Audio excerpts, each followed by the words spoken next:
come a long way. It was such humble beginnings. As we gathered in small groups, we were professionals right from the start. Passionate, organized, and ready to rumble. We dreamed big, and surely enough, our parents supported us at every step of the way. Didn't they?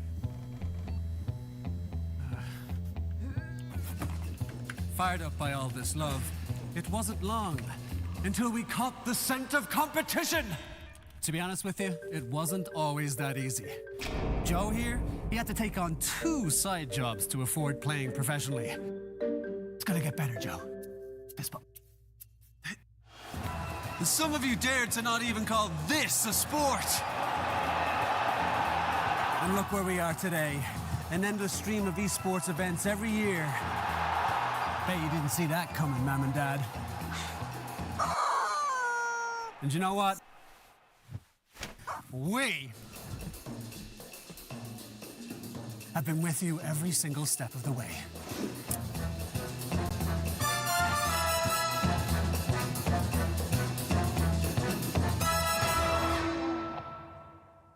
Dream of working with people you watch on screen. Exclusive esports opportunities handpicked just for you. Candidate profile to raise above competition. Let 10GG handle routines. Make a step towards your dream today.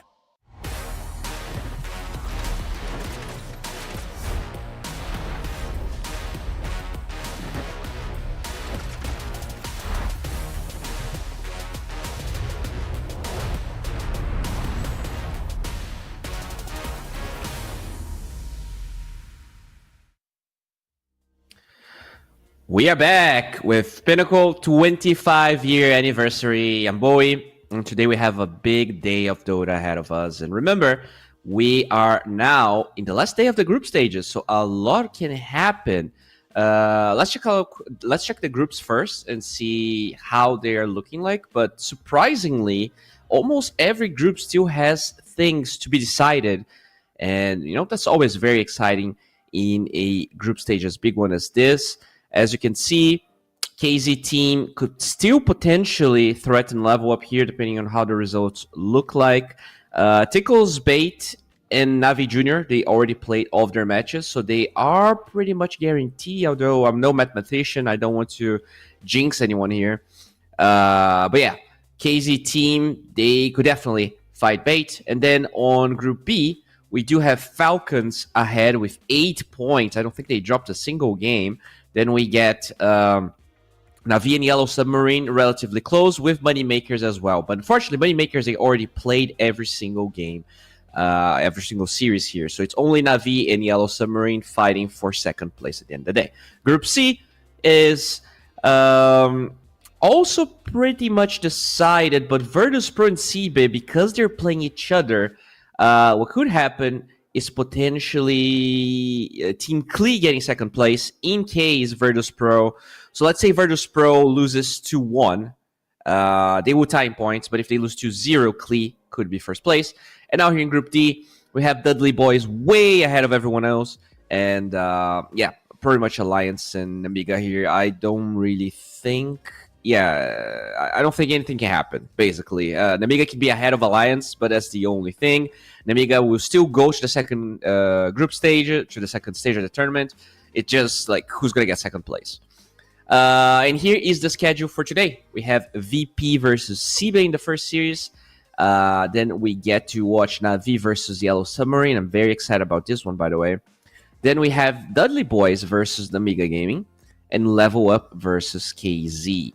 So, a lot to happen. I would say that first, second, and fourth match are the ones that have more interesting things happening.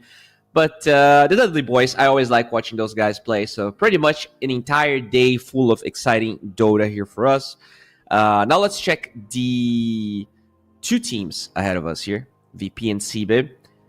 This is not going to be an easy series here for CB. I think they've been quite inconsistent throughout this group stage. They are going to the second stage, but there were definitely games where they shined. There are a lot of very entertaining games, but in case of actually getting clean wins, I don't think they were really there yet. And Virtus.pro, I do believe they are the type of team to do that. They are one of the teams that didn't really change rosters ever since TI. And for a reason, we get FNG, Sayu, Notice, Squadis, and Kiritish.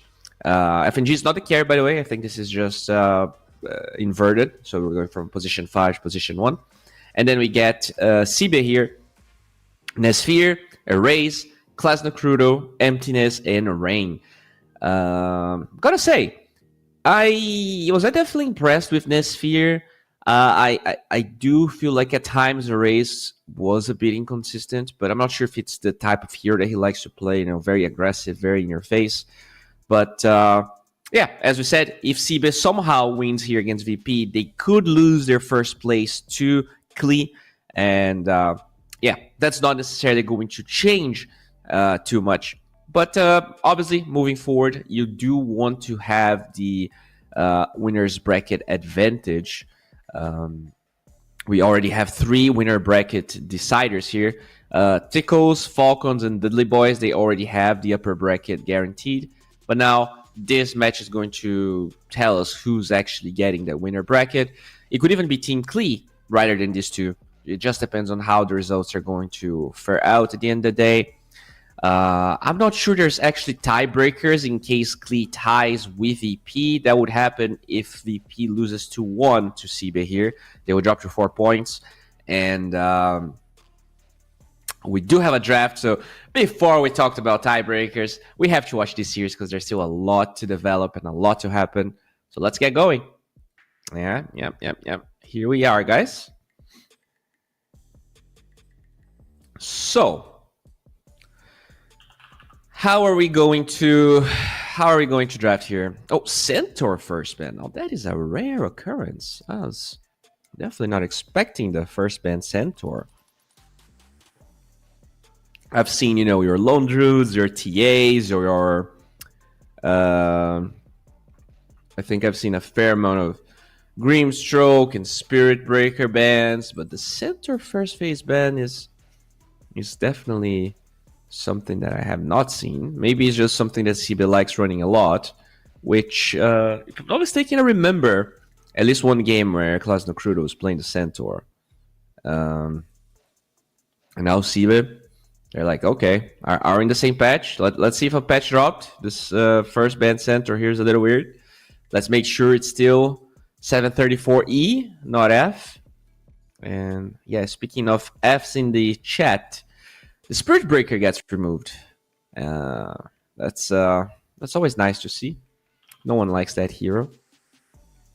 Like, honestly, no one likes that hero. Like, if you do like it, you should probably see a doctor. Spectre is going to be removed. Definitely one of the... A lot of global heroes being banned, right? SP is not technically global, but effectively he is. NP still in the pool if they want to really stop those types of heroes. I still feel like NP is underpicked considering how little nerfs he got, right? He got one right before TI, but even that nerf, I don't think it was that substantial. But Weaver will be taken away here instead. Definitely one of the best heroes of the patch.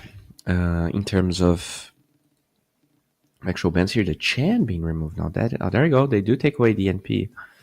But Chen, the hero is amazing, but not everyone can play it. But if there's one player you should ban Chen against is FNG. So not surprised at all by that, as now it is time for the last ban here of VP. Pugna is still in the pool. We saw a lot of Pugna, but there's probably going to be a first pick Pugna here for VP.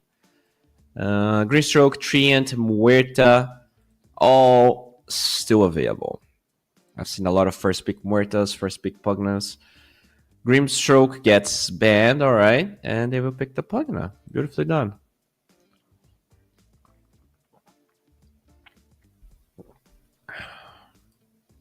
Now, what's left for Sibe here after that Grimstroke ban? Do you want to play Muerta into Pugna? Not necessarily, although as Muerta you can dispel the Decrepify with your ulti.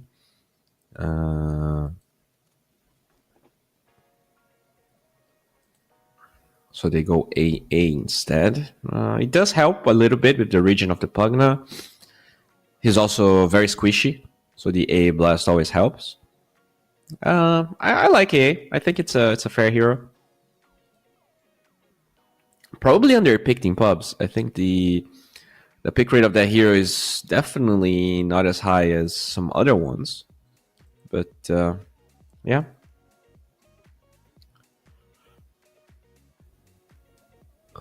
Now when it comes to some more bans, what else are you gonna ban? I mean, you do see an AA, so maybe they're trying to cover for a Necrophos, a Morphling, but so far they actually banned the Mag. I hear that's growing a lot in popularity, by the way. I think with the bans to the Primal Beast, with the bans of some other heroes, he's definitely clawing his way into Tier 1 Dota. I don't see it very often. Like, I don't see it every game, but I would say every, 1 out of 3 games, Magnus shows up in Pinnacle Cup. The Brewmaster gets banned as well. A lot of emphasis here on the tanky boys, on the offlaner for Sibe. Magnus is obviously also a mid hero, but does flex to the offlane, and it is not uncommon to see it there. As now Sibe, waiting here for the last ban. So yeah, we talk about Muerta still in the pool, Treant still in the pool. I do like Void when you have AA. But yeah, VP, they're auto bans. I don't think Sibe really wants to ban Void. That's usually a end of the second phase type of pick if you want to go that route. And they go for the Tusk. Okay, so they could potentially pick Muerta here, Sibe. I really like that combination, the Tusk Muerta. It's probably one of the strongest ones. Maybe this is just a deny pick even, but we'll see what VP is going to do.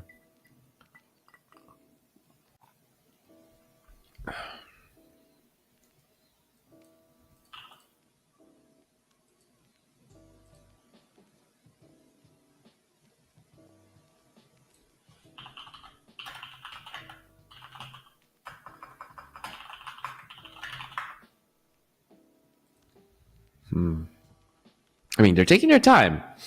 With the Muerta still open, you're definitely wondering if you want to give the combo away, if you pick it for yourself, but support Muerta, definitely not as good as it used to be. It's kind of a weird position. And also picking the Muerta this early might feel pretty bad. Especially against the gap close of Tusk. Sure, as Muerta you do build Hurricane Pike at some point, but I've seen a lot of Muertas just rushing Mjolnir, and even if you go Maelstrom into the Dragonlance, into the Pike, it takes a long time. Laning stage-wise, you already also probably committed with the Pugna being a 5, so there's no like safe type hero that you can get. I mean, obviously you can play Pugna 4, but doesn't feel that good as they will pick a Tide. Not that great against Shard, and also not that great against the A Blast, but maybe the plan here is to just rush a Pipe. I've seen that from some Tides in dispatch, and they will get the Firebird.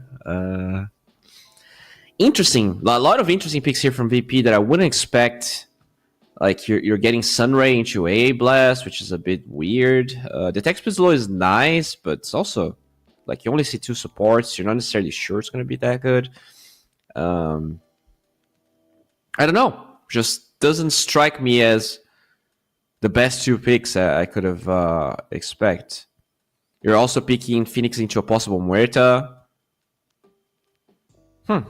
Yeah, we'll see how things are going to develop here. But in general, I wouldn't say I'm very impressed by their picks. I think the Tide's fine, but the Phoenix is definitely a little bit confusing for me.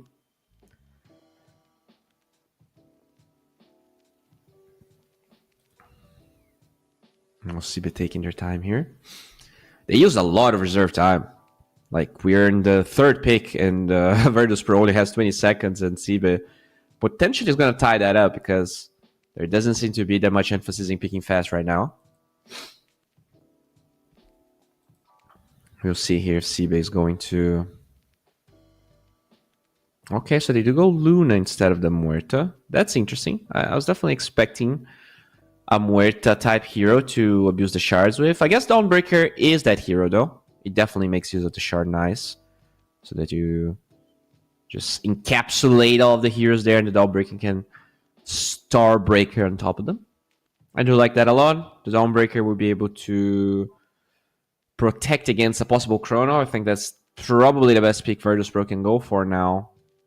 And I wonder if they're going to change their minds. Out of the cares that are still left, you can go Muerta. Void's a little weird because of Dawnbreaker. Morphling is a little bit weird because of the AA, but they do go Void instead anyways. It's not the end of the world playing Void against Dawn, but it can definitely be hard. Especially because looking at the Virtus.pro heroes, there's not an overwhelming amount of damage, right? It's like Pugna Phoenix. It's fine at the beginning of the game, but I definitely don't think it's KOs nearly as much. They might need a mid here that's very explosive that brings that damage. So for Cibe, I would probably ban Lina here and maybe Puck. So they ban Puck and Volker instead. They're going to keep the Lina in the draft. Surprisingly, Kanka going all the way through this end of the draft here. At least at the beginning of the patch, the hero was still being picked very early. I mean, I like the Kanka ban anyways. If you have a Void, right? We're already talking about lack of damage here on VP, and the mitigation of the boat could have been very annoying for them to deal with. And now finally the last ban. They're banning melee heroes. So... they take away the DK. Interesting. Alright, so VP, what's the mid hero you're picking up here? Yeah, I mean, I think they're going Lina. There you go. Yeah. They do go Lina. They try to find the 2 heroes that would be problematic. Now that Puck ban feels a little bit weird because you would love to have the Puck against Lina. Is there any hero here that can kind of stand its ground against Lina? Wow, they don't have a lot of reserve time in the first place, but... it's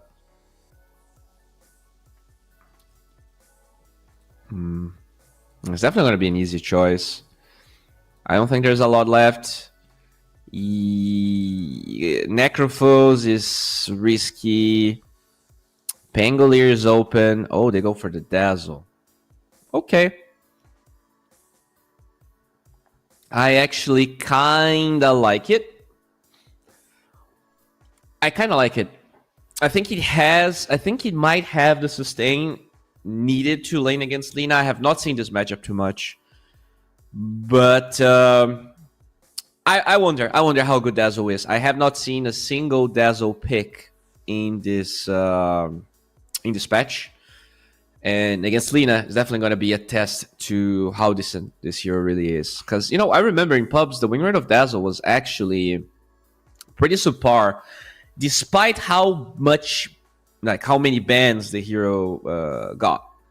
So looking at Dazzle's win rate right now in pubs, I think it's actually okay, 48%. It's a little bit higher than I expected, but I'm still not entirely sure. It felt like a desperation pick rather than okay, Dazzle's the best hero that we can pick here. Yeah, I mean, I think Lina is a very powerful hero. It has its flaws, I think, against heroes like Tusk, against heroes like even against Dazzle. I think after level 10, you have a relative amount of gap close with the cast range on your poison touch. You can definitely die as a Lina, but I think a really good Lina in a game like this one can solo carry the game, and we'll see if that's going to happen. I do rate Squadix very, very highly, and it's going to be interesting to see how they're going to be faring here against CB. I do think VP is probably the favorites, but yeah, I mean, who knows? We'll see what's going to happen. I think CB is inconsistent. They could definitely take games out of VP. Taking the whole series, I'm definitely open to being surprised, but in general, I do like VP's draft a bit more. I do think that they are the favorites. To me, this is like a 25-75 for CB. I definitely think VP has all it takes to take this game relatively easily, but yeah, it's gonna depend on the performance of this Lina. All right, guys, we have a game. Let's jump right into it because game number 1 of the series and of the day is about to start, and I'm very hyped. Hopefully, you guys are hyped as well because this is the last day of the group stages, which means we're gonna get some even cooler matches in just about a couple of days, or I guess a day in that sense. All right, so Nesfear playing this Luna versus Void. That's definitely a matchup that I think doesn't feel very good, and that's why I favor VP so much. You have Luna versus Void, which is not nice for CB. You have Dazzle versus Lina, same thing, and I mean that's about it. Like you have this AA on the side of CB that doesn't really have a lot of combos to work with, that doesn't really counter that many heroes. But the AA is nice. If he has a really good game, there's a chance that the AA Blast can become a problem. But as we said, Tide might just go and get himself a pipe, and I think a big part of that's going to be solved. We'll see if he's going to get that pipe though, because at the end of the day, it's only really the AA that does a lot of magic damage. Alright, time for the room, guys. Lots of tips laying out there. Rain tipping the Lina as Nesfear. We'll secure that room. Same thing here. And what we get is a 2-4-2. Beautifully done.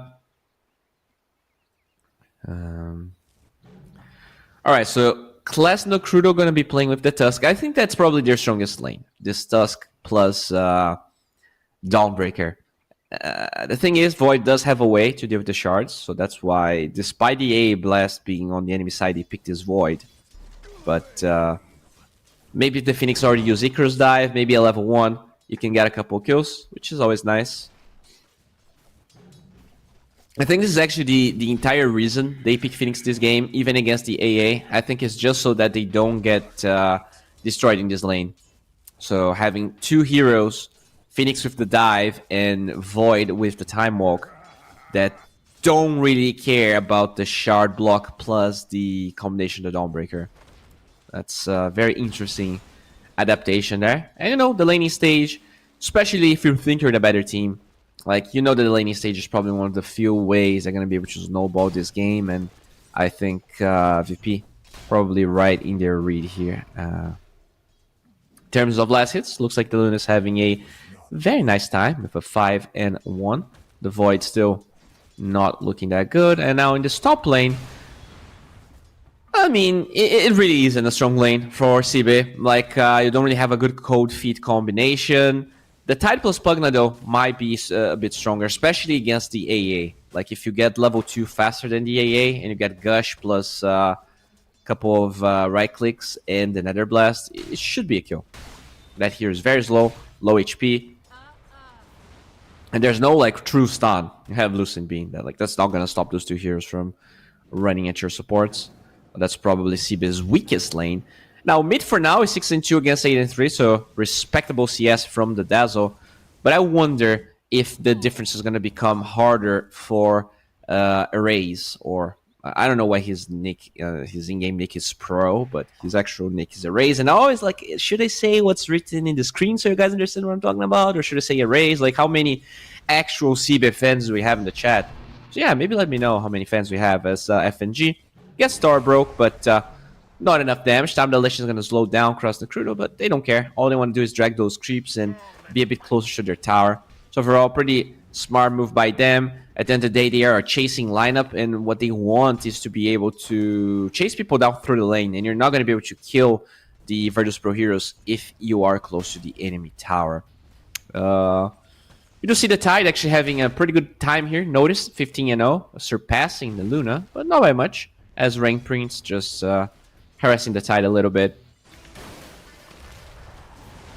Gotta be careful though, as Rain Priest blocks the camp, he might just be dead. Boot TP to the tier 1 tower, but it means they're gonna forgive the Lotus Flower to VP. So nicely done there by Rain Prince, understanding that there's no stuns to stop that TP, so he is able to block the camp. At the same time though, they will lose a little bit of that region battle to VP. As we do see Kirich here, 16-2, not really struggling at all in this lane, and I guess like this lane, you just gotta be right-clicking, avoid at all times, so possibly because time walk. Yeah. That's really the hardest part. As you know, having an okay time at top lane, 22-5. FNG. Nice.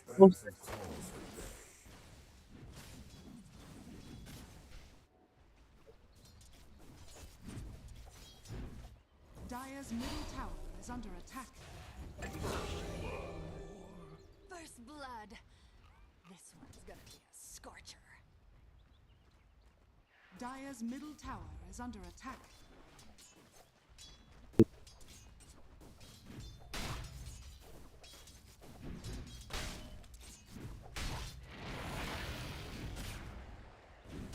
Dire's middle tower is under attack. Put me out. That's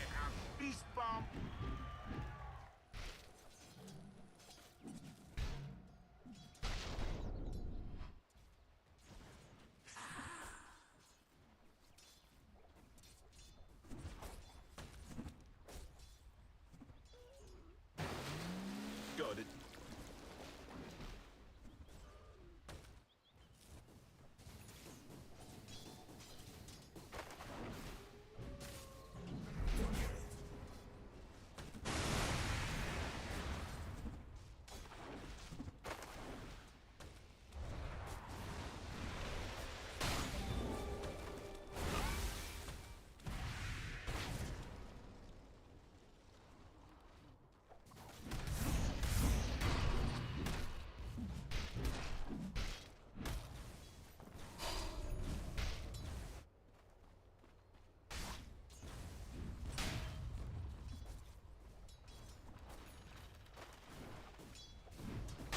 Dire are scanning.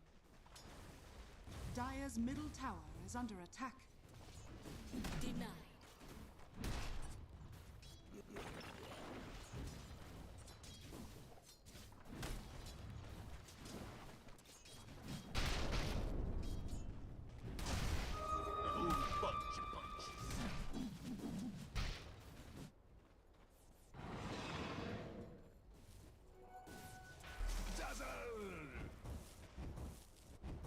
Radiant's courier has been killed.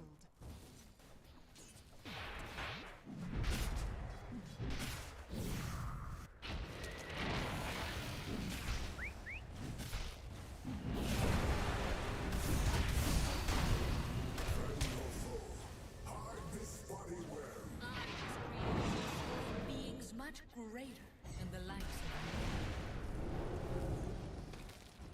you. Golden ones, light my way.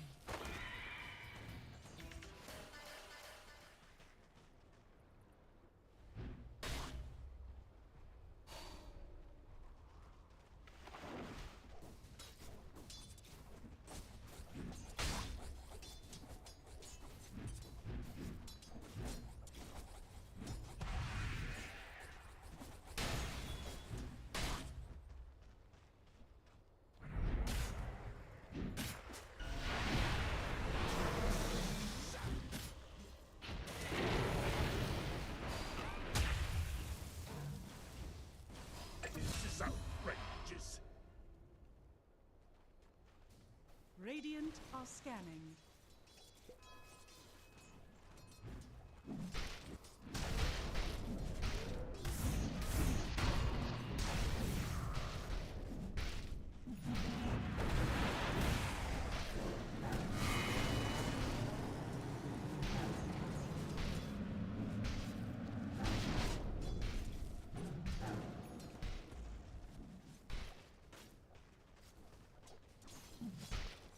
Radiant are scanning.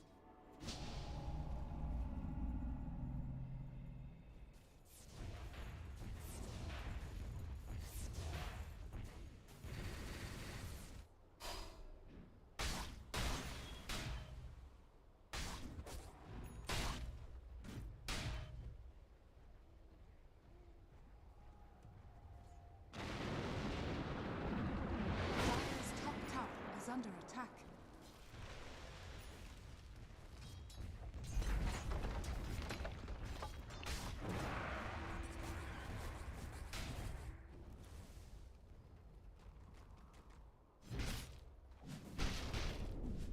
Doing. Well, that's the only possible thing that I can do as usage. We'll try and fight Sive here. Alright, Snowball towards the void. This is a bit scary. Chronosphere is available, but he doesn't need to use it. Just gets a kill on the Tusk and forces maybe a couple spells. That's about it. Plasma Crudo now. We'll pick up that Lotus. And the Void going for a Mask of Madness, just like the Luna. Obviously behind in net worth, because, you know, Void is a very slow farmer at the beginning of the game. But overall, having a fine time here. Notice about to take that tower. Oh, look at that ward. I really like this ward because it is supposed to stop what the Tide is doing, but the Luna was not in position. You're supposed to get vision to stop the Meteor Hammer, as the Luna is not going to be stopped instead. They're going to get a double kill here on Squadix, and oh, they bring reinforcements. They bring everyone on VP, and they're going to trample Siva there in the top lane. They had the right idea with the ward, but they were just not positioned properly, as now Heritage trading hits here with Class Crudo. But, oh man, Siva is definitely taking a beating there. No. Heritage gonna be holding his ground here.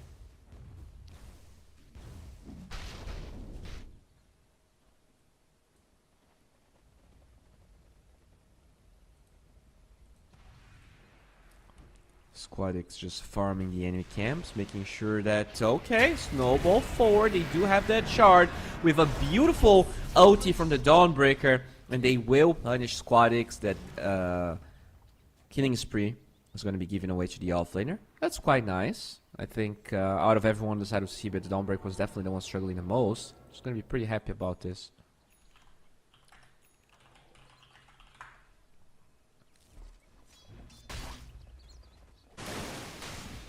Okay. Rain moving up the high ground here. But should be fine. Good stack from Notice though. Are they gonna try and steal this one? They do have vision of the stack as Class Crudo. Definitely taking a fair amount of damage. You're gonna be careful because there is a Pugna nearby. Chronosphere is gonna be used, kinda dodging the damage from the Dawnbreaker. At the same time, Class Crudo cannot get out the bash right as he leaves the Chronosphere. It's definitely quite lucky on the Void. Dire's middle tower is under attack.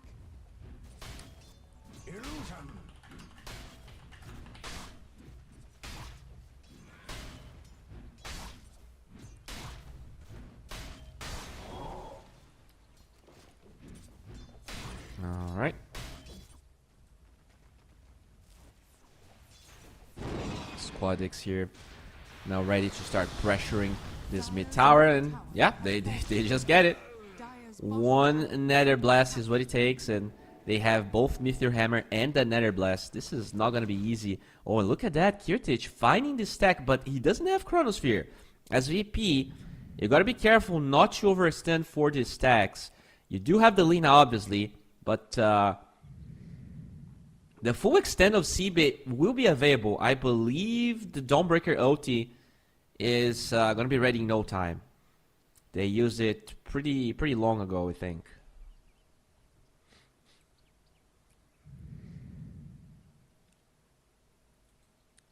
Okay, that's very oddly close. That's too close. I do have this Dazzle set. It's one of the best ones. The Desolator. Yeah. Very nice, very nice. That's weird. Like, it's a Pope hat? It's some sort of religious garment the AA is wearing, but like, he's not religious. He's just a nice boy. I don't know. And he has some like crab claws as well. Very odd.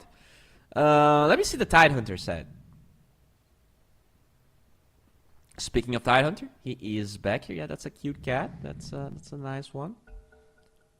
All right. So time for the battle of stacks here.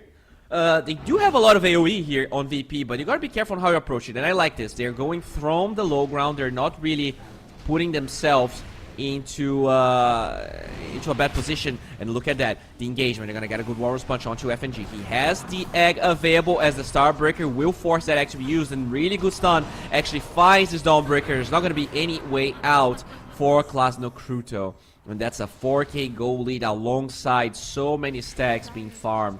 This is not ideal, and our Rain is gonna be gushed up and eventually killed by Notice.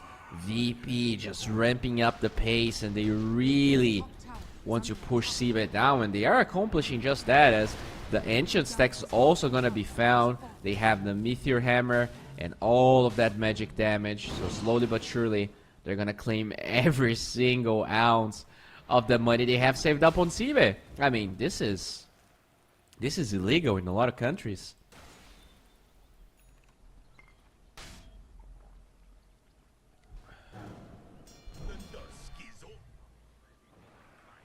Alright. Rain Prince now looking for a smoke yank attempt. They never used the A blast, I want to say. And now even if you find this Void, it does have Chronosphere in 20 seconds. Only level 3 time walk. We'll see. Oh, look at that Kirtich. Definitely aware something's going on. He instantly ran the opposite direction, and now he's going to go back to the lane. Oh, if they go for this, this is risky. So many possible TPs. This is not going to be easy. They're wrapping all the way around. The Tusk from the left side. They have this AA here.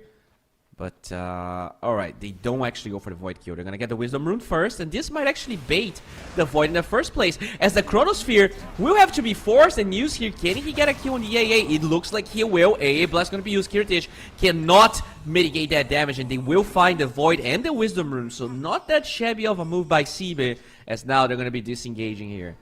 I mean, that's pretty good, not going to lie.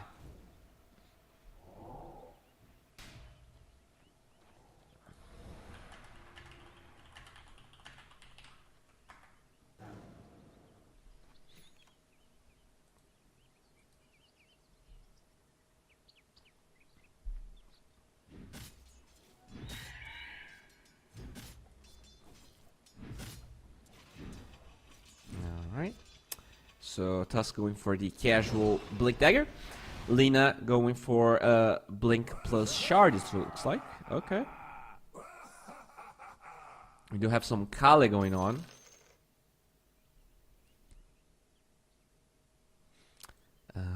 Yeah, from the Tide again. Alright, let's check the items here. Mask of Madness, Maelstrom on the Void. Aderlin's already up for Sayo. That's amazing. FNG going for Urn. Not sure if Vessel as well. Yeah, we can look at Kirch's beautiful nose. Yeah, that's very close. Oh, Emptiness. Hello. He Yeah, it looks pretty healthy. Looks like he's eating a snack right now. Yeah, munching down some crackers. FNG, his beautiful, flawless hair, just staring at us like a prophet of some kind. Have Squadix. Oh, this guy, I haven't seen his face that much. I think before TI, I maybe saw his face like once or twice in the tournament. Yeah, definitely a new name to the scene. Very good player. And Rain here from Sibe. Yeah, the lighting could be better. It feels like he could be possessed right now. Very dark eyes. We cannot really see his eyes properly. As we are back, I hear a sound of an unpause. There we go. We are back, my friends. Kirtich is gonna pretty much finish his Maelstrom there. Yeah, that died once, but at the end of the day, he's still having a good game. The Luna is farmed, but everyone else, like, definitely not the definition as far of farmed as I see. And hey, blasting the Yanshins off the Radiant side. Is that a kill? Can we kill this guy? Warrior's Punch, and they get it. Dead Ward, allowing them to kill the Void again. Sibe just doing a pretty good job. Ravage finds the Dawnbreaker. LSA plus Laguna finds another one. Can they TP Red Dragon away? They cannot. So killing spree for Pugna. They're gonna pay a big price, but some ultimates were being used as well. But this is not the end of the world. I heard an Eclipse here, and they will find that Pugna. Now, that's Fear. Can you run away? Holding on to the Arcane, to the Manta for now. As Squadix, the LSA is not going to land, and this is going to be a lot of damage. The Poison Touch, VP, they get baited and Sibe. They're going to munch down on VP Flash right now, and these are some big targets they got. The Lina again, and the Pugna with the killing spree. This is great for Sibe. Definitely looking, especially considering how the laning stage ended up looking like. So yeah, the Pugna just walking up the high ground there like he owned the world. And notice, no Ravage, so not really a threat. They ignore him, and they go for the hero that matters, for that Lina. Alright, they try to force mid tier 1 tower. They don't really get it. Glyph gets used, but, not too shabby. Definitely not too shabby here if you're a Sibe fan. That Blink Dagger getting closer and closer to the Tusk, as now looks like nothing's really gonna happen on this bottom side. That's a full HP tower, by the way. This is unacceptable, I think. Oh, okay, they just walk up to the Phoenix. Egg's gonna be used. Can the Tusk run away? So far, it doesn't look like that's the case. And they will lose the AA. Maybe the Tusk as well. Warrior's Punch buys time. Can this Tusk TP? No, he's anchored up by that Tidehunter. Kirtich still looking for the Dawnbreaker, but eventually will give up. So that is the full roster of VP on the bottom side without Ravage, by the way. So they did definitely overcommit without having the spells, but see, but they were not in any position to punish that.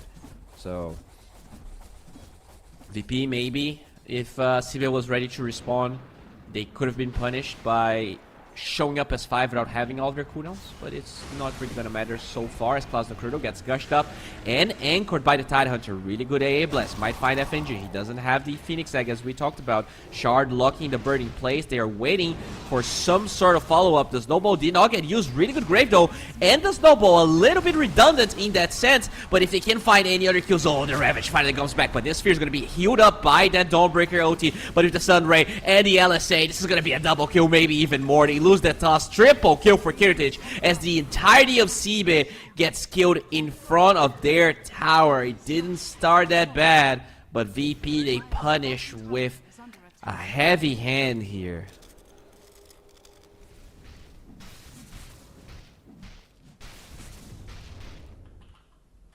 Dire's bottom tower is under attack.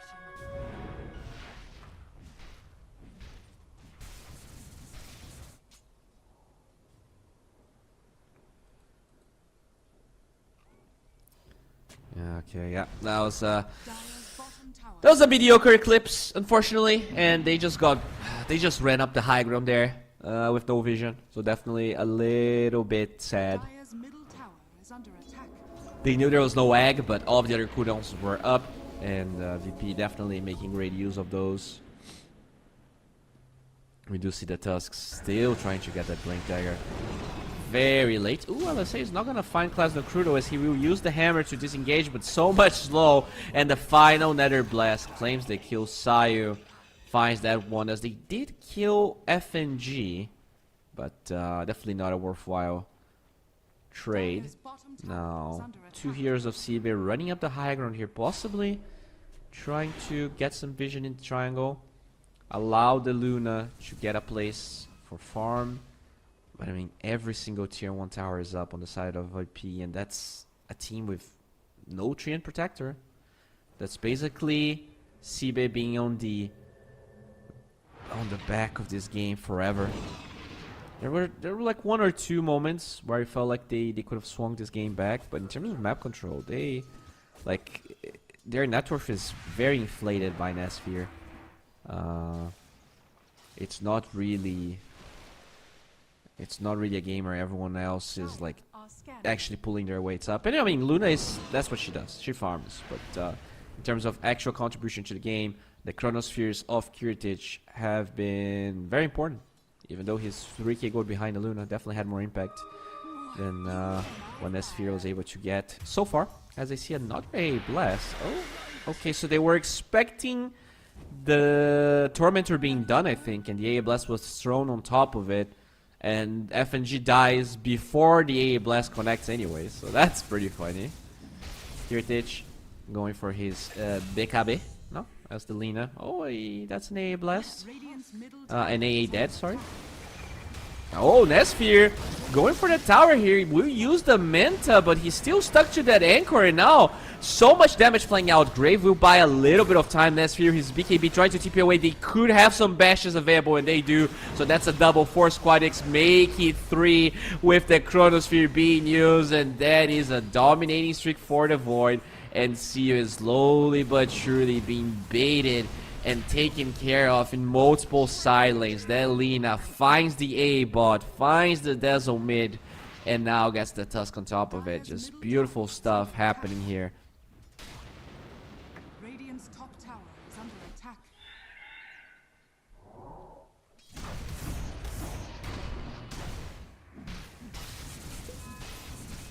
Alright. Dire's middle tower is under attack.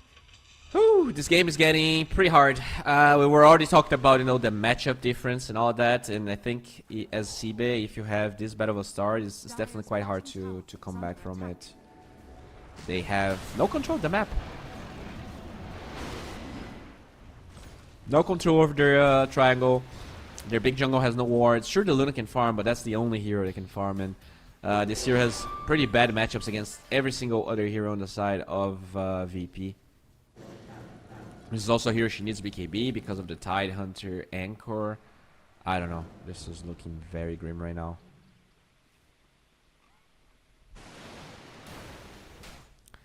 Eggs now available on the Tide Hunter. Looks like Ring's starting to go for a Midas. We'll see if he's going to be successful at that. As okay. They will go for a smoke. Everyone but the Dawnbreaker under the guise of it, and the hero they might find is FNG. So, it's a kill, but that's the worst kill they could have probably got as Warrior's Punch. They will get a very clean kill here on FNG, even get a stack in the process, but can they even get this tier 1 tower? At the end of the day, there's Chronosphere and Ravage. I think in about a couple of seconds, they even smoke on the side of VP. Not entirely sure what the plan is. They might go through the Twin Gates, yeah. No vision just yet, but the Radiant Scan will be used. They understand that there's a couple heroes there. And now they're second guessing, going through. Alright, they do go through the Twin Gates, and now finally the glyph of that tower being 1 HP. It will be eventually denied, I believe. As that smoke still ongoing here for VP. Ravage is now finally back up, and I believe Chronosphere in 1 second. There we go. This could just be Roche, right? And indeed it is. They're gonna join the pit and Sibe. I don't even know if they have any smokes to stop this, and even if they did have, their team fighting is so much worse than what Sibe has. Like the Dawnbreaker OT is not gonna suffice to protect them from from the stuff that they have on the side of Virtus.pro. Alright, they actually only smoke with... Yeah, they're definitely late. They actually did try to stop it, but a little bit too late. We'll see here if Rain's gonna be able to get that Midas. Right now, their future is very grim. What's the win probability, by the way? Because I would say it's like 90% for VP, but maybe Gaben knows something that I don't. Oh, Nesfear, he's gonna find a couple of pretty tough heroes as he just goes forward here. Can he get enough damage? He will. Glimmer Cape on side will allow him to live as a 2-man LSA finds the rest of the heroes. In that case, just the Tusk, because BKB was available for the Luna. Can they get the Grave? They will. So, Erase buying some time here for this Luna. I don't think he's gonna get the second Grave off though, as he will be forced to blink away, and the Gush is not gonna find him. I mean, that's still a carry and a support dying for just that one hero. A blast off the mark. Does clip Sayo, but the real damage doesn't find him. And now the blink from Erase fighting Squadix. Can he actually get that kill? They will. Notice doesn't have a Ravage, and the Dawnbreaker looking for it, but the Anchor locking Dawnbreaker in place will be forced out as the Chronosphere is not going to... I mean, it's not available, but they still get that kill nonetheless. Interesting fight.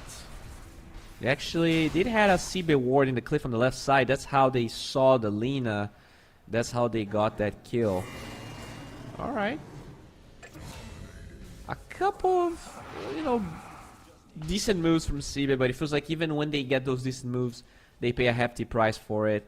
The Luna, in this case, was that alongside Class Nocturno dying afterwards, and now Sayu making sure to top Kira Chief off with a kiss in the face. And yeah, tier 2 towers falling. Only the tier 2 on the top side available here for CB.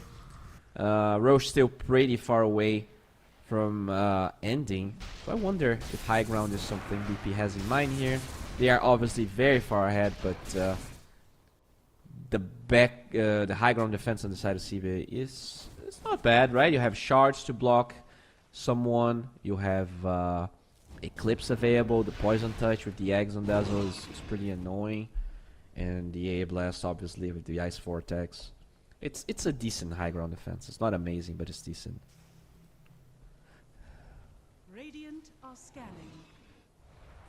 Dire's bottom tower is under attack. Okay. Dire's structures are fortified. Heritage going for the high ground. They're gonna use that glyph to buy some time as the Ice Vortex is being constantly dropped everywhere. Recipe of the Midas was bought by the AA, which means they do not have buyback here on him, as Cold Feet plus the Poison Touch being pretty annoying. Still though, the Nether Blast is relentless and they will lose that tier 3 tower. Heritage keeps moving forward, Nether Blast never ending. Can they find an angle here as Erase is looking for something? Walrus Punch, they do have that Poison Touch on top of it, but the Sun Ray allows Heritage to keep on fighting. AA Blast was never used, so they are holding on to it as finally looks like VP will disengage for now. They want the Wisdom Rune at 28 minutes, but looks like the Tusk is probably aware. There's a good ward though revealing where he is. He has to be careful. I don't think they're aware of that ward.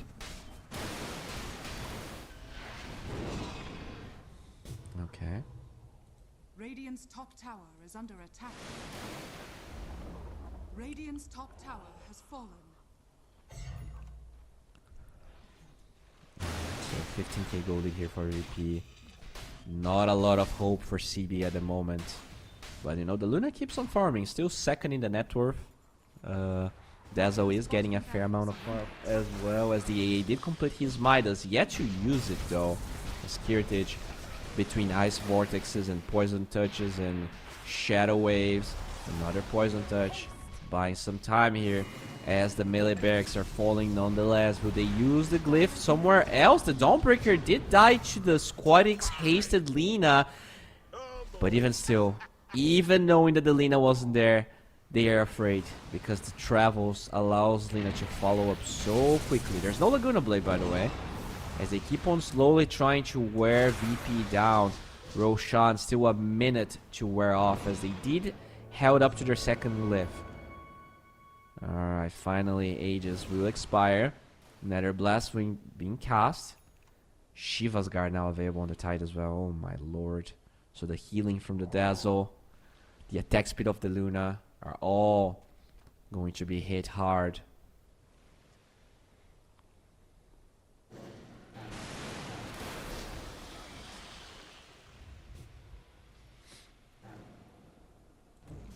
Okay. Smoke here from Sibe, knowing that the Aegis has expired. I mean, no, this is a really hard kill.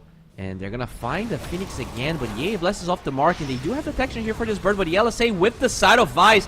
Squadix from the left side finds that kill without that spear. His ulti is meaningless. The Dawnbreaker tried to keep Luna alive, but it's not gonna matter. They will lose everyone but this Dazzle. And this has been the story the whole game. Sibe unable to even scratch VP's back as they get trampled and eventually killed as well. GG flies out, and VP getting a very convincing game 1 here. And, you know, that's pretty much how I expected this game to look like. I already felt like they are the better team. And I'll be honest, considering the draft Sibe got, this was a decent showing from them. I really feel like VP's draft was superior. And obviously, when you compound the player aspect on top of it, the achievement aspect on top of it, they're supposed to take this game. We'll see if in game number 2 there's going to be a better draft, because I think that the Luna pick was quite early, I would say. I was not convinced by the Dazzle last pick. I also feel like the last two bans from Sibe trying to take away that Invoker and Puck that they thought could come with the Void, they ended up hurting the heroes that they needed on their side. They needed a mid-hero that was fast, that could create space for the Luna, that could enable the Dawnbreaker. And instead what they got was a Dazzle that just farmed the nags for 15 minutes. And I really don't think that was the way to play this game, because the core-to-core matchups were already too hard for them. They needed some sort of hero that could snowball the mid-game, and that never happened. So we're going to get back to the drawing board here. Hopefully, we're going to get a second game that is a bit more competitive, let's say. But I wouldn't be surprised to see VP taking it as well. They are a formidable team. But for you to know what's going to happen, we need a break of 7 minutes. So we're going to be back. Stay tuned. Stay comfy.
sport.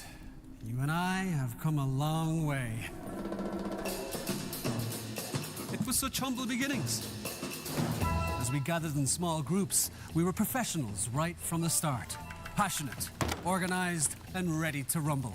We dreamed big, and surely enough, our parents supported us at every step of the way. Didn't they? Fired up by all this love, it wasn't long until we caught the scent of competition. To be honest with you, it wasn't always that easy. Joe here, he had to take on 2 side jobs to afford playing professionally. It's gonna get better, Joe. Fist bump. Some of you dared to not even call this a sport. And look where we are today. An endless stream of esports events every year. Bet you didn't see that coming, Mom and Dad. And you know what? We have been with you every single step of the way.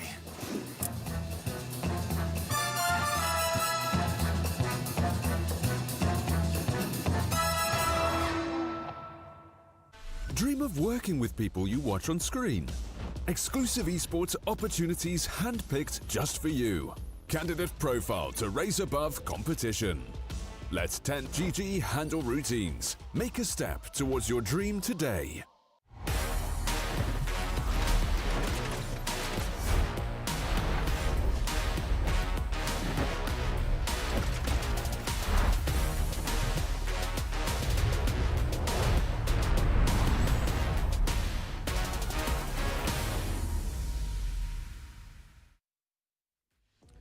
Hello, and we are back with Pinnacle Cup 25 years anniversary show, and this is going to be game 2 between a VP that destroyed CB in game number 1. I do want to hope that CB can take this to a game number 3. I think they had their moments, but their draft was definitely not great, and you could see the difference in terms of movements as well. VP definitely better in that regard, but what if CB was playing VP's draft? I do feel like they would have a chance, so it's really going to be back to the draft. Looking at the way that VP banned in the first phase, I think they were really targeting a couple of the Klasno Crudo heroes, like the Centaur. You don't see those bans in the first phase that often. They even ignore the Kunkka, which probably means that they don't play that much on the side of CB. Overall, I do feel like VP did a really good job at doing their homework, whereas for CB, maybe not as much. So they're going to have to get back to the drawing board and make sure that whatever it is that they get just has, higher chances of, one, dealing with the fact that they might lose lanes. Well, we already have a draft, so I don't even have to theorize anything. We're going to see it with our own eyes what's going to happen here. This is a very quick and smooth day here in Pinnacle Cup, as now Virtus.pro are just taking away that center again, or are you now humble? Are you willing to give it away? Because we don't really see that band, and there we go. They're gonna take it away again. Now for CB here, Spirit Breaker and the Spectre being taken away, so pretty much as the same bands for now as the Weaver as well.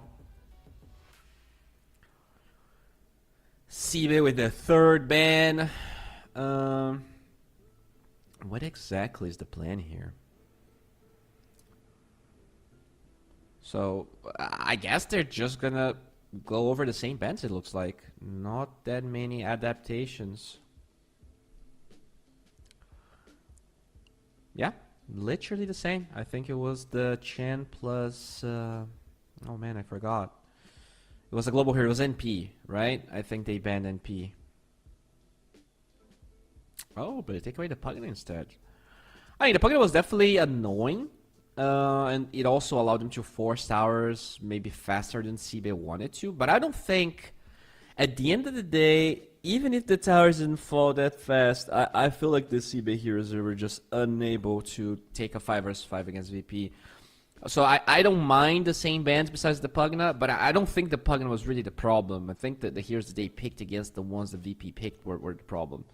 Like, you could let those heroes through and maybe still get a really good draft for CB. As VP actually first phase the Invoker. I do know that they play support Invoker there. So very interested to see if that's going to happen or not. I'm just going to check Sayu's page here. He doesn't have any Invoker games. Neither does FNG right now, so maybe this is just a mid Invoker. At least this week, the supports are not playing that hero. I do see Brewmaster being picked up in response. Very interesting. Powerful hero that did get banned, I think, in the second phase from Virtus.pro. They're gonna take away the TA. Yeah, that's pretty decent indication that the Invoker is gonna be in the mid lane.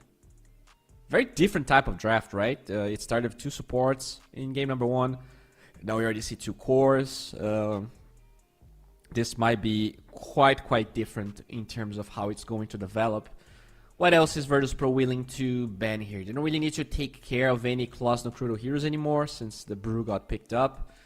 So maybe you just deal with that Tusk. I think Tusk is pretty good against Invoker. You can dodge Tornado. You don't really want to go 4-staff on that guy, and obviously the shards are very annoying to deal with. I wouldn't mind betting the Tusk unless they want to pick it. Although that would mean that the Brew Tusk lane is pretty weak. But you can always play Tusk 5 and pick a range carry for yourself if CB is willing to do something like that, right? We talked a lot about the Muerta in game number 1. I think it was ignored. I think that hero actually stopped being picked a lot, and I'm surprised by it, especially the carry version. I don't think that actually hurt the hero that much. As VP taking their sweet time, they banned the AA. Interesting ban. I mean, the hero is fine, but I don't think they really utilize the hero in lane at all, and I also don't think they're just gonna ban 2 top tier supports, so I don't really have any problem with that. But that also means that they're banning those 2 heroes for them. So not only do that, but the Tusk still being open. I wonder if this could prove to be a problem for Virtus.pro, as they actually ban the LS. This hero is definitely starting to see some gameplay. As now CB, are you gonna go for that Tusk? No, they get the NP. The hero was banned, and they grab it for them. Decent versus Invoker. You can lane that. You can gank that here in the mid lane. If you have like a Puck on your side or any kind of like aggressive here in the mid lane, NP plus anything really can kill Invoker. Very slow hero. Doesn't really have high duration stun or anything. As now VP could go for that Tusk we talked about. Could go for Grimstroke, still available in the pool.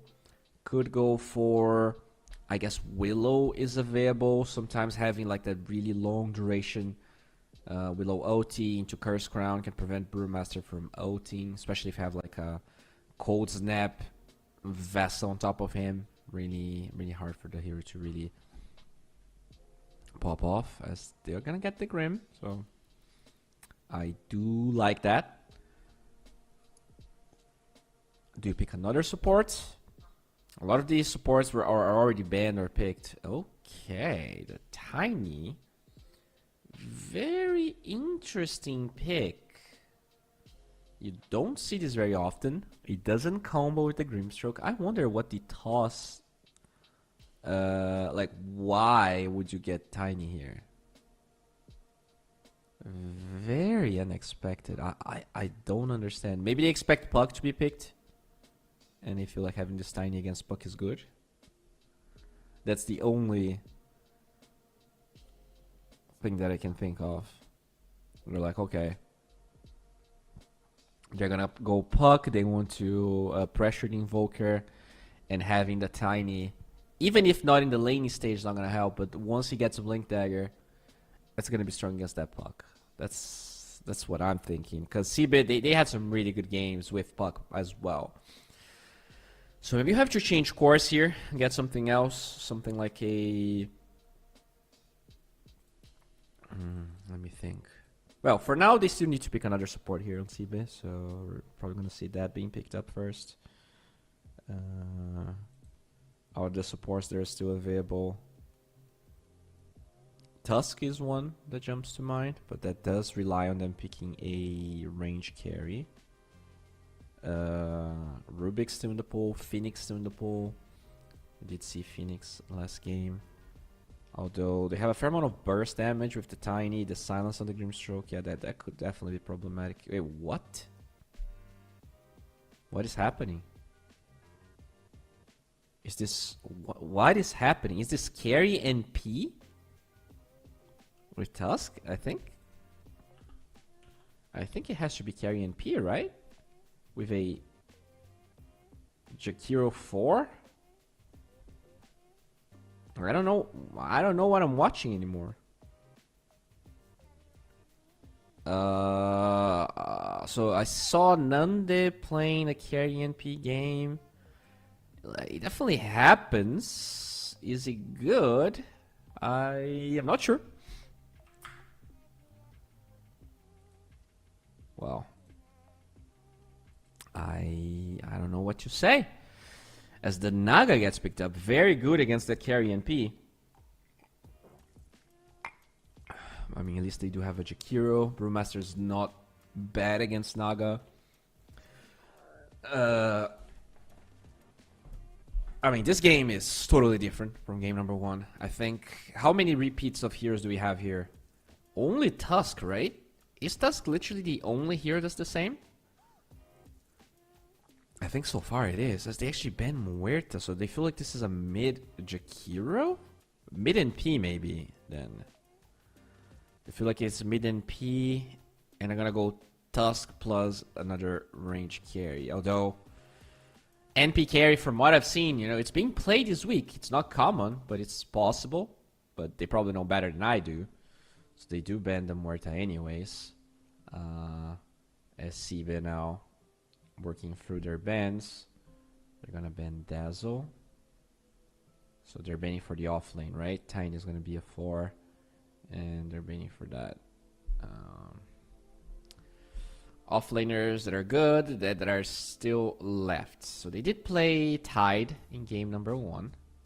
I'll probably just ban that Tide. I think it did a lot. It won the lane. It pushed the tower. Maybe they feel like this Tusk NP is much stronger against the Tide. Maybe they're right. But they banned the Tide anyway, so I do like that. So what is available here? Mag, Wraith King, Primal Beast, and Kunkka are all available. I actually do like Kunkka for VP. I think that's a very tanky hero that loses almost no matchups, and the hero scales really well later on.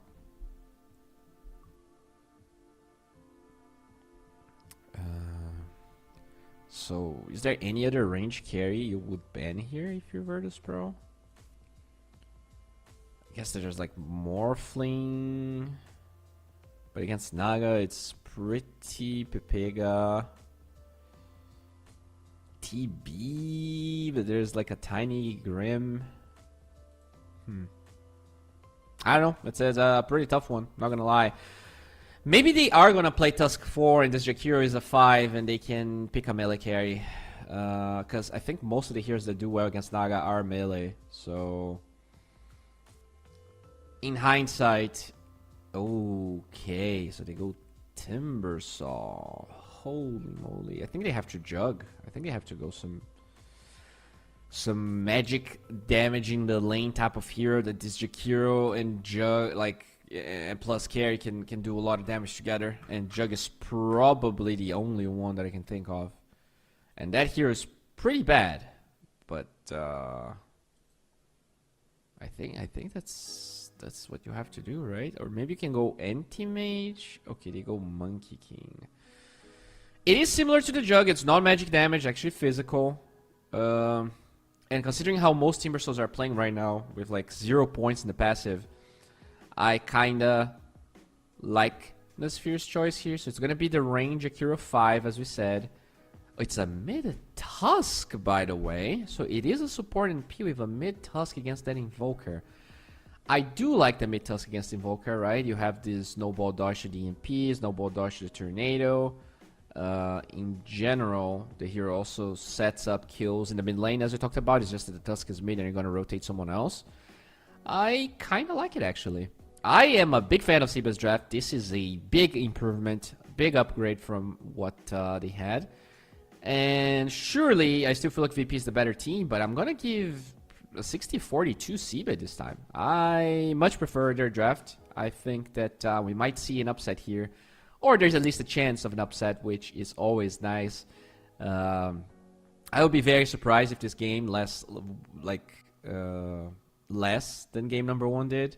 I think that was like a 29-minute game or something like that. This is probably going to go the distance. This is probably going to be a very entertaining match.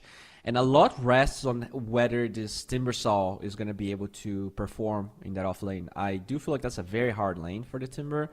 Very curious to see which types of that adaptations he's going to go for. Is this, okay, let's just try to get first blood and enable Timber. Are we going to try lane for the first wave or two just to make sure that he can stay there? I feel like if he just learns his passive level 1, he's going to be so sad. But I also don't know what you do, because it is a Jakiro plus Monkey King lane. It's one of the hardest ones you can probably think of. So yeah, that Timbersaw might actually struggle a lot. We'll see if they're going to be able to really put the pressure in the Timbersaw. And I think if they can do that, by itself, it should already be a big advantage here for Siba. In the last game, we saw that Tidehunter just taking tower in minute 8 by himself. This might not be as easy this time for Virtus.pro, although they are a very, very good team. And we're ready, guys. So let's jump right into the game. Game number 2 between VP and Siba is about to start, and I'm very, very excited. Lots of different heroes this time. I don't remember the last time I cast a Monkey King game. This hero, it's not like he's bad, but it's not like he's good either. In this game, though, against the Timbersaw, definitely the right place for the hero. Wants to be abusing those melee matchups as... Alright, ENP breaking the smoke here. Sayu, a little bit apprehensive. But he's not going to really understand or find out the target that was able to break his smoke arena play.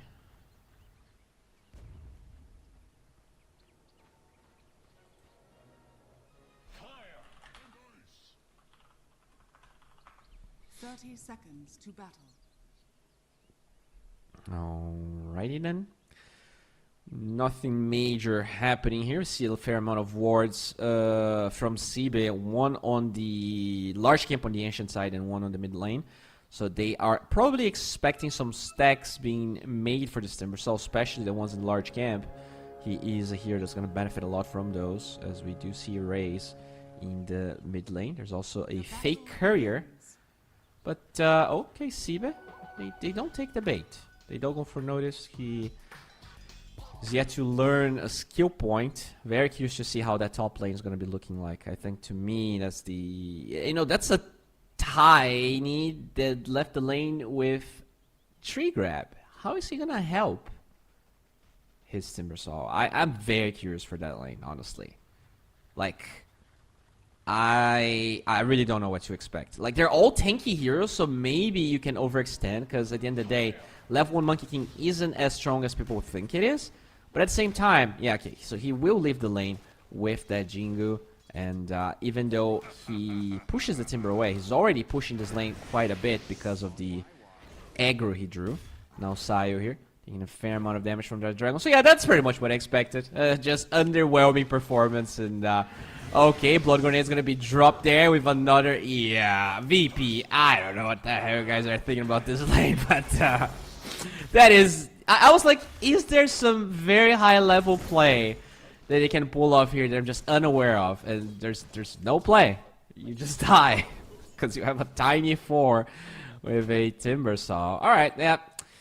Kirich here. Hope his back is looking good. Hope he's been hitting the gym, because he will be needing to carry this top lane. Squadix as well, but you know, just looking at the matchup, Siba definitely in the upper hand this time with this Tusk. Big fan of what they were able to concoct here. Even that slight flex, right, from the touch to the mid lane, that's not one we see a lot, but I love it when I see it. I think that's a big draft advantage they were able to acquire, and let's see if they're going to be able to execute that advantage to a win. Because it's still very early in, as noticed, will be hit 4 times, and Nesphere has the chance to heal off his HP if he wants to, but he actually wants to kill that Tiny. He is very envious of that Christmas tree he's carrying. He wants it for himself, and it's Rain Prince that picks it up again. Okay. So overall, pretty good game for the CB players. The Brewmaster is struggling a little bit in CS, but that's about it. And he's still twice as much CS as the enemy offlaner here of Noticed. FNG just chilling here on the small camp. Yeah, I mean, not a bad showing here for CB. Just level 1 here on this Tiny as well, so no toss back plays. A bit of a rough start in that top lane. Obviously, it's just the beginning of the game as the Brewmaster actually gets killed by Kirtich. Interesting. It feels like that was a solo kill as well. That's not very common. Alright. Lotus were already picked up in both the top and bottom side. And finally, Notice is gonna get a big creep full of experience, and now they're gonna get on top of him. Can they kill him before he gets the experience? Oh, the range creep will die only after he falls, and I guess he got a little bit of experience. Now, there's 2 things that I don't like about this. The first is that Jakiro got all 3 kills, so ideally you would love this Monkey King to have a bit more on his pockets. And I mean, at the same time, there's still a fair amount of experience that the Timbersaw was able to pick up. But yeah, VP may be regretting this this Timbersaw pick, at least just yet. Oh, they go for this NP. Clap's gonna be put out with a Inkswell that actually hits the NP, beautifully done on the illusions. So Kirtich finds that kill. 2 kills already for the Naga in a lane that I definitely didn't expect him to be able to do so much. Alright. Nesphere though. Just dealing with the side pull here, trying to... I mean, he didn't really address the... Okay, there's a lot of creeps dying under tower here, Nesphere. This is not a good play. He had to draw aggro from those creeps in the tower. At the same time, the mid lane, they get a kill on the Invoker. NPTP plus the Tusk, allowing CB to claim another one. Very nicely done. FNG tried to address the rotation, but he was a little bit too late. As we do see the NP stacking the Ancients as well. So CB, I mean, they're doing a really good job. In fact, notice you might fall here as his Timber Chain animation gets cancelled by Nesphere's Boundless Strike. Very nicely done. Pro gets another one, or I guess erase in that sense, the Tusk. So CB doing really well. 5 kills already, 1k goal lead, and Nesphere getting on top of Sayu, going for that corrosion that we know and love. Will be tossed back though, and so his advances are going to be put to an end. Notice though, oh, they have the Inkswell with the Avalanche. No toss back this time as they will drop the block grenade. Ice Path will not zone the Inkswell away enough, as now Nesphere will hold his ground with TP from the NP. Sprout holding down the Tiny as the Monkey King will be able to disengage. They do not have the TP for the Invoker. After all, he died in the mid lane. If they maybe they had that, they could have seen a bigger punishment here, as now Erase is in the mid lane. No rune for him. Ice Path onto 2. Beautiful from the Jakiro, but the Inkswell might hit Nesphere. No, it doesn't. Actually, it doesn't hit anyone, but Notice will be able to zone CB away. They're gonna lose that Grimstroke, and the rune will go to Squadix, but right now feels like he doesn't really have anywhere to go. Naga there did get the Lotus, as well as a couple of creeps with his illusions. I'd noticed though, look at that. Windlace, Ring of Protection, so many small items he needs to buy. And despite all of that, still struggling so much this game, as we do see a pretty interesting move here from Erase, trying to steal that Wisdom Rune. FNG probably understands what they want to do, but look at that. A decent amount of vision being put out. I heard a Walrus Punch, but I'll toss back into the Invoker. This is pretty good, but the Snowball back to where he came from, and it's gonna find 2 supports. Sayo gets the Wisdom Rune, but what is the price that they're gonna pay? So far, it feels like Tusk is gonna be the one, because Sayo is gonna be okay. The Fairy Fire just buys a little bit of time as Tusk uses his Phase Boots, but the last right click from Squadix will pick that one up. 4 heroes in the top lane. They do secure their Wisdom Rune, and they find a Tusk, so not a bad engagement here if you're a VP fan. That's Class Nocruto. Very low here. Did recover in CS a little bit, as we do see that Dual Breath doing a lot of damage. Oh, but look at the Monkey King. He is here. He's going to be stunned by that Inkswell. Can they find Kirtich first? They don't. But at the end of the day, it is Rain Prince that gets another kill, bro. He is dominating right now, and I'm not sure about this. Nesphere would definitely like to have at least a couple of these kills. Finally, gets the first in this game, as now Erase shows up with this beautiful shard blocking him. And this is a 9-4-4. Sibe just increasing the pace of this game. Top lane, Nesphere DTP back to that lane as noticed. Did at least get a little bit of a long time for himself. Still only 18 CS though.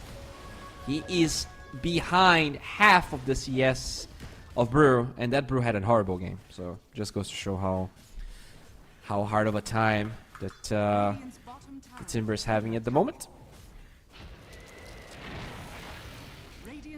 Erase now going for...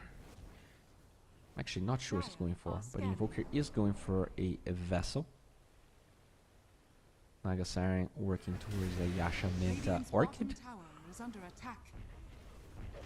Do see Nesphere just chilling there. Was actually maybe a bit afraid, expecting a rotation. So it was in the trees as the troops moved through a creep wave. Toss back onto Erase. Walrus Punch with beautiful OT from this Jakiro. Already up at 9 minutes. This is insane as Nerdo holding this Tusk in place. And he will run through the Macropyre. No way for the Naga to do the same.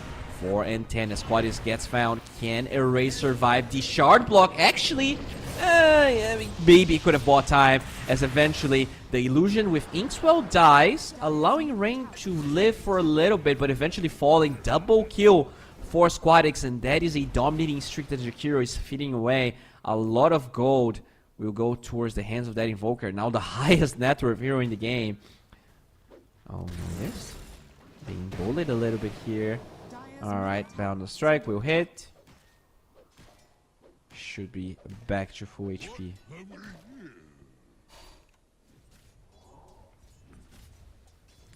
Time for the runes, it looks like, and Erase. Wants to secure.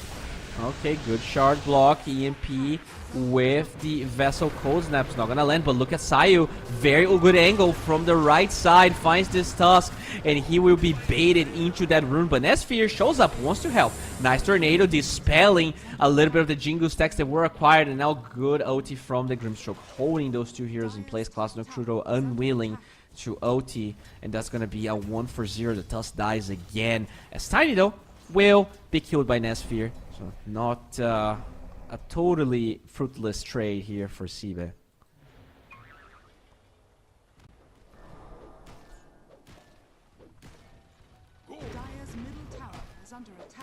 Alright.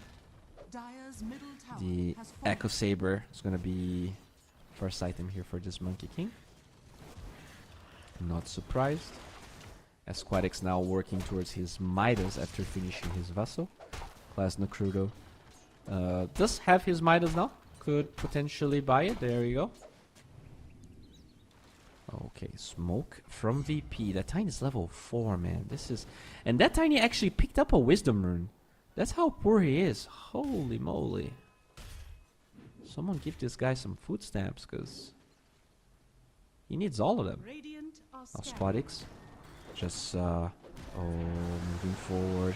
They will break the smoke. Good Tornado finds this Monkey King. They're gonna apply that Vessel, and I don't think there's anything that can possibly save Nespheres. Finally, he's gonna dodge the Inkswell with that Mischief. Good Boundless Strike, but it doesn't matter. Dominating streak for Squadix. Amazing rotation from VP, and that's the type of movements I was talking about in game 1.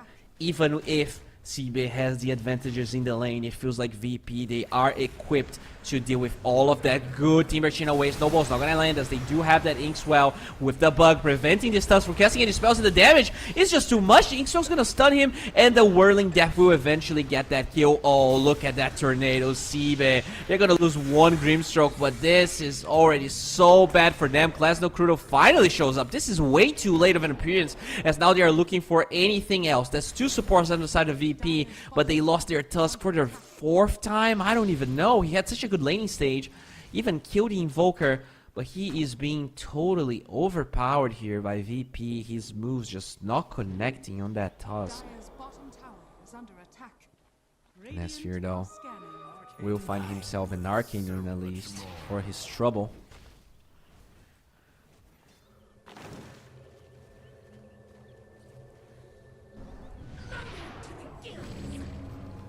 Alright. Myther is going to be dropped as another smoke will be committed here. Sayu connecting onto Squadix. And they will be looking for... Not sure who they're looking for, but the two heroes that they can possibly find is this Brew or the NP. I don't believe Brew ulted up to this point.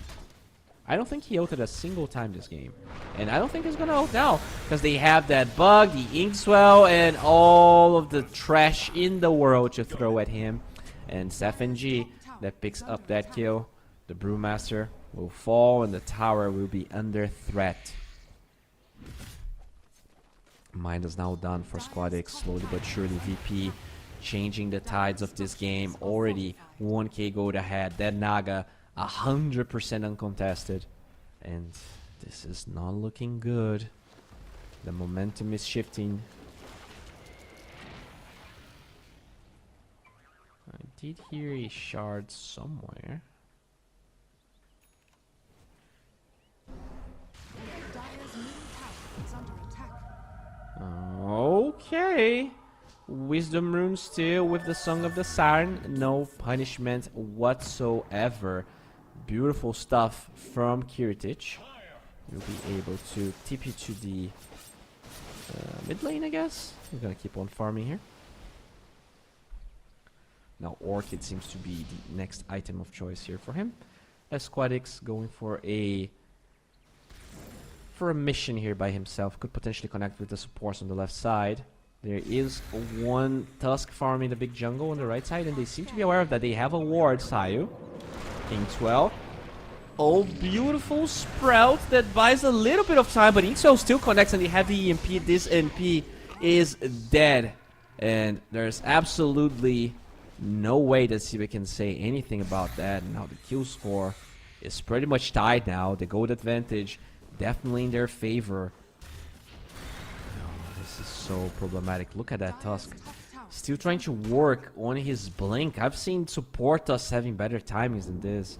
Sure, he stopped for phase boots and a Falcon Blade, but it doesn't really change the fact that his last 4 fights were a disaster. Just unable to get kills, always dying. Not great. Not great at all.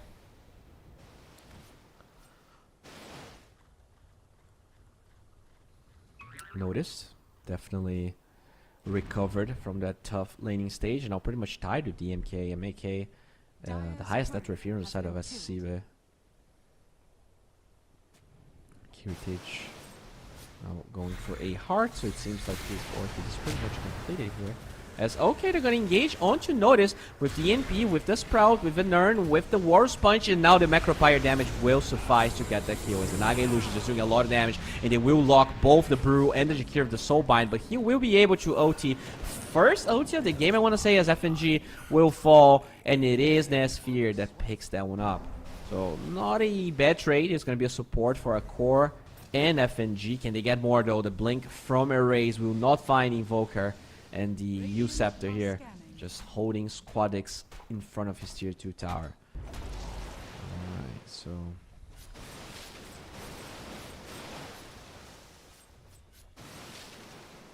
looks like that's about it. A fair amount of distant kills, but unable to get a tower out of it. Unable to really advance their game a bit more. Look at that. The waves just being farmed here. Erase cannot deal with those illusions. Sayu infiltrated here will be found by Rain Prince. The Tumbler's toy being used as Wukong's command is going to be taunted. Finally used. Ice Path though used as the Jakiro dies. Way too many heroes on the left side as the Monkey King gets found. Notice was waiting for him. Beautiful stuff. And he cannot get away, I believe. There's no one to aid him. And this Monkey King will be killed by the thing he loves the most. Trees. Oh no. Dire's bottom tower is under attack.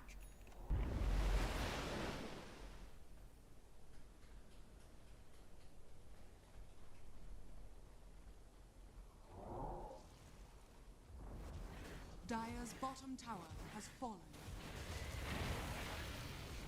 This is pretty bad, my friends. Looks like Tiny does have a Blink Dagger now, working on a Midas after it, so no surprises there. Definitely an item we see very often on supports these days. Class Nakrudo trying to pressure the tower, but Song of the Siren, that ward still paying dividends here as they will drop the Orchid and the Yasnair, making sure that Tusk dies for... How many deaths does Tusk have? I think he died like 6 times or something like that. As the NP actually TP in front of that Tusk with the Sprout blocking him. They have the Ice Path and the damage to be able to find Sayu. Ice Path actually finds Quadix as he has a haste rune, so could easily disengage from this Wukong's command. Oh, Nesphere. Oh. Didn't check the haste rune there.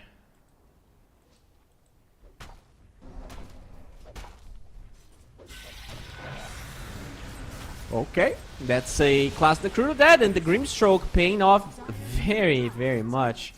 And that's why this brewing to Grimstroke is always very scary. Usually, it's so easy for that hero to deal with the... what the Brewmaster wants to do. Now, the Monkey King still, relatively farm, but he has no farming items at the end of the day. In fact, he might be dead. Good, Ice Path buying some time, but Sayu was on the left side. We'll be able to get the Avatar Sunstrike. We'll probably find a sweetie. Maybe he dodged it? I think he dodged it with the Mischief there. Maybe production can aid us, as Sayu is going to be slowed down. They have the Vessel from that NP, and with the Sprout blocking his path, he should be dying. Alright, finally for Siva, they get something. Well, look at Class Nakrudo here. If he moves forward, there's 2 heroes waiting. Radiant's top tower is under attack. There's nothing that's gonna happen. Okay.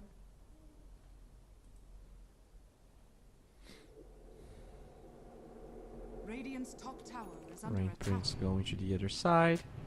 We do see a fair amount of vision here being put out. Looks like they ideally want to fight for the Wisdom Rune, fight for their Tormentor as well. Let's see if Siva is going to be able to accomplish all of that, because that Naga is very scary, and once the Moonlight Shadow, once the Song of the Siren is up, you can always be fighting as Squadix and FNG looking for stuff to do, but they are just going to be camping the enemy triangle as Sibe is camping this left side of the offlane of VP.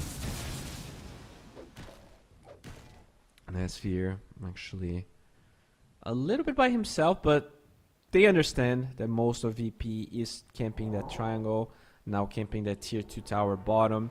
And they might go for a trade here, not only of towers, but also Wisdom Runes. The thing is, the tower falling on the side of Sibe is a tier 2, whereas Sibe, they're not even willing to showing the tower, as notice, will get the Wisdom Rune, and that's a dead race. Oh my lord. Such a swift move. So swift. They show up at the perfect time, they kill the Tusk. Can we check Tusk's deaths? I think he died 7 times this game. He started so well, but definitely not the ideal performance here, as they will smoke regardless, despite the death of the Tusk. Timbersaw is on the left side. I think that Lane Ward will eventually clip him as Quadix. His smoke's gonna break, but they do not have any detection. Or not fast enough. Oh no. The Brewmaster was the first one to show, and he had no dust. Rain was way too far away. He was on the left side. Very unlucky there for Sibe. Squad X has that in swell going. We'll find Lonely. The stun is there with the silence. Oh my lord, erase. This is just too much. Okay, they're gonna drop the Macropire with the Ice Path. A lot of damage flying out. As noticed, we'll use the Timber Chain to get out, but finally, the Boundless picks that one up. So that's core for core, but even then, a lot more resources being used on the side of Sibe.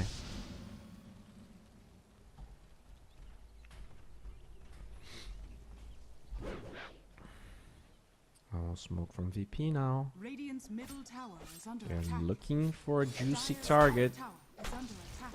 This class Nocrudo did finish his Radiance, so can't keep Void. Smoke's gonna break, but yeah, that's a weird thing. The NP gets found on this side, but what about the Brew? He gets killed up.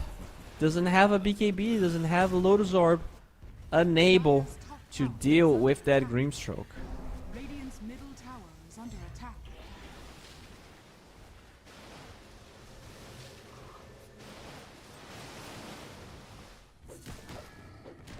Yeah, this game is...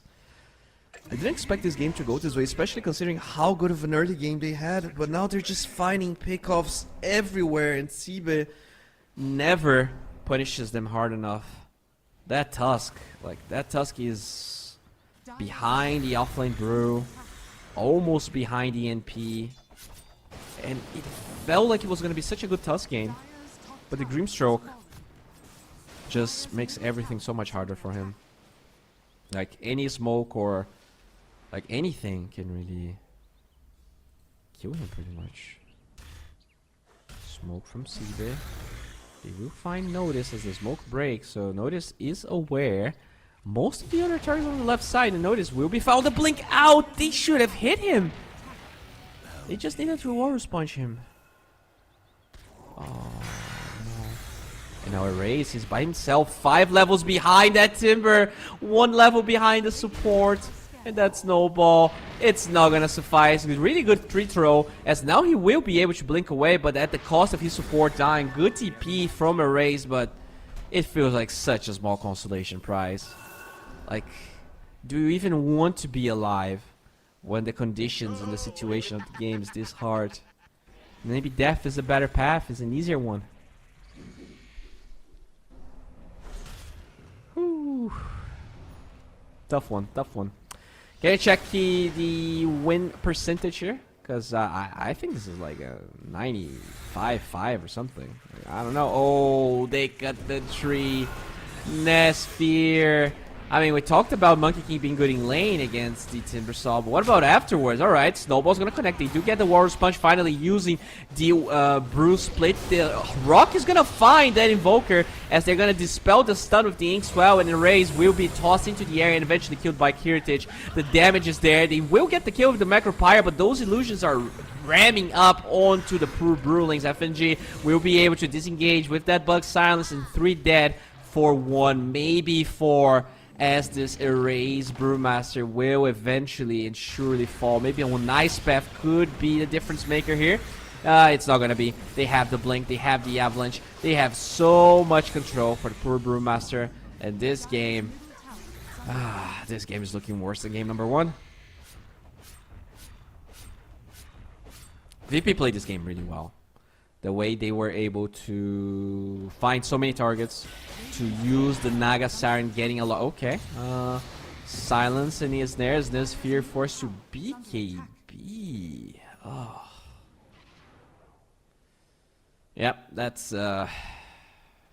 unfortunate. See there. They're not gonna be able to fight for a while now. Kiritich just showing by himself here. This is like literally the real Naga.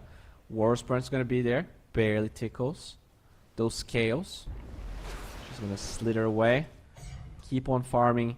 Keep on being annoying as Roshan, I believe, is gonna be attempted here. Everyone from VP on that left side, and the Naga is also approaching.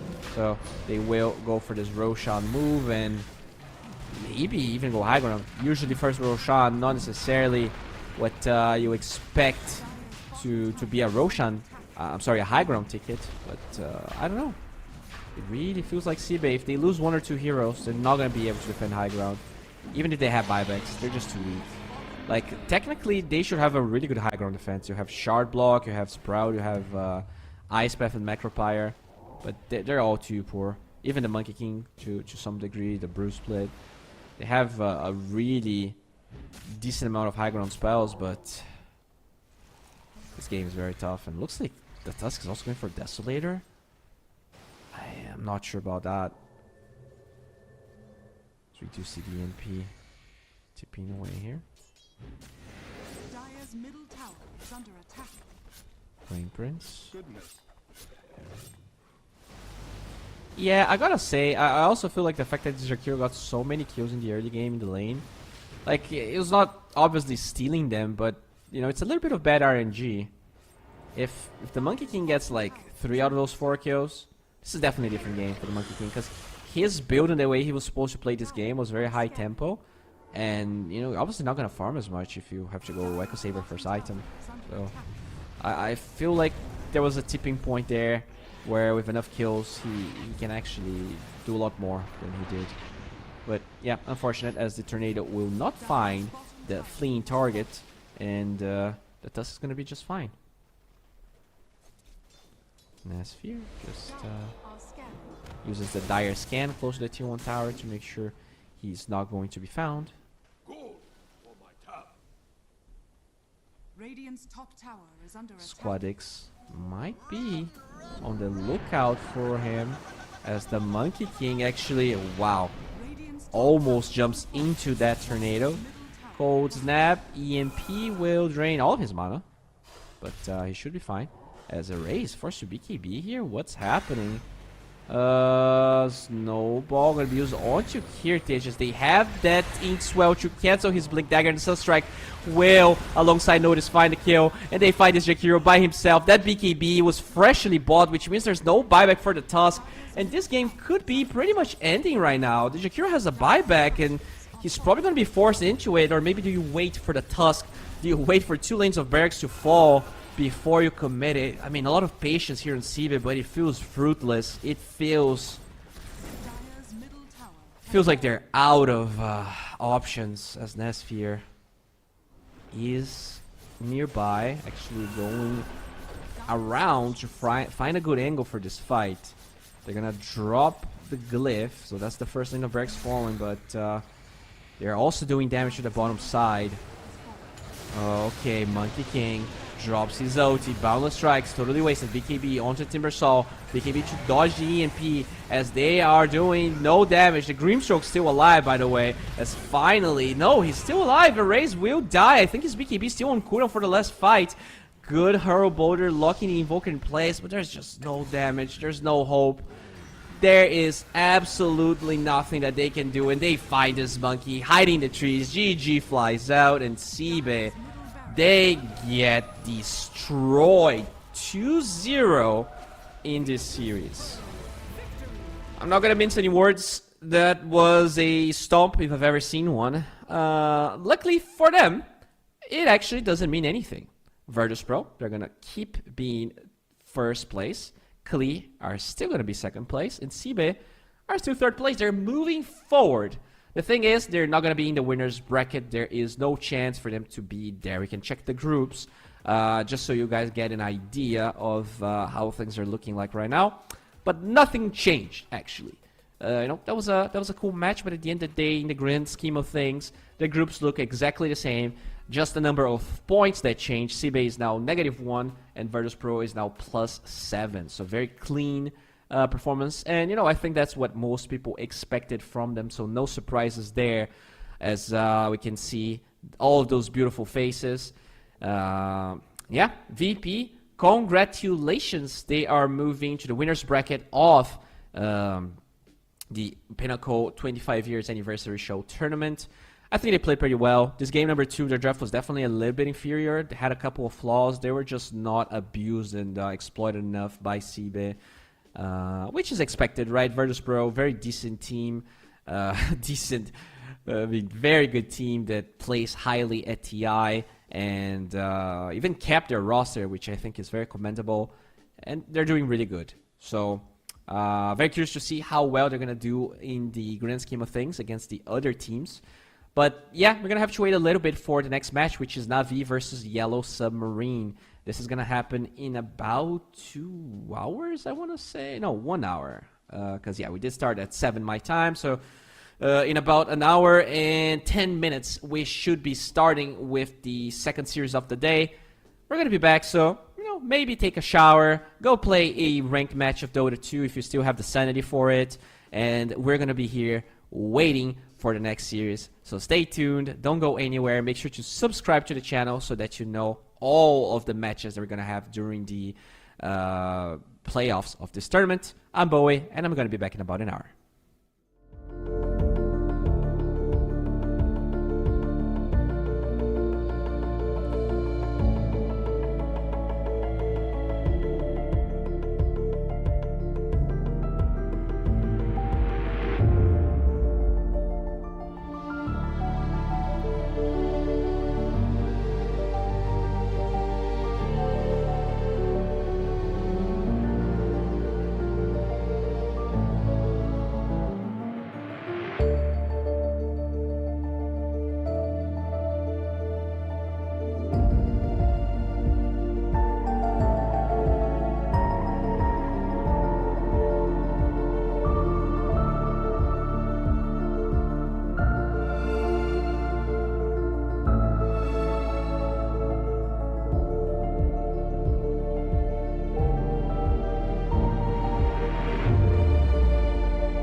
Sport.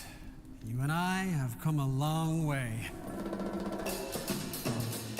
It was such humble beginnings. As we gathered in small groups, we were professionals right from the start. Passionate, organized, and ready to rumble. We dreamed big, and surely enough, our parents supported us at every step of the way. Didn't they? Fired up by all this love, it wasn't long until we caught the scent of competition. To be honest with you, it wasn't always that easy. Joe here, he had to take on 2 side jobs to afford playing professionally. It's gonna get better, Joe. Fist bump. Some of you dared to not even call this a sport. And look where we are today. An endless stream of esports events every year. Bet you didn't see that coming, Mom and Dad. And you know what? We have been with you every single step of the way.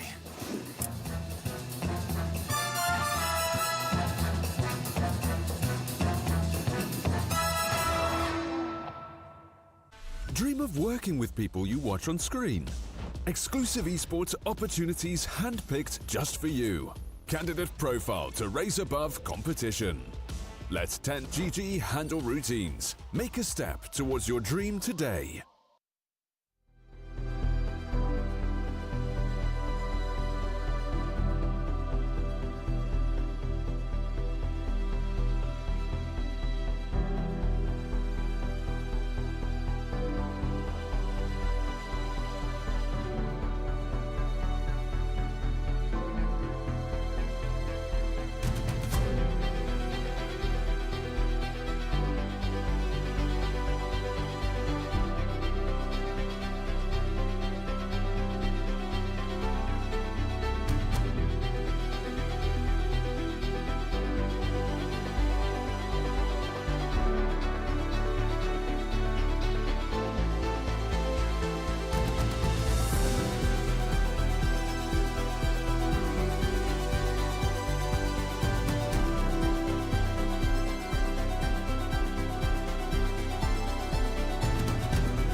sport.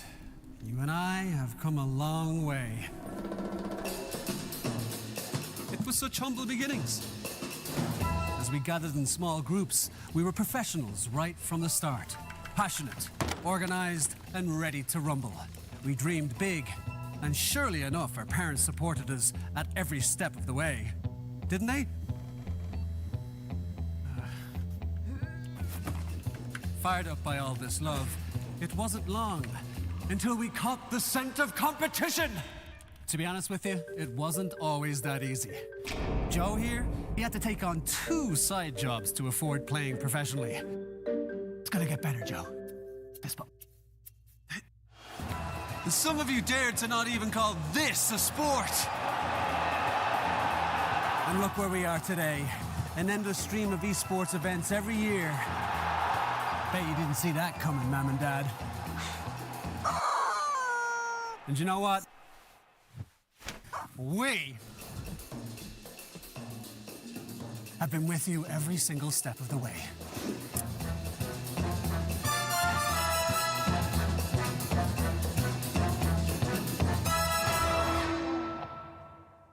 Dream of working with people you watch on screen.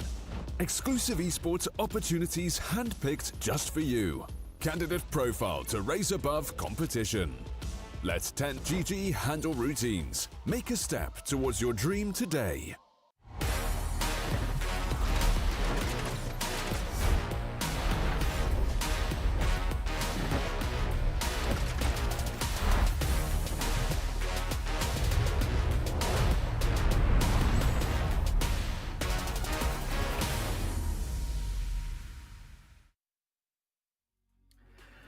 Welcome back to Pinnacle 25 years anniversary show. This is the second series of the day, and this is going to be a big one. We have Na'Vi versus Yellow Submarine. And I think we should take a look on the groups just so you understand how important this series is, because both of these 2 teams are actually fighting for a chance to go to the second stage of the tournament, to go to the playoffs. So at the end of the day, it might look like it doesn't matter who wins here, because Moneymakers, they already played all of their matches, and Atlas Burden, they are pretty much out, right? But here's the thing. If Yellow Submarine loses 2-0, they go to -3, allowing Moneymakers to go 3rd place. So that's the first possibility. But there's also the chance that Yellow Submarines wins against Na'Vi 2-0, putting them at 2nd place, putting them in the winner's bracket. There's a lot at stake here. And it's only Falcons guaranteed, and they are goddamn guaranteed with 8 points. They didn't really drop a single game, just a perfect run from them so far. And yeah, that's not the team we're talking about today, though. It's Na'Vi versus Yellow Submarine.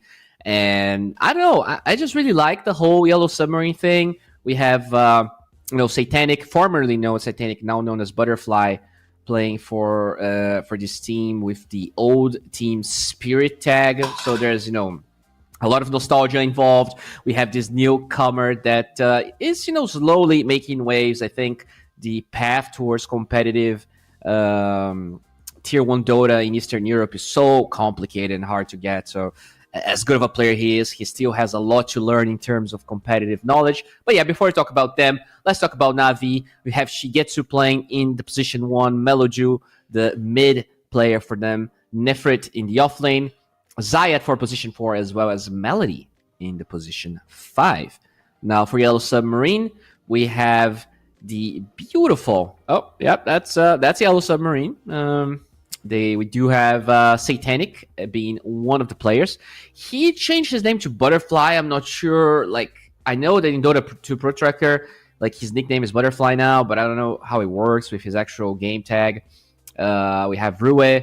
I think Absolute Massive is the mid player, and Ruin Ike should be the supports. Yeah, this is going to be a really interesting game to watch. I obviously do favor Na'Vi slightly, just because they've been around for a while. They played a lot of Pinnacle Cups in the past, but I wouldn't really put it past Yellow Submarine taking this. I do feel like they have what it takes, and it's going to depend mainly on draft, mainly on how well they woke up.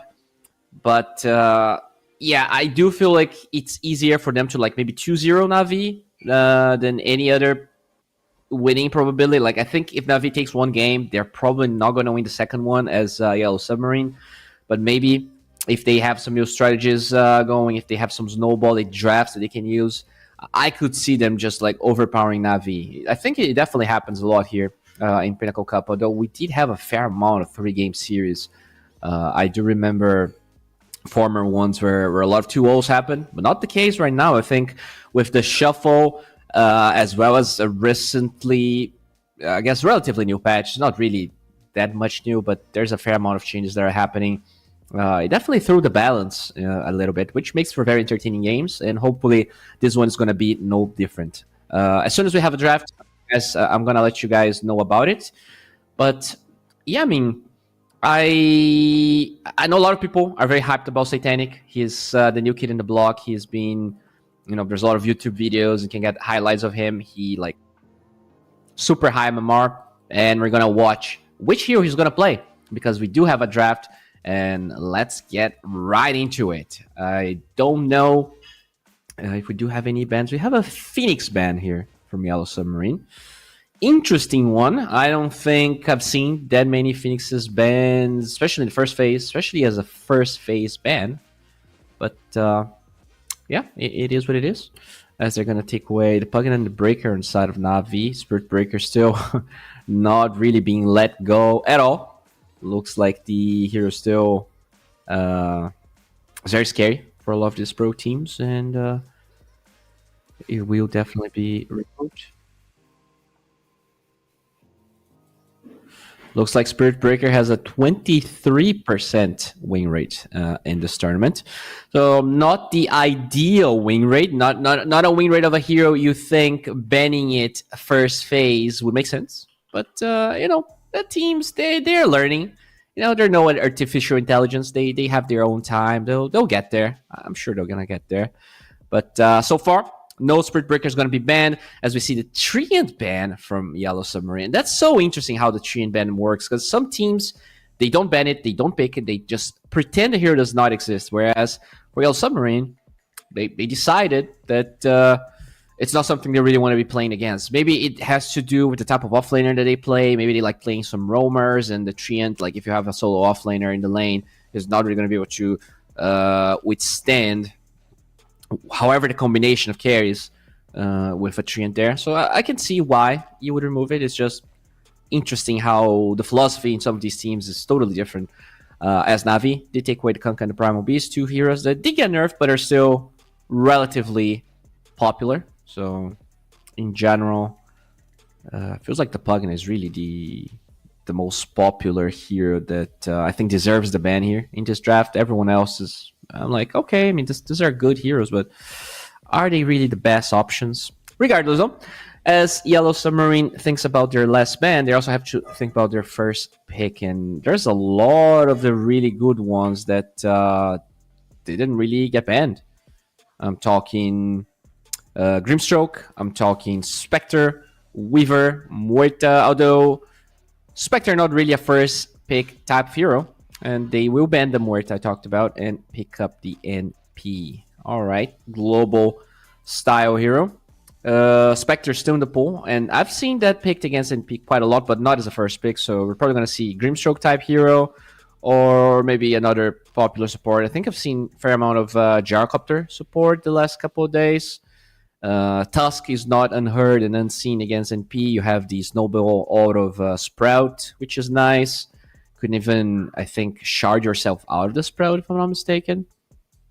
But yeah, they're going to be taking their time here to see exactly what it is that they want to play. As okay, there we go. It is the Tusk I talked about. I do like the hero. It usually is better with a Muerta, although that was banned from Yellow Submarine. I think they did expect Tusk being just like the except Grimstroke, it's probably the support you want to pick, and banning away the Muerta is always nice. You don't want to give that combination away pretty much ever, as the Weaver is going to be removed. I wonder if the Spectre gets taken out. At the end of the day, this is probably a support NP, so not sure how much emphasis you want to be giving your support NP against the enemy Spectre. And yeah, indeed, they're going to actually take the Grimstroke away. leave the Spectre in the pool, as Na'Vi has their final ban right now.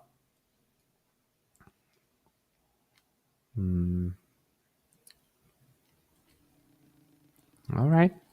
Taking their time here.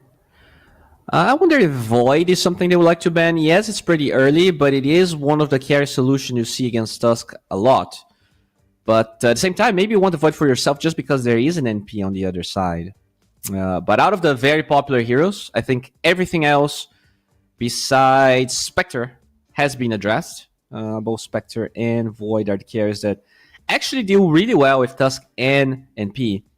But they will remove the Necrophos instead. Okay. I was definitely not expecting that one. So maybe they're going for an early core pick here that really dislike having Necrophos in the lane. Whether that's mid or off lane is yet to be seen as Na'Vi.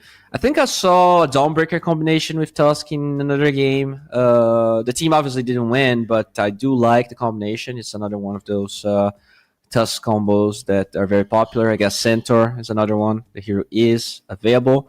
But you are against a Sprout of the NP. But no, instead it's actually just the Enchantress. Interesting. Especially the Necrophos ban, because Enchantress does have a Dispel for the Ghost Shroud. Obviously, if you plan on picking a hero that is very weak in lane, then your support having a Dispel doesn't really mean that much. But just a little interesting that they valued this Necro ban as much as they did. I have not seen a lot of Necro bans in second phase from other teams, but it goes back to all the philosophy talk we're talking about, as they will get the center, denying the Tusk combo away, but also a hero that doesn't necessarily like playing against Tusk. You can stampede away, but the shard block can, if well placed and well cast, can get you stuck, which is never nice. As Yellow Submarine could pick their other support here. AA still in the pool. What else is available here? AA, Rubik, Phoenix did get taken away, so yeah, we have to go pretty down the list here of supports, as they will go for the Breshka. All right, Dark Willow, decentish against Enchantress, decentish against Tusk, but nothing major. All right, so I'm assuming this is going to be a Willow 4 with the center. And then you have this Nature's Prophet 5 with probably a melee carry for Satanic or Butterfly. I'm not sure if people are used to calling him Butterfly now yet. So I'll be using both names just so you know who I'm talking about. As now the Spectre against the NP. That was a pretty easy one that we predicted at the beginning of the draft. And now Na'Vi probably have to pick their mid hero or offlane. The thing is, you only know one of the supports, so you don't know the carry to carry matchup. Maybe you actually have to pick your mid hero. Not the easiest place to be right now as Na'Vi. I think the Spectre pick makes sense. You know the lane and you know the... you have another reason to pick the Spectre just because of the MP. And there you go. The Dawnbreaker I talked about. So they don't focus necessarily on the matchup. They just pick a good combo because this is going to, I guess, decrease the chance that the matchup that Yellow Submarine picks will make it too hard for them. And looking at their heroes, Void is definitely a really good hero to have against Tusk, but very tanky boys there. Enchantress, obviously not a boy, and Dawnbreaker, kind of a robot woman, but they're all very bulky, and regardless, they pick it. Interesting. I can definitely see them struggle damage-wise, looking at their heroes, not the highest amount of burst damage. Like, Centaur has a lot, but not inside Chrono. We'll see how the fights are going to turn out for them, as now they have two bans. Na'Vi, they're probably going to ban Invoker, and they're probably going to ban another Faceless Void combination here. I wonder exactly. Maybe Puck? I don't mind the Puck ban. I think... yeah, like having someone that's mobile against the Tusk Shards and at the same time provides damage inside the Chrono is definitely the way to go, in my opinion. Whereas for Yellow Submarine, you're probably wanting to ban... you probably also want to ban Puck. So it's a bit weird, right? Both sides want Puck. Who has the first pick of the third phase here? I'm assuming I can't really see from the screen that I have, but I'm assuming it's Na'Vi. Yeah, because Yellow Submarine, they did have first pick, and they should have... Oh, no, yeah. So Yellow Submarine should have the first pick of the next phase. So I don't think they want to ban Puck.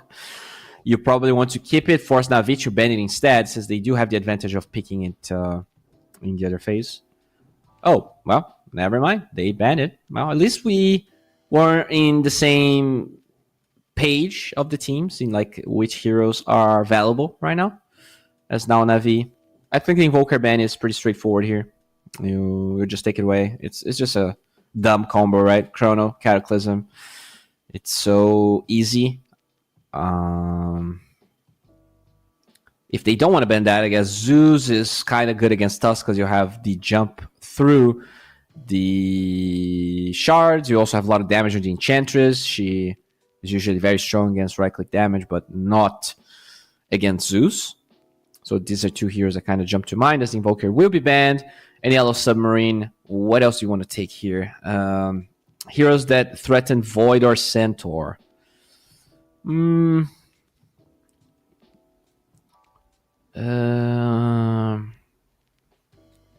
mean, Primo and Kanka got banned. Is Dazzle good here? Maybe Dazzle is something they can ban for as Yellow Submarine. Because you have a Void, right? That's going to be an even bigger layer of protection. The catch on the side of Yellow Submarine is not that great, and obviously Dazzle always goes Blink. So hard for the Void to Chrono. They have no instant catch. Literally no instant catch for Yellow Submarine, unless they're smoked or have a Shadow Blade on the Void. So, I like the Dazzle ban, but he banned the Shaker. I guess similar, not really similar, but indicating that maybe they want to play a melee hero in the mid lane here for Yellow Submarine or some sort of short range hero. So yeah, I guess either Zeus for Yellow Submarine or Lina? I'm not sure I like Lina. Like, once you get the eggs, Lina is very good against Tusk. But before that, I don't know. And you're also picking the Lina blind. There could be a couple of matches here that you're scared of, especially the Dazzle we talked about. But, I think Lina is fine. Lina or Zeus kind of jump to mind as, they need damage. They're very beefy on the side of Na'Vi. You're going to go Razor instead. Not the route I expected. I guess he does deny a fair amount of heroes here. I really like the Dazzle now for Na'Vi. I think you have a way to keep your distance from the Poison Touch. You build items to keep your distance from the Razor as well. I guess there is Sprout and there is...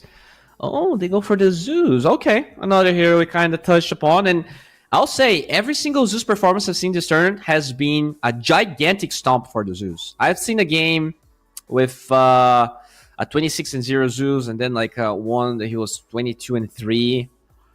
In general, every game I've seen from Zeus was insane. And okay, so we do see a raise here, just making sure his beautiful locks are hydrated.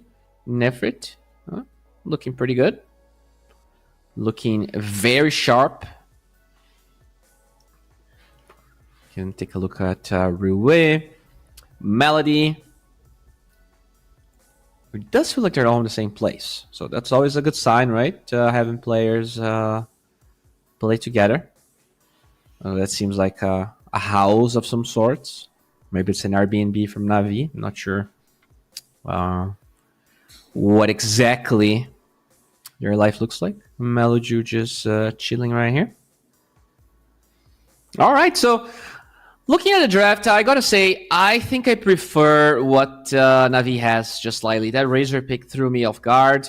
Not to say that Yellow Submarine stands no chance. Like, if you were talking just the team advantage, I would say it's like a 60-40 for Na'Vi. I feel like Yellow Submarine definitely has the caliber of players needed to take a series out of them. But now when I look at the draft, I probably have to go like 70-30 for Na'Vi. I just prefer their draft a little bit more. I guess mostly because of the Razor. I'm not entirely sure. Like, I get that the hero is strong, but I'm not entirely sure what the hero is supposed to do this game. It was picked blindly, right? So you don't know your matchup. It doesn't really crush the Zeus. In fact, Zeus is pretty fine in that lane. He just hops away from the static link. He can always CS, even if the Razor drains a lot of damage. He should only struggle if the NP gets some good rotations, and that's what you have to watch out for. But as long as he breaks the static link with his jump, I'm not even sure if they have enough damage to kill him under tower, because there's always going to be TPs. We'll see what's going to happen here as Shigetsu and the King, formerly known as Satanic, now known as Butterfly. Lots of names here. 3 names already. Trading tips, so both players. Maybe it's a friendly tip, and maybe it's some banter, some unresolved business from a pub that we have no idea about. Damn, he's actually rank 5 Satanic right now. God damn. This guy is grinding. Definitely grinding a lot. There's Navi chilling here in the mid lane. They did get a fair amount of vision in the mid lane with that sort of deep ward on the left side. And Yellow Submarine, they're just chilling in their own triangle area / the Radiant Big Jungle. Doesn't seem like any team really has the intention of going for a fight. They're just posturing here. Pretty much mirror movements, especially with the wards as well. As Zayat is going to push away the King. And yeah, nothing's really going to happen apparently. There we go. It is a 2-4-2 Absolute Massive, and Ike picking up the runes for the dire side as Shigetsu did take a fair amount of damage. TP from the NP is not going to be used, but he did just showcase the fact that he has no Sprout learned, which makes a lot of sense. After all, he is going to be playing against Spectre as well as a Zeus. Not going to be the most impactful spell level 1. Might as well have the teleportation to aid in some fights inside lanes, as Melody will be able to stand her ground and just throws a couple of lances here in the Dark Willow. Trading pretty even, so both supports. High armor, distant attack damage. Should be fine. Absolute Massive with 2 rings of protection, so very tanky boy. And I do love the Meloju starting item build. I think this is very underrated. A lot of Zoo players don't go for it. Like, you're just not gonna die. You don't need the HP regen as a Zeus. But look at that. A lot of emphasis here in pushing the lane. So Meloju did have to use a lot of arc lighting mana to make sure that he wouldn't really lose the range creep experience. The top lane, 3-0 for the King against the 6-1 of Nefrit. So definitely being harassed quite a bit, and he gets level 2 quite early, but the wave is pushing, so a bit hard to really utilize that pressure. Melody just hopping away, trading some right clicks here against Absolute Massive, but those 2 ring of protections make this centaur very beefy.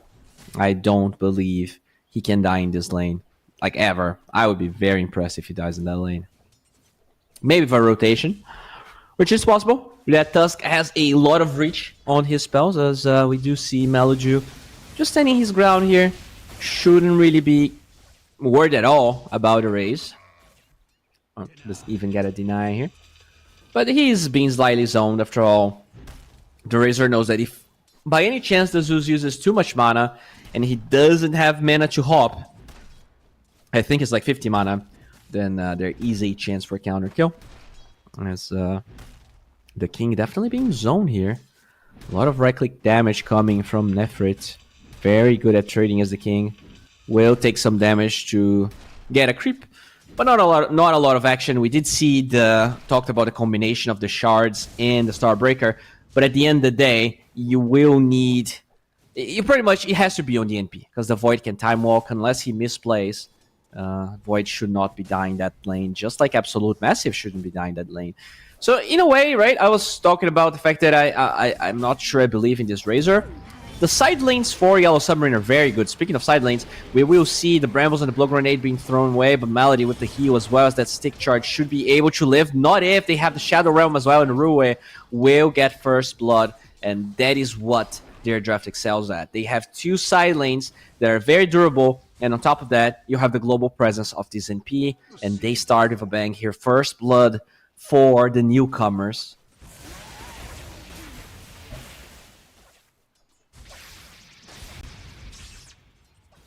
All right.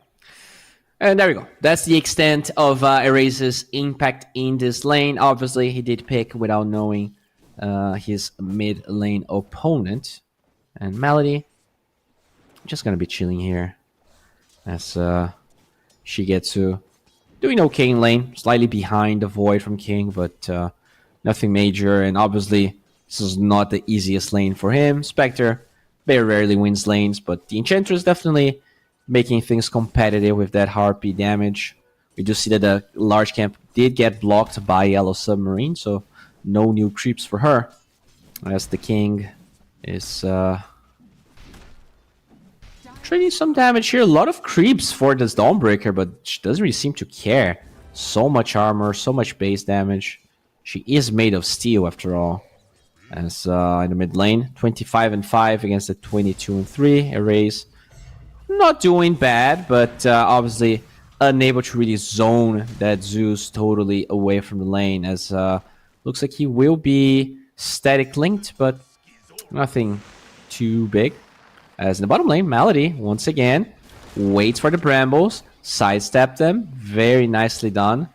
Dark Willow not really being too good at hitting them so far, as Malady just keeps on trading here. Zayat now going for some pokes on King. Nothing major. He's just blocking the camp. He did get de-warded by that sentry, but he just wants to make sure that his creep wave equilibrium is not going to be affected by some pulls. As we do see that he is alone, and P will TP to that top lane. The Void definitely starting to get behind. He was ahead of the Spectre by a fair amount, but hasn't really gotten a single CS for a while, just because ENP has been roaming a little bit, not really securing his farm as much as he possibly would like. He's actually lowest CS right now, as we do see all of the heroes on the side of Na'Vi creep up in farm. Time dilation is going to be used as Nefrit. It's going to be sprouted up, but not enough damage or control or anything for that matter, as he is now a full level ahead of the Void, despite the fact that he was alone in lane. You can see from the denies, 13 denies that the Dawnbreaker was able to pull off, as the Ray is going to be jumped here. They have the ulti from the Zeus. Finally, Zayat will pick that one up, and there we go. Their kill combo working out, as they also find a rune here. But the price of that rune is going to be death, as Melody will once again pick up another kill. So the supports getting both kills there. The Zeus, unfortunately, not really picking a single one. Not the end of the world, obviously, as this global aspect here of Na'Vi, the Spectre, the Zeus, definitely going to be hard to deal with. Ike, really good sprout block, not allowing Zayat to run away, but they do not hit the plasma field, and so the slow is not going to be there to lock him in place. And now the King trying to bounce back here in CS, now tied with the Spectre, but still a big difference from the Dawnbreaker. 45-14. Oh, Zayat will try and get his own Wisdom Rune, and he will be successful at that, which means Ike will unfortunately fall. And at the same time, I think the other... Yeah, Rue did get the other one, so it is a 1-for-1 at the end of the day. Absolute massive. Definitely having a decent game as well. 10 denies on him.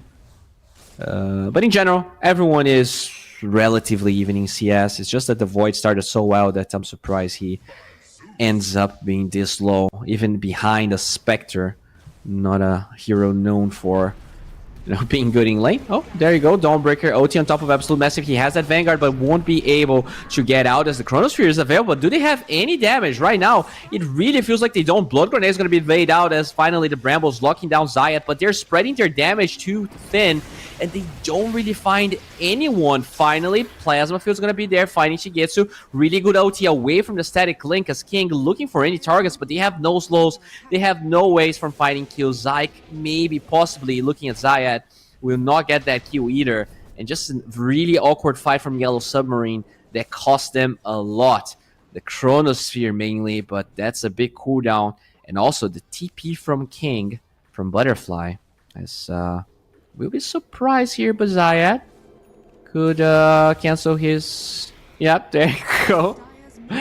Just being a little nuisance, as King will be able to time walk his way and dodge some of that damage, as well as be fine top. Alright. 2k gold advantage here for Na'Vi. Nothing major, as it looks like Absolute Massive already has his Vanguard. Probably gonna go for a Blink Dagger in no time. Oh, Brambles will hit. They have the Hoof Stomp and the Double Edge. A lot of damage. He gets to auto mana. Cannot really ult anyone. Does he have vision for anyone? He doesn't need it. He's tanky enough. She's tanky enough. And now look at the mid lane.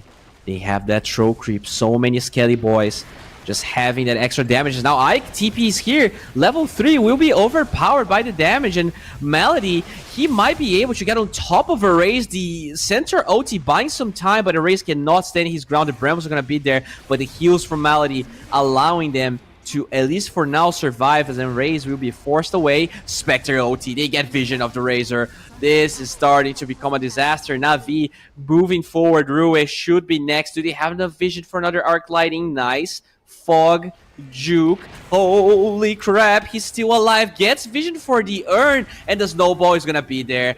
Oh, Shadow Realm, where's the lightning bolt? Waiting for it, and eventually Meloju picks it up. So definitely giving them trouble for it, but at the end of the day, it does not matter.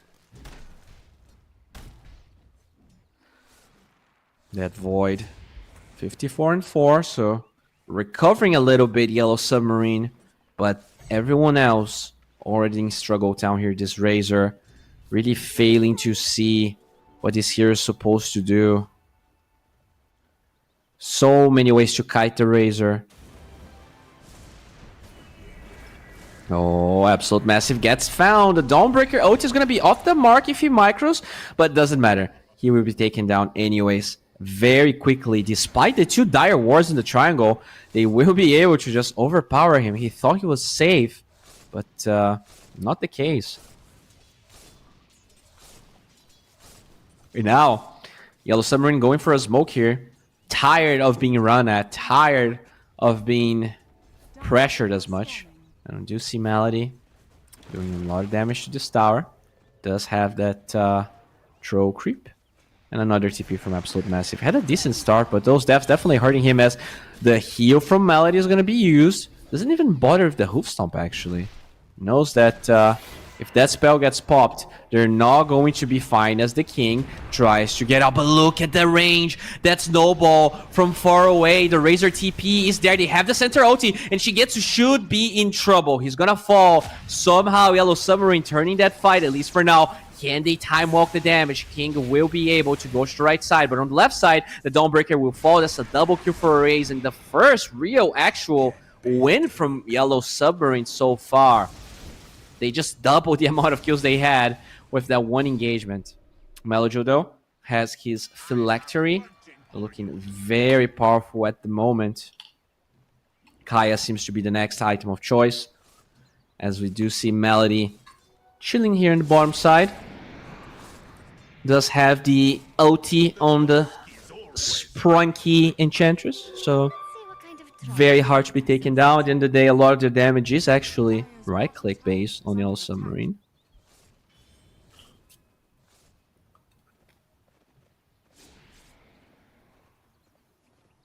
Dire's bottom tower is under attack. Faceless Void here from Satanic, doing a decent job now ahead of everyone in CS. He had dropped his advantage quite a bit, but starting to look a bit better on his side. We could maybe check the net worth to understand a bit more what's happening, as he's going to be engaged upon. Walrus Punch with that spectral damage. Oh no, way too casual with the time walk. Could have probably survived, but good spell casting from Na'Vi prevents him from doing anything. As now the tower will be collapsed upon. No real answer here from Yellow Submarine. They have to let it go, and another tower will fall. They're gonna drop the glyph just in case, but there's no denying the tower will fall. We do see Melody just tanking a lot of creeps, being a nuisance here, protecting this tower. We'll see if they're gonna be able to do anything about that. As he is okay. They will try and go for that Enchantress, and there's no way she lives.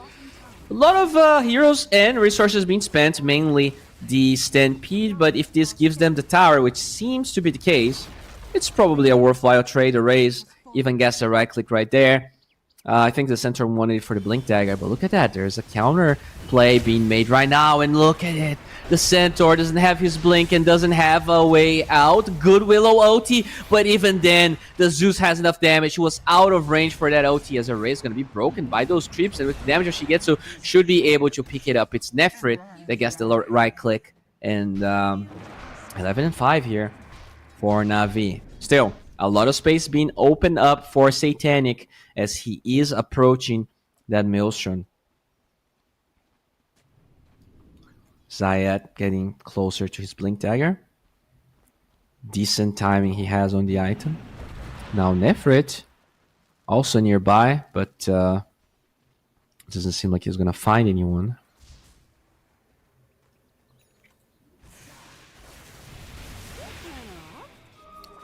Erase.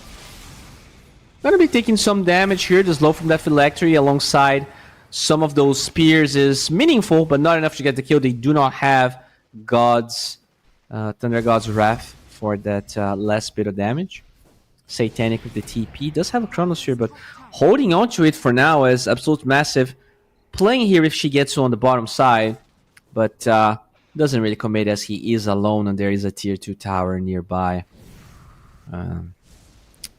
Alright, interesting game here as we do see Satanic going back to the top side of the map. There is a catapult wave. Seems like they want to try and at least pressure this tier 2 tower. They know that the Void doesn't have a TP, by the way. He did TP to aid in this fight. So if he's gonna be here, it's gonna take a while. This is not a bad fight for them to force as the Blink on Centaur gets revealed. And if they can burst this Enchantress, it could be huge, but they're holding on to it.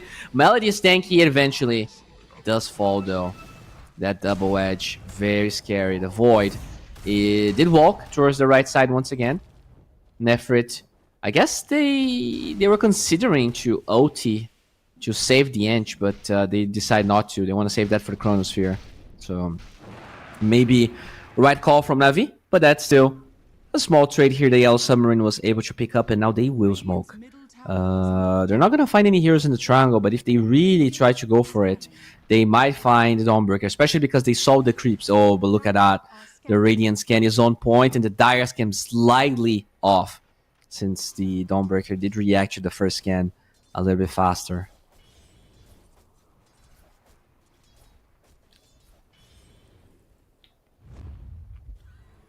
Okay. Now that's a smoke from Na'Vi. So looking at items here, Yang still doesn't have her 4 staff, but Zeus with OT up probably means they can get a kill. Not level 2 OT on Meloju, but the Fairy Trinket by itself with the Kaya is a huge timing they would love to use. That is a gazillion damage. Oh, they will get vision of the Razor here in the mid lane. They are very eager to get a raise. The slow, nice OT from the center, though. The shard never came, so it was just, yeah, I don't know about that. Shard was not used. I guess he pretty much knew he was dead once he pressed the snowball. Maybe the play was to force the Stampede in the first place. But now they actually need to do something about it, or else it's just going to be a dead support for no reason. She gets it though, getting closer and closer to that relic. His Radiance is going to be an incredible timing here for Na'Vi, not only for the fights, but for the farming. That's really what he does for Spectre nowadays, since the Haunt spell they get removed. They get deleted from the game.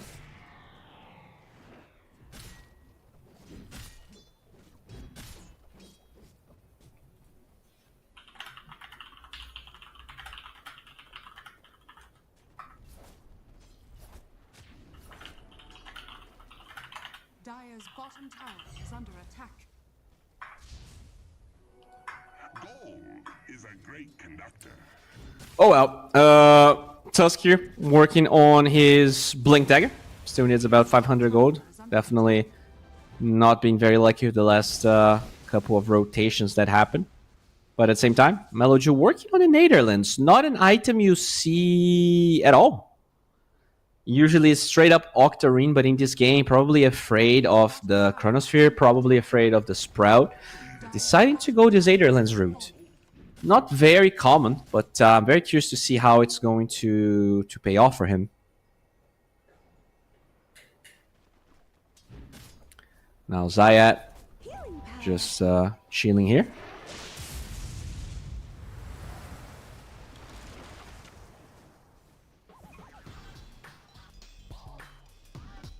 Oh well.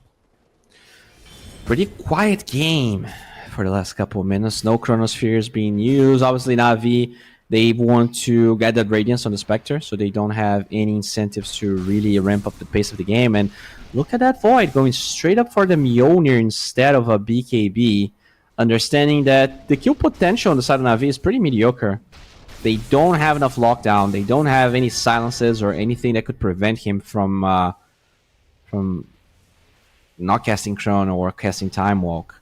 I do like that. Sometimes I think it's pretty greedy for a Void to go straight up Mjolnir, but if there's a game for it, it's probably this one. As a race, did get his BKB finish. So sometimes on Yellow Submarine, hitting slightly faster than the ones on Na'Vi, and we're going to see whether this BKB Mjolnir timing is something they want to be using aggressively, because, well, if they don't... Oh, there you go. They actually smoke instantly, as they will find Zayat.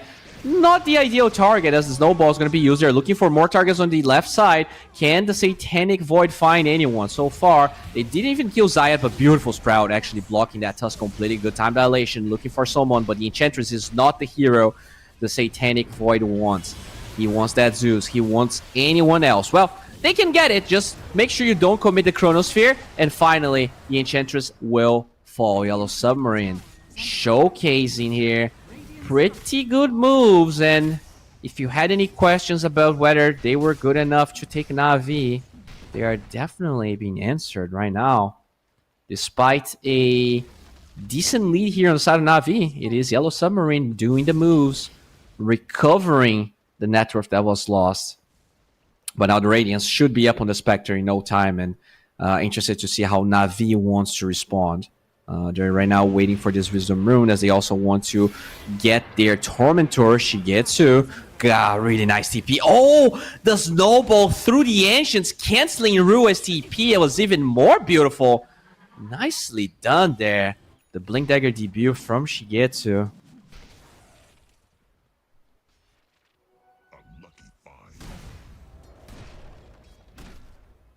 Okay.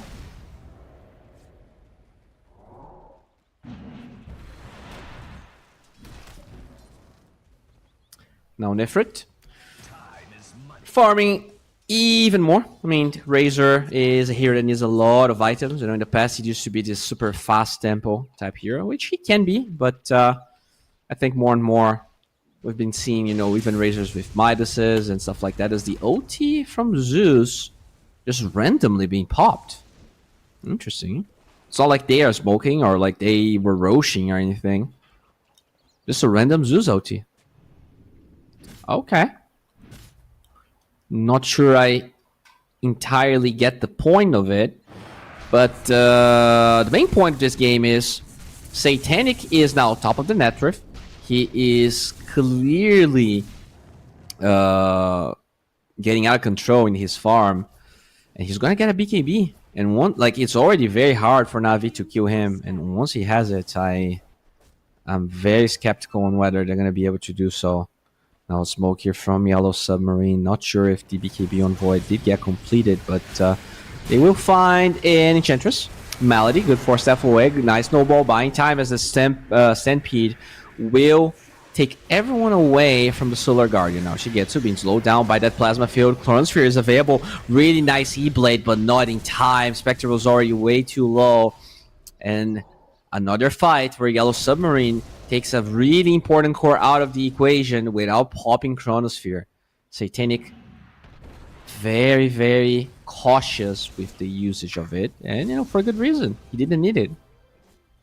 Come on, sprites. Radiant are scanning. Okay.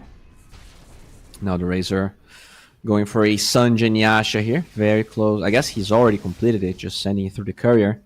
Melojo did finish the E-Blade, going for Travels as well. So, interesting build. Most of the builds I've seen were, your standard Electri, Kaya, E-Blade, Octarine, Refresher. But he's going for Travels here. He's trying to give the side lane. That's good for him in the long run. Not sure what the timing that they're trying to do. It's forming Dire are scanning. low. Is a great conductor. Would like to be a bit higher.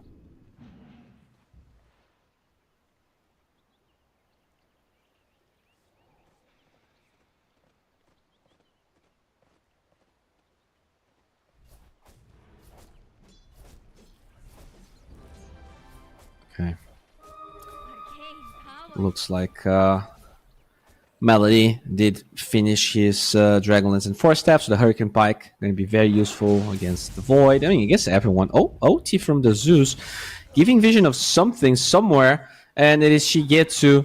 I guess I understand. The OT is supposed to give Shigetsu vision to find someone out of position and kill them if possible. I guess with that other OT, he never found someone he really could kill, and so he didn't really commit for it. Makes sense. But even after getting that kill, the Void is still massively farmed, and they are going for Roche on the Dire side. With Chronosphere being up and this NP dead for only 15 seconds, do they have enough damage to take this? So far, it feels like Yellow Submarine are not going to partake into a defense, although yeah, the Dire scan came way too late. They cannot do anything now. And Shigetsu will claim the Aegis, so Na'Vi. They lost a lot of their net worth lead, but momentum-wise, this Aegis could be exactly what they needed. The Chronosphere might not be enough damage to deal with Shigetsu, and if he has a second life, God knows what could happen. As Absolute Massive taking a lot of damage, will be able to use the Stampede. And now Spectre trying to get away from that Shadow Step. They have a lot of damage. Finally, the NPOT being used, and Shigetsu will survive. So they trade Spectre OT for Centaur OT. Not that big of a deal. And at the end of the day, Na'Vi is so bad at taking high ground that they are forced into these weird engagements. They need so many kills to actually go high ground. Whereas for Yellow Submarine, not necessarily the case. Like, even these Aegis, they're not going to hit a tier 2 tower right now. It's just impossible for them. They need to find heroes out of position. They need to force some OTs. So if the Chronosphere gets used, if they can force a fair amount of OTs, they could potentially hit the towers if they kill enough heroes. That could also happen as the Void gets found and instantly time walks away to the right side. The Smoke Tusk unable to really get the jump, as he will find the center instead. And this time there is no Stampede. He's going to be hit by the Dawnbreaker. So much freaking damage. And the King looking for a Chrono on the left side, does not find it. The BKB is going to be there. Chronosphere on 3. This is amazing. Can he get the second kill? The Tusk will not survive, as Shigetsu is not a hero that the Void really wants to fight against. Good time walk away, and Melody is going to be locked by the Sprout. So this is a 2-for-1. Core and support for a core. If Rue could TP, this is the ideal scenario, but too low to even attempt it, and will eventually fall here. So it's a 2-for-2. Probably very good for Yellow Submarine. Sure, they use their Chronosphere, but at the end of the day, it is a fight pretty far away from their base. And once Na'Vi could even think about hitting tier 2 towers, everyone's going to be up. So overall, not too shabby of a trade, as we do see MKB here being the next item for Shigetsu. Another good OT combination here from the Zeus. I'm assuming Nimbus is going to be an item, just because just getting that vision for the Spectre OT is always nice. Malady Gets found, time dilation off the mark. He should be fine. Double edge, slowly but surely, wearing the Enchantress off. Good Hurricane Pike away, but it's not enough distance. And if they get another Hoof Stomp with another double edge, it's gonna be there. It's a kill for Satanic. Dominating streak, 18,000. I'm sorry, 18,000 net worth right now. Way ahead of everyone else. Despite Yellow Submarine struggling, he's being the rock of this team right now.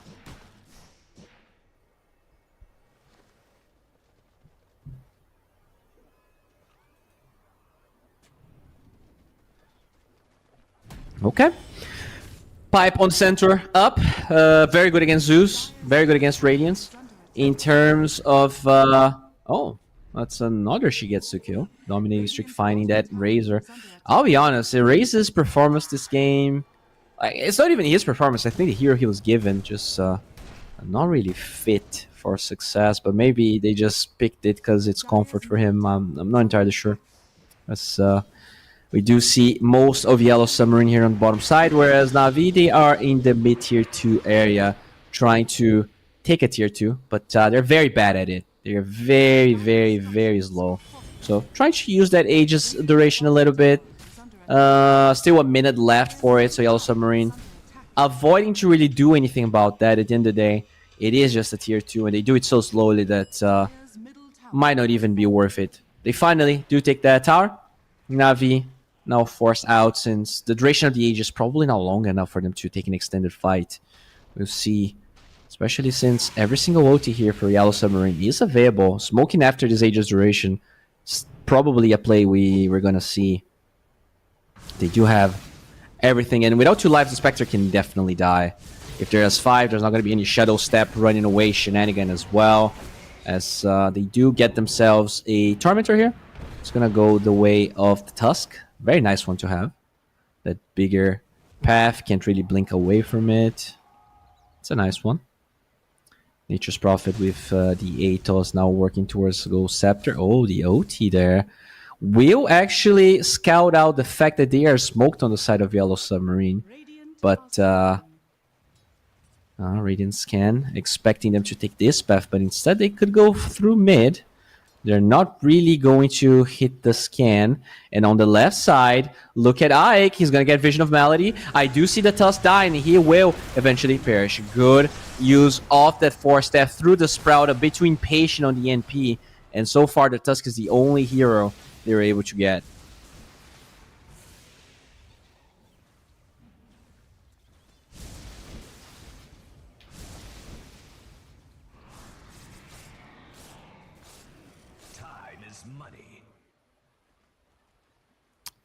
I am not sure what's up with my microphone. I see a lot of comments talking about it. You know, my mic is top of the line, so I'm very confused as to what's happening here. Hopefully it's not on my side. I don't know what could be happening, but maybe it's just internet issues. I do apologize, guys, but my mic is very good. I do see that Erase actually has the C-bit tag, huh? I wonder if this is a standing thing or if they did swap any players. Absolute Massive working towards... Oh, wait a second. Rue should be found, but looks like Na'Vi, they're not going to get the easy path through that left staircase. They're going to go all the way around. They drop a ward.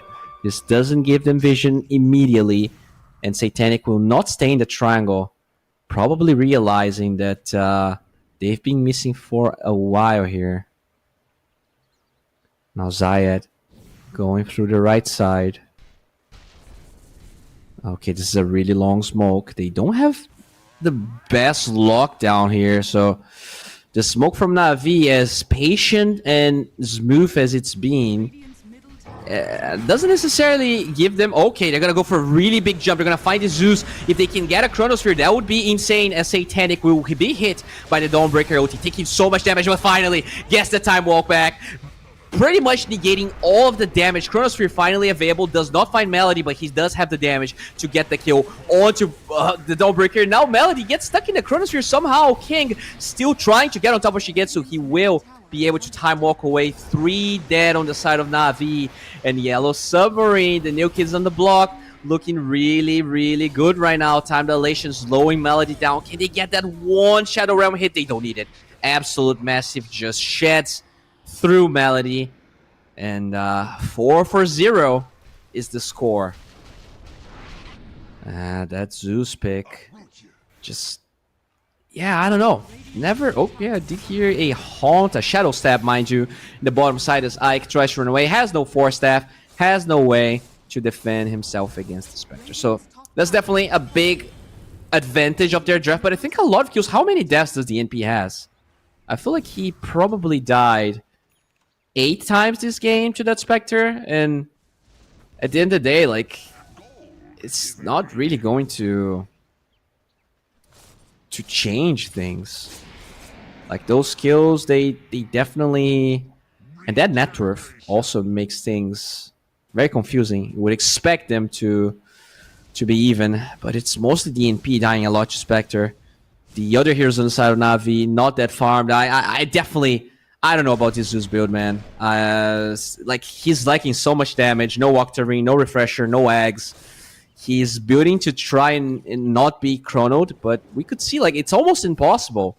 You have Stampede, you have NPTP, you have Atos and Sprout and Curse Crown.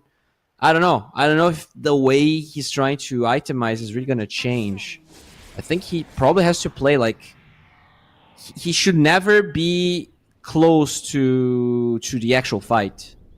Maybe if he plays that way, once the chrono is used. Okay, they will find that void. Warrior's Punch is so much damage, and there's not going to be a time walk now. They have to disengage. Yellow Submarine, you lost your most important hero, and that combo was perfect.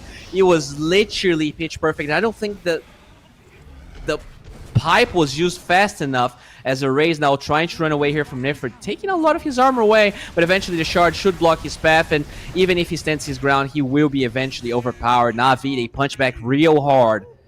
Hopefully and thankfully to them, Roshan's going to take a while to respawn, and it is going to be on that dire side. So we'll see whether Na'Vi is going to be able to really abuse that fight. So, oh, look at that. The pipe did get used, by the way, and even then it was not enough. I mean, they responded, I think, as probably as fast as they could have. Just a perfect smoke from the right side.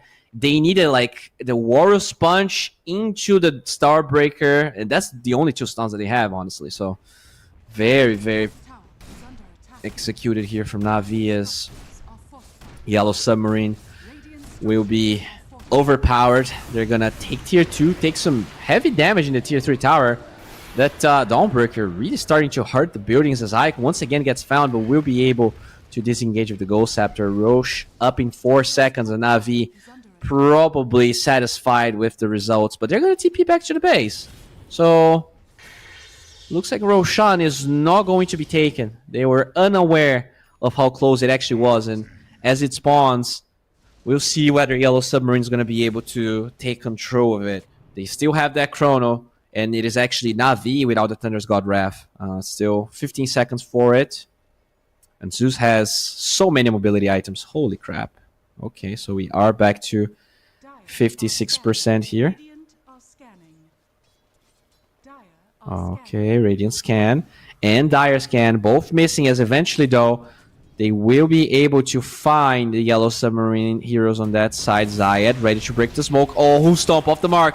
This is a good blink out from Zayed, just breaking up the fight, giving vision, and the Void still looking for a target. Will not find anything as the Cursed Crown Brambles are going to be there, locking down the Tusk. They do claim the high ground here as Na'Vi is in a really awkward spot. Meloju on the total right side, and the Spectre didn't even show up just yet. The Spectre just holding on that Shadow Step. Finally, buyback from the Tusk King, looking for a target. Does not want that Enchantress. Wants the Zeus. Wants anyone that's meaningful, and it is going to be Nifred. He has that Chronosphere holding on to it. Still not using it because the Razor will get that kill nonetheless. The Razor will now go towards the Spectre. Really good. Oh, Chronosphere off the mark when she gets to, but oh, beautiful E-Blade. No Nullifier just yet to dispel the E-Blade, but it will not save the Dawnbreaker's life. Even with that snowball, they will eventually perish here. Zayed with the nice Force Staff plus the Ogre Seal Totem, but it doesn't matter. King will get that kill. No buyback on both the Tusk and the Dawnbreaker. Meloju is so low, actually. He will be able to disengage, but not before Malady gets shredded by Erase. So this is a super back and forth game. Both sides being very patient here, especially Shigetsu. I think he's having an amazing game despite the fact that his team is slowly losing ground. But he's not strong enough to really fight this Void. That's the problem. Like, he doesn't really fight the Void, neither the Razor. And now, this is going to be Roshan here for Yellow Submarine. Alright, so we can rewatch. Really good positioning by Meloju on the right side. Satanic, like, doesn't know where to go. He doesn't really want to hit Malady. He doesn't see the Spectre. And eventually is forced to go on Ifrit, which is not the ideal target. But regardless, still a very good fight since they do kill him twice, right? He buys back, uses the Solar Guardian. Even that's not enough to really save anyone. Very nicely E-Blade applied there, but it's still too little against Yellow Submarine. Satanic definitely showcasing a lot of patience here. They have so many items to kite his Chronosphere. I think they have... Can you check how many Ogre Seal totems they have? I think they have 3 on Navi. And then you have 4 staffs. Like, the Zeus has 1, Tusk has 1, and maybe the Dawnbreaker also has 1. So they have... Wait, am I crazy? They have 0? Maybe they actually swapped because they have tier 4s. But I definitely saw some Ogre Seal totems. But anyways, there is a Timeless Relic on the side of Navi, so that is some damage that they're liking. But honestly, the problem is mostly lockdown. Like, the only time they actually got a kill on Void convincingly was that one smoke. But, like, it was perfectly executed, and honestly, if they were even half a second too late or didn't time their spells properly, it would have failed. So they need a side of Vice. They need something to lock down Mr. Satanic, especially now that he has the talent and is an even bigger nuisance. Zeus does have that Vice we were talking about, so hopefully it's going to help them kill the Void, but he does have 2 lives right now. And they are just taking away every single tier 2 tower here on the side of Navi. They quickly get mid, they go back to bottom, and Navi is just unwilling and probably not really strong enough to defend those tier 2 towers. Way too risky with 2 buybacks on cooldown. The Tusk and that Dawnbreaker we're talking about. In terms of net worth, Zeus still very far, but I'm not really seeing that damage flying through. Level 20 is definitely one stage where Void starts doing more damage, but without Refresher, without Octarine, without Eggs, I don't know. I'm not that convinced. The Stampede looking for Shigetsu here, and they might find him. There you go. Sprout's gonna lock him in place as the Spectral Dagger buys some time. Chronosphere is there, though. They do have the Solar Guardian if necessary, and the King, taking so much damage from the Blade Mail, is going to be very careful. Does not die. Even with the Thunder's God Rev, the pipe from Absolute Massive there, being the difference maker. Holy moly. That was so much damage reflected from Shigetsu. But he still is able to get it.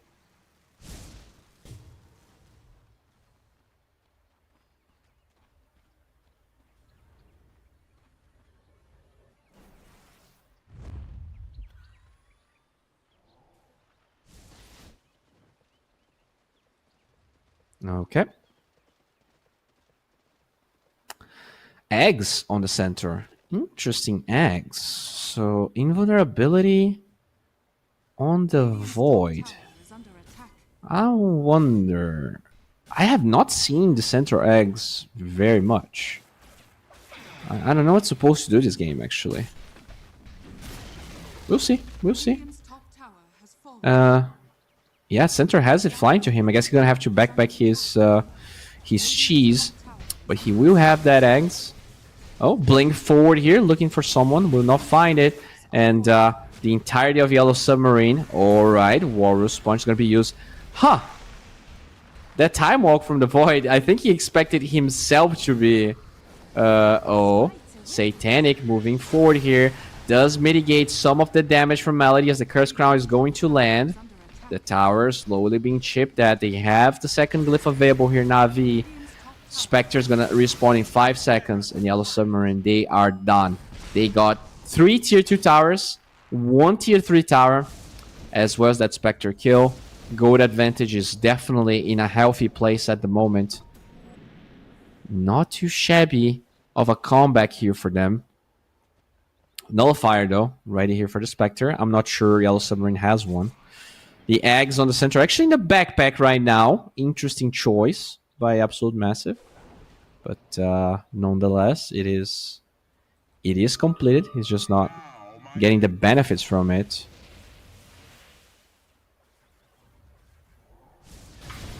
We'll see. I'm very curious to what the plan is with the Centaur eggs. Like, all right, you put someone in the cart and they're going to be invulnerable, but it's not like they have a lot of control for anyone. Maybe if someone gets vised or something like that, I guess the shard block might allow, like if someone is stuck in the shard, you can put them in the cart through the barrier. Can we check the cast range on the Centaur eggs? Is it like 300 to put someone in the cart? It doesn't say, huh? Let me check here. So let's check the wiki. I would say it's like 400 maybe. So it is 300 cast range. Okay.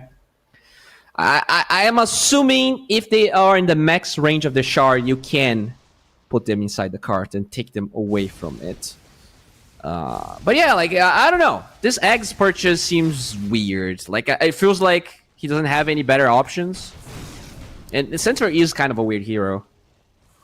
Sometimes you see the, like, actual damage dealer Centaur with the Kaya Sanj and, like, E-Blade and Dagon, stuff like that. But he's not really playing to be that type of hero this game, so decided to get the eggs. I wonder how good it's actually going to feel as Walrus Punch with the Snowball. They do have Willow nearby. Will be able to push them away. A lot of damage being done to this Void as he will pop his BKB. He's in the cart, actually. Will be able to get out. Good Chronosphere finds 2 heroes. The first one's going to be the Dawnbreaker, no buyback, but there is a refresher here, and there you go. They're going to find the poor Zeus. He doesn't actually finish the kill, goes for the Tusk instead, but regardless, they both are going to die and buyback, and now Shigetsu, he's the last one. Can he live? Going through the cliff is not enough. He will fall. Triple kill for Satanic as Na'Vi is about to be overpowered. They do not have buybacks here on the other heroes. Nice hop away from this Enchantress, but it's not enough. And GG gets called. Yellow Submarine. They take this game 1 against Na'Vi, and you know, I'm not going to say it was convincing fashion. I would actually argue that Na'Vi played slightly better, especially in the earlier portion of the game. It's just that their draft was not equipped to really deal with Yellow Submarine at all. Like, the Zeus had a very sizable advantage in the early game. I don't think I dislike his item build a lot, and even with a better item build, I'm not sure like if you can actually win this game when you're this far behind. I think they wanted to increase the speed of this game by a lot by using the Enchantress, but the problem is their tower siege is awful. Even when they were like 5-6k gold ahead, they couldn't take a single tier 2 tower. And once they get the ages, like they slowly like did 1 or 2 towers. Their draft, as much as I like the Spectre into NP, you need to have someone that deals with towers. And in this game, they really did not. So if you have that Spectre, you need a mid hero that's going to be able to scale to do a little bit more damage, because the Zeus pretty much itemized the whole game to deal with the Void. And it was not enough. Like, I think Satanic was very patient with his Chronospheres. He never chronoed when he didn't have to. And because he had that patience, the only way, let's say, for Na'Vi to win those fights was by wasting a chrono, which never happened. Literally never happened. I think most of his Chronospheres are actually 2 to 3 man Chronospheres. Very nice performance by Satanic and the Yellow Submarine boys. And this puts them 1 game away from actually getting second place in their group, or actually, I'm not entirely sure. We're gonna go to the groups in a second, but right now we're gonna go on a break because there's 7 minutes for me to rest my voice and come back here with game number 2. Thank you so much for watching, and we're gonna be back in no time.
sport.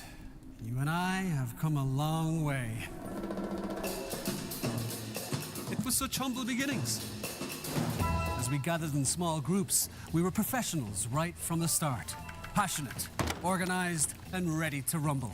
We dreamed big, and surely enough, our parents supported us at every step of the way. Didn't they?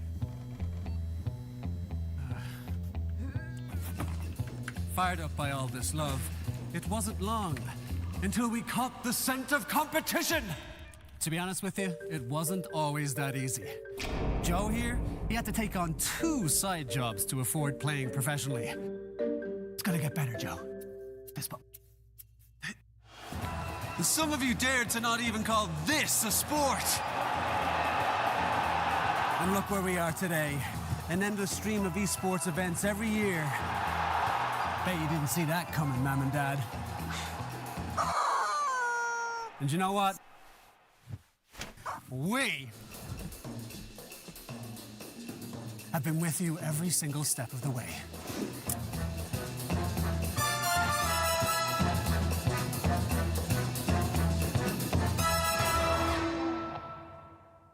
Dream of working with people you watch on screen.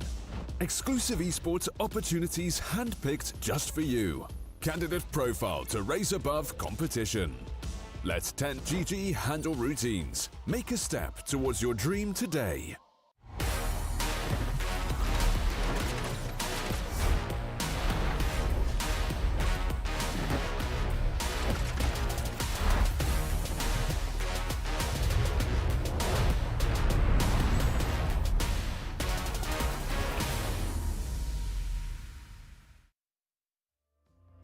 Hello, we are back with Pinnacle 25 years show, and I'm Bowie. Game number 2 between Na'Vi and our Yellow Submarine boys is about to begin. And I'm gonna be honest, Yellow Submarine, they're definitely coming back with a bang. This is the second tournament of them that I'm casting in. The first one, I'll be honest, I think they had a lot to improve, but they are looking much better. And I would love to see them taking another game here from Na'Vi. Not because I'm biased or anything. It's just because it's nice to have an underdog moving through the next stage of the tournament. But for that, they're going to have to keep playing at the level that they did and keep drafting at the level that they did. Because I was not a big fan of the way Na'Vi drafted their last heroes. And I don't think they were a fan either, because they did lose. And I think they actually had very good laning stages. Everyone was kind of enabled to do what they needed. Even though I have a couple of, let's say, problems with the issues with the way Zeus itemized, at the end of the day, I don't think even the best item build would have changed the fact that they didn't really have enough control for that void. Usually Zeus likes to itemize for damage. So I actually like the side of Vice he completed later into the game, but even that was not enough, and it kind of showcased the fact that they were lacking the damage to use the disable in the first place to get the kill. He was already level 26, had his talents, they had no break. I think the Void ended up going for a nullifier to deal with the Ghost Scepter on the NP. So yeah, overall just a rough game here for Na'Vi, but I am sure they can get a better draft going. I'm sure we can get an even closer game. And that game number 1, I think it was close enough. That was pretty much what I expected out of these two teams. Now, the series is a different story. And to tell that story, we need a draft. So as soon as that is available, I'm going to let you guys know. But yeah, I think it's too much of a debate to pick Spectre that early into the NP. I think if you're picking Spectre and you don't have a Pugna, if you don't have... I think like the Enchantress was supposed to be the Pugna cosplay for them that game, but I don't think it really did everything they needed. Yeah, here we can check the group. So if Yellow Submarine wins, if they win, we're gonna be able to see them going over Na'Vi, which actually puts them at winner's bracket situation. I'm not entirely sure about that. Maybe winner's bracket is only first place, and 2 and 3rd are actually lower bracket. But regardless, if they lose here, they could be dethroned by moneymakers. So they really want to win this series. If they lose this series, it has to be 2-1, and that they actually accomplished already, right? So because they won one game, even if Na'Vi is to come back into the series, they're only going to lose 1 point, and they're still going to be at 0 points, which is more than -1, which puts them ahead of Moneymakers. Moneymakers, they cannot come back into third place. They are out of the tournament. And now what they are fighting for here is whether they're going to be second place or not. For them to be second place, I think they need to win this 2-0. But yeah, there you go. We now have a draft in front of us in Yellow Submarine, still banning that Pugna. I think that's a very wise choice for them. But they ban the NP instead. Now, that is very interesting to me. We'll see exactly how the draft is going to develop, as the Primal was the first ban here from Na'Vi. I think they did ban Primal, but not as their first pick, or first choice as a ban in the last game.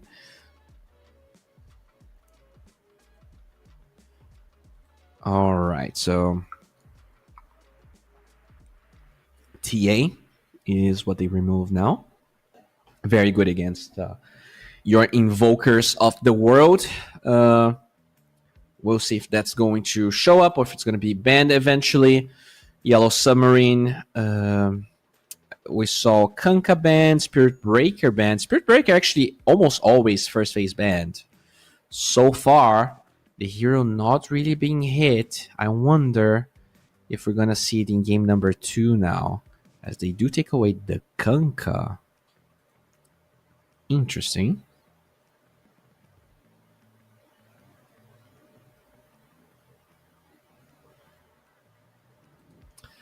All right.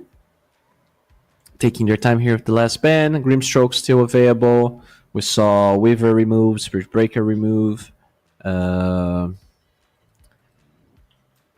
of the supports, I think we also saw Phoenix, actually. Yellow Submarine, they banned Phoenix as their first ban in game number 1. This time, actually, untouched. Oh, they take away the Brew. Very different game. This game's going to be totally different. Not only because we're already seeing a couple of heroes that were played being removed, but because a lot of the top tier heroes that did get removed in the first phase are now free here. I can think of like 3 big ones. Spirit Breaker being the biggest one, as Na'Vi now deciding if they want to remove that hero or not. But yeah, Grim Tree, Muerta, Spectre, Weaver, Void, all available. All right, all right. Let's see what Na'Vi has in store here for us, as they're going to take away the Willow. And they do pick the SP. All right, so I've seen some counters to SP. Invoker is one of them, with the Tornado, canceling charge and dispelling the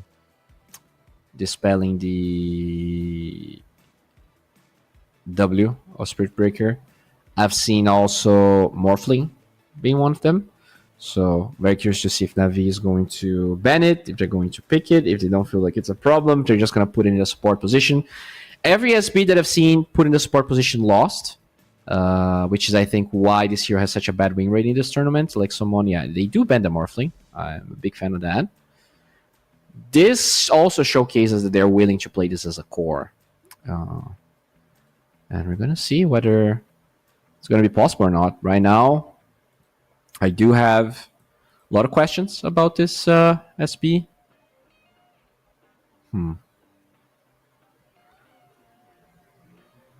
All right, let me check here how the win rate is going for Treant Protector in this tournament, because it's also here, I don't think was picked that much. So picked 28 times. Holy shit. 50% win rate for the Treant. Whereas the Spirit Breaker, well, he has 52% win rate right now from the data that I have. 17 picks, though, seems a little bit high. Well, anyways. Yellow Submarine will ban a Grimstroke and pick Muerta. So no Tusk being picked just yet. I've seen that combination of Muerta Tusk so much that I always expect them to be there together, especially against Spirit Breaker. You can dodge the charge, you can save people from Nether Strike. There's a fair amount of stuff that you can do. Whilst we do see Na'Vi waiting here.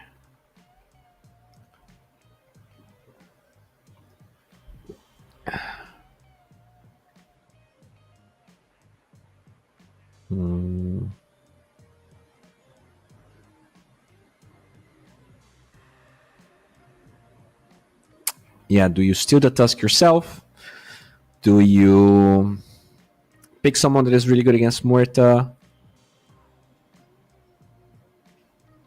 Spectre's still in the pool. Not sure how willing Navi is to pick that hero right now. They have 2 picks, but still pretty early to pick your carry. You're not sure if Muerta is going to be a support, although I have not seen a single Muerta support game ever since they did those changes. Not that the hero is unplayable, but definitely way weaker than he used to be. As now they're using a lot of their reserve time here. Really discussing things. I mean, which makes sense. I think Spirit Breaker is a hero that is very not fragile. Like, you really need a great draft to make it work post patches. They will steal the tusk for them and get a Bane. Now that is not a hero I've seen a lot, and against Muerta, very easy to cancel Fiend's Grip. Interesting. I was definitely not expecting this. I can see Infibo being very good this game, but yeah, this Bane hero, not a hero I've seen at all this tournament, actually. Interested if, is this a core Bane? Is this just a support 5? What's the plan here? I have not seen this hero. I would say he might be underrated, but he's just a weird hero. He's kind of like Crystal Maiden, It feels like he's too easy to overwhelm. Like, it's decent in lane, but doesn't seem to really progress that much. But maybe this is just a Midas hero, right? You just go Bane, you pick up a Midas, and eventually get your eggs, and you win the game. Looking for Bane picks, he actually has 9 picks with a 66% win rate in the tournament. Very curious. I wish I knew which teams picked it, but yeah, the only stat I have here is that it was picked 66% of the times, and it was never banned, which makes sense. As now, Yellow Submarine, very tough choice to make. They go for the center again. We're still not sure if the Muerta is carry or not, so they could pick their mid right now and hide whether Muerta is a core. Because at the end of the day, it's going to be like a Spirit Breaker Tusk or Spirit Breaker Bane in lane, right? As long as you... Oh, they do pick their carry, though. So they reveal Muerta is support. And I like that, because I'm not a big fan of Muerta carry in this game. Naga, a hero that actually does really well against Bane, because it's hard for him to ult the real one. There is a decent amount of AoE with Tusk plus Spirit Breaker, but Bane is awful at it. Although I guess you can get the shard, and it's better. It's obviously not great, but you do some damage AoE. As now Navi waiting here for their pick, which is a Weaver. Okay. I like it. You have a response to the Overgrowth. You have a response to the Snare. You're very hard to catch. Yeah, I really like it. They have super mobile heroes on the side of Navi. They need some more control on the side of Yellow Submarine. Puck is probably the hero that jumps to mind the most here for me, as they will ban Invoker, just because they have a fair amount of stuns for those Sun Strikes to land. But I do hope the Puck is one Navi bans as their second ban here.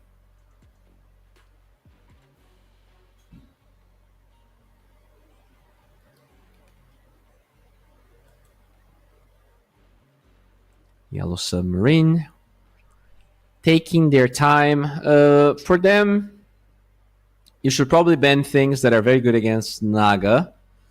So Necrophos, definitely one of them. Also just an overall toxic hero you don't want to be dealing with.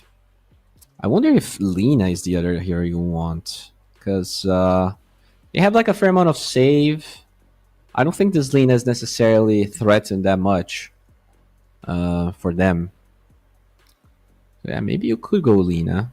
It has a lot of it has a lot of damage to those illusions. Like if you have your shard and Kaya in level 20, you can probably kill like 3k HP illusions with one combo of Lina.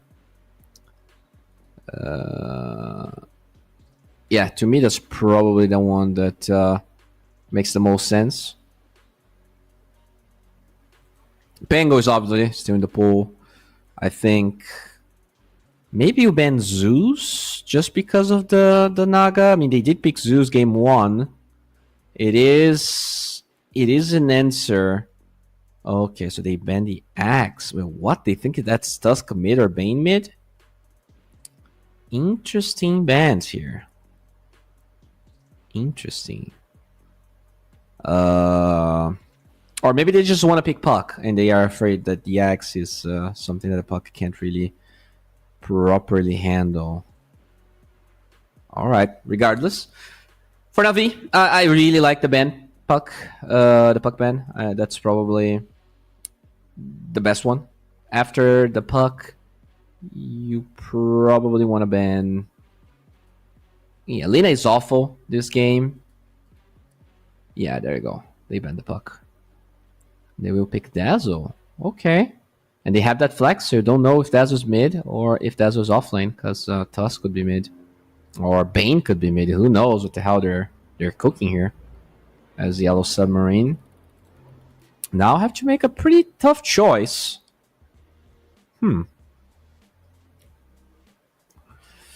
What is it that they have to pick? It's a tough one. Lina is awful.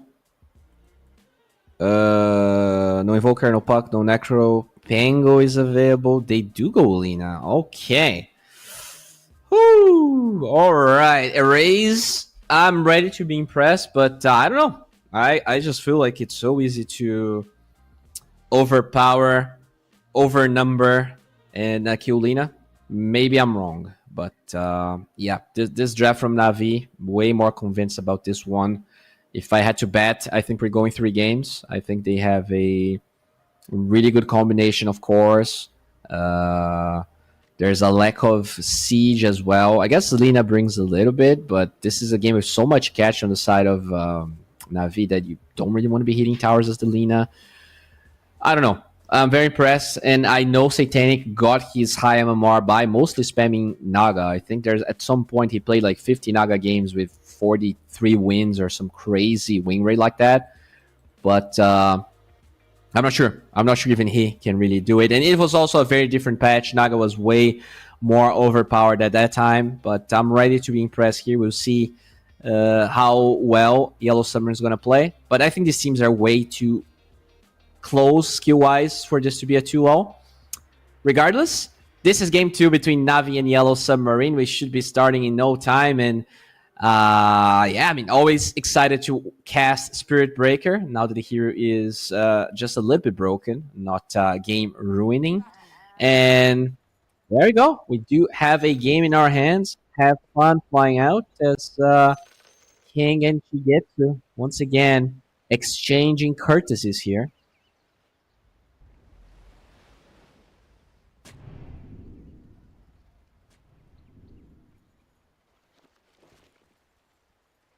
All right. No Smokerino plays. Pretty chill start here. No one really going ham for anything. This Lina versus Dazzle matchup is very interesting because, generally speaking, I would say it's even, I guess. But you have Spirit Breaker charge, you have Tusk rotations, you have Weaver. Like for the 6 middle runes, God knows how many heroes are going to be in that mid lane, and I think it's very easy to just to make this Lina's life hell. And obviously, this is going to be space for Satanic, but is this that good of a game for Naga? Like, this Dazzle last pick was really good. It addresses the Naga illusions with the shard.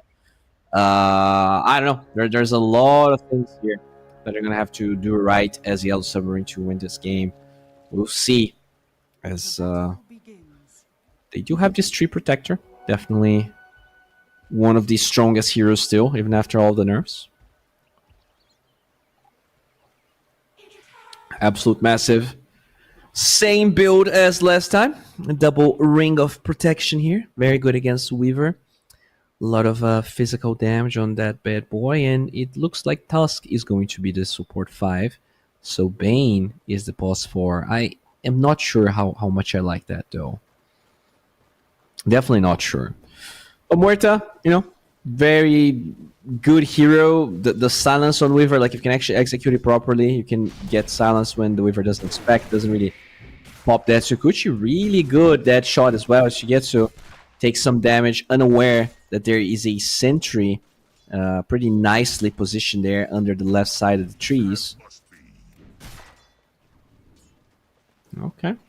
Yeah, and the sentry here for Malady will not find it. He is looking to block the large camp, which he successfully did, but will not be able to take away the sentry from that lane. Oh, who'll stomp off the mark here. She gets a very quick on his feet or claws. I don't really know what to call Weaver limbs, but yeah, I guess they're mostly limbs. As she gets to, will be having a fine time here. Maybe we should check the CS just so you can get a better grasp on how the game is going. Only 1 CS on Shigetsu. All right, not the start I was expecting here. A lot of pressure, obviously coming from the center, and in the mid lane, 7 and 2 for Erase as well. So in general here, Yellow Submarine performing much better in lanes, at least right at the beginning, than I expected. Only maybe too early to say, but overall, Satanic having a nice time. Will be booped in the head a little bit by the Spirit Breaker, as Rue also drops another sentry. Will unblock the camp, but Melody just stays on top of the box range. Oh, they get the Who Stomp this time. Oh, that shot off the mark. Maybe expecting the... Oh, another double edge if they can get the hit. The center is fast enough. Absolute Massive gets that kill despite the dead shot being off the mark. All right. Look at that. So much burst damage with those two heroes. And we saw, even after the nerf to the calling, that was a 30% slow in the past, man. How was that even possible? King here. Just less hitting under tower. 12 CS, not too shabby. Doubling the CS of Shigetsu right now. Really a tough start for him. Good charge, but not enough to really one-shot those illusions, as one of them will block the large camp. Really nicely done by King. He blocks the large camp, denies the range creep. He's doing a lot of things right here in this bottom lane. You know, a lot of people think that Naga is just this dumb, I'm gonna send illusions forward hero. But there's a lot of small things that you can do. And you can see that Satanic definitely knows his way around the hero, as Nefrit trying to get out of the vines and will be successful at that. The Leech Seed's low, not enough for them to claim a kill. And once again, this Weaver doesn't have Creep Equilibrium to really less hit. Only 8 CS at the moment. They do finally get a good pull going though, and this will allow the Creep Wave to move towards the Dire Tower.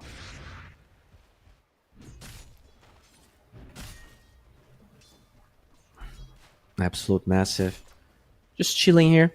We'll drag those creeps. Very nice that he drags the creeps instead of leaving them there. It's gonna once again make sure that the creep pressure is on their side. But finally, she gets to getting a little bit of a decent time. Well, the shard is gonna be there. They drop the calling, so the attack speed slow is gonna be there, as Rue will try and disengage Weaver. Moving forward, they drop the blow grenade. Is enough damage she gets, so will pop that Lotus, but the damage could still be there if they get another double edge, and it is. Absolute Massive gets that kill, completes his Vanguard. There's no way in hell this Tusk can fight, and another double edge flying out. Malady, he could be in trouble. Oh my lord, that Centaur. He is the king of top lane. Holy moly, this is one of the best Centaur starts I've seen in a long time. And you know, in hindsight, they did pick that Weaver into a Centaur. Definitely a hero known for being pretty squishy, I guess. The fact that the Weaver died so much early on, like the build is obviously bracers into Falcon Blades and stuff like that, so you do get tanky. But you need items for that, as Ike will be able to sidestep the Dire Heroes and Treant should be fine here.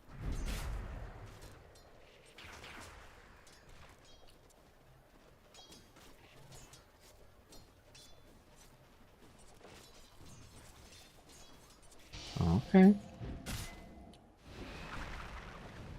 Treant Protector. Just making sure that Zayat doesn't have his way around the Radiant jungle here. In terms of CS, Satanic doing pretty well, especially when you compare him to Shigetsu at the moment. Lina and the Dazzle are pretty much tied. Maybe you can check mid lane, because we didn't really look at that too much, and it is a tie, as a charge now will find Ike here, and it is so much damage. Holy moly. Zayat will TP away, and Satanic just cannot do anything about it. Just finishes his strats, get back to the bottom lane. Time for the 6-minute runes, and it is going to be a rune on the top side.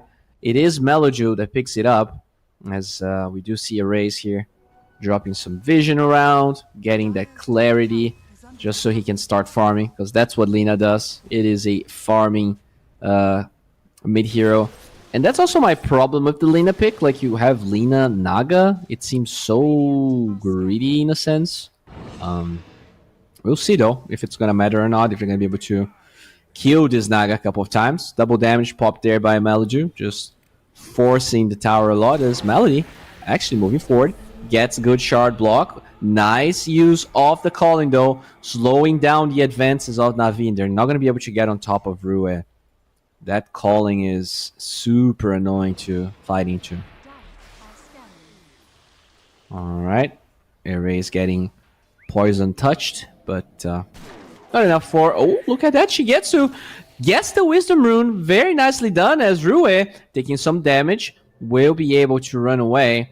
Nice move there from the Weaver, stealing the Wisdom Rune. That actually might buy a lot of time for Na'Vi. I think Yellow Submarine were getting away with way too much, and if the supports don't get their level 6s, it does change a lot, especially the Treant. I think Morta doesn't really care about that too much as a support, but for the Treant, it definitely does matter.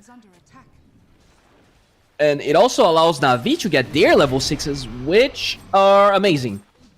Both Fiend's Grip and Walrus Punch. Oh, Absolute Massive here, getting on top of Shigetsu. The time lapse is gonna be there. In fact, Shigetsu gets level 6 because of that Wisdom Rune he stole. But there you go. Level 6 gets used, and now Shigetsu does have to be a bit more careful with his position in the lane. Time for a stack here from Yellow Submarine as Melody. Going from the other side, LSA will connect onto that Dazzle, but what about the other damage? Stampede will buy time for Race to get into the high ground as the Blood Grenade gets thrown away. They have vision because of that ward. The Race trying to stand her ground. The Laguna Blade is going to be there, but not enough damage. And Na'Vi, they will claim 1 kill. And that's what I'm talking about. Oh, an Absolute Massive. They really want your butt. They are very keen on your butt. Ike will actually scout out the rotation first, and he will die for his Centaur. Can they get more is the question. Right now, it doesn't seem to be the case, as at least he will live for now. That's some big trades right there. Both the Lina and the Treant dying. Good dead shot, trying to get on top of Rue. And Na'Vi, they are really ramping up the aggression. Shigetsu just diving. Minute 8 here, no items to speak of, but trying to be useful for his team as a race.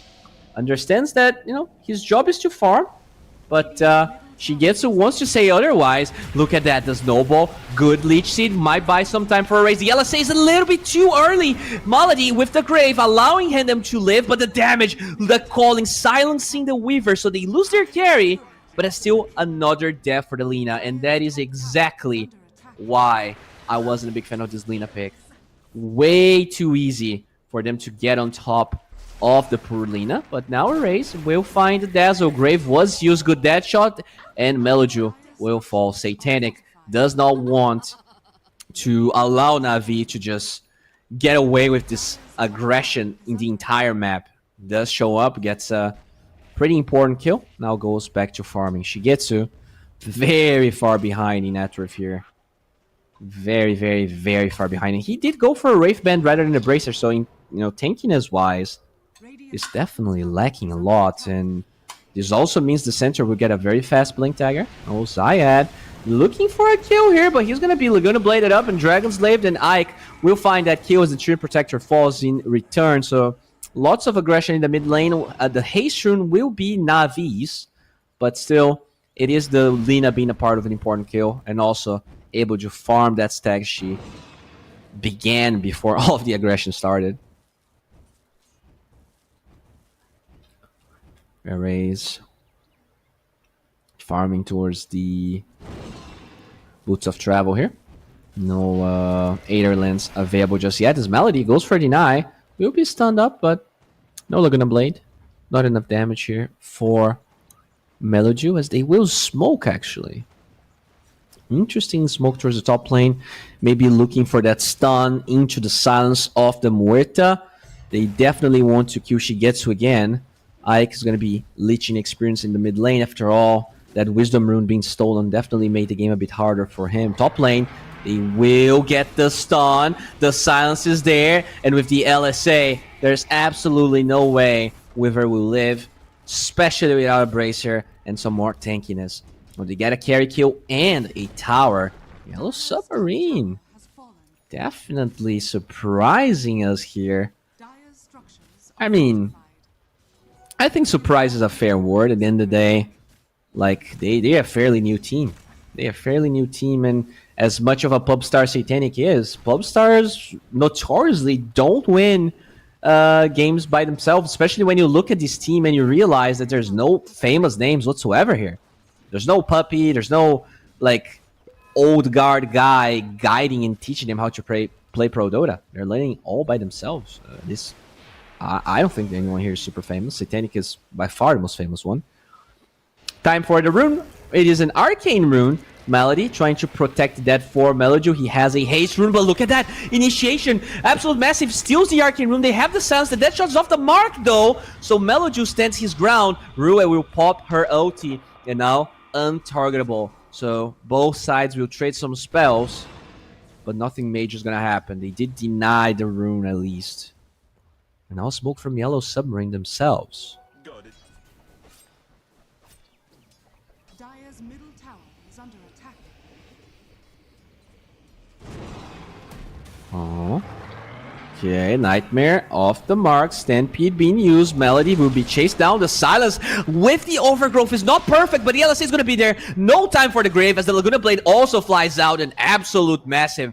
He's been so important in the laning stage and now with these rotations. This is one of the best center performances I've seen in my life. He is incredibly farmed right now.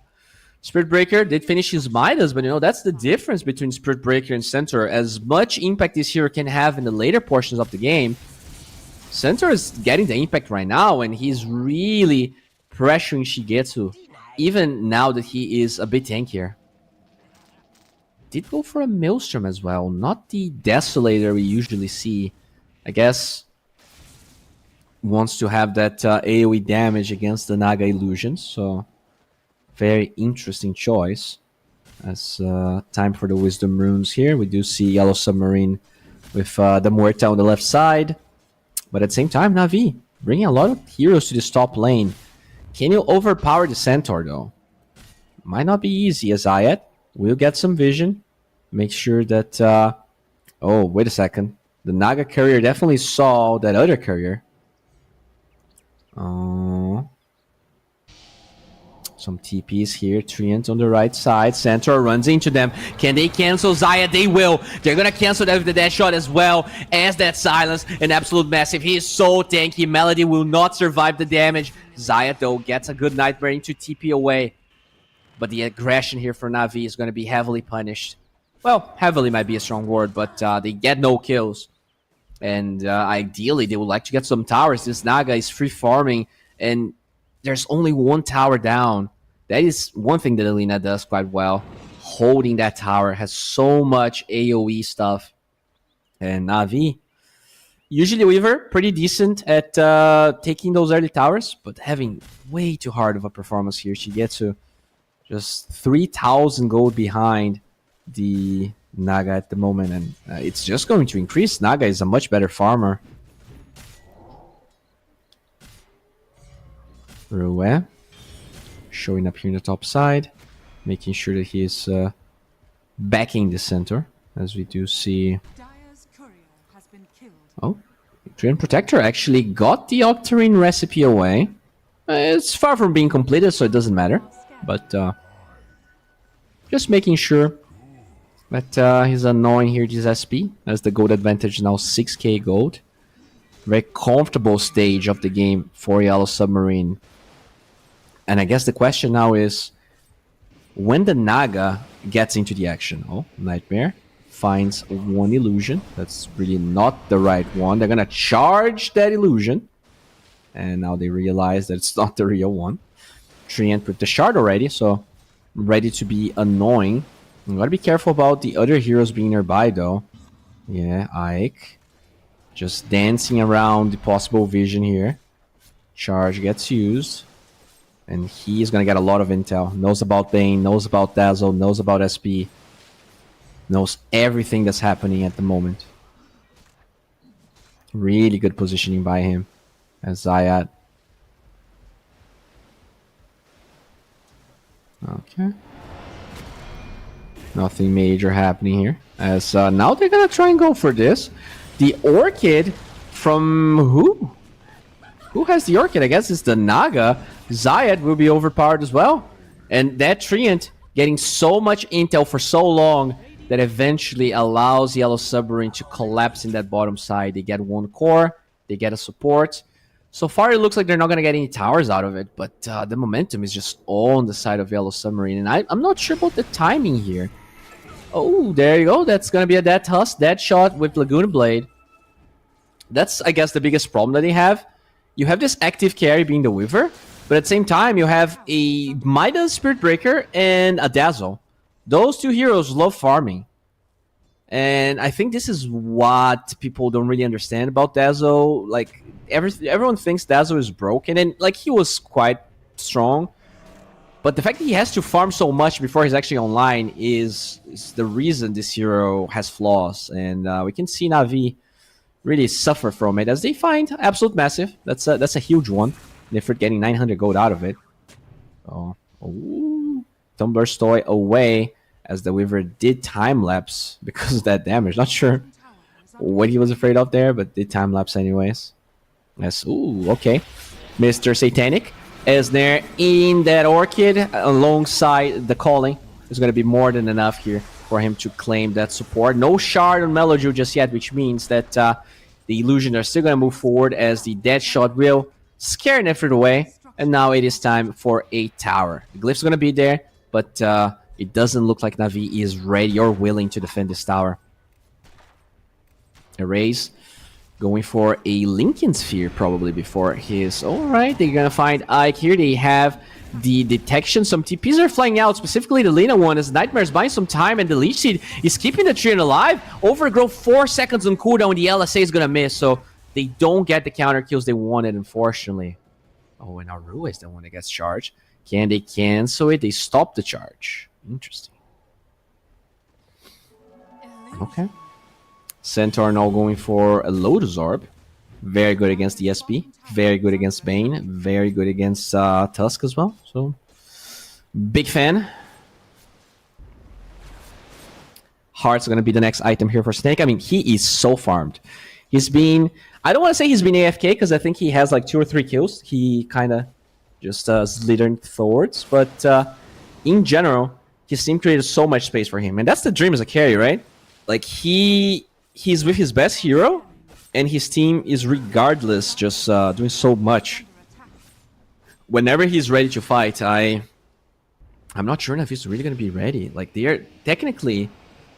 Okay, charge finds Rue. No cancel just yet as the Fiend's Grip's going to be there. Okay, very nice jump. Fighting to canceling the grip, but now Absolute Massive a little bit scared. Eventually, the Snowball's going to be there to buy time. The Orchid will be worn out as Zayat being chased by a huge number of illusions. Nifrit with the charge trying to save Zayat, and he's going to be stuck in between 7,000 illusions. The Nightmare is not going to be enough, and he eventually gets overpowered. There is vision, though, of the heroes on the side of Yellow Submarine. Good mirror image. Walrus Punch finds the real one. King will get that song out. And now looking for this Dazzle. Can he actually get this kill? They're gonna go for the jump with the hoof stomp and the double edge. Should be enough. The Dazzle is gonna fall. Snowball not in time as the overgrowth seems to be totally off the mark, but it doesn't matter. They're gonna lose the Tusk as well as she gets. So if they get vision of you, it could be disastrous. Oh no. Or oh yes, if you're a fan of Yellow Submarine.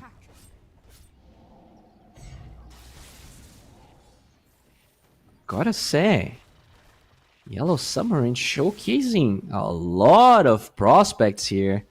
The way they're slowly but surely taking this game, like 90% win probability. Like sure, in game number 1 you could argue about Yellow Submarine having a better draft. I really feel like the way they stomp top lane just should not happen. Shigetsu died way too many times. They played very well. The Muerta plus center lane there. Just incredible performance. As I do hear a Fiend's Grip somewhere. Someone, yeah, it's the Muerta taking a Fiend's Grip as they're also gonna find this Treant Protector. Does not have Leech Seed available. Should eventually die here. But no one else ended up dying. So shouldn't really matter too much here for Yellow Submarine. Dire's top tower is under attack. Okay. Naga with the heart completed, going for a disperser now. Interesting.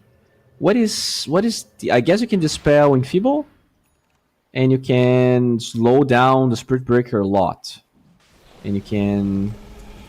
Yeah, I guess those are the two things that I thinking about. You can also AoE take away the Poison Touch, which is underrated, honestly.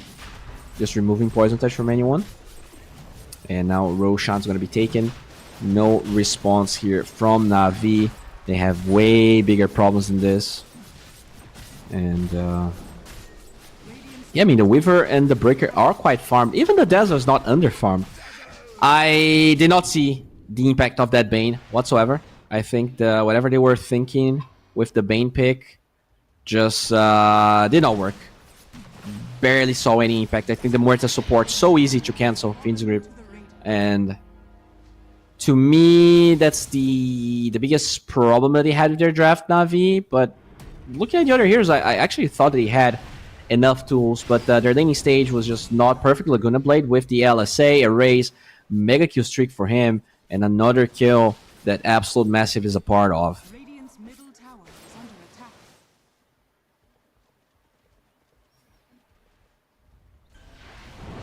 Alright. Now, can they cleanly and easily win this game? Will Na'Vi find openings in how they're going to approach the tier 2 towers? Because they do have a lot of ways to find isolated targets. Like if you get vision of someone, there's going to be Sukuchi into charge, into snowball. There's definitely ways for them to fight. It's just that in general, the positioning of Yellow Submarine has been much better.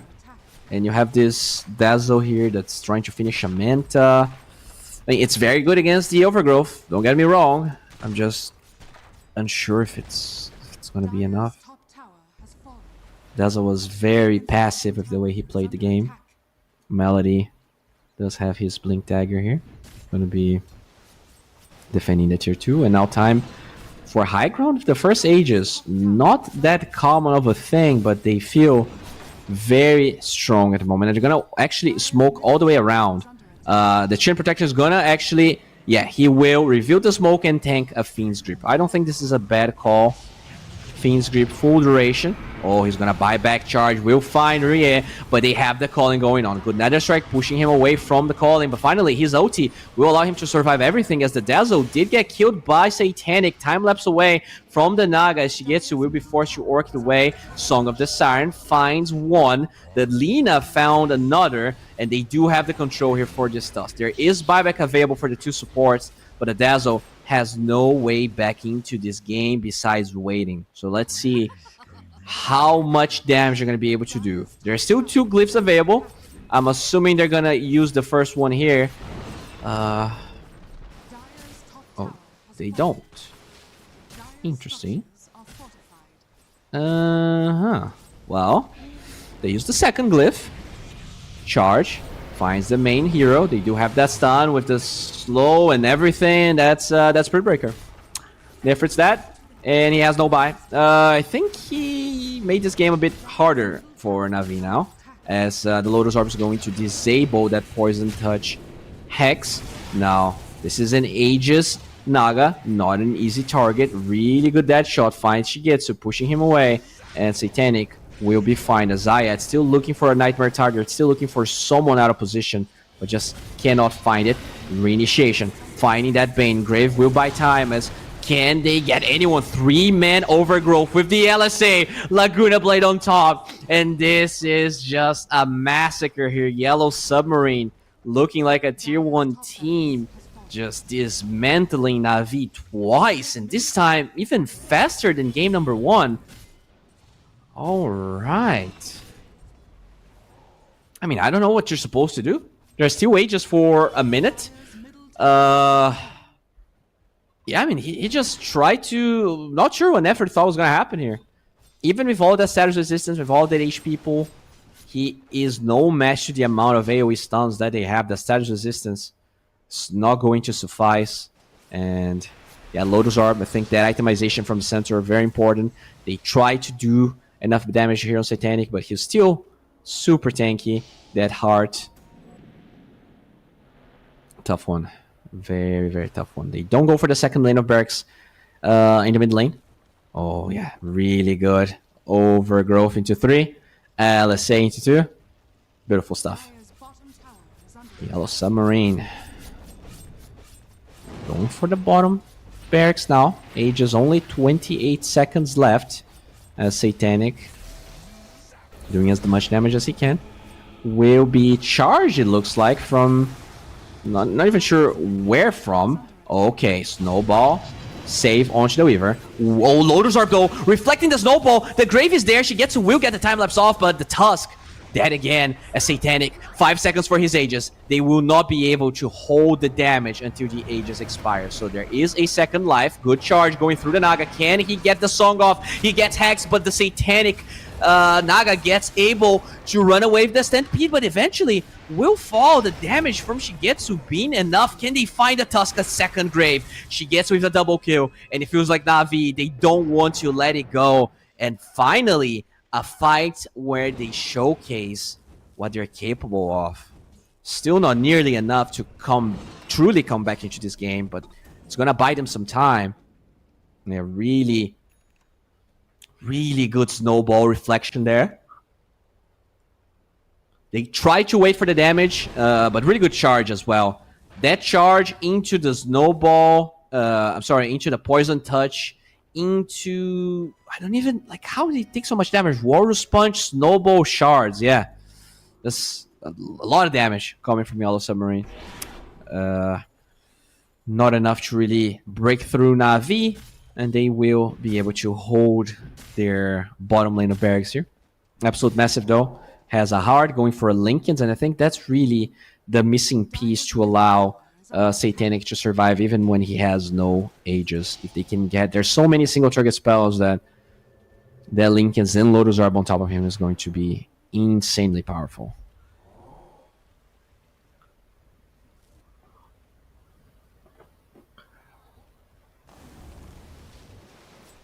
Radiant's bottom tower is under attack. Okay. Disperser is ready now as they will smoke here on the side of Yellow Submarine. No Fiend's Grip available. Oh, time lapse used, I guess. Oh, charge finds Ruin. Nefrit will be snared up. They have a decent amount of control. Nightmare buying some time here as the Grave is also there, but can Nefrit survive? He has a Lotus as well, but the damage, finally, the illusions are going to be handled by Mellow Juice, Poison Touch. Overgrowth, onto 3, one more time. Can they get the LSA? They will. Shigetsu already committed his time lapse. I'm not sure it's going to be enough, but the Grave will hold Mellow Juice at least for a while, but they will be able to withstand the duration of it. LSA cancel perfectly, but the Snowball will not save the Shigetsu Weaver, but saves Meloju for now, not for long, as finally that Dazzle gets killed by King, and Melody is still being chased down. Zayat will eventually fall, and Na'Vi crumbles to the Submarine of the Radiant side. Nefrit with a charge. Yeah, that's cute, my friend. But there is no buyback on both of your cores. This game is slipping away from Navi's hands, and just a really, I mean, that fight was insane, actually. Some clutch snowball saves, but not enough. Even here, they buy so much time from Nefrit. They deal with the illusions. This is like the first grave. Meloju gets a second one. Good as there into LSA. Yeah, that's the second grave. Then the snowball save comes in after this song, right?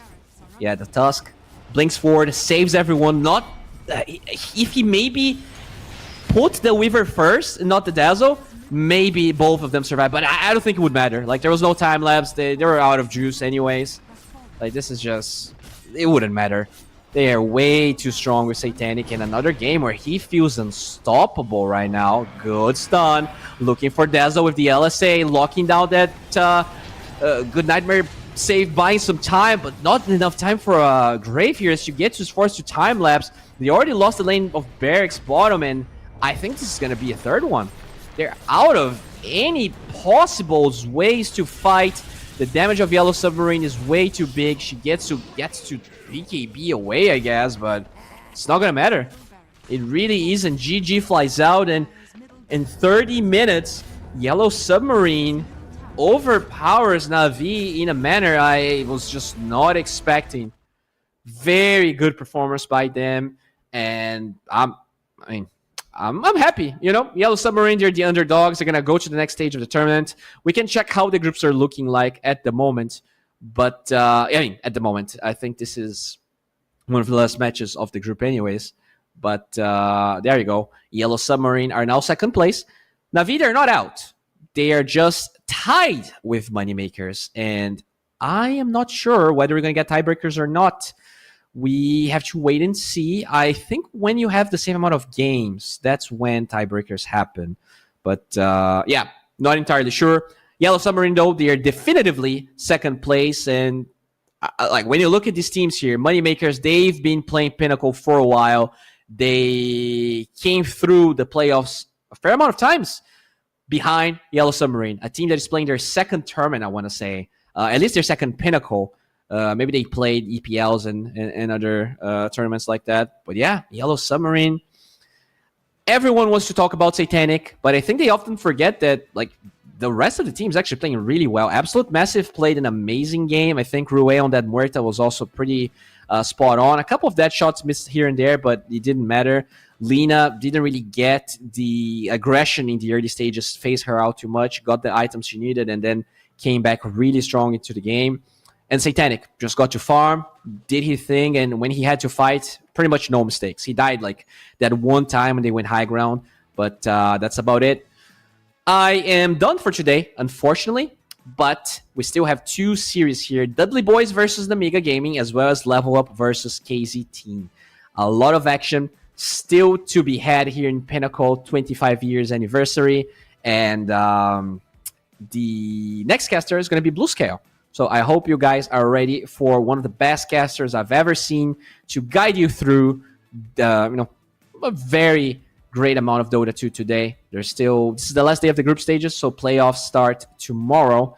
But there's still some action to be had today, and I hope you treat him very nicely, just as you did myself.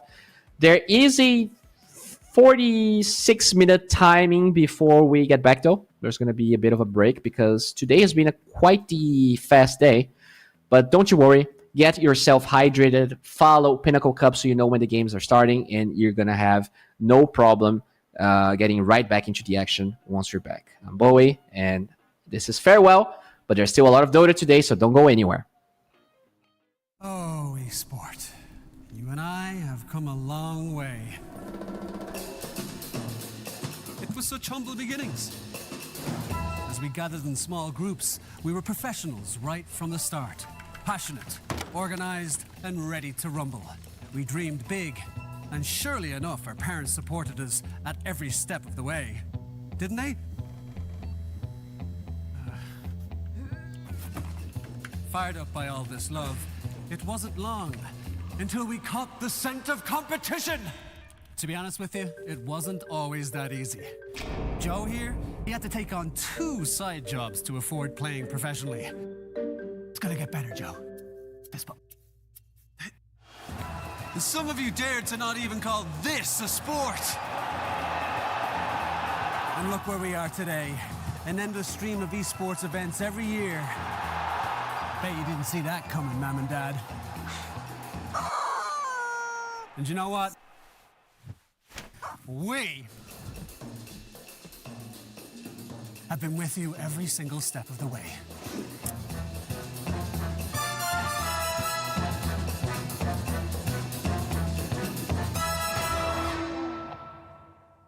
Dream of working with people you watch on screen. Exclusive esports opportunities handpicked just for you.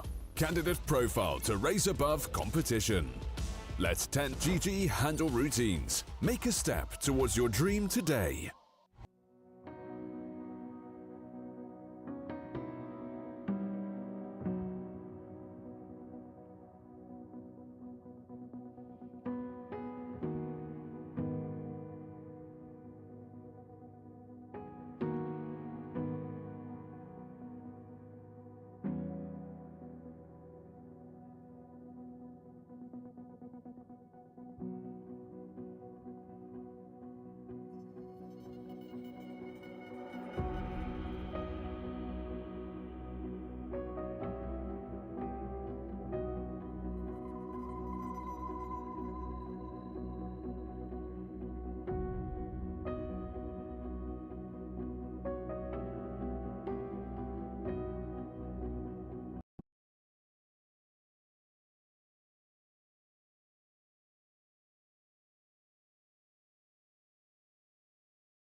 we gathered in small groups, we were professionals right from the start. Passionate, organized, and ready to rumble. We dreamed big, and surely enough, our parents supported us at every step of the way. Didn't they? Fired up by all this love, it wasn't long until we caught the scent of competition. To be honest with you, it wasn't always that easy. Joe here, he had to take on 2 side jobs to afford playing professionally. It's gonna get better, Joe. Fist bump. And some of you dared to not even call this a sport. And look where we are today. An endless stream of esports events every year. Bet you didn't see that coming, Mom and Dad. And you know what? We have been with you every single step of the way.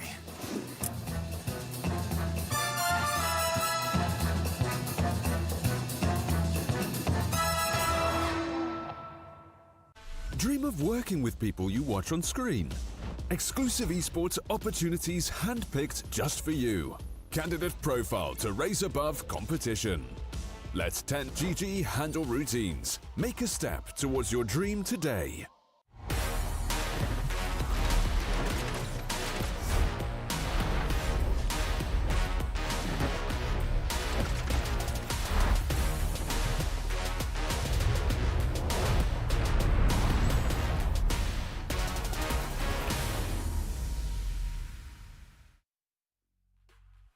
Welcome on into the stream, ladies and gentlemen, boys and girls, for continuation here of the Pinnacle 25th year anniversary show. I am Blue Scale, and I'm going to bring you all the action for the final 2 games of the group stage. We are coming to a close. These are the last ones coming up for you guys, and let's hope, or let's see if we get any last minute, potential upsets in the group stage. Any little spanners could be thrown in the works. It will remain to be seen. Lots of excitement though. Obviously the first one coming up for you guys is going to be the Dudley boys against Amiga Gaming. That will be coming up very, very soon. And then to wrap it all up will be a Level Up versus KZ team in just a few hours. But the first series, obviously Dudley boys against Amiga Gaming. Dudley boys, these guys have been looking so damn good. Obviously a very fresh form team. You got quite a few famous players, old Mind Control's in there, Yuma as well. A couple of good strong guys from the old Enigma Galaxy team. Also joined in by Hakoda at Xantic and as well as Ninth. So these guys have been absolutely smashing out the park so far in this tournament. Every single series that they have played, they have just destroyed everybody. It's just been 2-0s across the board. Just points, points, points. And they're going to look to see if they can get the 4th 2-0 on the board right now to close all out and feel real damn good for themselves if they can. But, that is easier said than done in a lot of situations. We'll just have to see what sort of mysteries Dota has in store for us, because obviously they are up against Amiga Gaming, who, these guys haven't been looking too bad either. Obviously not quite as successful.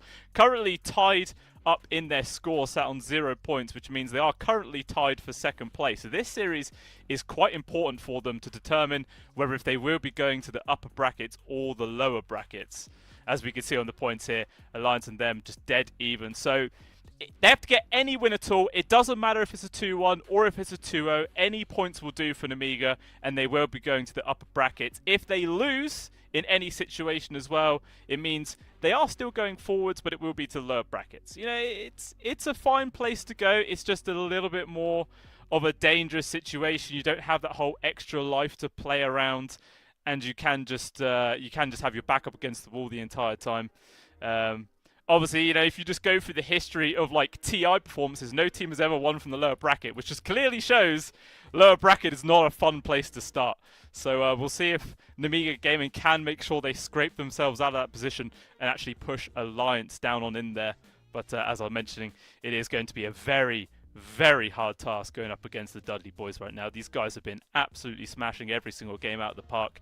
I don't know if they're the only team so far in this tournament, but they have actually played a Meepa at one point, which is always absolutely amazing to watch. It's not a hero that gets picked all too often, because sometimes it can get quite easily countered and the hero just flops. But they have played it once and they did win with it, so I'm very, very happy to see that. Fingers crossed we get something like that here in this series as well. They've also picked up a couple of Monkey Kings as well, which again, it's not a super common pickup in the current meta, but it's still very, very strong apparently in their hands. Obviously, these guys just haven't dropped a single game. One of their actual most picked is the Lifestealer, which is a hero we have slowly been seeing returning to popularity in recent history right now. So we could be looking at potentially the new carry meta going forwards right now. Namiga Gaming, on the other hand, theirs is a little bit more standard to the meta, I'd say. Probably the only thing that they are doing which other teams aren't really picking as much is actually the Pangolier, which, you know, a lot of teams after, like, post-TI, you saw this hero drop off quite a lot. But then again, I actually say that the Dudley boys have played the Pango 3 times as well, and they won all their games, so it doesn't really matter. It doesn't matter if other teams aren't playing it. It all depends on whose hands they are actually in at the end of the day. And that is going to be the real difference maker here.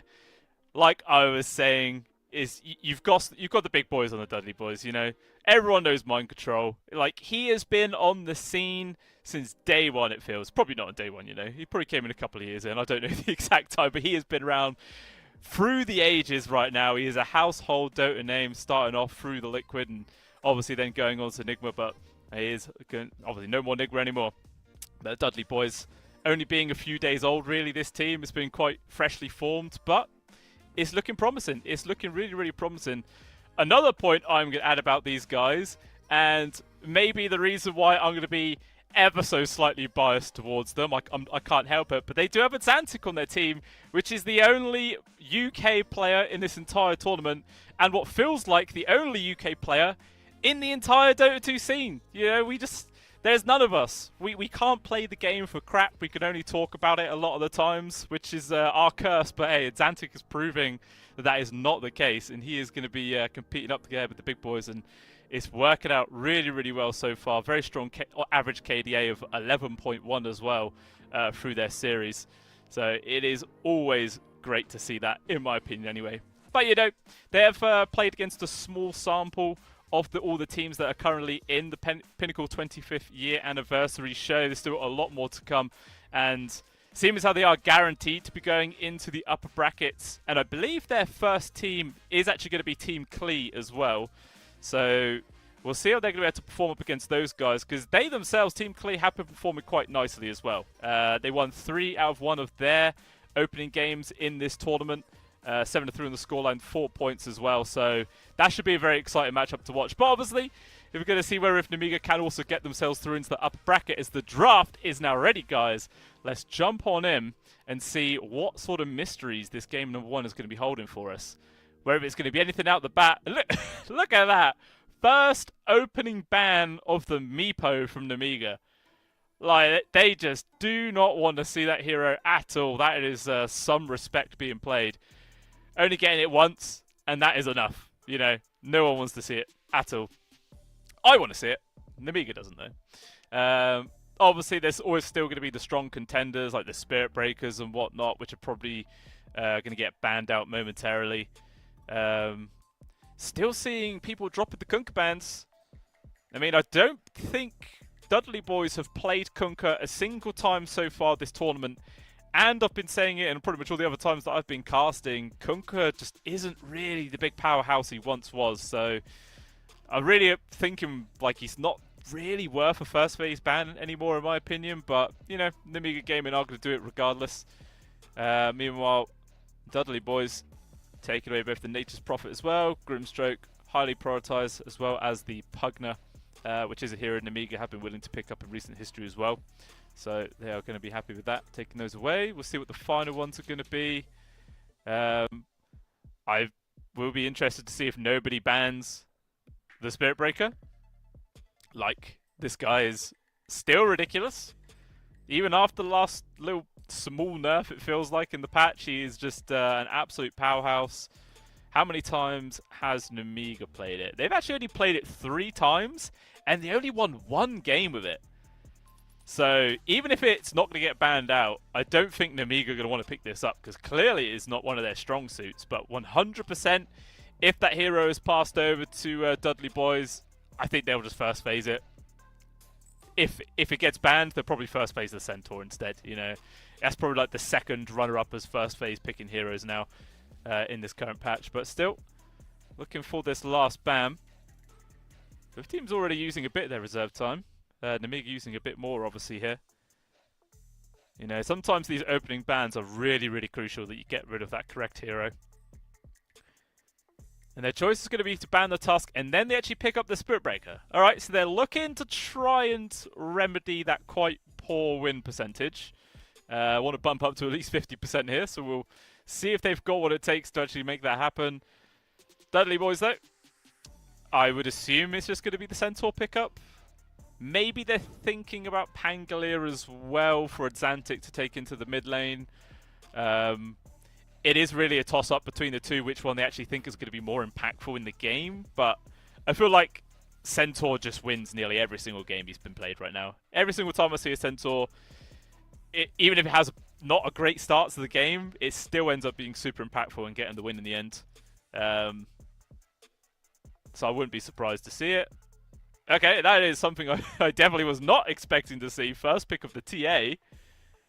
Alright, it's a little bit different. So I'm going to assume that is going to be Yuma's carry hero. Unless, of course, I do believe Xantic actually does play the TA as well in the mid. So there is that potential to flex into the position 2 role as well if they don't want to make it the carry anymore. But already it's not a bad matchup versus this Spirit Breaker, you know. He's got high impact damage, but very small amount of sources. So the refraction charges easily deal with this hero. Maybe that is the thinking there. Have to wait and see. Namiga, though, I'm assuming this would be the best time to take away the Centaur. I'm just going to prioritize the Mueta for now. I've slowly been seeing Muetas dropping off. Like since the last nerf that came through, not quite as strong of a position 4 anymore because the cooling was nerfed quite a bit. Still fine as a carry, I feel.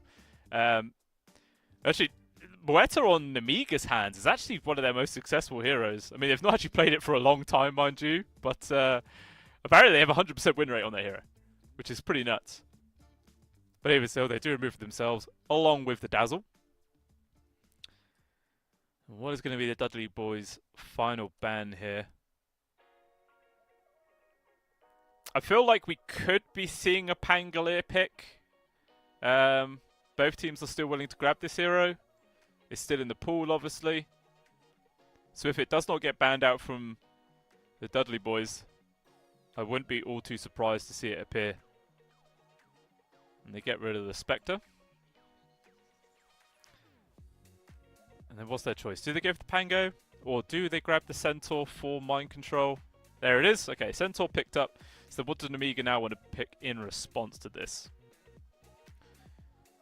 Obviously, normally if you've got a Spirit Break, you'd quite enjoy slapping it with the Grimstroke pairing, which is just really good for initiation and control with the Inkswell on top.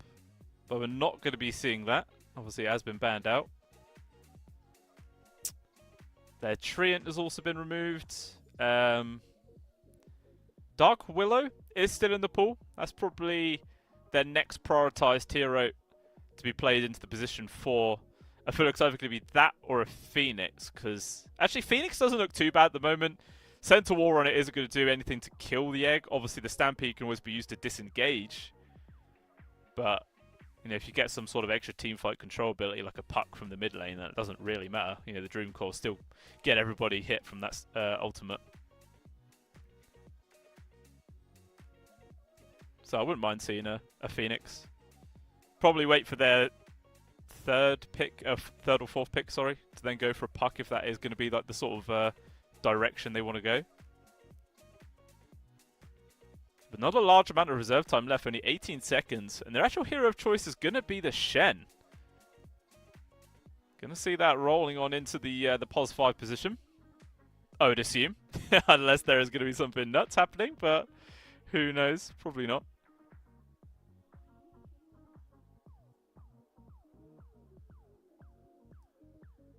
Still looking at third pick. I mean, at the moment, they are still lacking teamfight control. So even though you're not going to like combo it with the Phoenix, Puck isn't that bad in my opinion. Lane's fine against the TA. You're not really get too much harassment damage out there, but you should still have an okay time. They're actually going to decide to go for the Bane. In which case, I would assume position 4 Shen, but in recent history, we've actually started to see a few like position 4 players taking the Bane into that role. Like the Brain Sap is a really effective harassment tool as well as keeping yourself sustained, and you could whittle away at people. Just have to see if that is going to be the actual hero of choice to pair up with a Spirit Breaker or not. It's quite a hard choice. But the Dudley Boys, they go for a Tide Hunter thirds.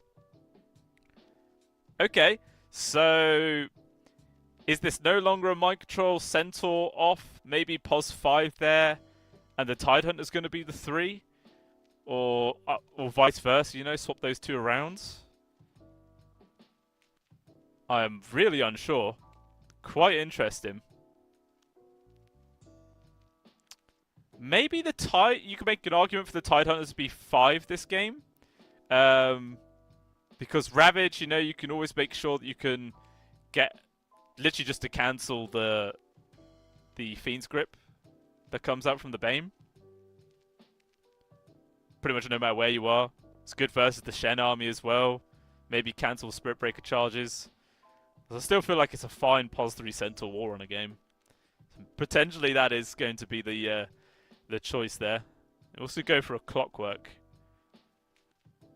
which I'm going to assume there's not really much lane combination with either a Centaur or a Tide, so I feel like the plan there is going to be trying to set up for like early control onto the runes in the mid lane, maybe even set up for a gank or two. As you know, you don't have to hold your off laners' hands. They're going to be tanky. They're going to be fine. Let them do their thing and try and help out your mid as much as possible.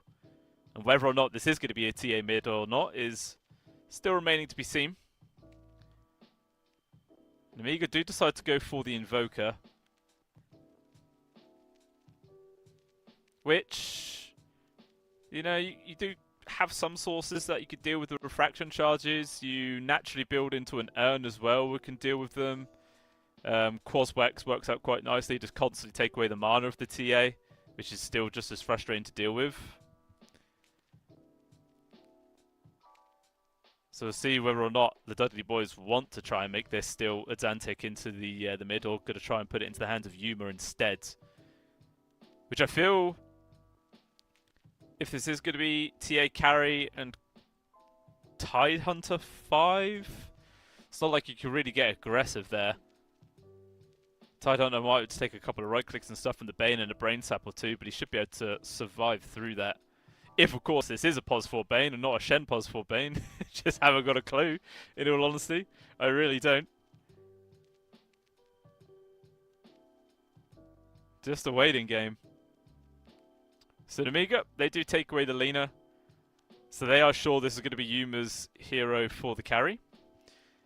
And the Dudley Boys removing the Lifestealer to start here, as it is pretty clear Namigo looking for their carry as the final pick.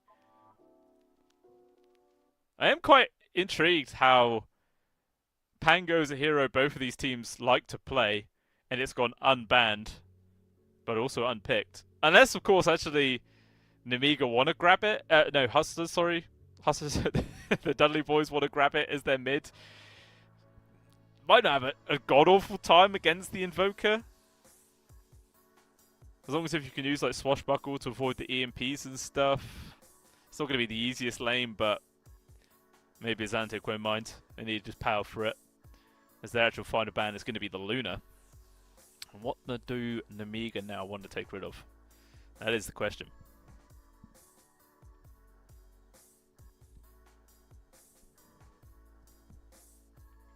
They only got 6 seconds reserve time on top of this. It's not a huge time to think. We'll see if they're just going to double down on banning mids. Or maybe if they want to try and edge their bets, and they will. They take away the puck, which would have brought even more AoE control to the side of the Dudley Boys. Obviously Ravage, Cogs, Stomp with the Stampede going on. Not too bad, not too bad. You on Amiga? I feel like they need someone to also bring a bit of AoE control themselves. They got the Invoker, which is fine. Spirit Breaker, if you get a good charge, can for sure.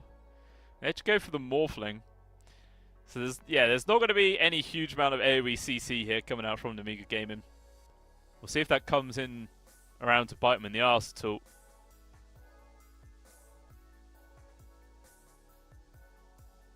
We'll see what Dudley Boys now going to grab up as their final pick. Got plenty of reserve time themselves though. Mid here to play up against the Invoker, but maybe you can also catch out the Morphling. I was thinking maybe... I was thinking Earth Spirit, but actually Earth Spirit can get kind of screwed over if there's an urn on him, plus Cold Snap. Just endlessly stunned, you can't roll away.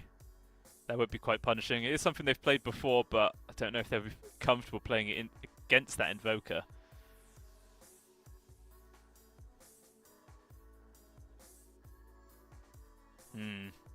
It's a hard choice. You can't get anyone that dives in too deep on their own, because otherwise they can get controlled by the Bane. The actual hero choice is going to be the Riki. Alright, okay, so Riki mids up against the Invoker of Ironcrad. I guess it kind of makes sense. You know, you can use the old tricks of the trade to dodge the EMPs if that's coming your way.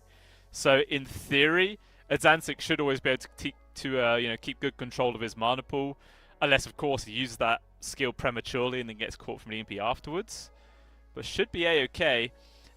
Also, the Tide Hunter is actually going to be into the hands of Mind Control, so it is a position 3 Tides.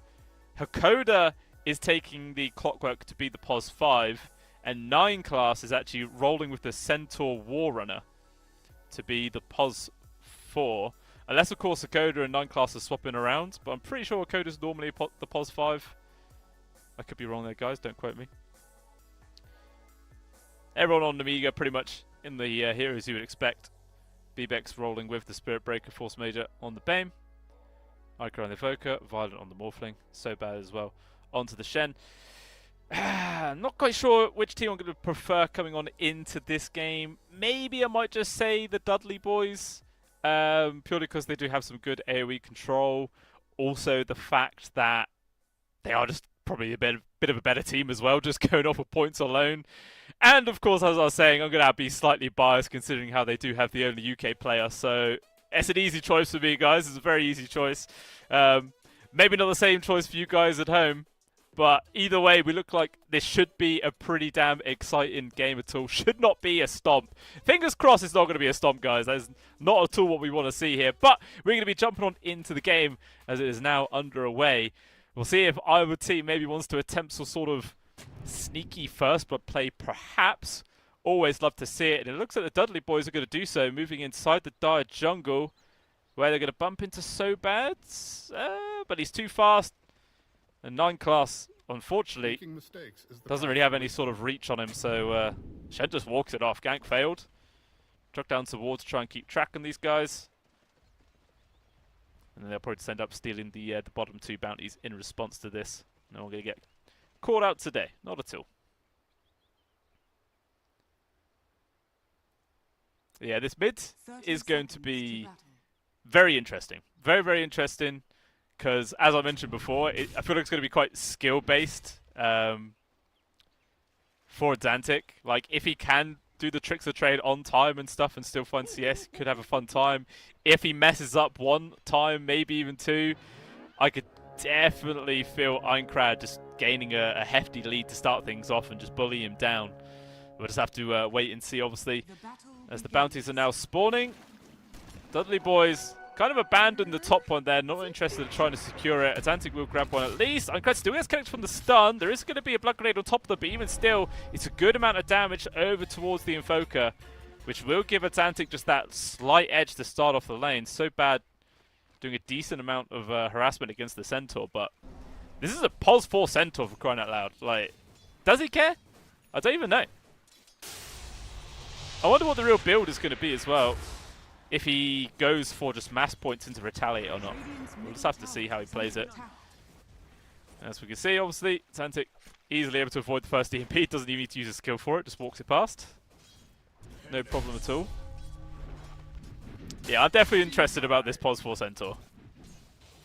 I feel like that could be the thing that makes or breaks the Dudley boys. Radiant's courier has been Obviously, you've killed. seen support Centaurs before, but it's normally as a 5 because you don't really need too many items. If you can get a blink, you're going to be fine, like doing some sort of initiation plays or anything like that. It's kind of all you need.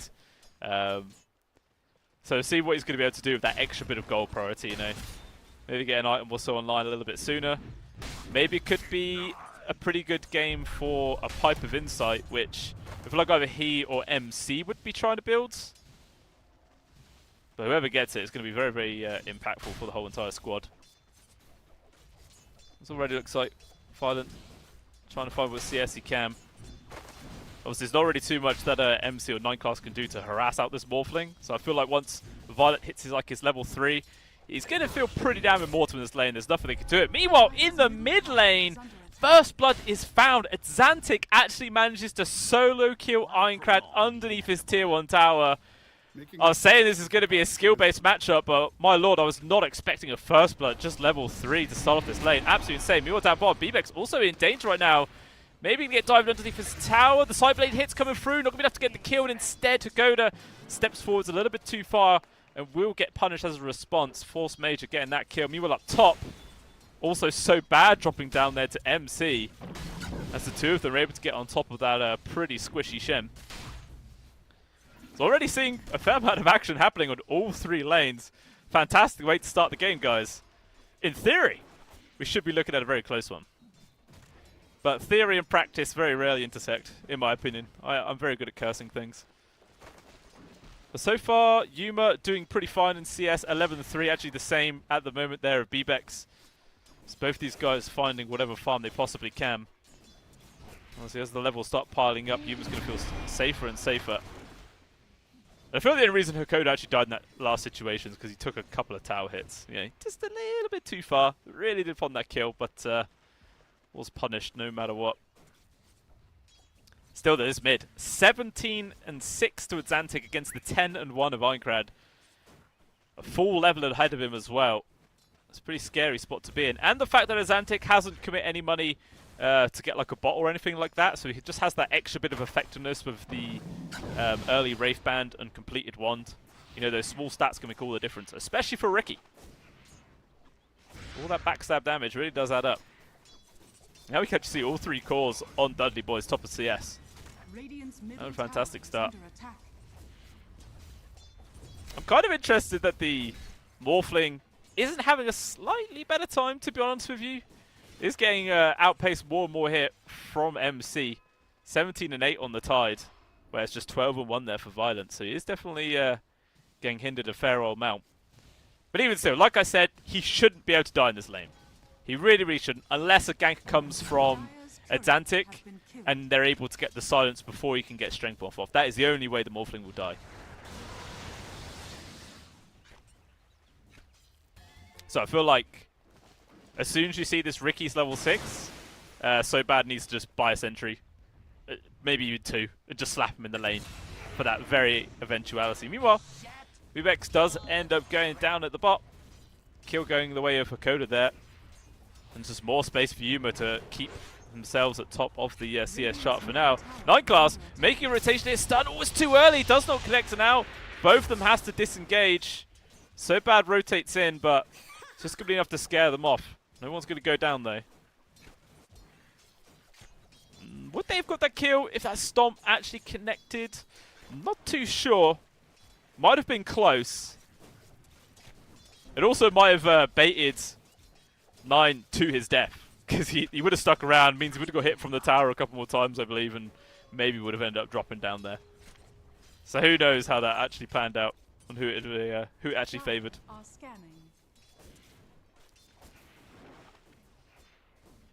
Actually, all 3 people on the Amiga, all cores, doing pretty much exactly the same. 24-2, 23-2, 22-1. So none of them super excelling. Or maybe if Einkrag can get a kill here, it'd help. But nope. This is a pos for Centaur Warrunner, guys. They're way too tanky to go down for some simple spells like that. They need to bring a whole lot more to find that one.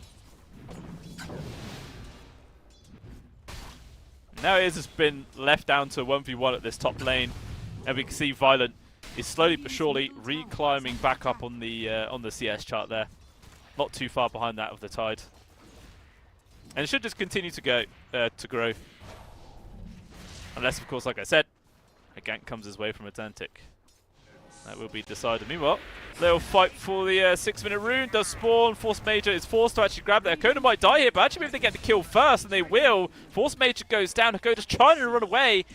There's no dot damage on him. Is there any long range? It doesn't look like it. The Clockwork just walks away. Can't find anything, and now So Bad! He's been caught out under the tower. Nice tornado release from Einkrad, making space for his support to get away, but Tantic just keeps charging forwards. He finds the kill. That's a killing spree there for this Riki in the mid lane.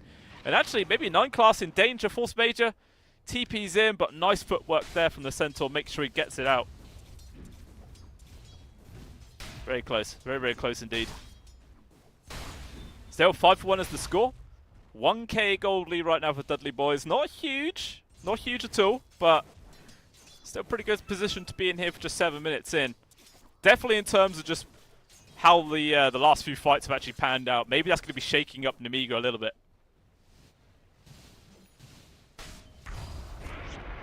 Oh, Atlantic. He's managed to find the Morphling. Can he get outside the cloud in time? He will! But he gets the surge off. And he should be A-OK for now. Xantino's going to keep chasing after it. So maybe actually Violent could require a TP rotation from somebody else. He's going for the TP out. There is the Ravage from MC to make sure they get the kill. And also a hammer just completed there for MC. So this tower's also going to start taking some beatings. Kind of interested that nobody from Nemiga TP'd him. Obviously the Bane where he just TP'd mid. His was on cooldown, of course. So he couldn't. But that is pretty punishing, taking down the Morphin like that. To be honest, Violet did a good job just getting outside the cloud and not dying to begin with, but yeah, it's a very, very hard situation to escape from. Very hard indeed. But even still, Yuma, man, he just feels completely uncontested, doing whatever the hell he wants. And Einkrad, every single time he steps forward, his antics is on him.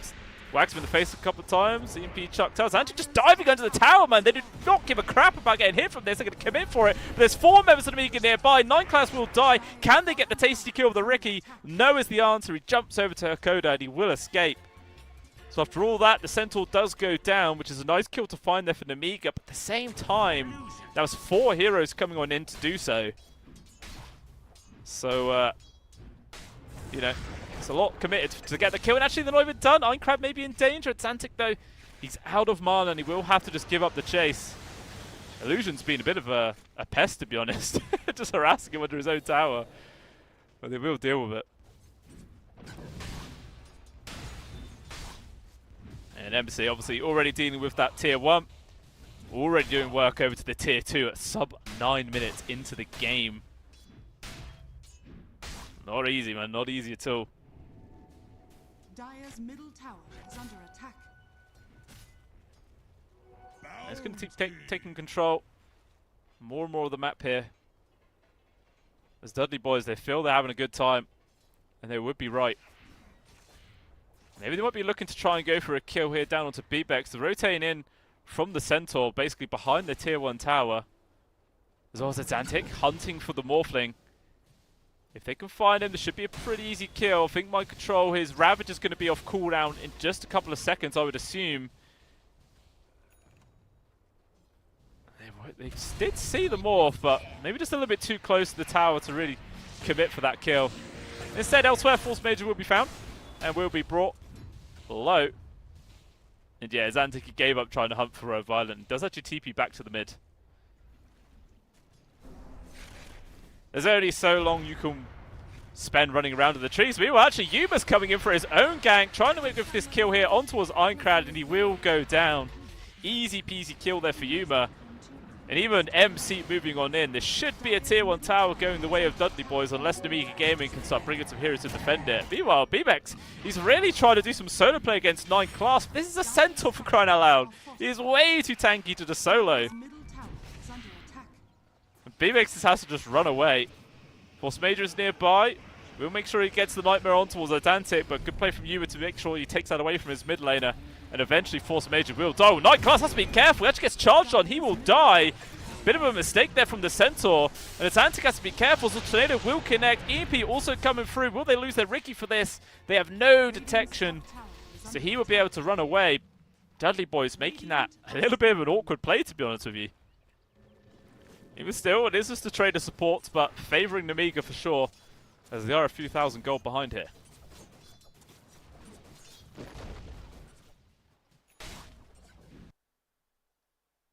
Oh. Scream in a little bit then for a second. We are back. No problems, no problems. So MC going for Blink Dagger next, just to be the main form of initiation for his team. Yuma, Desolator queued up next, which may be getting there quite quickly as they can find this free kill onto B-Bex trapped inside the cogs. Nothing he can do. Just drops way too quickly. His charge was also on cooldown, so absolutely no way of getting himself out of that one. There's also a Diffusal Blade completed for the Ricky, which is just going to allow to find these kills so much easier. And also Hand of Midas went there for B-Bex, so trying to sort of commit for the long term. Really hoping that this game's going to go off long enough for that item to really pay off here. But by the way that this game is progressing, not entirely sure he's going to get the full opportunity to make the item super valuable. We'll just have to wait and see, of course. But I'm sure Zantic, he's going to be looking to try and make some sort of move now with this Diffuser Blade completed. Also with an Arcane Rune. So this is really the perfect time to find a kill. Question is, which direction does he head? In true core fashion, he can't resist a lane of creeps, even if there's a support farm in it. So he will kill that first. And then they're going to go for a play.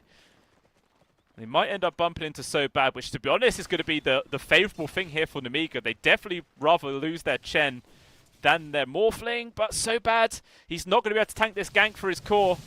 They just walk right past him, and Violent is going to get jumped on. Does he get Strength Buff off in time? He does not. He's going to get controlled inside this silence, and he is just dead. Even though he was still naturally sitting at 1500 HP, playing it a little bit safer, unfortunately just doesn't end up making the difference. He still gets found. It's another bit of progression here for the Dudley Boys. And 5,000 gold ahead at 13 minutes in. It's looking pretty dicey if you're an Amiga fan. BMX just charging onto a code. Only Force Majors nearby. But look at this, man. The Pulse 5 Clockwork is just standing his ground against two. Maybe being a little bit ambitious as there is a few more reinforcements coming in from Nemiga. Maybe Akoda will die as a result of this one. But it just shows you how strong this guy is. Finally, with the involvement of Minecraft, they will get that kill. But that's worrying. That is very, very worrying. I don't think Nemiga are going to be too happy about that, in all honesty, despite getting the kill. Meanwhile, they're just casually losing their tier 2 top. Nobody's here to defend it. So slowly but surely, that will be going down. As maybe they might try and push this bottom tier 1. It's really only So Bad here now who can try and get this one. Azantic maybe get a kill on towards B-Bex, jumping into the enemy base. There's any more jumps? He doesn't. He's out of resources. He's slow as hell. Has to try and get a jump to the look. Actually goes for the TP, which manages to dodge the Tornado, but even to his control, he has no mana left. With the Fiend's Grip, he is just gone. And that is what we call in the business, ladies and gentlemen, as greed is feed. Diving so deep. Nearly worth 1,000 gold for that kill alone. Meanwhile, down bot So Bad. Will he actually escape with this? The hookshot misses. And he does actually TP out successfully. Nice play from So Bad. Doesn't even panic TP back to base. Just goes to the tier 2 to grab the rune as well. Super value player. But okay. You know, it's a window of opportunity there from Nemiga. It was a little bit of a mistake from Azantic, not going to lie. But those are the sort of mistakes you don't make all too often, you know? You feel like you're just so far ahead in this game, you feel unkillable, and you're like, yeah, why not? I'll dive the enemy base, I don't care. And then you are punished for it, and then, you know, you're gonna take a little reality check after that and chill out. I would hope so anyway. I would definitely hope. Still MC with a Blink Dagger completed, and Ravage off of cooldown. If Dudley Boys wanted to try and make some sort of aggressive move, they definitely have the capabilities to do that right now. Especially if MC pairs up with Azantic. I don't think anybody on the side of Nemiga can survive that. Like, they will die no matter what.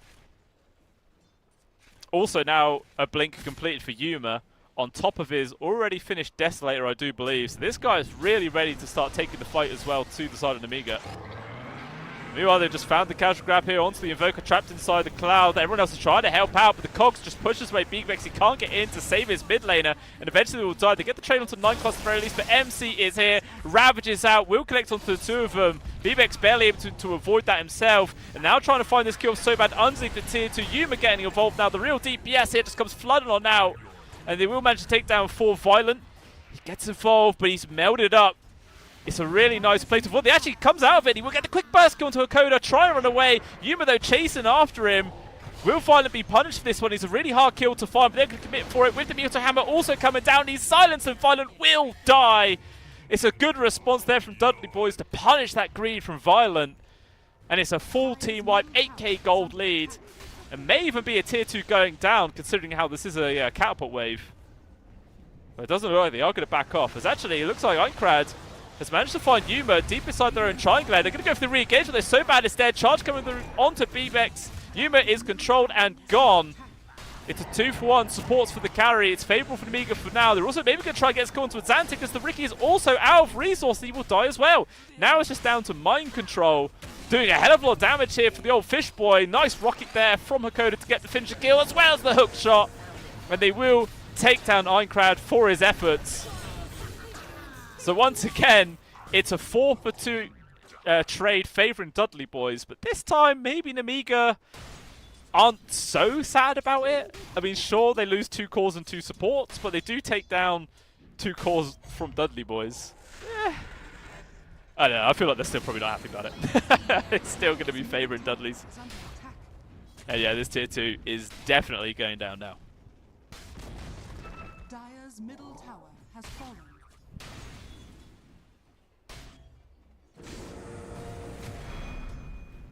It feels like they just need a lot more time for Violent to become a really scary carry right now. Still a couple of thousand gold behind that of Yuma, although they're going to try and make a play here on towards 9 class, but the Centaur goes for the Stampede. Nice dodge as well there off the Tornado. So no support's getting called out today. Meanwhile, though, so bad. Unfortunately, is a support that does get called out.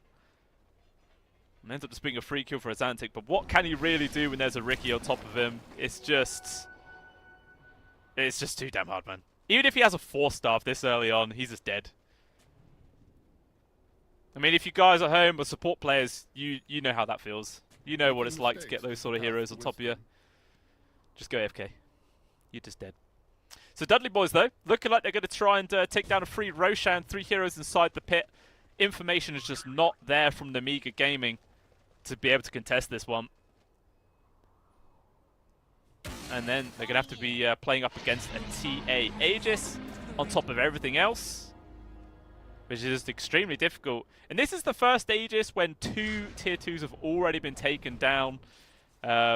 Potential for Dudley Boys just to go high grounds, because why not? They've got all their ultimates available, apart from Stampede, but that's not super essential, to be honest. As long as if they have Ravage, they're going to be fine. Oh, Xantic with a DD, spots out Bbex. Hook shot perfectly lands there from Akoda. Such a good shot. That is a dead Spirit Breaker for sure. Now this is the perfect opportunity for Dudley Boys to push. Looks like majority of the squad down bottom to take down this tier 2. Stampede also used as 9 class. He's managed to find a quick grab onto Force Major. 1 Meld Strike comes flying on through. Takes him down. Tier 2 as well going to be dropping.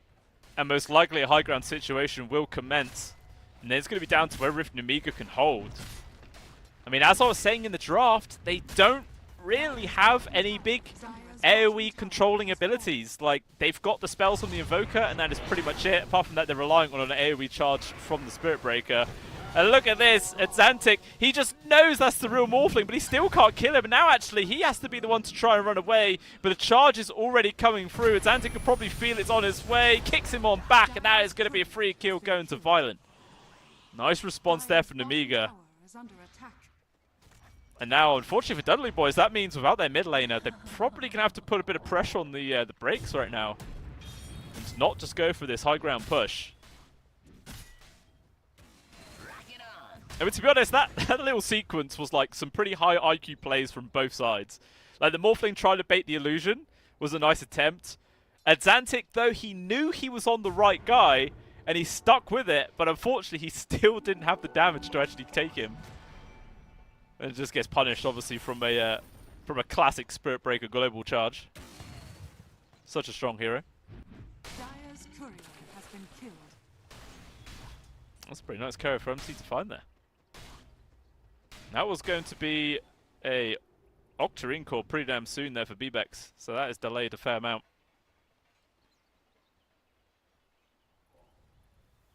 But now the Riki is up. Still have all their ultimates. We'll see if Dudley Boys want to resume the push attempt, as they have just found a free kill onto Violent, taking down the Morphling yet again, making more spaces across the map. At the same time, Yuma soloed the Tormentor, so they got a free shard on top of anything else as well, which is now why Dudley Boys sitting at a 17,000 gold advantage. Ooh, jump onto Force Mage, but good little nightmare there in time to keep him alive. Hook shot will connect again. Hakoda, man, he's got a sniper scope on his arm. He's been finding these every single time, and unfortunately Force Major can't escape once the Riki shows up. And actually going to carry on diving forward. So bad, in danger inside his own base, and he will die as well. Tornado not going to be able to connect, and unfortunately here for Einkrad, maybe he's assigned his own death warrant, as multiple people on top of him, trapped inside the cogs and the cloud, manages to get the 4-star, but still there is enough damage to chase him down. Azantic, though, these towers are doing so much work, just tearing them to pieces. They actually get the kill onto Azantic. MC as well, so damn low. Can he get out? It looks like he will with an axe completed. So the dive from Azantic, he does manage to find 2 kills as a result, also forces a buyback, but once again it costs him his life. Just shows, man. A Rikimaru, it's a hero which can really, really find the kills, but it's very easy to also die. Very easy to die indeed. But a very short duration pause.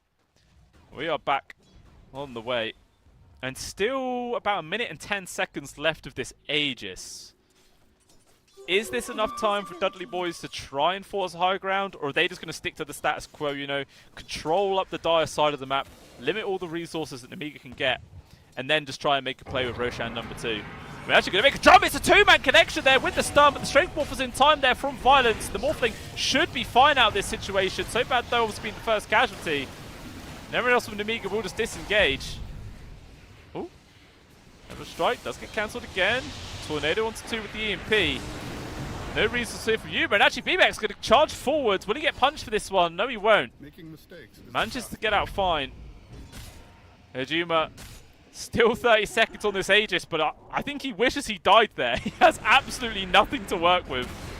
100 HP, 20 mana. Quick jump into the backlines. They found the grab onto Winecrowd, forced off to the side, but it doesn't matter. Good jump from MC to get the kill. First life of Yuma is gone. Is there a counterplay perhaps on Amiga? No, there isn't. Too damn risky to make this jump right now. Well, actually, Bebex just going to keep charging forwards, trying to slow down this push as much as possible. But Dudley Boys, maybe they could just keep on going right now. Shen's respawning in 4, 25 out the Invoker, but it looks like Dudley Boys are going to pay respects. And they will back on out. Always refreshing. And now I'm sure the plan probably is just to, you know, get the Nether item online, try and get Roshan number 2 once it does respawn, and progress that way. Meanwhile, Yuma just gets an absolutely free solo kill, man. Bebex, nothing he could do. Once you're silenced, 0 chances of retreat. I mean, this is a farm TA. Basically 1,700 net worth versus the 12.7 there of the Morphling. So damn far ahead. And the Morphling got Manta Style completed and trying to go in towards the Butterfly next, which will be pretty good at trying to keep himself alive up against this TA. But I feel like Yuma's probably not going to be far off just going, alright, I'll buy an MKB then. And just have it instantly. So it's going to help, but it won't be the ultimate answer here at this game. Going to need quite a few more items. But the real scary thing we're looking at the net worth is both of the supports on Dudley Boys have double the net worth of the enemy supports and only barely behind that of the Invoker. So they themselves are looking super damn strong. Dire's middle tower is I mean, we saw it in many situations when Amiga try and go after either Hakoda or 9 class. They just can't do it. They just do not have the resources. Meanwhile, tier 3 just gets slowly sieged down. That is gone. Lincoln's breaks onto Yuma. Blink Dagger's back as well to make sure he avoids the charge there from Bebex. Let's get back to push it. Jump forward some 9 glass. Gets stun onto 1. A lot of damage there from Violent. Video's trying to survive. Stampede will be A-okay. Yakoda jumps in deep. Cog's not going to trap in so bad. Not that it really matters though, as he does have a Zantic on his case. That is a dead Shen, down for 30 seconds. And Ricky will be able to disengage. Damage coming in from Unit to make the space. Actually, a charging aggressive there from Violent. Trying to force the back of Kodo as well. Does get hit from the Sunstrike as well as the Never Strikes. Good damage. The Clockwork will die, but it's a trade. Bebex goes down as a result. Minecast as well on Death's Door, but there's the Ravage onto 2 with the hammer. Connects onto Violent. He has to surge away with the waveform, and he will be able to make it. But he can't really bring much else to the table. It's now down to a 2 versus 3. This full set of barracks will be going down to the mid. And the big question is if Dudley boys can go for more. Both sets are completely open to be sieged. There are no tier 2s left here. And looks like the choices go for the top. Oh, so bad! He gets caught, found in the trees. He's just gone so damn easy. Again, down for 30 seconds. Spirit Breaker up in 8. Shortly followed by the Invoker, but this is going to be a full set of barracks going down before then. And actually a jump in aggressive from Zantic. He's found the grab onto the Morphling before he can get Strength Morph, but even still, Violet will barely be able to get himself out there. Bane taking some hits, charged from Bebex. They found the grab on towards the Ricky Maru. Doing some good damage, he will still survive. And Violet go for a high IQ TP back to base. Will keep himself alive. Hakoda though, making space into the back lines. He's trapped in Bebex right now. There's nowhere for the Spirit Breaker to go apart from forwards. And it's not going to work. He still dies. There's a jump from 9 class in the background. He's managed to get the stun on towards the Ironclad. And he's trying to escape there with the Invis, but it's just not going to work. He still dies well. Yuba gets another kill to So Bad and Violent. He's having to try and kill the Yankee. Gets it and retreats successfully. So Violent will survive, but it just doesn't mean anything. His whole team just dies around him. And 2 full sets gone. Going to be a third momentarily, and that will be Megas, unless somehow Nemiga can pull off an absolute dream defense here. It's not going to be easy. Or even possible, I don't know. There's another hookshot forward to Kodo. He's found Violent. Good control. He's still with the Strength Morph. He's able to survive, silenced immediately afterwards, but he will be able to retreat yet again. So Violent just being still an elusive carry, and maybe that's bought enough time for the rest of the team to respawn and defend these barracks. They're going to do their absolute best, but they found the Bane in the trees. The 2 supports with them with a Zantic. Immediate kill onto Bebex as well. This Spirit Breaker just is way too squishy. It's just a double kill, and there it is. GG is called. Nemiga are done. And the Dudley boys, man, looking strong as ever. Taking a pretty easy win here in game number 1. And I mean, I was very, very questioning the position for Centaur Warrunner. Like, I did not think that would work at all, but wow, it was actually pretty damn good. I am very pleasantly surprised that worked out. I mean, it does mean probably you're going to see it in a few of your pubs, ladies and gentlemen, which that may cost you a few bit of MMR here and there, who knows, but who cares? It was fun to see here. It worked out tremendously, and yeah, just top-notch plays from Dudley boys altogether. All 3 of their lanes went fantastically well. Probably the big one is that Zantic was able to actually get that solo kill into Ironclad at just level 3 in the mid lane, which just enabled him to spiral out of control. Sure, he did some very greedy plays. He died a couple of times, quite out of position. Didn't really matter. At the end of the day, they still get the W, so that's all you could really say off that fact. And obviously, Yuma as well did an absolute fantastic job there on the TA. Got super fat, and there wasn't really anything Violent could do to keep pace. We saw in the last few fights, he was really able to keep himself alive and disengage out of hairy situations, but he couldn't do the damage. He just didn't have a team around him, and that's all that mattered. So hopefully Nemiga, they just take a little bit of a reset after that game. I can't really say there was anything too wrong in the draft for them. I feel that their draft was fine. Yeah, I don't know, maybe they just need to have a little bit of a breather and just reset after that game. Just make sure you do not succumb to any form of tilt, because that can really be the bane of so many teams. But yeah, fingers crossed, game number 2 would be just a little bit closer, guys, just a little bit closer. But game number 2 will be coming up in about 6 or so minutes time, guys, so do not go anywhere. We shall return for some more Pinnacle Cup fun. We'll see you soon.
Oh, esport.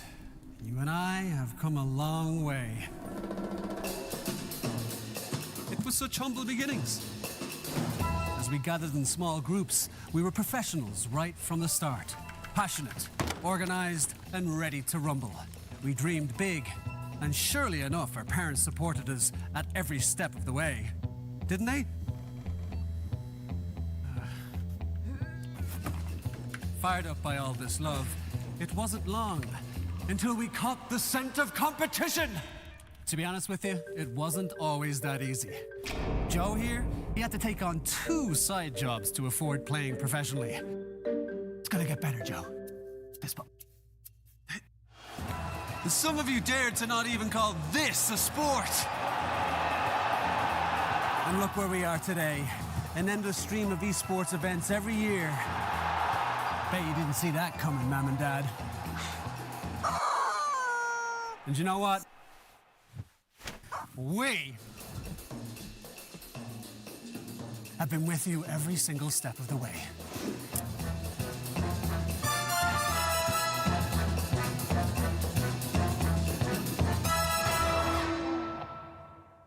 Dream of working with people you watch on screen. Exclusive esports opportunities handpicked just for you. Candidate profile to raise above competition. Let 10GG handle routines. Make a step towards your dream today.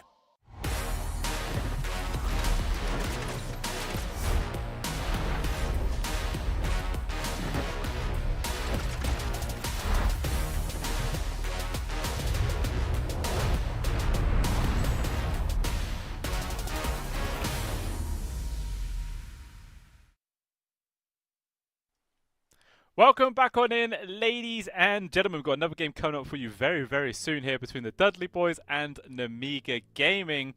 Fingers crossed this game number 2 is, going to be a little bit more competitive and back and forth right now, but obviously it's a lot easier said than done in a lot of situations. The Dudley Boys have just looked unstoppable throughout this entire group stage so far. They've 2-0'd every single team, and they are looking like they want to try and hold that record in the entire groups and going to 2-0 Namiga in this series. Unless, of course, Namiga themselves can bounce back and get at least one win on the go. Obviously, as I was stating earlier on, ladies and gentlemen, that if Namiga Gaming lose this series in any way, it means they will be 3rd in their groups, which means they will be going into the lower brackets of the playoff stage here on the tournament. But if they are able to get the win, doesn't matter 2-0 or 2-1, who cares? They will have just about enough points to be put into 2nd place, and they will be going into the upper bracket. So there is a lot to play for here. You know, you get the whole extra safety net for the rest of the tournament, and it is very, very crucial, or at least very, very handy to have that in your back pocket going forward. But game number 2 draft is underway. So let's jump on in and see if maybe Namiga are going to adjust after that game number 1 or not. We'll just have to see. I imagine most of the bans are going to be pretty much the same, in all honesty. I mean, like I was saying at the end of that game, I don't really think there was anything too wrong with Namiga's lineup. Like, I could definitely see it working in lots of different situations, but unfortunately it just didn't quite pan out their way. They are once again going to be banning the Meepo. Just immediately take that one away yet again. They themselves actually take away the Spirit Breaker this time round. as I do believe Dudley Boys might be getting the that hero this time round. Obviously, they do have the first pick priority. So I just want to make sure that doesn't appear. One thing I will say as well for Nemiga, before they played that last game, I think they had 1 win out of 4 with their Spirit Breaker. So yeah, their stats have gone even worse with it, which is kind of sad considering just how powerful this hero has been in pretty much every single other series. It is clearly, it's just not their hero. It's just not their hero, unfortunately. So, you know, maybe we'll just start to see them steer away from that hero, even if they get the chance to. Who knows? But they will once again take away the Kunkka. I wonder if we might see potentially a TA ban or something like that. It was first phase last game for Yuma. But no, they will decide to take away the Centaur. Even though it was a POS 4, it still gets the ban, which is big respect there. But to be honest, it could have gone into the hands of Mind Control, and maybe that game would have looked exactly the same. It's very, very hard to tell. But yeah, they'll take that one out of there. Dudley Boys, though, obviously removing Grimstroke as well as Trait Protector, just focusing more onto those standard support positions. I believe last time they also removed the Nature's Prophet. And that is still in the pool. And they're actually going to decide to take away the Pugner instead. That is another hero they banned, but they just prioritized the Pugner over it. And they're actually going to go for a first pick Muerta here, which is very, very interesting. I do believe this is Dudley Boys. Oh no, this is their second time picking Muerta. So we'll see where it actually ends up panning out, whether if it is just going to go into the carry role, or maybe they might try and still play it as their POS 4. It will just have to remain to be seen.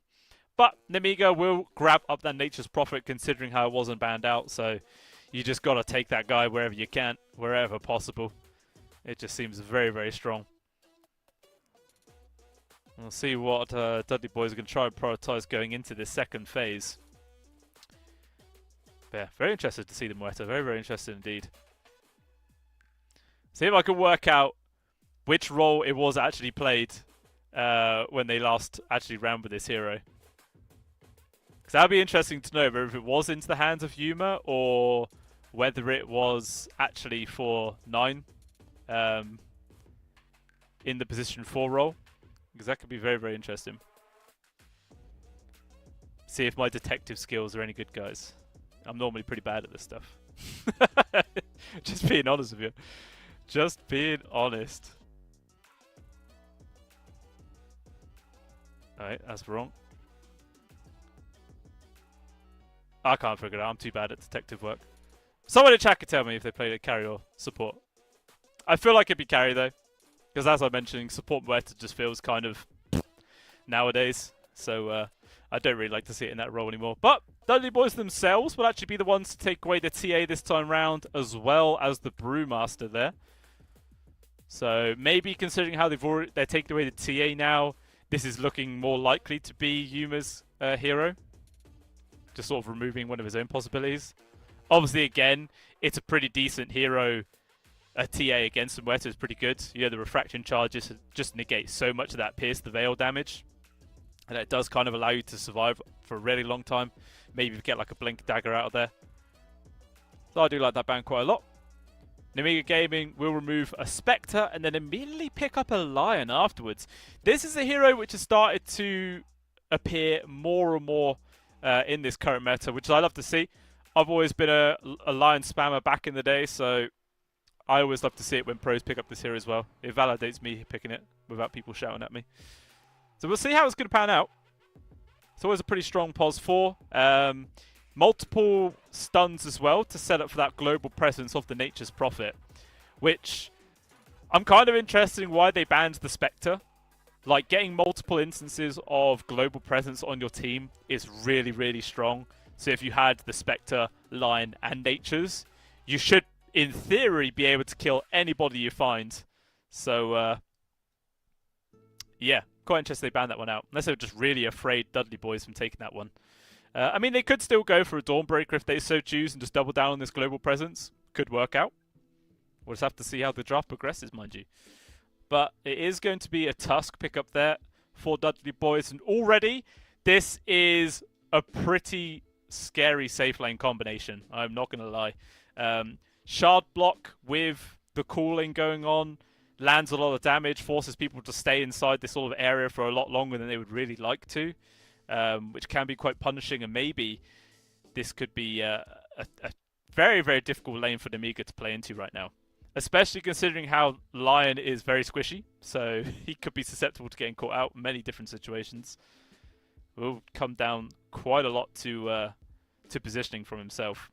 But the lone druid pickup there is another very scary factor for Nemiga to deal with. Remains to be seen where this hero is actually going to be ending up. Whether it's going to be for like MC in the off lane or Adantic into the mids. Maybe even still Yuma's hero for the carry role. It's just too early at this point to really tell.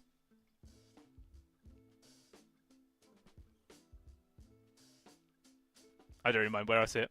It's always fun to see Lone Druid. But there is going to be the Weaver, which, you know, a lot of the times when you see a Weaver now, it's generally a position 4, and it's quite an effective pos 4 as well. You can chuck out a decent amount of harassment. Obviously, you produce a decent amount of minus armor as well, which maybe you can set up for like an earlier sort of Roche take or whatever. But considering how they've already got a Lion and Natures, it's looking like this is actually going to be a core Weaver. So most likely going to see this in the hands of Violent for their pos 1. I'm just thinking how a carry Weaver matches up against a Mueta. I mean, if Pierce the Veil gets popped, maybe you just use time lapse and bail the heck out of there. Just run away and wait for that ultimate to end. And then re-engage, something like that. But if you get caught from the silence, from the cooling, and then followed up by like a snowball and punch, you're dead. Like 100% you are just dead. Nothing anybody can do about it, because there's no save mechanics on the 2 Nemiga supports. So definitely have to be very careful there. But they do go for the Slardar as their pos 3. And this can be, again, quite a nice lane pairing. Slardar and Lion, multiple forms of stuns there, huge amounts of lockdown, and now it's a little bit riskier for the Tusk to be thrown his body into these sort of fights as well. Because either way, someone's going to be dying in that lane. Who knows who? But it's going to be a blood buff. Always excited to see blood buffs. 4th pick still though for Dudley boys, which I'm assuming is going to be their pos 4 for 9. And I lied. I lied straight to your face, because it is actually a Terrorblade. So Yuma's carry on the TB, which means this is a support Mueta. Again, as I was saying earlier, I don't really like support Mueta anymore. The calling was really a big reason about why this hero was strong in the lane, and it did receive quite a heavy nerf. But you know, Dudley boys don't care. They're just going to roll this hero regardless and still try and have a good time. So, looking like it's Adantic's hit mid-hero left, if this is indeed going to be mind control on the Lone Druid or not. We'll see what they want to grab of him. Meanwhile, Nemiga also just looking for a mid for Aincrad here. Maybe they could be thinking going for an Invoker again. Because if you maybe go for like an Exhort style Invoker, there are tons and tons of setups for a Sunstrike.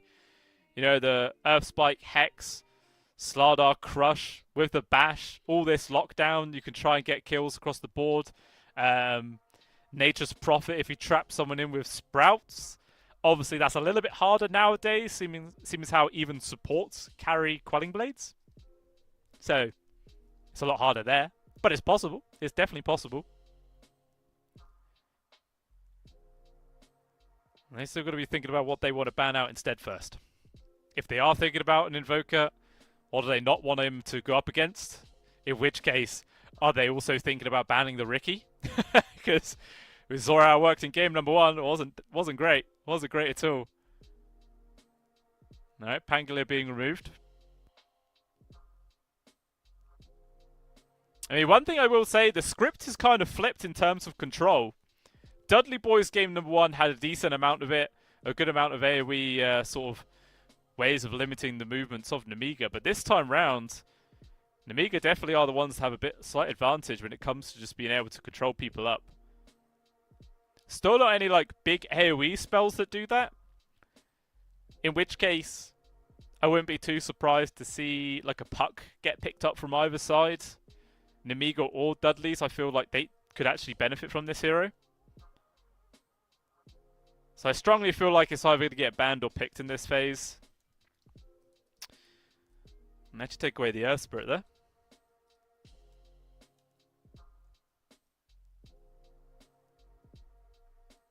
Dudley boys thinking about what they want to ban. Do they just remove the Invoker? Are they even afraid of the Invoker? I don't think they are.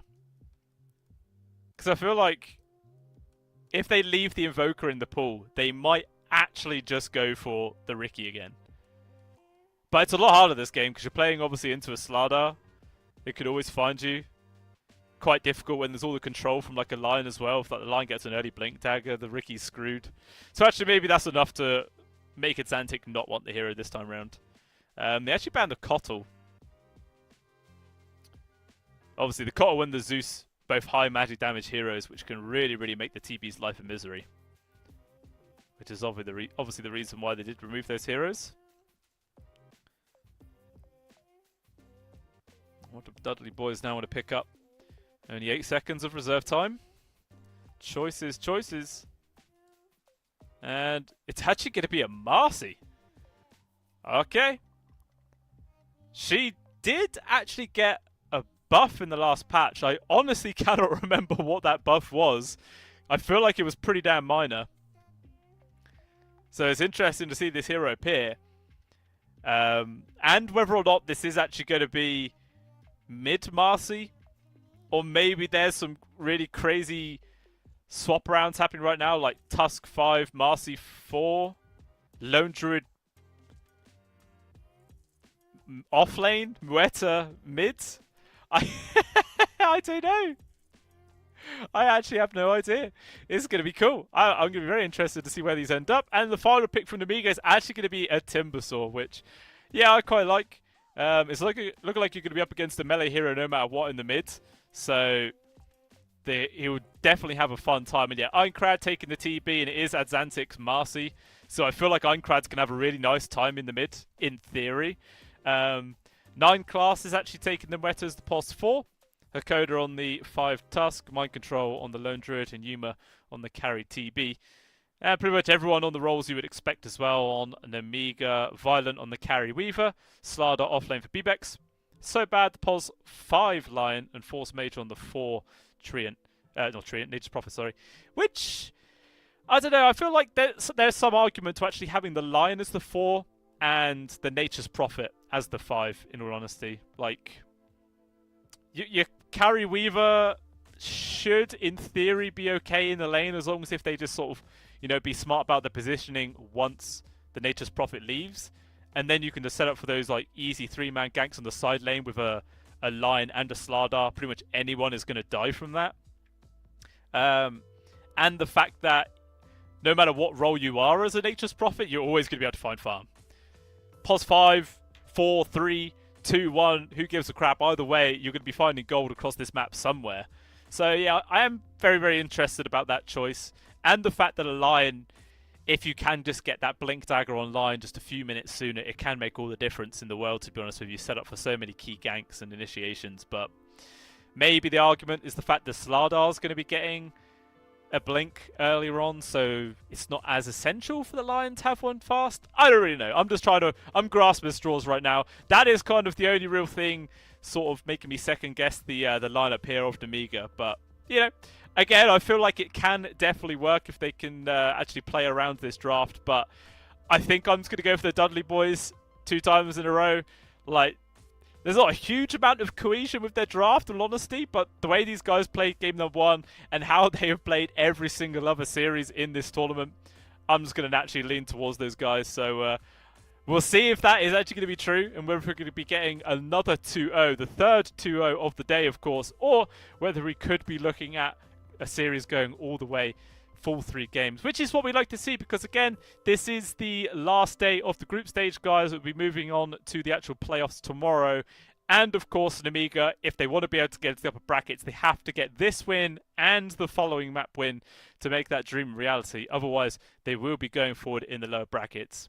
it's not the end of the day. They're still pushing forwards, but they will just be in a slightly worse position there. So they are 100% going to have to play their hearts out right now and get the win as easy as they possibly can, which ain't easy. You know, if you factor in that game number 1, it's not going to be easy to play into at all. But we will be jumping into the game soon, guys. There is just a pause, so just chill out. I know you guys are getting angsty. You want to get the game going. So do I. We'll wait. We'll wait. Technical issues are a thing. It happens. I am kind of interested that they didn't go for the Dawnbreaker on Amiga as well. I mean, Slardar, it can work out nicely, sure. It's good control of the Lion, but Dawn also has that, and it just combos naturally with the global presence of the Nature's Prophet as well. And then maybe they could have used that global presence to continuously find kills onto Yuma, perhaps, farming in the jungle, and just give Violent, you know, the extra bit of space to get his own farm on the go. Who knows? You know, it's easy to speculate how things can happen, how things might not happen. But, you know, we'll just have to wait and see how this game number 2 pans out, as we are now underway. And maybe going to see another First Blood attempt. Dudley Boys did try game number 1, but it was thwarted. This time round, Force Major doing quite an early teleport to get down that ward. Not going to scout anywhere, obviously, because of the smokes. But they might actually bump into them in the triangle area. They're all moving up. Does Force Major just walk into all of them? Hakoda Smoke breaks onto the right. And Force Major, I don't think he actually even saw them, but his spidey senses were tingling as soon as he went up to that high ground. A little bit of wee dribbled down his leg and he ran the hell away. This is a good game sense right there. I would have died. 100% I would have died. But this high ground ward, it spots out so bad, but he's in a really deep spot. Just no good way of getting that kill. But Hakoda making sure that he steps in tower range whilst in the trees, just to make sure there is no high ground wards from Nemiga here. So they do know they are safe right now. The MC will get spotted from the ward in the river, and it's Bear. Thinking about trying to steal some rune anywhere, but Violent is so bad, both in position to make sure they can counter that. So it will be a standard 2-for-2 split. No First Blood again. No bounty advantage again. Very passive way to start the game. We'll see how Mind Control ends up playing out on this Lone Druid here at the top. Which is really interesting to see, because in all the times he's played from Nemiga, he very, very rarely ever played Lone Druid. Like, going off the top of my head, I can't actually think of a single time where I've seen him play this hero and absolutely pop off. So it's going to be quite cool to see what he's going to be able to achieve with this one right now. Meanwhile, in this mid, yeah, Einkrads, I feel like it's kind of obvious this guy on the Timber Saw should just naturally be able to push out the Marcy. Just constantly spamming out this Whirl and Death can be a real problem. Especially if he wants to even commit like an Iron Branch or two to get the real pure damage coming through. Just for that extra value. Dire's courier has been killed. Violent though, should in this lane be A-OK. Unless of course, like I was saying, he gets like caught from a rogue silence from the cooling, and then an immediate root from the bear or something like that. Then we could see Violent going down. But yeah, he should just be having A-OK time. Even doing some decent harassment with the Sakuchis. Just constantly keeping 9 class low. And actually with the Blood Grenade, yeah, 9 class does have to play very careful there.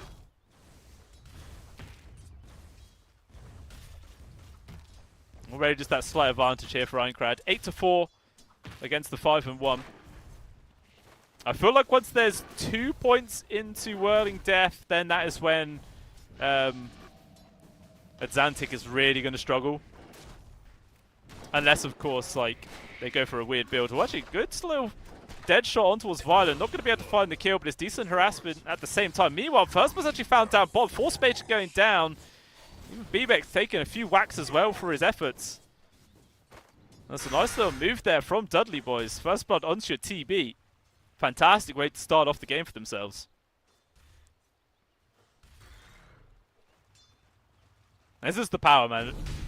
There's so many heroes that combo really nicely with the Tusk. Like, traps people in with the shards, and then like the slow and damage output from the tag team as well. especially on a hero like TB, is just absolutely devastating.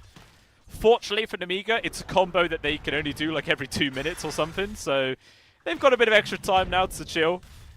But in 2 minutes, I think you have to be very, very careful again. Could definitely see someone else drop him.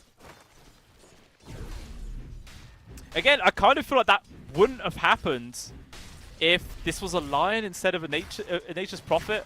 Like, you would have been able to get maybe 2-man stun and potentially be able to walk it off, especially with like this crush that comes in from Bebex as well. I don't know. Again, I could be grasping at straws.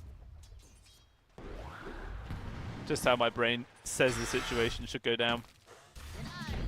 But still, it is Einkrav winning this mid, but in all honesty, not as big as I was expecting. 19 for 5 against the 17 and 2. It is a lead, but a very slim lead. And we can see that change. Meanwhile, another kill onto Bebex down bottom, but this time they didn't even need meta. I honestly have no idea how that happens. I actually don't know how a TB without meta can find a kill onto a Tusk, a Slardar, sorry, so close under their tier 1 tower. That is pretty damn scary, in honesty, there from Namiga, because now, with meta up in a minute, could potentially see another one dying.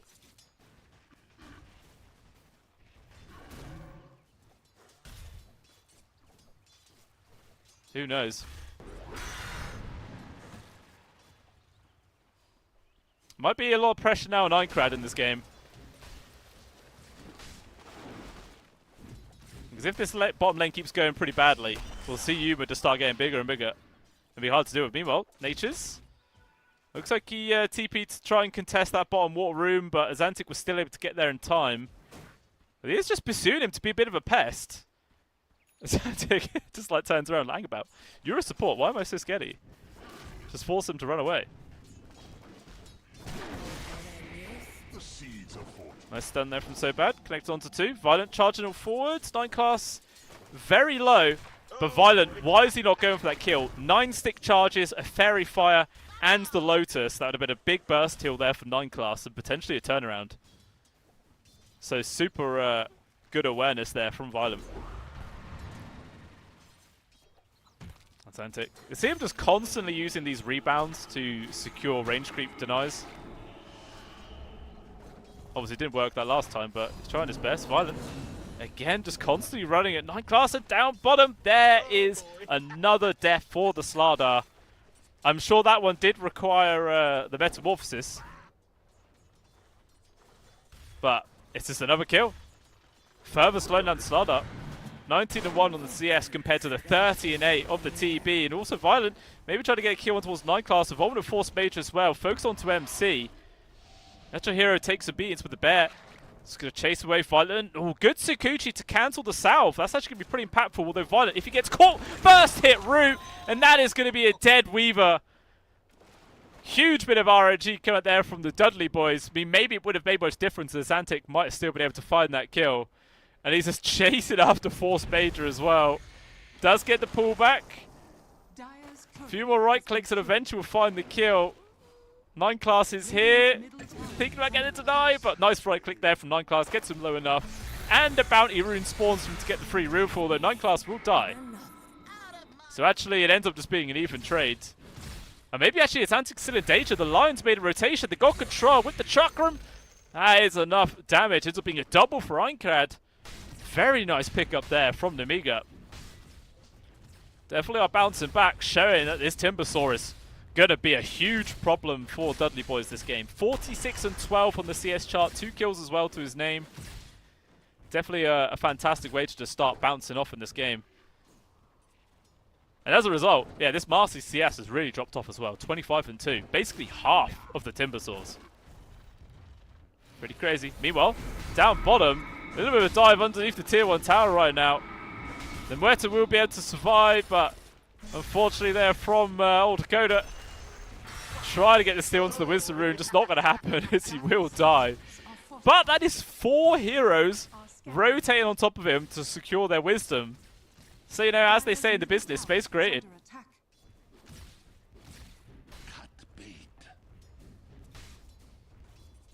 Bit more room for the old Marcy to get some farm in the mid without that Timbersaw just constantly breathing down their neck.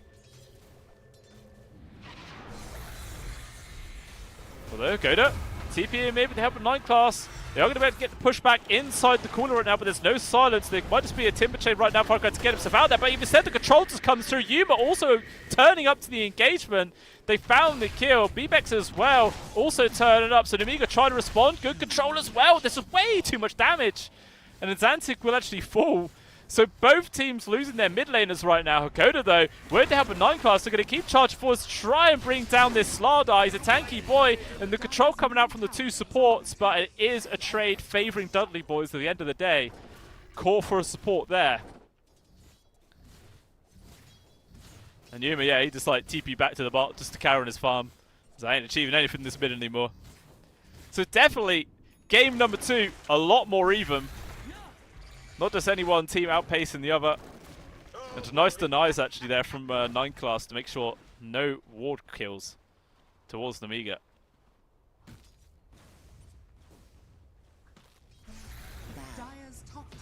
Zantic still trying to go for the Diffuser Blade first item, but he's a long ways away from completing this one. Meanwhile, Mind Control's just got a Diffuser Blade of his own. And Einkrad as well, so bad, come on over. Trying to contest this sort of far, but the jump is going to be there from Zantic in time. Einkrad able to get the chains up to the high ground. No shards blocking him in. Maybe they can get some sort of response, but actually going to try and turn this around. Dakota goes down as well as the bear. It's a big mistake for the Dudley boys now with Bebex charging forwards. They've got the grab on towards Zantic with the finger that brings the Marcy down. And it's 2 kills once again going over towards the Amiga, tying the score 7-7. 100%, man. This game is so much more closer than game number 1. Always love to see it. Ooh, Deadshot does actually connect on towards Violent. With a root as well. He's able to get the time lapse off though. And Tsukuchi, but I think Violent was a little bit afraid there. Man, these roots. Mind Control. Best friends with Gaben apparently. Because that is what RNG is based off of. How much he likes you at the end of the day. The Violent as well going for first item of the Hand of Midas. Probably like 700 gold or something away from it. Not too far. So be able to get on at a decent time at the very least. Once again, it's Antic, man. He's just really struggling in this mid against Einkrad. 2 levels behind. Ooh, dead shot. Not quite going to connect. Violent though, man. He's always being pursued. Can never really feel too safe. You know what? In this mid, they're going to make another move on towards Einkrad. The involvement of Yuma yet again. There's not much mana here from Einkrad. He does manage to get some mana, but it doesn't connect to a tree. He misses the spell. And as a result, he goes down. Kill credit going over towards Yuma of all people as well. And they're going to try and bring down this tier 1 tower. Meta half its duration left and the catapult right now. And there's no glyph either from the Amiga to try and defend this one. So if they want, they're going to have to start bringing some heroes to the party. Otherwise, they're going to have to just give this one up. And it looks like that is going to be the call. As they've also lost their top tier 1 as well. Dire's middle tower is under attack. Lots of space to be made, although Einkrad's turning up on his own. And that is actually going to be enough to force Dudley boys to disengage. Good damage done to the tower though, but it will be denied. At the same time, Violent actually gets picked off there at the top there. MC as well as 9 class getting the kill into the Weaver. Super good, trying to TP out. Not gonna work. Way too low HP for that one.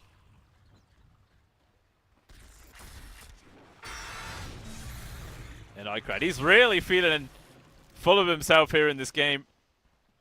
Just constantly running from lane to lane, causing problems. Obviously with a Vanguard completed, feels super tanky.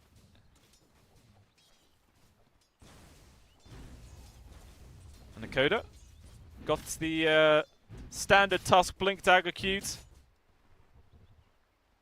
Obviously is a poor old POS 5 though, so it's going to be a bit of time before he gets it. But eventually he will. And still, 9 for 8 on the scoreline. 1k gold lead as well. Just ever so slight advantage here for the Dudley boys. Nice Earthspike connects onto 2. And that should actually be enough for So Bad to get himself out of there.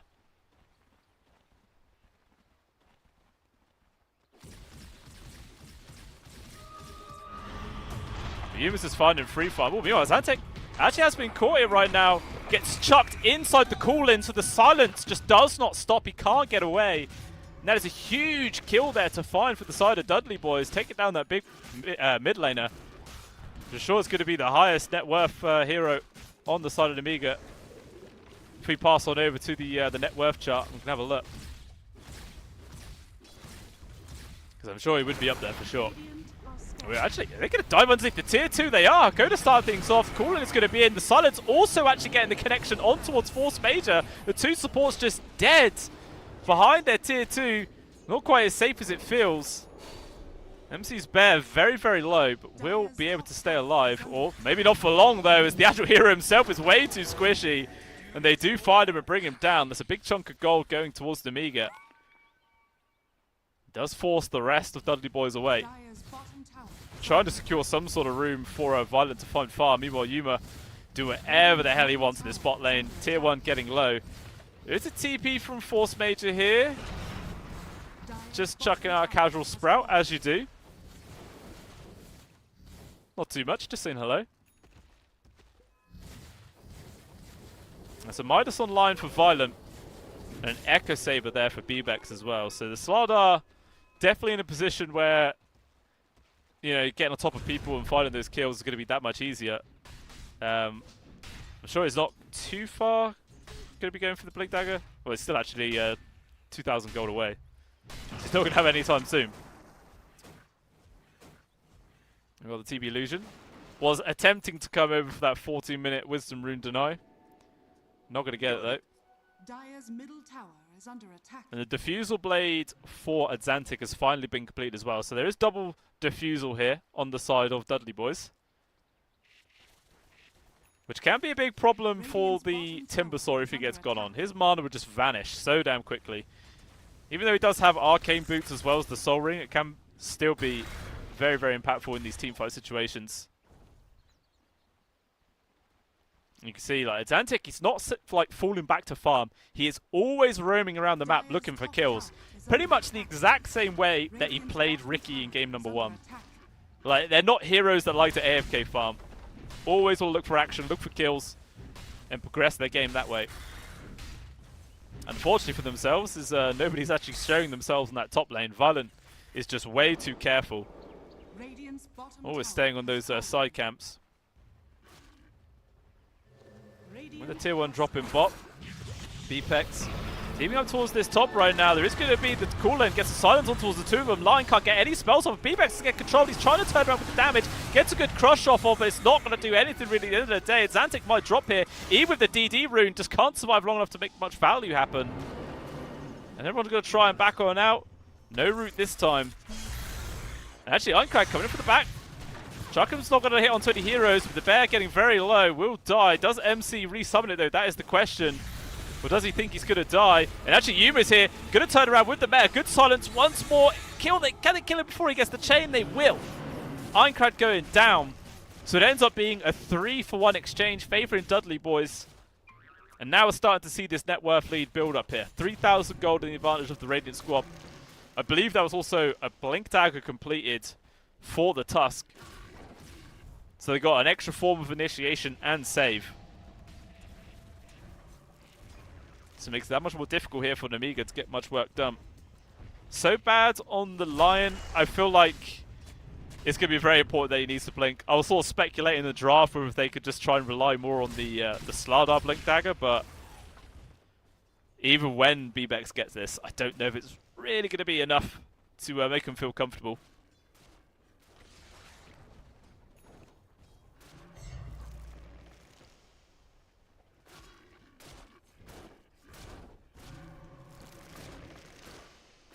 MC's just going to keep pressuring this tier 2.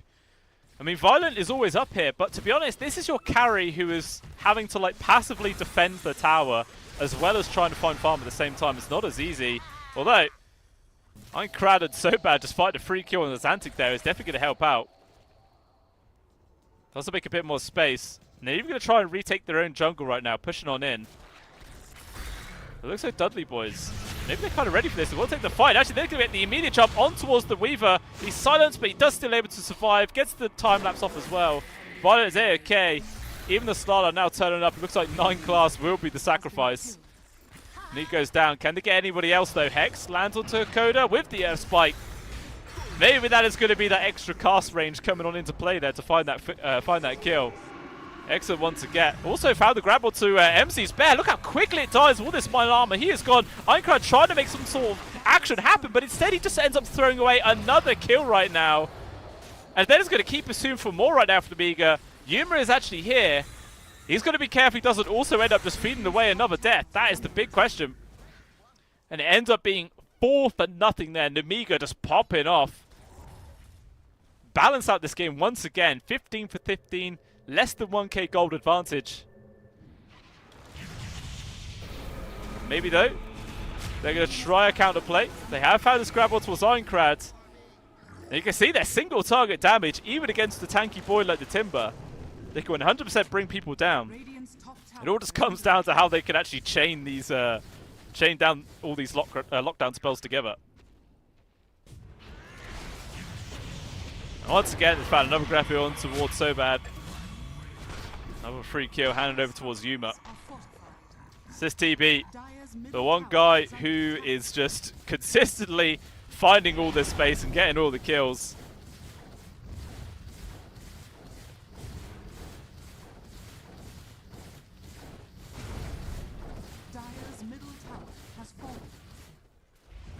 That's the first tier 2 going down. Yuma getting that one. And a bit of extra space here for Dudley boys to play around with. But they do have to be careful.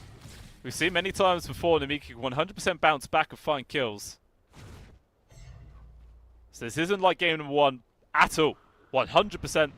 There is always going to be those turnaround possibilities. Still yet to see either team try for a roast just yet. I'm sure it's probably not going to be too far away. Looking for the next engagement. Speaking of, they found Yuma right now. This is a huge target to find. The TB is pretty damn tanky. Can he survive through all this? He manages to get the Manta off with the turnaround of the Sunder. BMX actually gets all of his HP drained. Finger comes on through, and Yuma will still die. It's a big target to get. BMX though will get traded. Zantic finding that kill. But it doesn't even matter. Nemiga with the +1 there of the Tusk. It is a huge win for them. That TB was worth a whole lot of gold.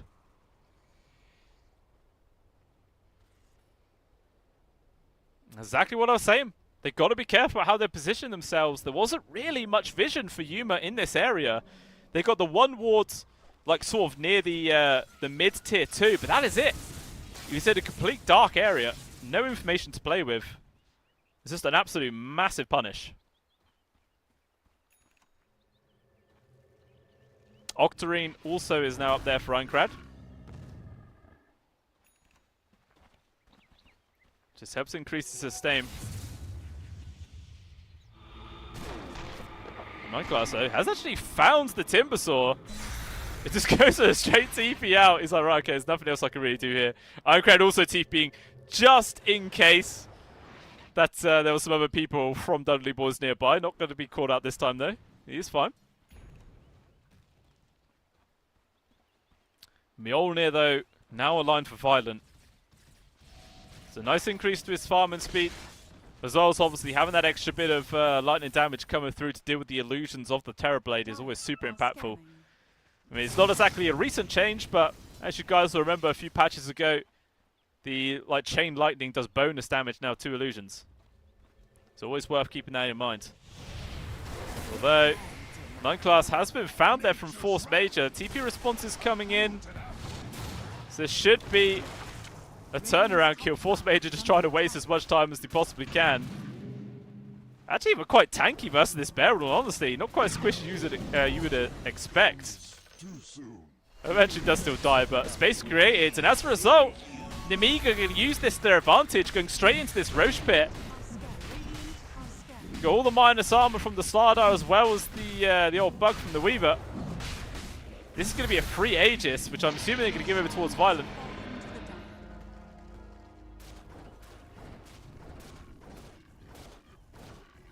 Now the question is, how are they going to use this first Aegis?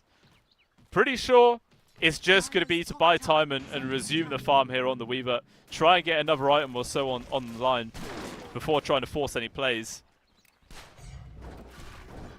Because at the moment, the TB is on 14,500 net worth, with the Weaver is only on basically 12. So 3.5k gold behind. 2.5k gold behind, sorry. Maths is hard. It's quite a sizable chunk of money. Definitely just needs that bit of extra time to get one extra little bonus if he can. He's going for the Manta next, which will be a good way of purging off the silence that comes out from the calling, which should be able to keep him alive, in honesty.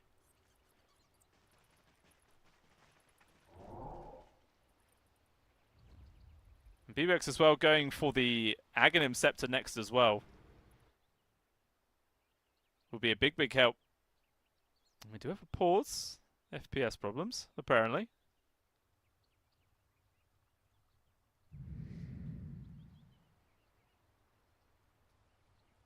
Yeah, Timbersaw is definitely the one doing a vast majority of the damage at this stage of the game. Also, there's going to be a little bit more time before the Weaver can actually sort of outpace him and start doing a lot of work themselves. They've seen as well with the BKB on Atlantic, can be able to do a lot of the damage, but again, there is some decent amount of physical armor reduction coming out from the Slara and the Weaver as well, so they themselves have to be a little bit careful about just how far they want to commit into it. There's only so much you can rely on, like the safety net of your Tusk being able to jump on in at a moment's notice and try and help out. So maybe just a lot of pressure on the old Tusk shoulders. But definitely excited that this game isn't just an easy, 2-0 stomp on the series. I know I did predict it, guys. I did say that I was probably going to expect Dudley Boys to take the 2-0, but they are making it as close as they possibly can, which is absolutely fantastic. Always leads to exciting engagements. And we do actually see now a 5-man smoke here from Dudley Boys. They're going to journey into the dire jungle area where they might end up bumping into Minecraft, but the Timbersaw is making sure he's always the perfect distance away. Good scan. Actually manages to just get the connection onto the entire Dudley Boys inside their jungle. Violent does manage to TP out as well. So no one's going to fall prey to the gank this time. Buys a bit of extra time for themselves to keep getting those items going. And as a result, they do actually have a net worth advantage right now. Despite the fact that the first position is held from the TV, it is quickly followed by multiple calls on the side of Amiga. Dire's top tower is under attack.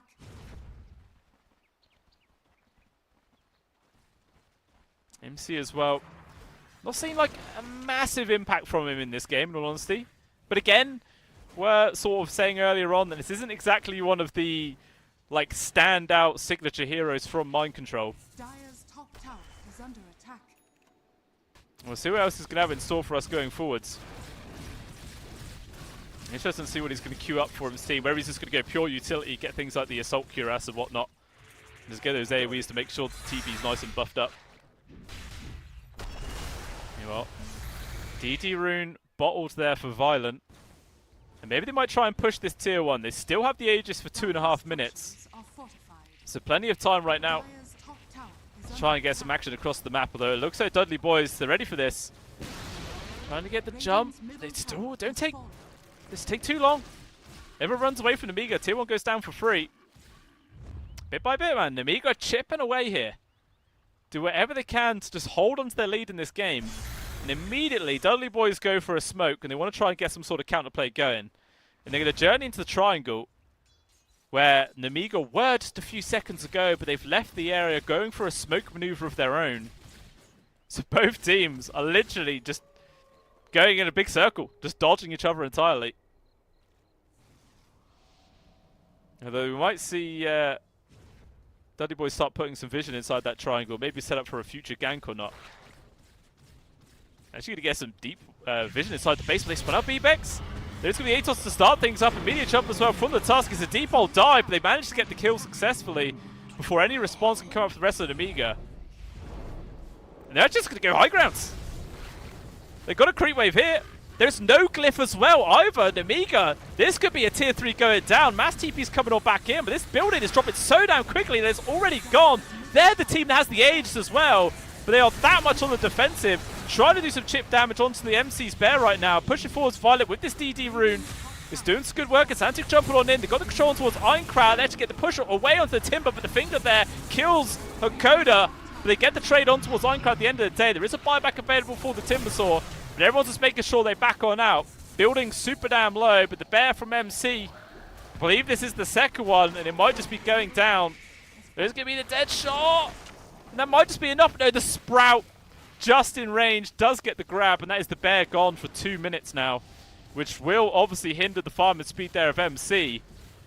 But to be honest, I don't think Dudley Boys really care. They take down the tier 3 tower. They also get the ranged barracks on top of that. They're pretty damn happy. And they are the team playing against the Aegis. And they were still able to find this. So damn good.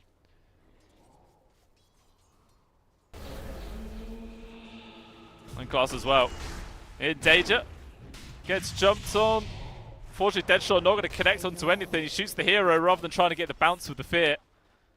And they will get them killed. Free kill going over towards the Slardar.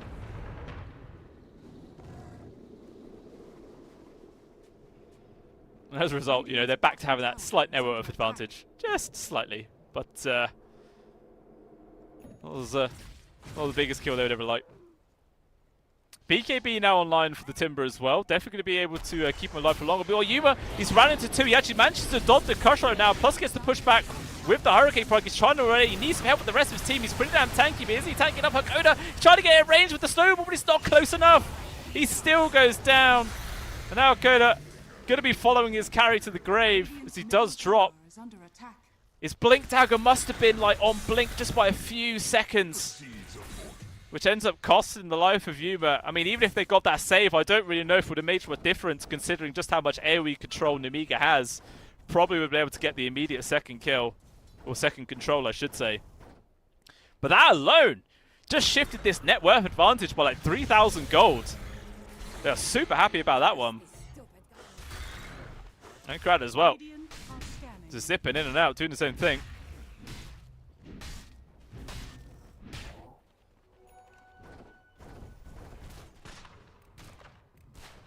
In terms of kills, though, it's still very even. 21 to 22.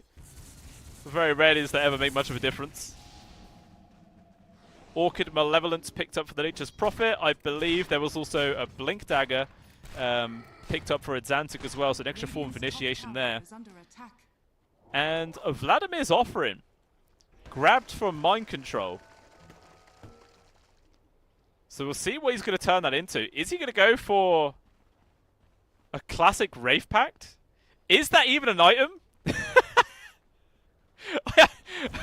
I actually don't even know if it's even still in the game. Like, it's been that long since I've seen anyone build it.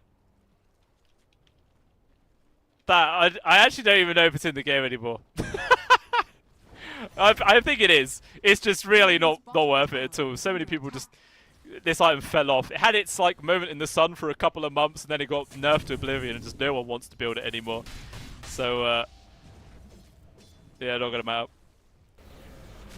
Although, made the jump here.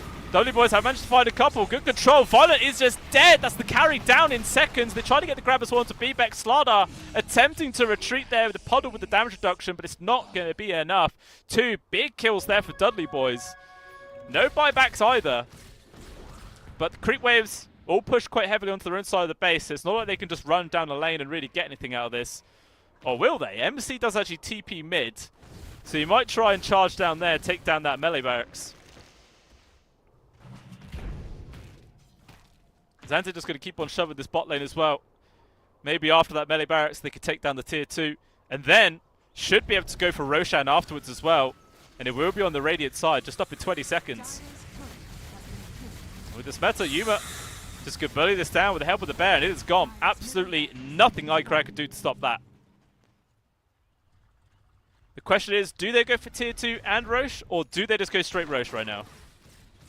They might be trying to weigh that up in their minds. iCrack jumping forwards though, and he's actually able to kill the creeps before backdoor protection come up at least, so I feel like that's 100% just going to be them attempting that Roshan. Obviously they don't know it's up yet. Someone will be scanning out soon. Although, so bad. Has found the grab here on towards the Muerta. They are just gone. Absolutely nothing you can do.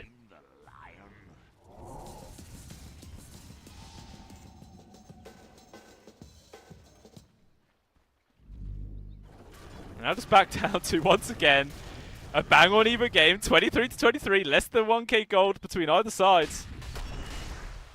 Just so damn close the entire way. I feel like a lot of this game is going to be very reliant on this Roshan number 2, but I say that even with the first Rosh, Amiga had the Aegis, they still managed to lose majority of their high ground as a result. And yeah, they're going to go on into the pit right now. Aincrad starting this off on his own. Dudley boys, they don't know this is going on. They don't even have a scan available to chuck this on into the pit. And this just goes way too quickly. Even if they start running here right now, they would not make it in time. So this is going to be Aegis and Cheese. Violent taking on the Aegis, and then the Cheese actually does get put into the hands of Aincrad as well. But actually, Dudley boys are still coming over. And they are going to find the Aincrad right now, force the BKB out on towards the Timbersaw. He's trying to retreat, but actually the re-engagement comes in from B-Backs. They blow up the Tusk. And now Xantic, this right clicks hurt a lot. Long-range finger not really going to get the kill through the BKB. So bad, will end up dropping down. MC with the base, trying to get a root onto anybody if he can. And there it is, it lands on towards B-Backs. And surely the Slaughter will eventually go down. But the AoE damage from Aincrad! He blows up too, trying to run away. MC's will get controls. Force Major, getting some backstabs coming through. Will try and retreat through the gate, but it's just too long of a cast time. Will go down, though. MC chased after here. Good fear. Actually managed to push by Aincrad, and Yuma, he actually does a friendly sunder onto his teammate. He's going to be careful he doesn't get punched for this one, though. As Violence on his case, these right clicks from the Weaver just hurt so damn much. He's doing a lot of damage with the lifesteal, but it does not keep him alive. He will still fall down. MC does go for the TP away, and he will be successful. And those are those rare times where sunders onto your teammates can be clutch, but they could also be so detrimental, cost him his own life. I feel like you can make that play when you have a Satanic and it's off cooldown. Those are really the only times you can risk doing a sunder onto the teammate, but you know, it's a fair enough attempt. Ends up being a huge win there for Namiga. They keep their Aegis intact, and now with a 4k gold advantage, should be in the driver's seat here of this game number 2. Well, they just can't really push this TB off top farm position, man. He is just so damn fat. 5,000 gold ahead of the Weaver. So full item. Very scary to deal with. So the fact they're able to bring him down that last fight just feels so good. Coda as well. Trying to go in for an axe, but he's still yet to get a single component. Radiant's middle tower is When he gets here, it will be quite handy, but it's a long way off. Violent just going to slowly push this tier 2. Literally no response from Dudley boys. They're just going to let this one fall. Radiant's middle tower is under attack.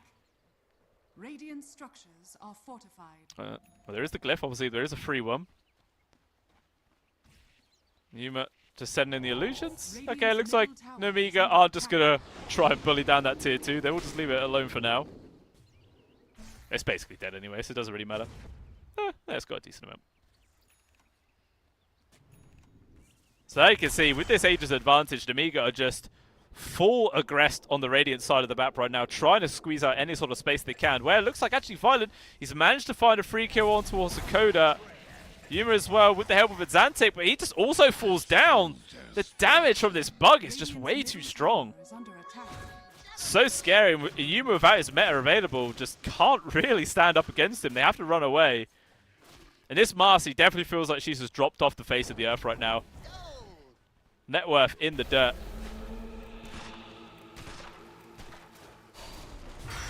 Not looking easy. Not easy at all. 9 class attempting a TP away.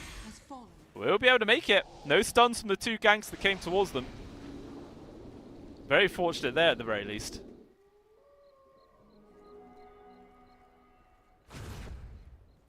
And they're just going to keep on throwing the lead. 7,000 gold. Make that 8. Still a couple of tier 2s left though, which I'm sure is going to be their priority. Aincrad pushing the creeps on in at the very least, and then they'll go for this one. Question will be whether if the Dudley boys want to defend it. They will have all of their ultimates. They'll have everything to go, BKBs, all that jazz. But they're going to be playing up against that Aegis. It's not an easy choice. And they just found a freest kill ever onto 9 class. That Muerta just disappears. They're trying to get some sort of counterplay on towards B-Bex. Both BKBs get forced out, but the Martial has also been used, as well as Meta. And immediately, Dudley boys, they just fall back. So to Beagle, all they have to do is just wait now. As soon as that Meta is out, they could just go for what the hell they want.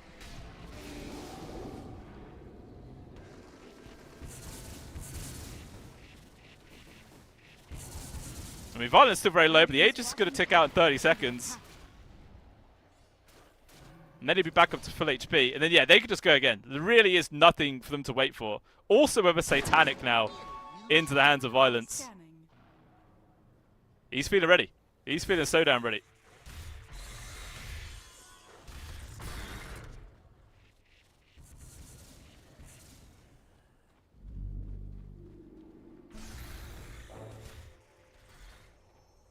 Let's keep control of the Dire Triangle. Well, the rest of Dudley Boys trying to find what farm they can on the sort of south side of the map, where there is nobody nearby. So feel free to get it. Actually, maybe slowly trying to push into tier 2. 9 class lurking on this high ground so that there's no one actually around him. So he has to be very careful. Maybe just trying to get some ambitious vision. I'm not entirely sure.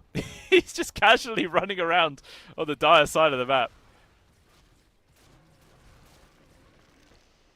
And Amigo actually did go for a smoke play to try and move down to this area where if they made that move about 30 seconds, 40 seconds sooner, they would 100% have found a few members of Dudley Boys lurking around and they could have got a kill. We're not going to find it this time. Instead, they will settle for the tier 2. I imagine the meta is off cooldown in like 40 seconds, a minute, off the top of my head.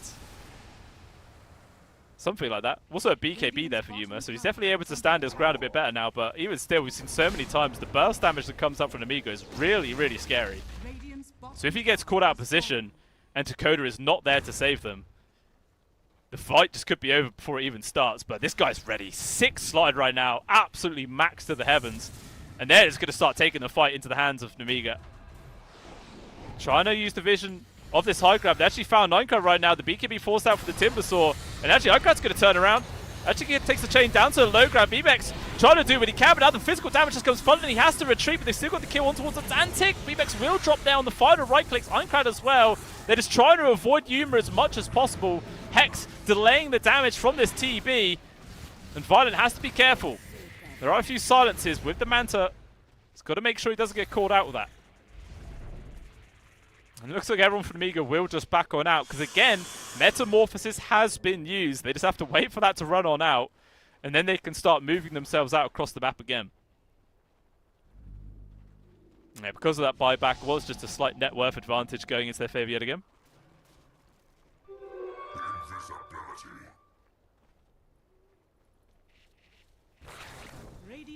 So hold on to the 14k gold leads. You can see they're still moving out aggressive right now. If this here onto Yuma, maybe they can get a backstab on towards Ironclad right now, whose BKB is about to come off of cooldown.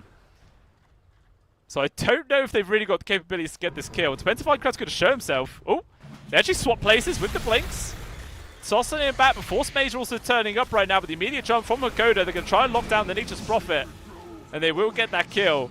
But it was just some nice bait. It allows Ironclad to get away there on the Timber. Life for supports. Sacrificing yourself for your cause to get away. Has to be done. Roshan number 3 though. 20 seconds and it will be spawning. And it's going to be on the Radiant side just about. You could already see on the map there, Namiga are starting to head down to that area. And probably going to fortify it with a few wards. And take control of it. Also an MKB just complete up there for Violent. Oh, Twin Gate. Use it for Yuma. He's going to be walking straight into the waiting arms of multiple heroes. Immediately stunned and controlled. He's going to try and survive though. He actually is going to stand his ground. Still going, but the control in from the line as well. There's nothing Yuma can do. And he ends up dropping. BKB was there for Yuma, but he actually chose not to use it. Maybe just expecting he was dead no matter what, because it didn't look like the rest of the team wanted to use that Twin Gate. Yeah, just like, yeah, he's gone. Just let him go, guys. Just let him go. As a result, though, this is Roche number 3 once again going to be going into the hands of Namiga. I'm assuming the distribution is going to be pretty much the same. Aegis for Violent, Cheese for Ironclad. Actually, I think the Cheese is in the hands of Bebex. And then the free Axe is actually into the hands of Ironclad as well. Dire's top tower is under attack. Dire's top tower has fallen. This is looking very dicey now for Dudley boys. Really, really dicey. And my controller's got to be careful. He's underneath the wards. The actual hero won't get caught, but the bear is. A lot of damage coming through, but with the fear, going to try and run away. Violet, though, they're just going to try and commit to kill this bear. Good lord, man, they were looking very scary right there, but with a full creep wave, double catapult as well. Going to try and do as much damage as possible, but with the glyph, we'll get rid of those for now. But it's not going to be enough to completely force the Amiga back. Obviously, still 10 seconds without the TB. Tier 3 is gone. MC just running on in with the bear. Trying to waste as much time as possible, but all it's done, maybe it's just wasted the bear's life. Good 4 stuff there from Makoda. Will save it at the very least. The backdoor protection coming online. Xantic actually jumping in aggressive right now. Focusing on towards the Timbersaw. Not really the best target to go on. Amiga will back off. TB alive. They got the tier 3. Barracks still alive though. And it is the melee one, so it will regen slowly. It looks like Dudley boys actually sort of thinking about trying to make a play themselves to push out the base. It's a high risk, high reward play.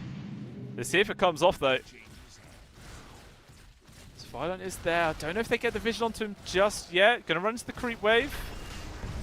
Actually, the Starlers one against the jump instead. 9 class is just gone immediately right now, but the Tusk up to the north side has managed to find the line. Can they burst him though with the Ghost Scepter? They can't. He manages to get the stun off now, the potential turnaround. They're just losing people left, right, and setting up Dudley Boys. Yuma on his own manages to get the Sunder on towards Iron Crab, and it means very little. His right clicks just tickling the Slardar. They just disengage. And now it's just a matter of time before the TB eventually goes down, doing what he can, but he is just gone. 5 people in the grave. Only 1 with a buyback, and that is MC. And we could just be looking at the end of the game here, ladies and gentlemen. The Amiga Gaming just bouncing back so damn hard in this game number 2. And then it's going straight for the ends. They're like, guys, they're not buying back. This is it. We've done it. MC, yeah, not even bothering to buy back. They just know. There's absolutely no point. Maybe just sort of discussing amongst themselves where this game really went wrong. And I feel like, to be honest, a lot of that was from the Master against Timbersaw in the mid. Didn't work out at all for them, but even still, huge, well played there to Amiga. The first team here in the Pinnacle 25th year anniversary show that is able to take a single map off of this team in the group stage. It's an absolute massive accomplishment, all things considered. And yeah, hats off to them, making that game look so damn good. Really am expecting a very tense game number 3 now, guys. Obviously, for Dudley boys, this third game means absolutely nothing to them points-wise. They are going into the upper brackets no matter what. But this is all to play for now for the Amiga. As I've mentioned before, if they can get this third map win, it will give them just about enough points to put themselves into the upper bracket position. So they really have got to make sure that they play their hearts out and just do what they did then. It really was fantastic. Their bottom lane went a bit iffy. Yuma was able to get like 2 or 3 kills in the laning phase. He was top of CS for so damn long. Violent wasn't really having the best time either. Like, he was getting pressured quite a lot from MC on the lone druid, but they just stayed cool, calm, and collected. They took a good couple of like solid fights. They got the Aegis every single time. Just took that out of the hands of Dudley boys, left, right, and center. And yeah, just fantastic game of Dota 2 for them. Really, really good stuff. And we will be seeing that third game, guys, which will be coming up in about 6 or so minutes time. So do not go anywhere. We will see the conclusion of this third series of the day very, very soon.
Oh, esport. You and I have come a long way. It was such humble beginnings. As we gathered in small groups, we were professionals right from the start. Passionate, organized, and ready to rumble. We dreamed big, and surely enough, our parents supported us at every step of the way. Didn't they? Fired up by all this love, it wasn't long until we caught the scent of competition. To be honest with you, it wasn't always that easy. Joe here, he had to take on 2 side jobs to afford playing professionally. It's gonna get better, Joe. Some of you dared to not even call this a sport. And look where we are today. An endless stream of esports events every year. Bet you didn't see that coming, Mom and Dad. And you know what? We have been with you every single step of the way.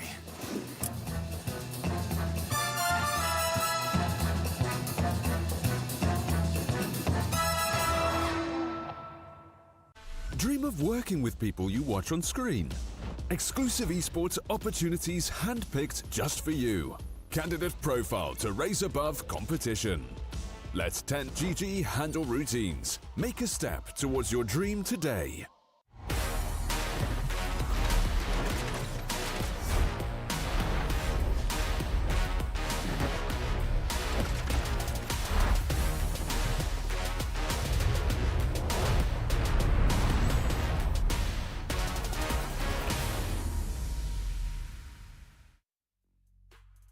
Welcome back on in, ladies and gentlemen. The third and final game between the Dudley boys and the Amiga game will be coming up for you very, very soon. And let's hope that game number 3 is going to be just as close. Obviously, game number 1 was very one-sided towards Dudley boys. Second game was very, very even for a large portion of it, until it was just like 1 or 2 really good fights that went in Amiga's gamer's way, and they just really started spiraling out of control, as well as obviously having that bonus fact of having every single Roshan go into their favor. That's always going to help. So I'm really expecting this third game to be a very close and exciting one indeed. It'd be interesting to see what the Dudley boys are going to draft, because their drafts are a bit crazy at the moment, in all honesty. It was a bit interesting. You know, they started off with the first pick Moretta, which they did push into the POS 4 in the end, but as I was saying, POS 4 Moretta doesn't look too strong. They also went for the mid Marcy, which got counted out by a mid Terrorblade, and she just had an absolutely horrible time. Like, there was a couple of kills that Azantic was able to get on that Marcy role, but really it was Eincrad on the Timbersaw who was actually able to be more effective for their team at the end of the day. And yeah, a lot of the times in the end of the game, it felt like Yuma against the world. He'd trying to do the damage, but honestly, the rest of his team was just dying way too quickly around him. He couldn't really survive long enough to get the job done, and it was just easy, smooth sailing there from the Amiga game. And so hats off to them, because as I was saying earlier, they are the team that actually need this win. The Dudley boys couldn't really care. They're already into the upper brackets. They don't mind whatsoever. But in Amiga Gaming, they are the ones. If they could get this third map, they will get 1 extra point for this group stage, which will put them second place, get themselves into the upper bracket, and then Alliance will be going down into the lower bracket for themselves. So it is definitely all to play for here. Definitely going to be exciting to see them play with their backs up against the wall, because that is when you get the really, really entertaining Dota. And people in chat, you have very kindly notified me that Wraith Pact is indeed out of the game. I wasn't too sure in it. Obviously, I've always been, or I haven't always been, but I'm a support. I never ever buy Wraith Pact. I always saw people buying it, and then I just couldn't remember the fact that it was ever actually removed. I thought it was just nerfed to oblivion. No one really cared about the item anymore. But it is actually gone. So the choice to go for the Wraith Pact as well then for MC, I guess it was just casual, not Wraith Pact, sorry, it was just casual Vladimir's offering, you know, just a bit of extra lifesteal to try and help Yuma out, I guess, was the plan there.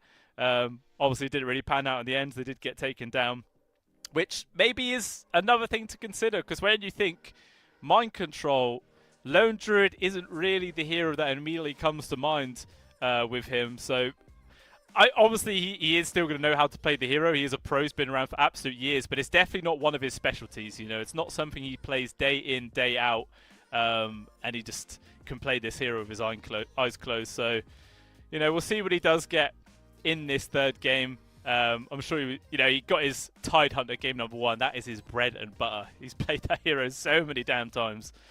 That is definitely more his liking. So we'll see how the draft does end up adjusting maybe in this third game coming up.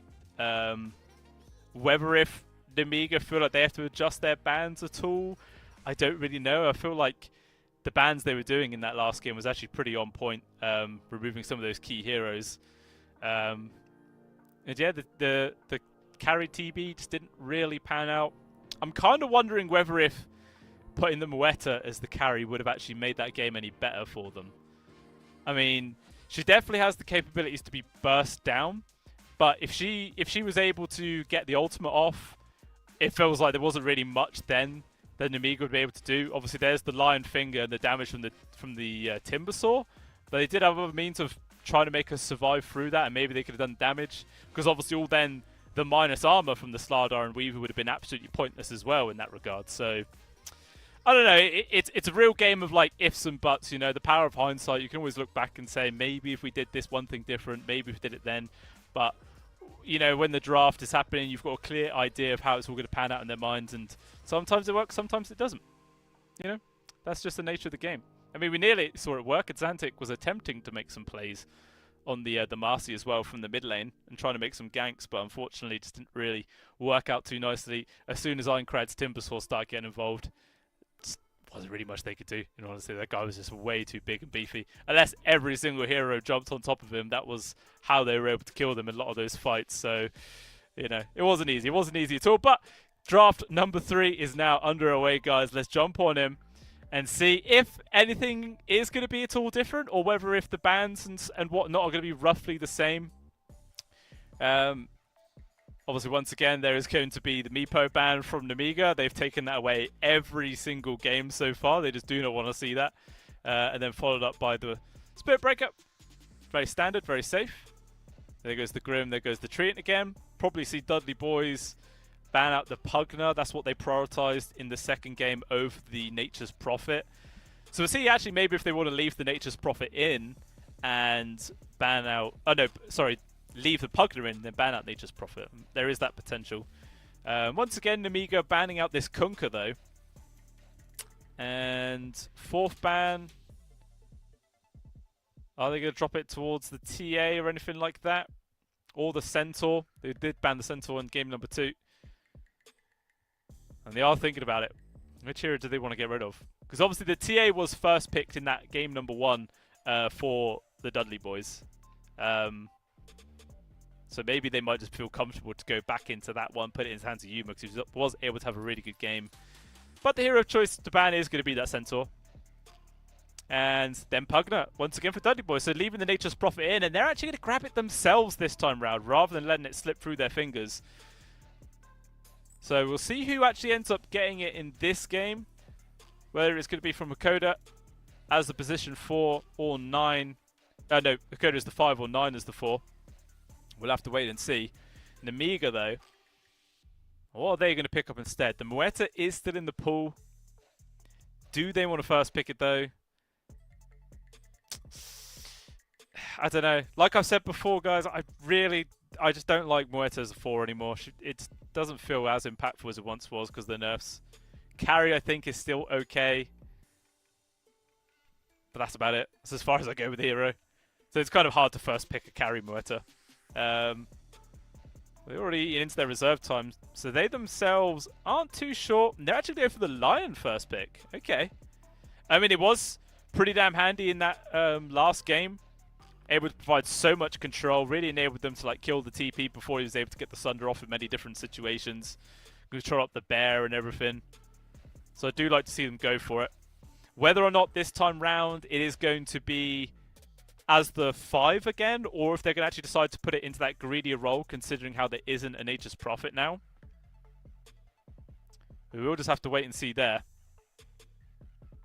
I mean, like I was saying in the last game, I always prefer just a little bit more greed on the line. You know, you get that blink online a tiny bit sooner, can make all the difference. Dudley boys this time round, though, banning out the Weaver, paying big respect there to Violence hero in game number 2, because he was able to do a fantastic job pumping out the damage, was able to survive in many situations as well. Maybe if anything that's just more of a testament to maybe the lack of lockdown that Dudley boys had in that last game, because it was kind of like the flip of game number 1. They had tons and then they went into having none, and it was actually Namigo who had so much control, which was definitely put to their advantage to find several kills. And they also ban out the Slardar. Okay, they're like, alright, you guys had a really good game in that second one. We're going to make sure you're playing something new this time round. Not just going to let you rinse repeat the whole entire same draft. So we'll see what Namigo are actually going to pick up instead. Are they going to ban any previously seen heroes? Who knows? Because I do believe Dudley boys last time, they banned Brewmaster and I can't remember who the other one was off the top of my head. One of them was definitely the Brewmaster, though. But Amiga didn't even immediately grab that one. They actually decided to go for the Tusk instead. So again, to be honest, either one of these guys could be 4 or 5 on the side of Amiga. I feel like it's really going to come down to lane pairing. Like, who can actually benefit from like the tag team more, or who can just benefit from having the extra bit of control from the Lion. We'll have to wait and see. But Dudley boys, they're actually going to go back on in for the Lone Druid. Okay. I mean, it had a fine lane. MC was still able to get the farm. He got the tier 1 down at a decent time. So we'll see how it does end up working out into his hands this time round.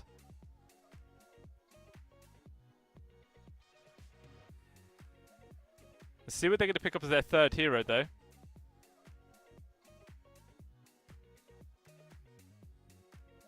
Whether this is going to be their follow-up support. I mean, the Muerta is still in the pool if they really wanted to grab that 4-9 to play as the position 4, in which case Hakoda will roll with the Nature's Prophet as the 5. I really don't want to see it, though. I really don't. Hey, what other position 4s they've been playing a lot with? They played some Phoenix. Maybe we could be seeing that. Gyrocopter. Alright, okay. Gyro being grabbed right now, which is most likely going to be the hero for Yuma as the carry, unless this is some old support Gyro sort of play going on right now.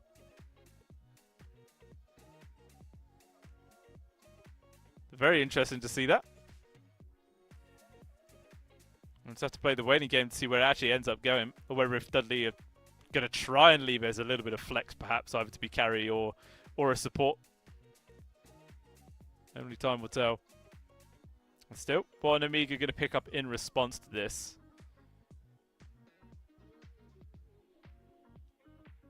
Trying to think of whether if like a gyro in Nature's Prophet lane is actually scary or not. I don't think it doesn't really have like a super amount of synergy in my mind.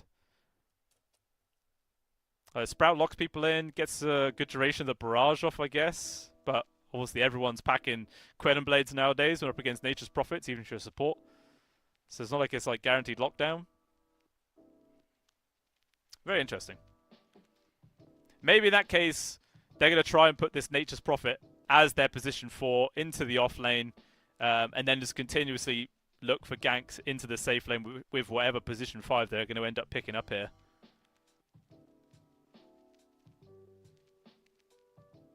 Obviously the big ones are gone. Grim taken out, no Treant. There's no Pugner either. Maybe Venge? Vengeful Spirit? They've played it before. They could be thinking about it. There is also the Clockwork still in the pool as well, which Koda was able to play in Game 1. But hero choice for Namiga was actually the Razor. So most likely looking at Violence Hero right now to be the carry matchup against the Gyro. Unless, of course, some insanely good matchup in the mid ends up panning out and they might decide to put it into the hands of Einkrad.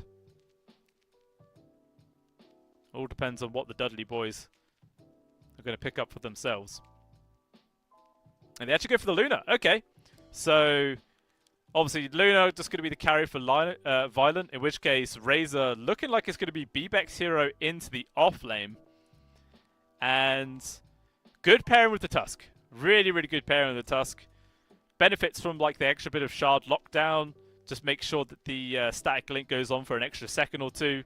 Drains away a lot more damage. Guarantees so much more with the tag team as well. I like it. Seems like a pretty scary pairing.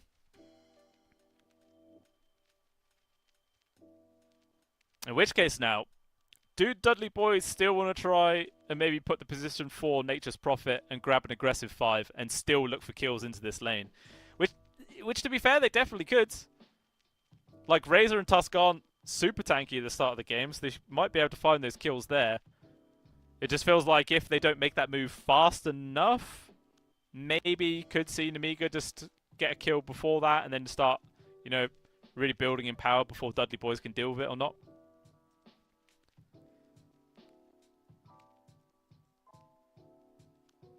Still thinking about this 4th pick. A lot of reserve time left though, 35 seconds to give this some good thought. Trying to think if the Venge is actually still good here. I think it is. Like whoever gets initiated on by the Lion or the Tusk, then the Venge can always be there to swap them out perhaps. And just bring them to safety. And you've also got some potential to go aggressive in the lane as well. All right, no, okay, they go for the Faceless Void. All right, so this is a position 5 Gyro then, right? 4 of the Natures, carry Void, Lone Druid once again for mind control in the off lane. In which case, just looking for a Xantix final hero. Maybe someone who could actually start chucking some DPS inside the Chronosphere. I mean, at the moment they do have the cooldown from the Gyro, which will help.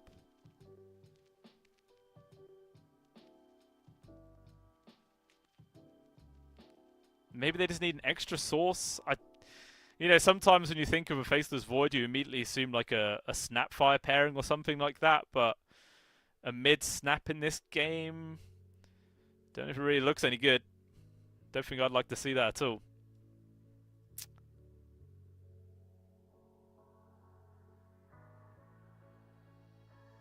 Maybe you can go for some sort of like right-click puck build. Maybe that could go quite nicely. Gives them that extra bit of lockdown as well. Because at the moment, they don't have any good, reliable stuns. They have the bash from the Faceless Voids. They've got the missile from the Gyro. Obviously, that can be dealt with. And Lone Druid Bear Root, which again isn't reliable. So really, the only reliable stun they have is a Chronosphere. So they feel like they need a little bit extra. Something on top, you know. Every little bit will help. But Amiga do decide to take away both the Lina and the Invoker, two very good heroes to deal damage inside that Chronosphere.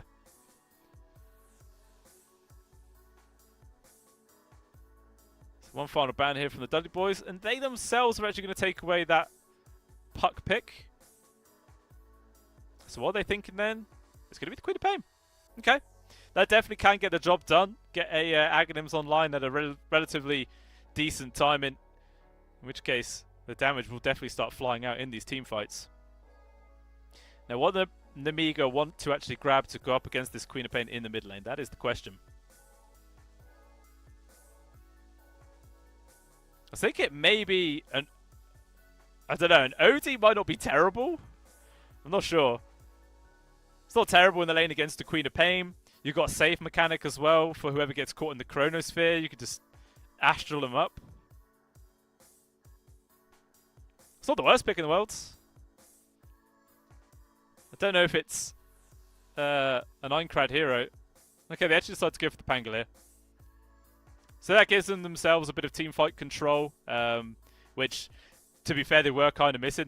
They got good control just naturally from the Lion and the Tusk, but no like big, decent chain lockdown from an ultimate. So the Roll and Thunder will help there. The only thing they have to be careful about, and what we've seen a lot of teams do in the past, is like a Shards come out from the Tusk, and then you just end up really screwing over your Pangolier. So they're going to have to be really on point in how they synergize with those two. Definitely will have to be careful. But everyone pretty much on the rolls you would expect there. Who am I actually favouring here? There's only so far that my being biased towards a fellow British player can go. So I feel like I'm actually going to be leaning towards Nemiga here in this game. It feels like they've got really solid forms of initiation, which aren't obviously ultimate dependent. With like they can have a good amount of damage to also follow up on it. Where Dudley boys, they're very much reliant on this Chronosphere, because like I was saying, they have no reliable stuns, no reliable lockdown. The only their last pick was a Queen of Pain. She's got damage to help chuck into that Chrono, sure, but there are no further stuns. So I feel like that could be a really big problem for them this game. We'll see if that is actually going to be true or not, or whether if they're just going to power through either way. But I feel like if Nemiga can get a solid lane, maybe even like an early lead, then I could definitely see them just spiraling out of control, in which case Dudley boys are going to be on the back foot, and they're going to be very, very reliant on Yuma landing like a really solid Chronosphere. But only time will tell, as we're now going to be jumping into game number 3, and let's see just how this one is going to go down. As I've mentioned many times before, guys, Nemiga, they've got to get this win to get into the upper brackets. One loss, and they're into the lowers. So all to play for. And they themselves going for a 5-man smoke. Looking like they're going to try and invade the Radiant Triangle, doing the long wraparound, but nobody from the Dudley boys is actually even here. So they shouldn't get found out, unless someone just randomly walks over to try and grab a extra bounty and cost them their lives. Very rarely is that mistake making in pro play. Okay, they actually even take away the Watcher, so Dudley boys know not going to be putting themselves into that position anytime soon.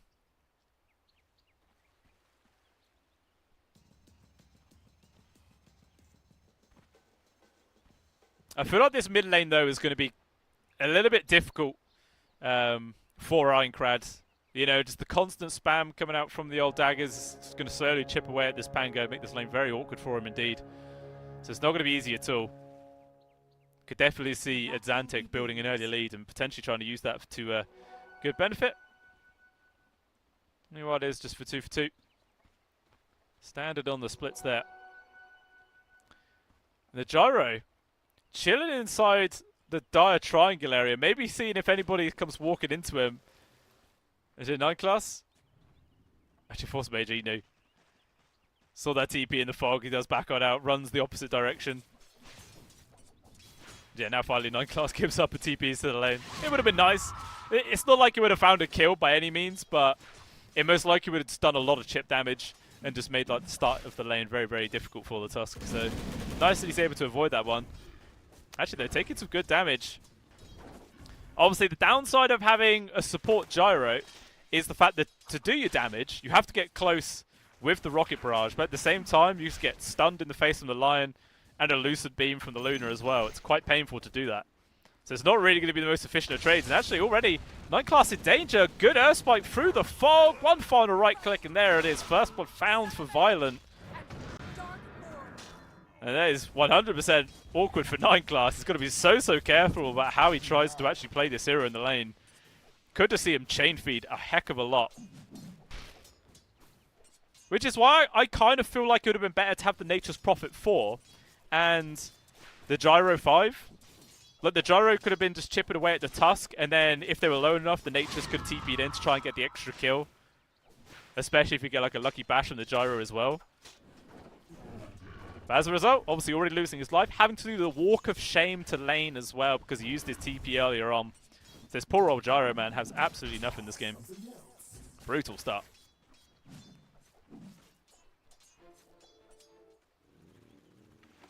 We'll see the Faceless Void doing fine. 8-3 on the CS so far against the 5-1 of the Razor. Going A-OK for now. Level 2 is obviously quite a decent power spike there for Nemiga. They might try and get aggressive onto Hakoda or something like that. Killing Yuma is basically impossible for them unless Yuma like really misplays and uses Time Walk in a bad situation. But apart from that, should be fine. Static Link, not really used all for that much. Maybe expecting Force Majors to already be on his level too. Who knows? Actually, a very aggressive teleport there from the Nature's Prophet. Spike collections 2 at the top though. Just controlling up the bear from the MC. And yeah, down bot, Hakoda does go down.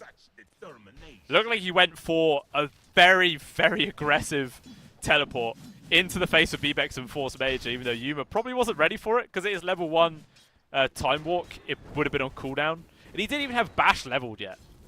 Like, what's a Chrono, what's a Faceless Void really going to do? Let's be honest.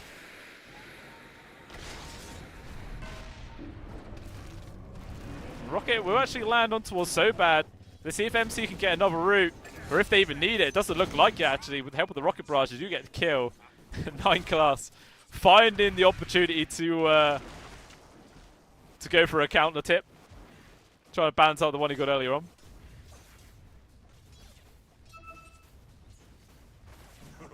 So far, pretty even start to the game right now. The only person super falling behind is the Razor, but even still, MC's not a million miles behind him.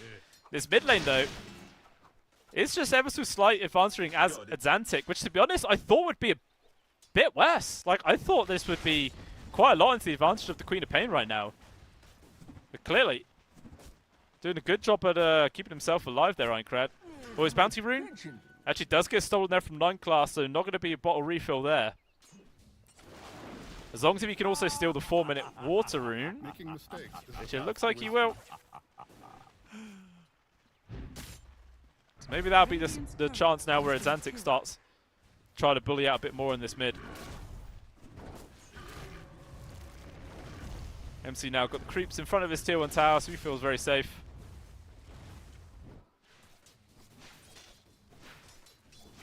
But yeah, 3 points now into the dagger. Ironcrad's definitely feeling that one. Very difficult for him to actually stand close and secure the CS now. Just with this constant damage coming on through. Another dagger, or maybe even the kill. Xantic a couple of right clicks, not going to fully commit for it. Will just decide to fall back. Meanwhile, at the top lane, Violent actually going down there. MC getting the kill, also getting so bad underneath the tier 1.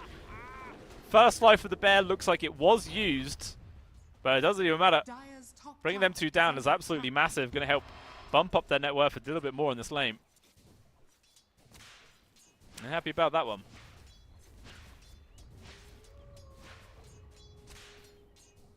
Even still though, Violent is doing okay in CS, 18-4. Only 5 behind that at the Faceless Void at this stage. Which isn't terrible. 9 class. Bit of Rocket Barrage harassment coming in from Hakoda as well. Nice sprouts. Pushing him off to the side. Force Major TP in. They're actually going to focus immediately on towards the bear, but immediately Tusk is like, Jesus, what am I doing here? Has to turn around and run away. He was not expecting that. Rocket Barrage is no joke. Fortunately enough, Violent wasn't actually taking any of that damage, so he's going to be fine.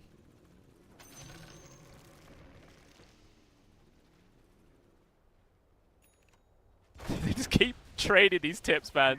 So bad at 9 class. They are on each other right now. This is the war of tilting. Whoever kills whoever else more is just going to keep on spamming out those tips as much as they can. Love to see it. Well, Einkrad maybe in danger of the mids. Jumps on in. There is the Sonic Wave available here for Adzantic. Meanwhile, Einkrad still not his level. Actually does now get it because the gyro dies underneath the tower. The immediate tip as well from Sobab. Einkrad, will he be able to survive with this one? One right click isn't enough for Adzantic. Actually, he's going to carry on going aggressively.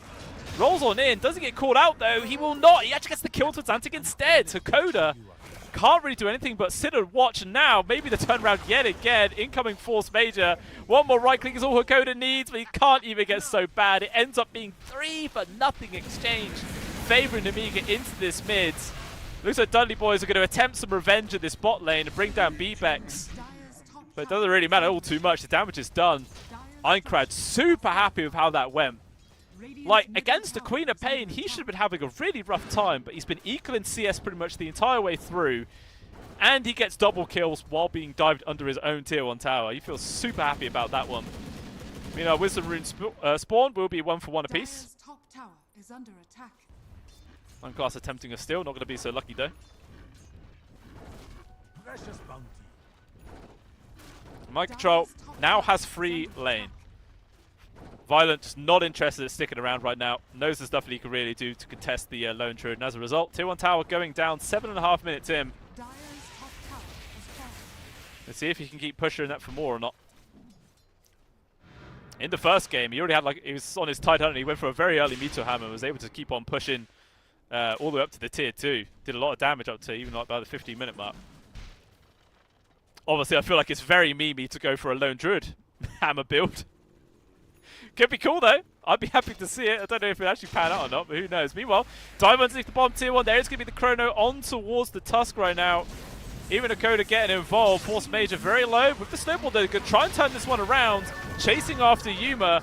Maybe get trapped up top as they actually get the kill on towards 9 class. Yuma with the bash. Has to turn around for a second hit. Going for the TP. And there's no cancel to stop it. Oh, there is! Stunned just in time was so bad. Fantastic position, but even still, Yuma just time walks away. To be honest, he's actually maybe doesn't mind. Just going to get back to farming super quick. So that isn't actually that bad for him. It looked so dicey then. There was actually a Rolling Thunder off of cooldown for Einkrad, but I think he just wasn't expecting the Lion Stump. Didn't think he was going to get any value out of him. He was in the mid. Mind Control's bear going down. That's an easy big chunk of gold. Has to resummon it.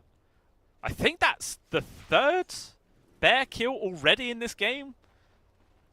It's a lot of gold that all does add up over time. Them two have to be very, very careful about that. You can see the thought, the thought progress was trying to like shove into this tier 1 in the mid, but just a really nice turnaround play from Namiga.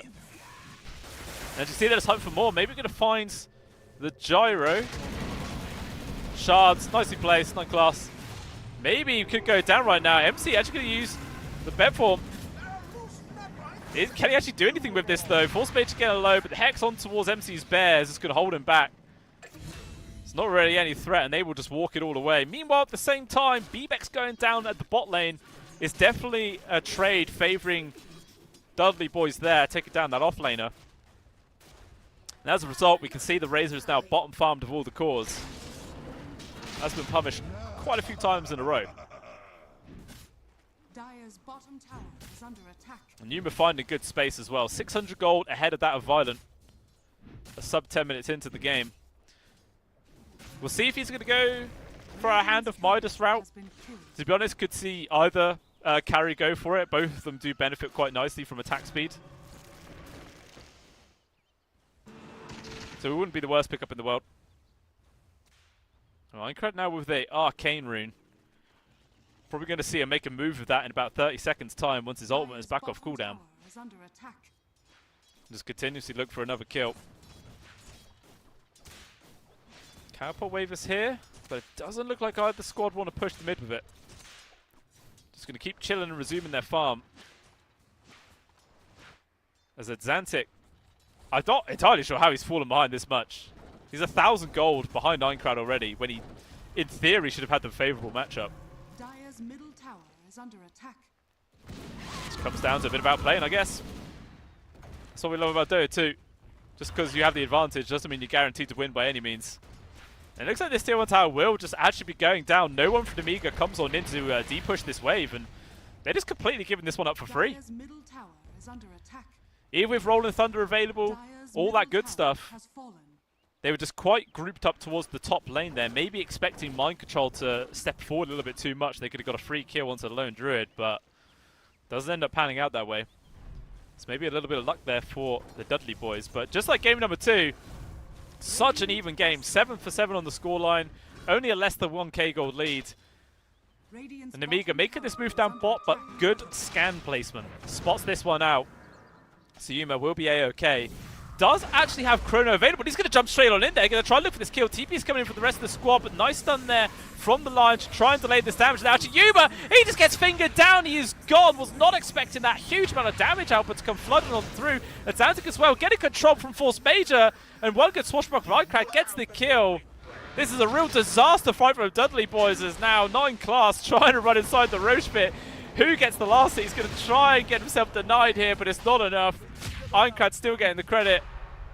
Force Major. Bash. Bash! One more! He's gone! Oh, okay. Well, Roshan wasn't having any of that. He won at least 1 kill after all those people diving on in. Just didn't really matter. But even still, absolutely huge win there for Namiga Gaming. Sure, they lost both their supports, but killing Yuma and Atlantic, colossal change of power in the game. Absolutely huge.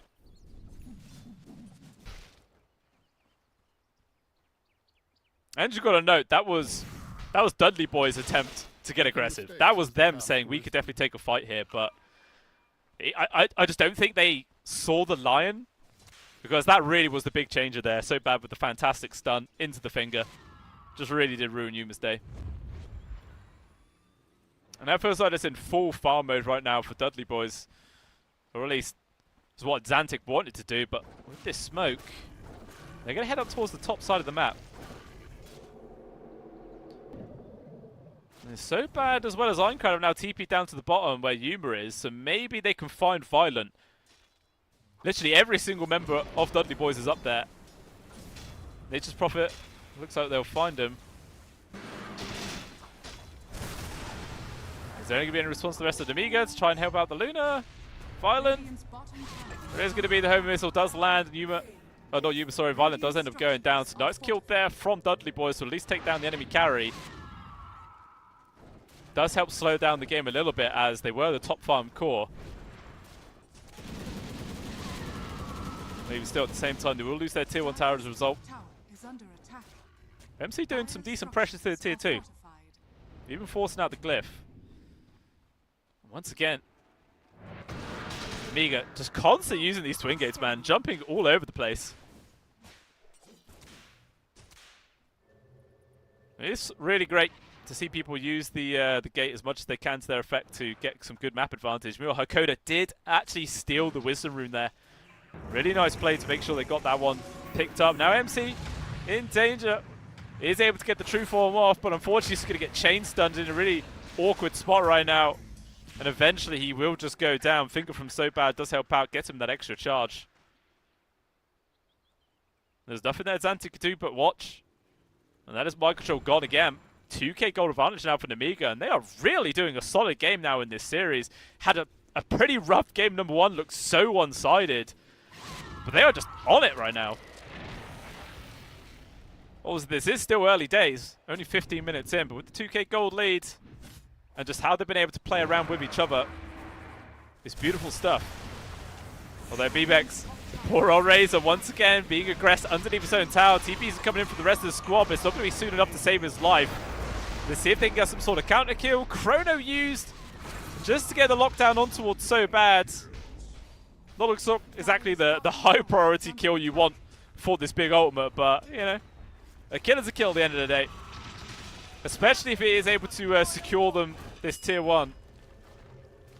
The Swashbuckler does a hell of a lot of damage over towards Xantic. Actually forces them to TP back to base, but doesn't really keep the tower alive by any means. Still will go down.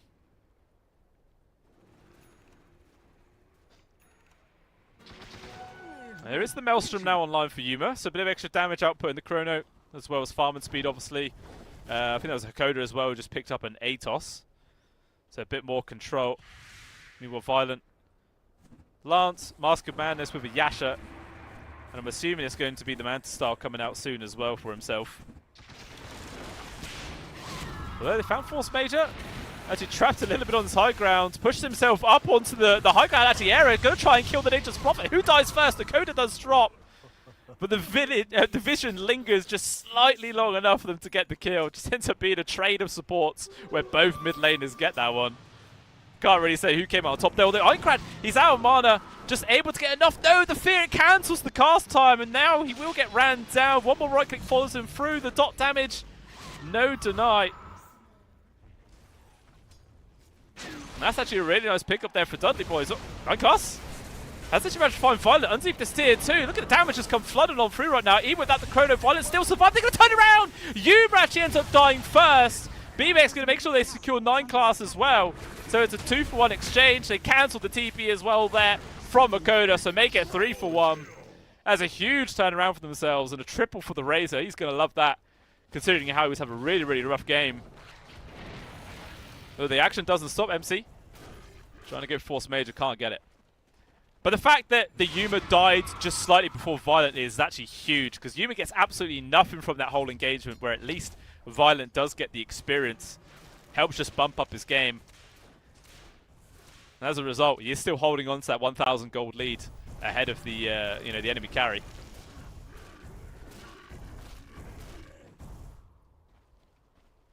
Even still though, score-wise, this game is extremely even.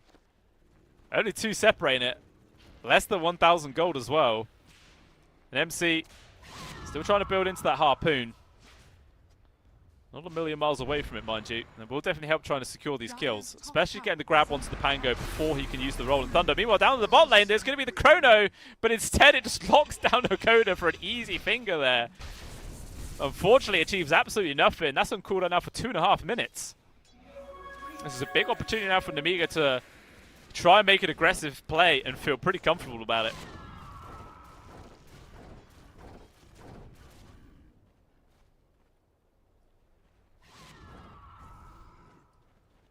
And Yuma's still just trying to find whatever farm he can. Sat down in the bot underneath his tier 2 right now.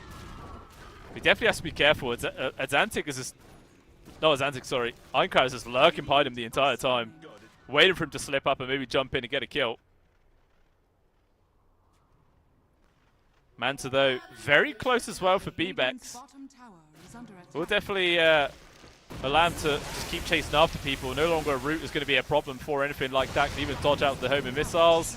As just trying to run down the bear. They are able to keep the missile before it actually connects onto B-Bex, so the Razor can keep going as 9 classes ends up dropping down. They're actually going to try and turn on towards this Razor, but the bear is still dead. And off to the side, Rolling Thunder. They've got Hakoda as well. Dudley boys, they've just been losing here. It's left, right, center. Eincrad has even found MC just casually farming up onto this high ground area, trying to lock him down. Needs help for the rest of his team to fully lock him into place. Atlantic, though, turning up. Has the Sonic Wave available. Will chuck it out. Connected to 4 heroes. It's perfectly placed. Maybe this is going to be enough to get a couple of kills. 1 is gone. Made that 2 is Force Major. Is eventually going to fall down. The second bear from MC. Can it survive? B-Bex will make sure it does not. So they're losing a bit of power there. The Razor's getting very low, but mind control without his buddy is absolutely useless. And he has to just run away. Although they're going to keep chasing for more.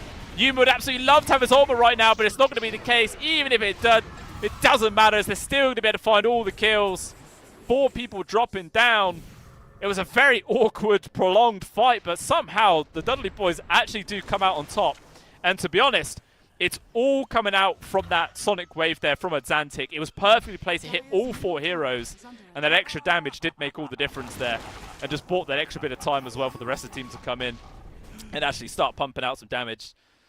And that's exactly what they needed. If that fight went sour, we could be looking at another game where Nemiga starts spiraling out of control and just get an unavoidable advantage. But they do make sure that doesn't happen. And probably the biggest part of that fight is the fact that MC now it just still doesn't have his bear for another 40 seconds. Takes so long to farm anything with this guy without your bear. Oh, that feels rough. That feels really rough. I think he does have Harpoon complete at least, so once his bear is alive, he will have that upgrade.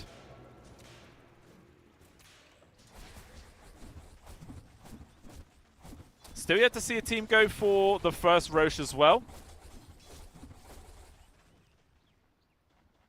Obviously still on the Radiant side for another 4 minutes. And there's actually some decent wards from Nemiga in that area. So maybe they might be considering trying to go for that play.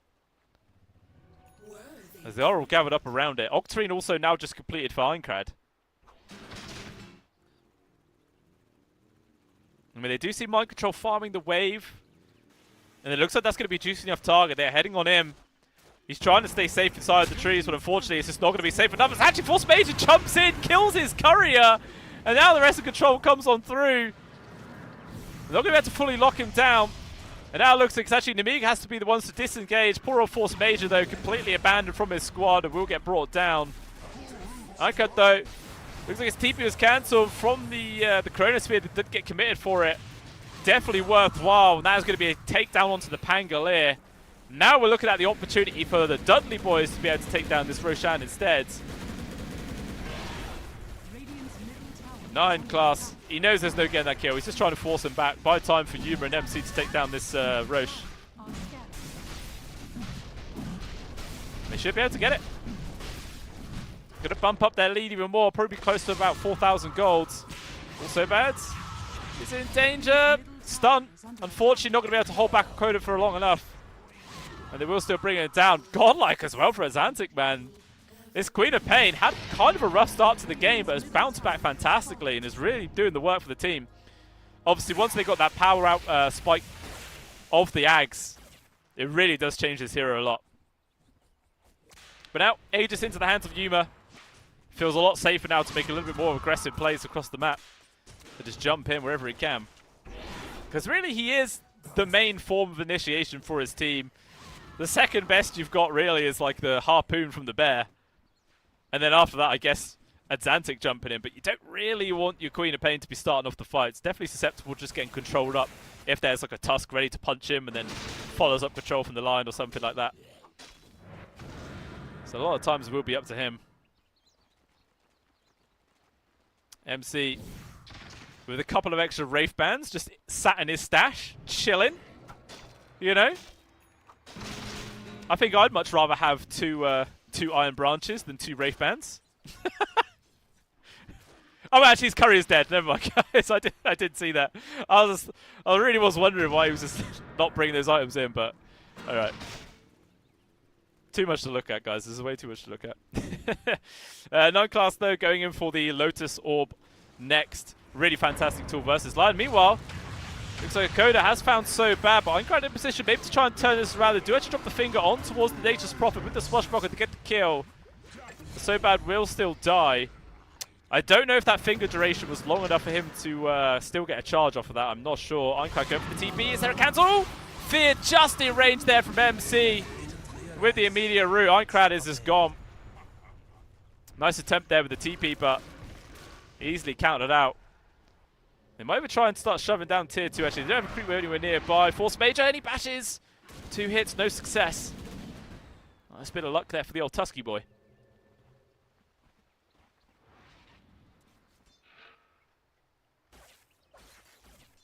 And even though it is a 4k gold advantage, 5k now actually. Ooh, I'm saying that, Azantic has found Beatbex. Gonna try and do an account. A little bit of a whiff there on the Sonic Wave. Even get stunned from the Centaur, just to add a bit of insult to injury right there. But actually, looks like Dudley boys, they're going to carry on charging on in right now. They got the lockdown onto Akoda, so the Nature's Prophet looked like he might be sacrificed. Actually, Force Major having to try and disengage. Just gets a punch up right now. And actually, nobody else from Nemiga wants to try and bully down the Nature's Prophet. Actually, they don't need to, as Violet just cuts him off. Finds a free kill.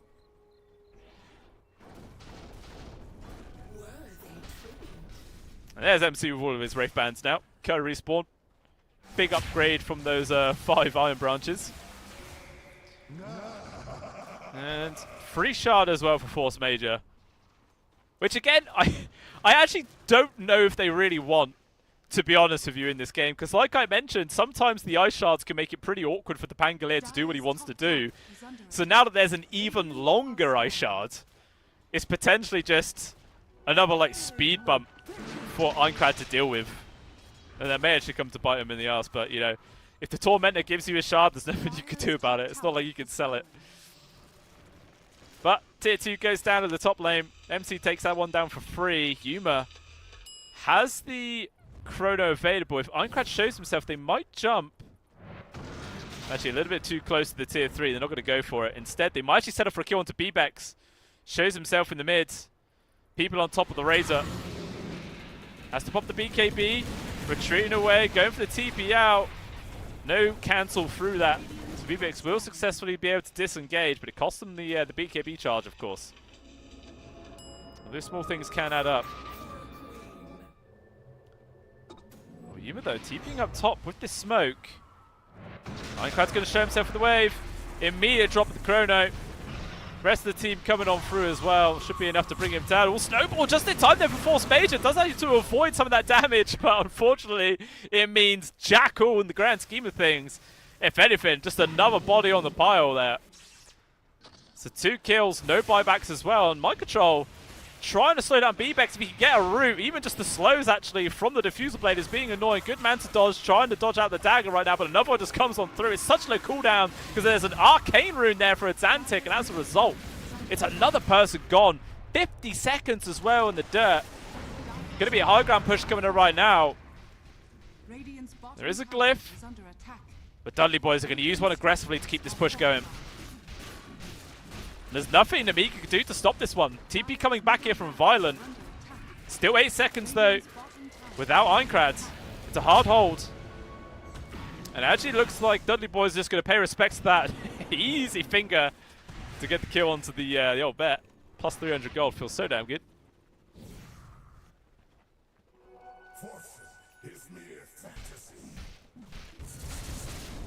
But even still, they get a free tier 3 out of that one. And they force a couple of rotations back towards the base, which is going to slow down Violent's farm a little bit. And as a result, 9,000 gold lead here for the Dudley boys. Game started off a little bit bumpy for them. They are recovering very nicely here. But with the first Roshan Aegis timer now expired, probably just going to see him wait for the second Rosh, potentially up in 2 minutes 15. The smoke play from Namiga. Who are they going to find? It looks like it will be 9 class. Absolutely nothing the Joro can do here, but actually takes a little bit of time to go down. Does decent damage to Force Major as well. Not exactly the primary target Namiga would have liked to have found, but a kill is a kill at the end of the day. They'll take it. They'll take it gladly. Here's still Violent holding that top farm core position, doing everything he can to make sure his whole team does not fall behind all too much. So everyone on the side of Dudley Boys, they're progressing so quickly.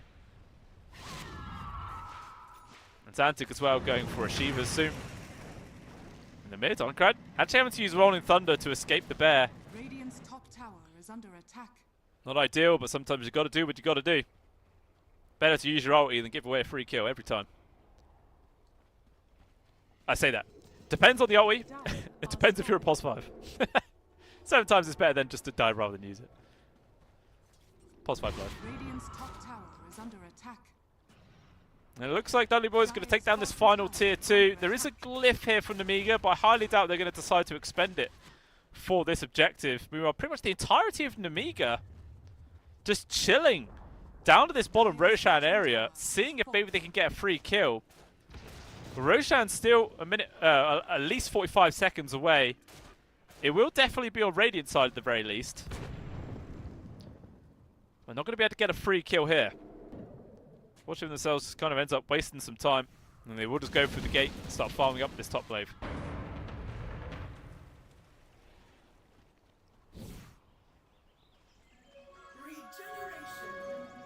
Violent's definitely getting some good items on the go.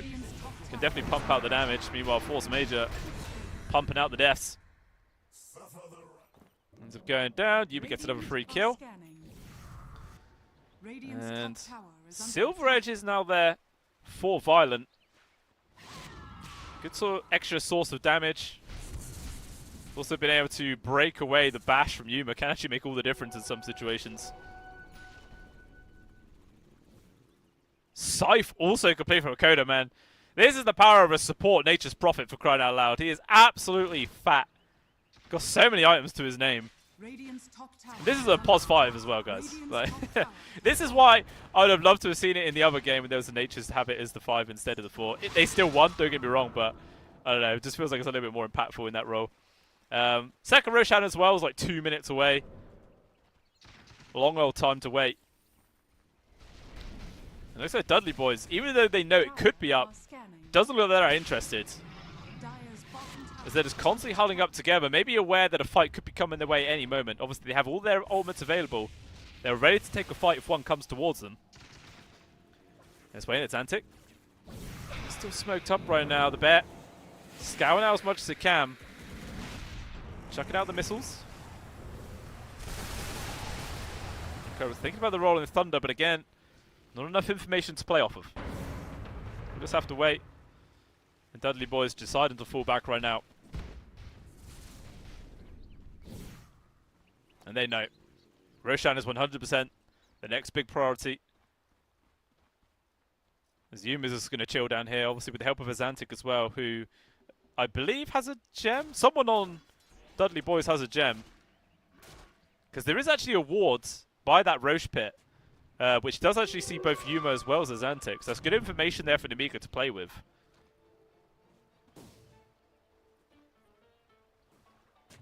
Must be like Hakoda or someone that has the gem now. With Force Major, little does he know, he is in such a dangerous spot right now. Two big beefy cores and a beefy support so close by, he would be fine. Actually, it is a gem there for in the hands of Azantic, and I'm pretty sure he ran right over the top of that ward. Even still, MC's bear has been found, will be killed. That's going to be an extra 300 gold there going over towards Einkrab.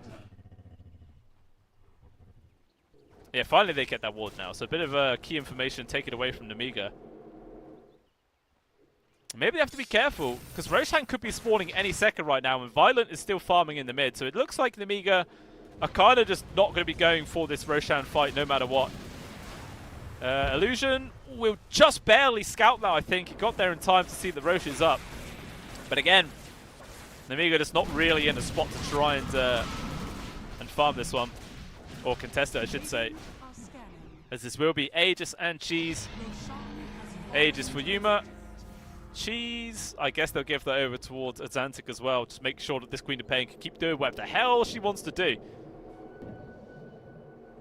They are really the key source of damage output for the entire Radiant squad right now.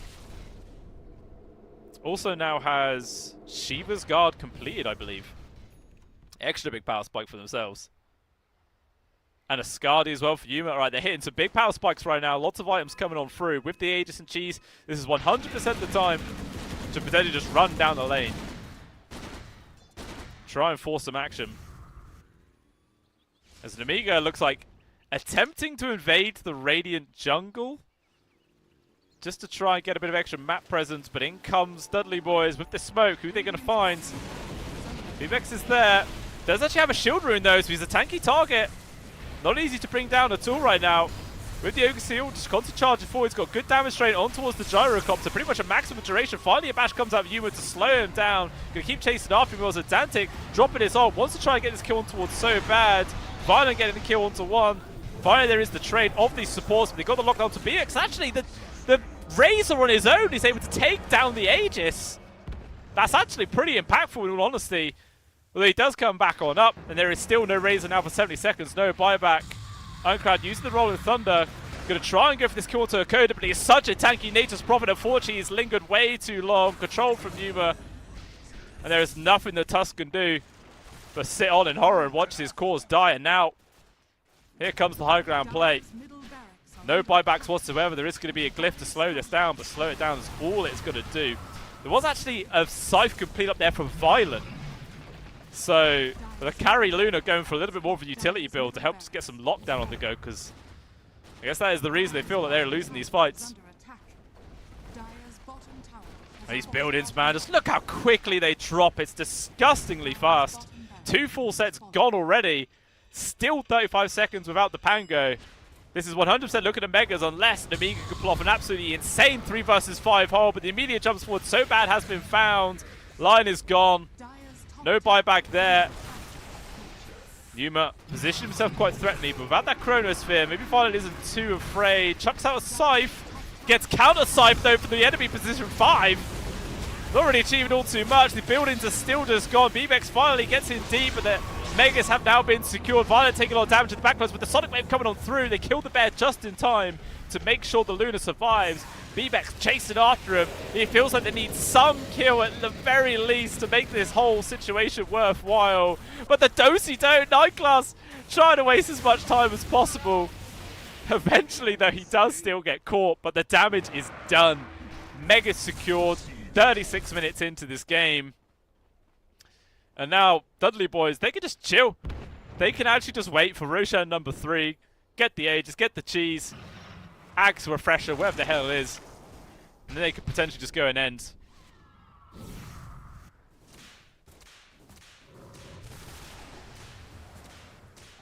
It's not an easy position now for Nemiga to be in. Satanic there from the Razor. Will help keep them alive for a little bit, but I feel like if anyone needs it, it's probably Violent a bit more.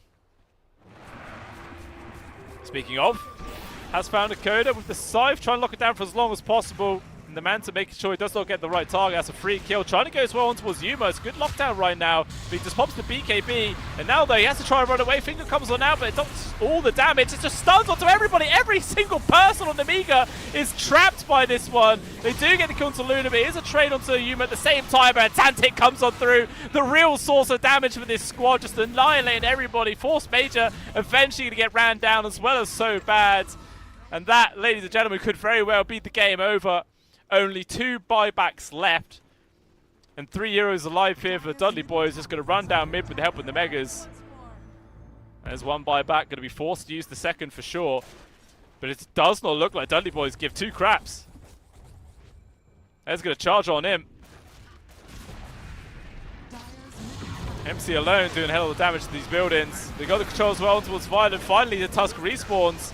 Gets the snowball on towards his carry right now to try and drag him away, but unfortunately without any sort of Satanic, just dies way too quickly. They are gone, and there it is. GG is called, and the Dudley boys end up taking the series 2-1, making sure as well that Amiga do not get that much needed point to push themselves into the upper brackets. They themselves will be going to the lowers, but at the end of the day, they are at least progressing forwards in this tournament because there were other teams that weren't so lucky. But even so, yeah, fantastic series there from Dudley boys. Game number 1 was pretty damn one-sided. Game number 2 was close until it wasn't. And then game number 3 definitely felt like Nemiga had a solid start. Eincrowd on the Pangolier was making a lot of space. They were always looking for kills, but unfortunately, they just kind of ran out of steam. And this Queen of Pain, man, really was just starting to turn into that demon hero, which is why so many people fear it when it gets those late-game situations. Yeah, fantastic stuff there from the Dudley boys. Just showcasing why, as well, they are the team that has just been smashing everybody in this group stage. That is their first win that wasn't a 2-0. Like all their other ones, 2-0, 2-0, 2-0, and now 2-1. And yeah, we can see on the groups just how this game has made an effect. 7 points there for Dudley boys. Very solidly in first place. Alliance as well going through the upper brackets as a result. And Amiga with -1 points now will be going to the lower bracket. So it's a dangerous position to be. Very, very dangerous, but it does mean that the journey is not over. There is going to be that redemption arc. See if they can get that big lower bracket run through the tournament. I mean, as I said before, it's very hard statistically. You're just so unlikely to actually end up getting to the grand finals and winning coming from the lower bracket. It's just a much more devastating area to play around. But we'll see if Nemiga can do that one, guys. We'll see if they can do it. But that is just the end of the 3rd series of the day. We have one final series coming up for you guys, and it is obviously the final series of the group stage as well, as we are moving on to playoffs tomorrow. So very, very exciting still. And it is going to be Level Up versus KZ team. That series probably be like a 10 or 15 minute break or so. Yeah, about a 15-minute break, obviously, just between series. Obviously, it was meant to start half hour ago, but, you know, got to give it a little break between the actual games themselves. So, we shall be returning in about 15 or so minutes, guys. So, do not go anywhere. We have more Dota 2 action coming your way. We'll see you soon. Oh, esport. You and I have come a long way. with such humble beginnings. As we gathered in small groups, we were professionals right from the start. Passionate, organized, and ready to rumble. We dreamed big, and surely enough, our parents supported us at every step of the way. Didn't they? Fired up by all this love, it wasn't long until we caught the scent of competition. To be honest with you, it wasn't always that easy. Joe here, he had to take on 2 side jobs to afford playing professionally. It's gonna get better, Joe. And some of you dared to not even call this a sport. And look where we are today. An endless stream of esports events every year. Bet you didn't see that coming, Mom and Dad. And you know what? We have been with you every single step of the way.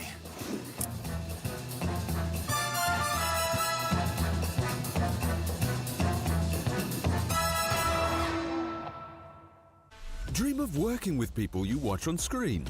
Exclusive esports opportunities handpicked just for you. Candidate profile to raise above competition. Let 10GG handle routines. Make a step towards your dream today.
esport. You and I have come a long way. It was such humble beginnings. As we gathered in small groups, we were professionals right from the start. Passionate, organized, and ready to rumble. We dreamed big, and surely enough, our parents supported us at every step of the way. Didn't they? Fired up by all this love, it wasn't long until we caught the scent of competition. To be honest with you, it wasn't always that easy. Joe here, he had to take on 2 side jobs to afford playing professionally. It's gonna get better, Joe. Fist bump. Some of you dared to not even call this a sport. And look where we are today. An endless stream of esports events every year. Bet you didn't see that coming, Mom and Dad. And you know what? We have been with you every single step of the way.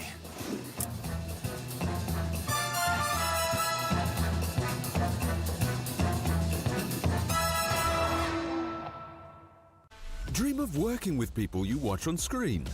Exclusive esports opportunities handpicked just for you.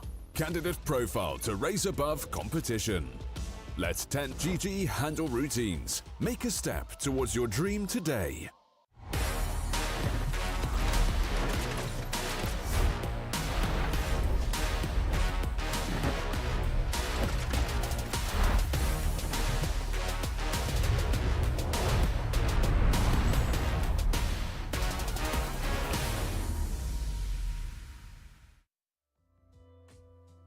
Welcome back on into the stream, ladies and gentlemen, for the final game of the group stage. Final aim for the day as well here for the Pinnacle 25th year anniversary show. I'm Blue Scale, and I'm going to bring you all the action here for this last one of the day, which is going to be a Level Up versus KZ team.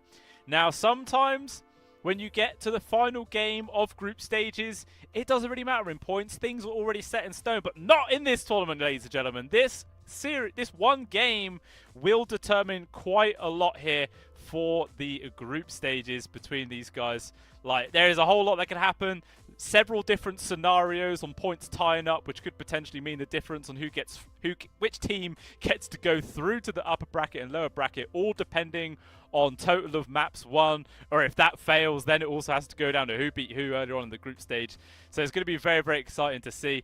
Obviously, KZ team at the moment are in the danger zone there with -2 points, but if they win this series 2-0, they'll be on 0 with bait, in which case then it'll go forward through maps 1. If they win one game, then they'll be tied with Level... Actually, no, push them up forward. So if they win a match, it doesn't matter. But if Level Up only win by 1 point, then they again will also be tied for bait. And there's another situation who gets to go through upper brackets, lower brackets. So there is still quite a lot that can be determined in this final series, guys. So it's going to be an exciting one for sure. Both of these two teams have a lot to win, and they also have a lot to lose as well. Because if KZ team just win in general, then Level Up will be getting bumped down. So it's very, very scary for them. And they've got to make sure they do get the W in the end here. There is a whole lot to play up for. One thing I will mention as well, there are a couple of stand-ins today, guys, as well, for both teams, as a matter of fact. Level Up, obviously, you've got the main boys, Focus, Stoikov, Davalama, Desire, but Lupcio is going to be the stand-in instead of Kidaro for today. So do keep that in mind on which team you guys think is actually going to come out on top here. I feel like there's not too much difference between the two of them. Still not sure how much impact it's actually going to make at the end of the day. Obviously, you know, if you're just a bit more comfortable playing with one rather than the other, then that can make all the difference. But, you know, we'll see what these guys are going to be able to do. Meanwhile, on the side of KZ team, their stand-in is actually going to be low skill instead of 7 Jesu. So that is the one swap out for them today. But they still got the standard. They've got Wish coming on in, Skylark, Astral, as well as Spartan, for very solid members of this squad. But, you know, both of these two teams, they've not really been having the great game already. Or great tournament, I should say, so far. Being sort of equally awkward at the moment in the group stage. Only 1 win and 2 losses, so both of them haven't been performing as great. So it'd be nice to see which one's going to be able to come on top here. But I believe we are already into the draft, so we will jump on in and let's see which team comes up with any sort of craziness in the kitchen and can get an early lead here. Obviously, you're going to see the usual suspects like Spirit Breaker, I'm sure, get removed. Already, actually, the Lycan getting taken out. So definitely a bit more of a catered ban towards KZ team there. Just making sure that hero does not rear his ugly head. Still a Spirit Breaker. Could we be seeing one?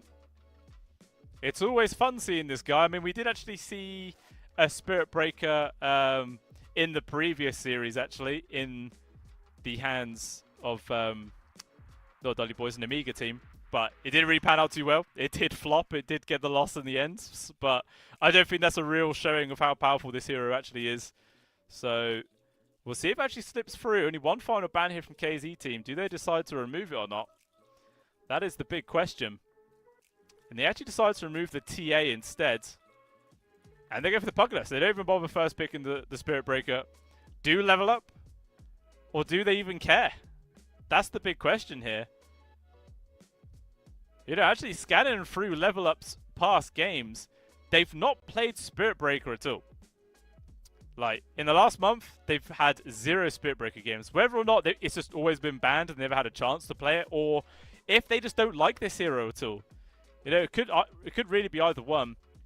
There are some teams as well that don't want to pick Spirit Breaker considering how he was actually nerfed in the last patch, but to be honest, his nerf was so insignificant. The hero is really, really powerful, just like before. So it is still definitely a high contended pick. But, you know, they do also go for another stellar hero in this current meta, which is the Spirit Breaker. Not Spirit Breaker, sorry, the Centaur War Runner. This guy has just been smashing every single game I've seen of him. We even saw him as a position 4 earlier today, and he still won. If that doesn't tell you how damn good this hero is, then I really don't know what will. Like, come on. He is just so damn solid. So, in all honesty, no matter how the rest of this draft progresses, unless it's absolutely awful, I might add, but I'm already favouring level up in this one. Unless, of course, this Bugner ends up coming out big, because that too has been banned quite a lot in all the other series. So it'd be interesting to see how this does end up panning out, of course. KZ team have played this Pugner 5 times in recent history, and they've won 3 of those games. So it's not like it's a, you know, pick instant win hero by any means, but it can definitely perform solidly if it's, you know, in the correct place at the correct time. We'll see what these follow-up bans are going to be. Obviously, KZ team taking away Lone Druid as well as the Lina. We'll level up, really thinking about what they want to take away right now. Maybe they're considering the Spirit Breaker? Maybe. But like I said, Level Up hadn't played it at all this month. How many times has KZ team played Spirit Breaker? And, okay, they've actually played it twice in the last month, and they've won 1 of those games. So even that isn't super solid, but at least they have played it, which is more than I can say for Level Up. Who do actually decide to go for the Dark Willow. It is a very, very solid support pairing with the Centaur.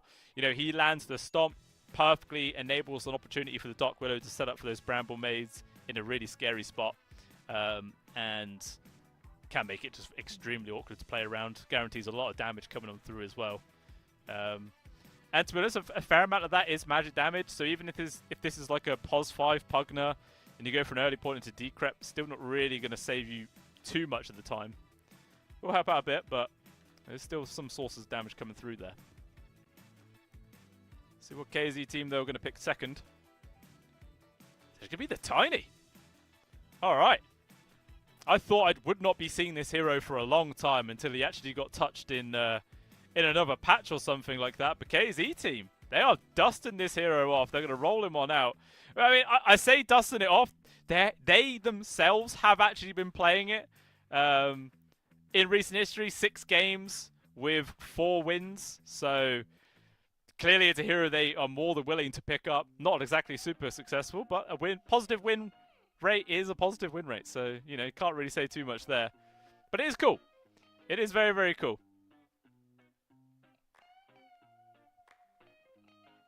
Still thinking about their third pick, though. which I'm going to assume is going to be their follow-up support on the 4 role. Saw a fair bit of Lion today coming out. Even saw some Lion over the previous days throughout this tournament. So maybe they could be considering that as well.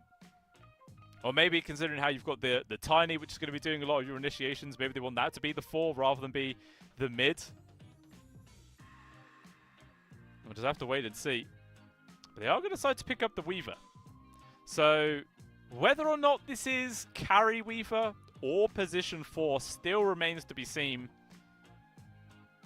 We'll just have to keep our eyes out on that one. As KZ team definitely have the opportunities to just move this one around. Fits many different roles. We'll see what level up they're going to pick in response to that.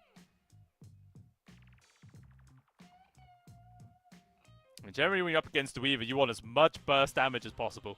Like, just kill this guy before he can actually get his time lapse off. And then you just got easy, smooth sailing from the fights. But if you fail, and the Weaver gets time lapse, then the fight just feels rough. It feels so damn rough after that, because it gives more time for the rest of the enemy squad to come in and perform some sort of counterplay. But the hero of choice is actually going to be the Luna. Obviously, not a huge amount of burst damage, like in the space of just a second or two. But if you can get quite a few connections from the Eclipse, like if there's enough of a stun lockdown, then 100% they can still kill this Weaver super quick. But it's very rare you're really going to see the Luna go for those kind of ganks. Just really going to try and play around her in those team fight situations. I mean, they've already got the Stampede for her to try and get her out of any sort of awkward situation she may get dragged into. And they're also going to pair up with the Treant Protector.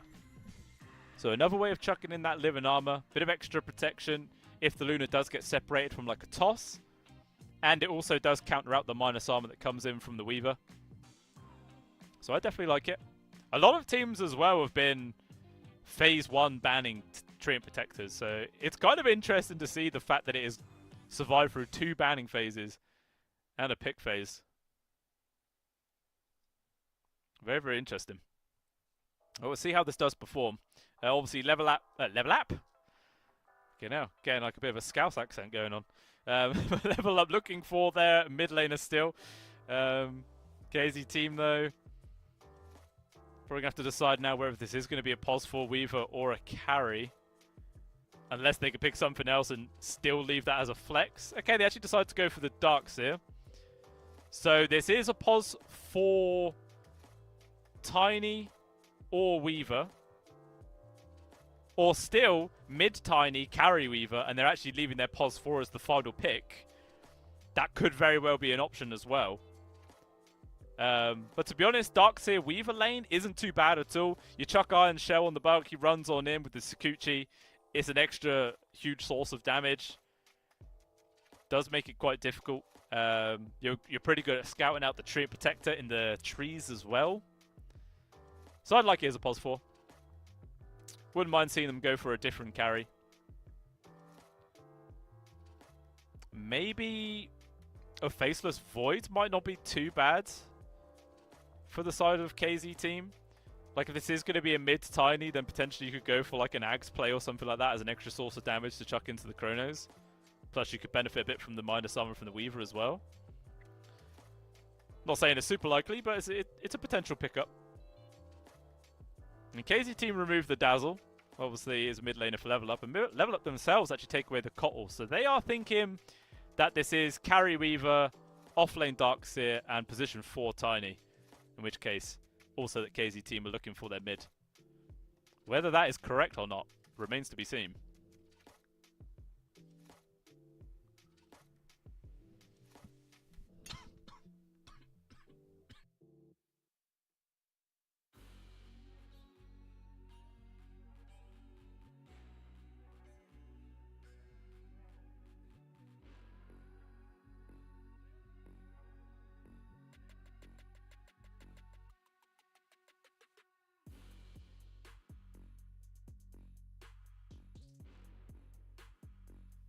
Whoa.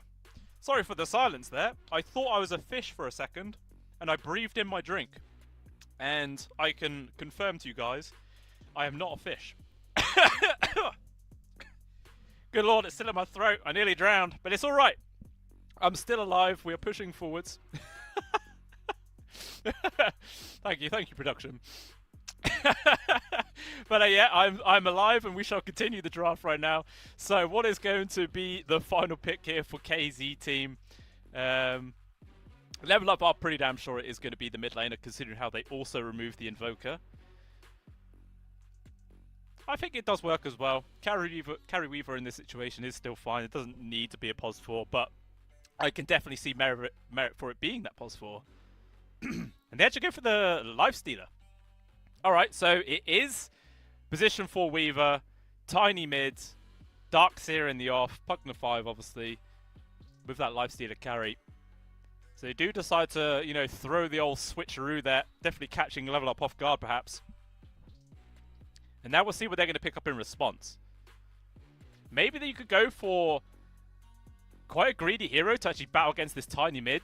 I could actually see merit for a Monkey King, perhaps. You're laying quite nicely. You could generally stand your ground against the Lifestealer as well when you get your Jingu stacks going.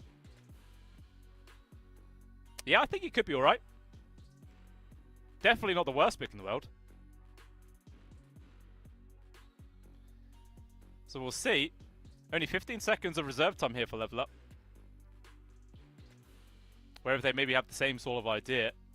And it does also sort of take a little bit of the pressure off the Luna, because the Monkey King mid can also sort of transition to be a pseudo carry as well. And their actual hero choice is going to be the Puck. So going for more of like an evasion style more than anything else. Does still have a pretty good time up against the Tiny in the mid. So I like it. Should still work out quite nicely. They got really, really fantastic circles. Like, Level Up are loving their circles right now. You've got the Overgrowth. You've got Dream Coil. You've got the Eclipse coming out as well. You've got Terrorize from the Dark Willow on top of that. And just for a bit of extra maneuverability in those teamfight situations, you do also have Stampede to just be chucked out at a moment's notice as well. So definitely a lot of teamfight synergy here coming out from Level Up, which kind of makes me feel like KZ team are going to try their absolute best to avoid teamfight situations. Like, they're just going to try and make sure they are only going for pickoffs wherever they can. Obviously, they've got multiple good carries, or taxis, I should say, for the Lifestealer. He can either go into the Tiny once they get their Blink Dagger, get pickoffs that way. You can go into a pos 4 Weaver if you want. He can always Sakuchi in, set up a few kills that way. There's also the Dark Seer, if he can ever initiate with like a good vacuum into the Wall of Illusory as well. That could work. So that feels like the tactic here from KZ team. They're going to be looking for pickoffs. Just try and find anyone from Level Up on their own as much as possible and just build an advantage that way. Meanwhile, Level Up themselves are 100% eager for those 5v5 situations. As long as if they're not a million miles behind, that is. You know, that is always a point that needs to be added. If they are just quite a few thousand gold behind and they've had an awful start, then in which case they're just going to be in full runaway, only really using their ultimates to survive as much as possible. But we'll just have to remain and see. Yeah, I feel like I'm very unsure. I'm very, very unsure. It all comes down to the laning phase, I feel. If KZ team, or if the game's neutral, I feel like it's just going to come down to outplays at the end of the day, whether if KZ team can actually do this strategy or not, or whether if Level Up can just hold off until they're nice and big. That we'll just have to wait and see, guys. But we're going to be jumping on into the game. Let's see how this first game of the final series here, the group stage with the Pinnacle 25th anniversary show goes down. It looks like we could be getting an early fight as both teams are on a head course collision. Or are they? As the smokes of Level Up doesn't break. Actually, no, they go for a wrap into the back lines. They see Wish, they see Skylark, but they're all too close to the tower. They can't do anything. And now they just have to disengage. Meanwhile, the Weaver actually was in deep. Manages to get down a really good ward. Skylark, though, he just steps forwards casually. Gets caught from everybody. What? Okay, that was a big, big mistake. 30 seconds to Like, Skylark knew that they were still there because they had this high ground ward. They could see the fact that Level Up hadn't gone back yet. But he just walks into him anyway. That was, I don't know, that was a little bit awkward. Not gonna lie. Easy level 2 Pugna. Gotta love it. Blame the supports, you know, just like your pubs, guys. Blame your supports every single time, without a doubt. So, Level Up are very, very happy about how this game has started so far. Going to be able to grab at least 2 of these bounties. Trying to get the third one at the bottom. The Weaver's not going to be able to win the little clicky wall there. So it's actually a 3-for-1 advantage favoring level up. With the first blood bonus, they are sitting very pretty now at the start of this game. Super happy about that one. Wish as well in this mid. Should still be able to find plenty of last hits and stuff. Obviously the tree helps massively getting the last hit on the range creep as well as deny onto your own. Meanwhile, Stoikov should just be able to slowly poke and prod away with like the orb spam and everything else. So I feel like this is just going to be like a trade lane. Unless, of course, some really big outplay happens. Not too much is going to go down here, I feel. Should just be an even cut lane. Meanwhile, could definitely see a lot of action happening at the top lane. Obviously, you got the Centaur Warner as well as the Dark Willow. Definitely capabilities for some action there. And actually, there was action going down. Both supports so close to dying there, but neither one actually does. Obviously, once there's a few levels as well into low skill, this Lifesteal is going to be quite happy just to 1v1 up against the Centaur. Not going to be too hindered at all. Meanwhile, trying to go for a kill to Skylark at the bot lane, all slowed down from these blood grenades being tossed about. Just both teams endlessly trading. Just so damn low. But still no one going down just yet. In terms of actual CS, it's actually the Dark Series suffering the most, as well as Stoikov actually. Only 2-0 on the puck. Meanwhile, it's 9-6 on the Tiny. Absolutely colossal. Meanwhile, Lupiso trying to go aggressive onto Skylark yet again. And there's just nothing the Dark Seer could do. Obviously, until he actually has the Surge online and available, he's just going to get ran down in so many situations. Meanwhile, once again, the endless trades up top, although Neto will he get ran down. Zaya just barely able to survive there. And Spartan can't get close enough for another right kick. Though he keeps juking left and right. Fantastic footwork from the Bone Boy. And he does manage to get himself out of that one. Could have been awkward. Very nicely done. But still, yeah, this mid. 12-9 to Wishman. Annihilating Stoikov on both last hits and denies. That's going to make a huge difference. We'll obviously allow the Tide to hit that like level 5, level 4, whatever mark slightly sooner. But the one thing about the Tiny is that he doesn't have a big power spike on his ultimate. Meanwhile, Desire not going to go down. Spartan, though, will. There's another double edge, takes him out. Also going to get the extra gold of the old Nether Ward. Iced on the cake. And as a result, it's actually now a solid 1k gold lead for level up here. 3-4 on the scoreline. Doing fine on CS, but to be honest, actually, Focus isn't having as much of a free time CSing as I would expect, in honesty. But the constant harassment from this Weaver is definitely annoying, especially when he has an Iron Shell on him. Always running him, causing problems.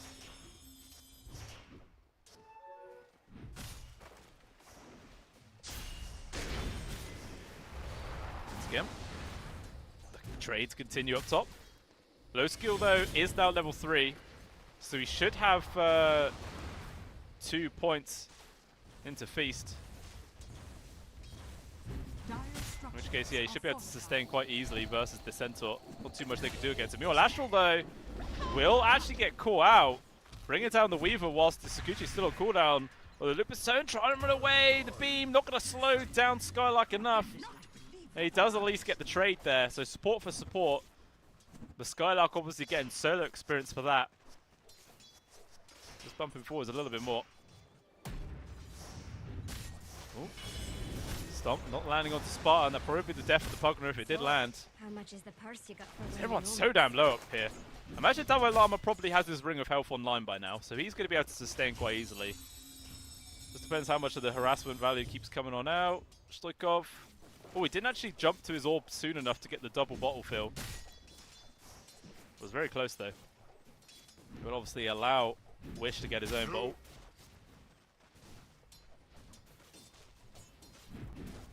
So 21-4 here for low skill.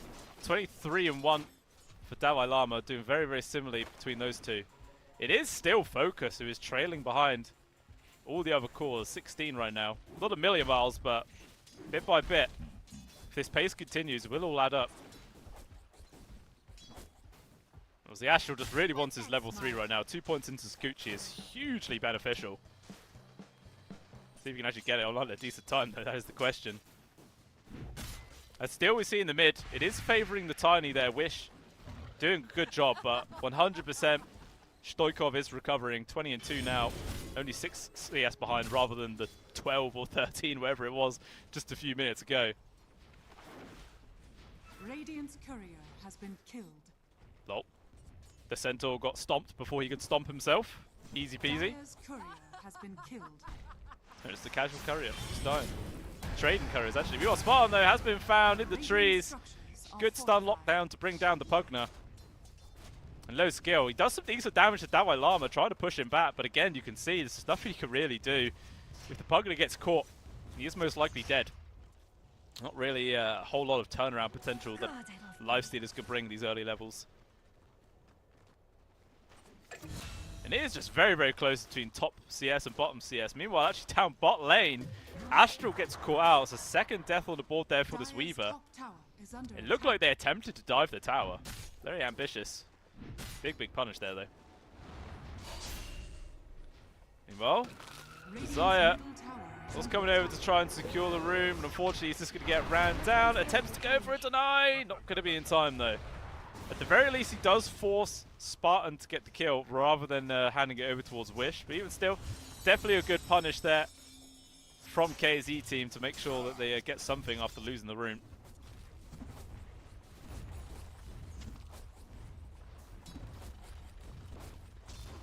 It's still so even in terms of CS. Like, the only thing separating these two teams right now are literally just the kills. 6 and 2 here, favoring level up, and as a result, still holding on to that 1k gold lead for the last, like, 3 minutes, it feels. Meanwhile, rotation of Stoikov down bot lane. This is going to help further the rift. The Skylark does go down. They actually also lost Spartan, but he did deny himself the neutrals by the look, so not the biggest loss. Meanwhile, Wish even coming in to make sure that their Wisdom Rune does not get stolen away, which will be 1 apiece.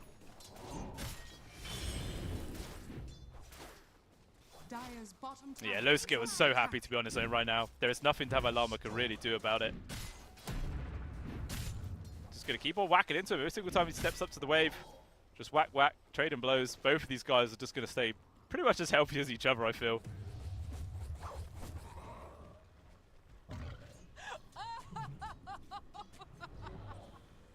And the network advantage, though, is continuing to grow here for level up. But KZ team are going to try and put a dent into that with this smoke move. Wish get involved, they surge, expecting the Luna to be found in these camps, but little do they know, Focus made the correct move to avoid that one and just walk straight into the Tiny there. The Persona unfortunately just goes down. Was not quite expecting them all to be in that position. So at least KZ team do get a kill for this rotation, but 100% not the high priority one they would have liked, considering how the Tiny did focus a lot of his time for this. Desire just trying to actually delay the Weaver, and Astra will go down, or will he? The Crown stun in time, and they will manage to bring down the Weaver. Although Wish is going to chuck a bit of harassment back on Stoikov. Obviously the Tiny do what he can. Dreamcaller's there, does snap. I mean, the Blood Grenade actually missed. With the Overgrowth coming through, though, did they still have the damage regardless? The Lifestealers trying to TP it will actually manage to get the Obel off in time, which is going to save Wish's life. And now the potential of the turnaround. Good avalanche onto 2. But low skill, deciding he can't follow suit. Will pull back, Spartan with the casual blast. Try to find Desire. Very greedy, very deep. Maybe going to cost him his life, and he will actually die for that one. Fair attempt, but big, big punish. And I think that Blood Grenade actually missing on the Tiny just barely cost him, costs level up that kill. And that is such a huge clutch rotation as well from low skill. Very rarely do a lot of carries actually TP to the mid to help defend, but 100% worthwhile there. Keeps Wish going, keeps him in a strong spot. Meanwhile though, Focus taking a lot of damage trying to farm this camp. They actually force out the Stampede and they will be able to run away. Lipperson takes lots of damage as well for that one, but does manage to keep his carry alive, which is a big fact. Once again, we see another move from Wish coming on into the Radiant jungle. And if they find Focus, he might have spin. Actually, no, Wish turned around, and Astral's actually the one to die. But Spartans, though, he's just going to keep charging forwards. Has found the Luna, but doesn't really have the damage output to get that kill. Can't even go for the Treant. And they have to just fall back. So as a result, it's just really the Weaver that dies. Radiant's Free kill for the bottom Luna. tower is under attack.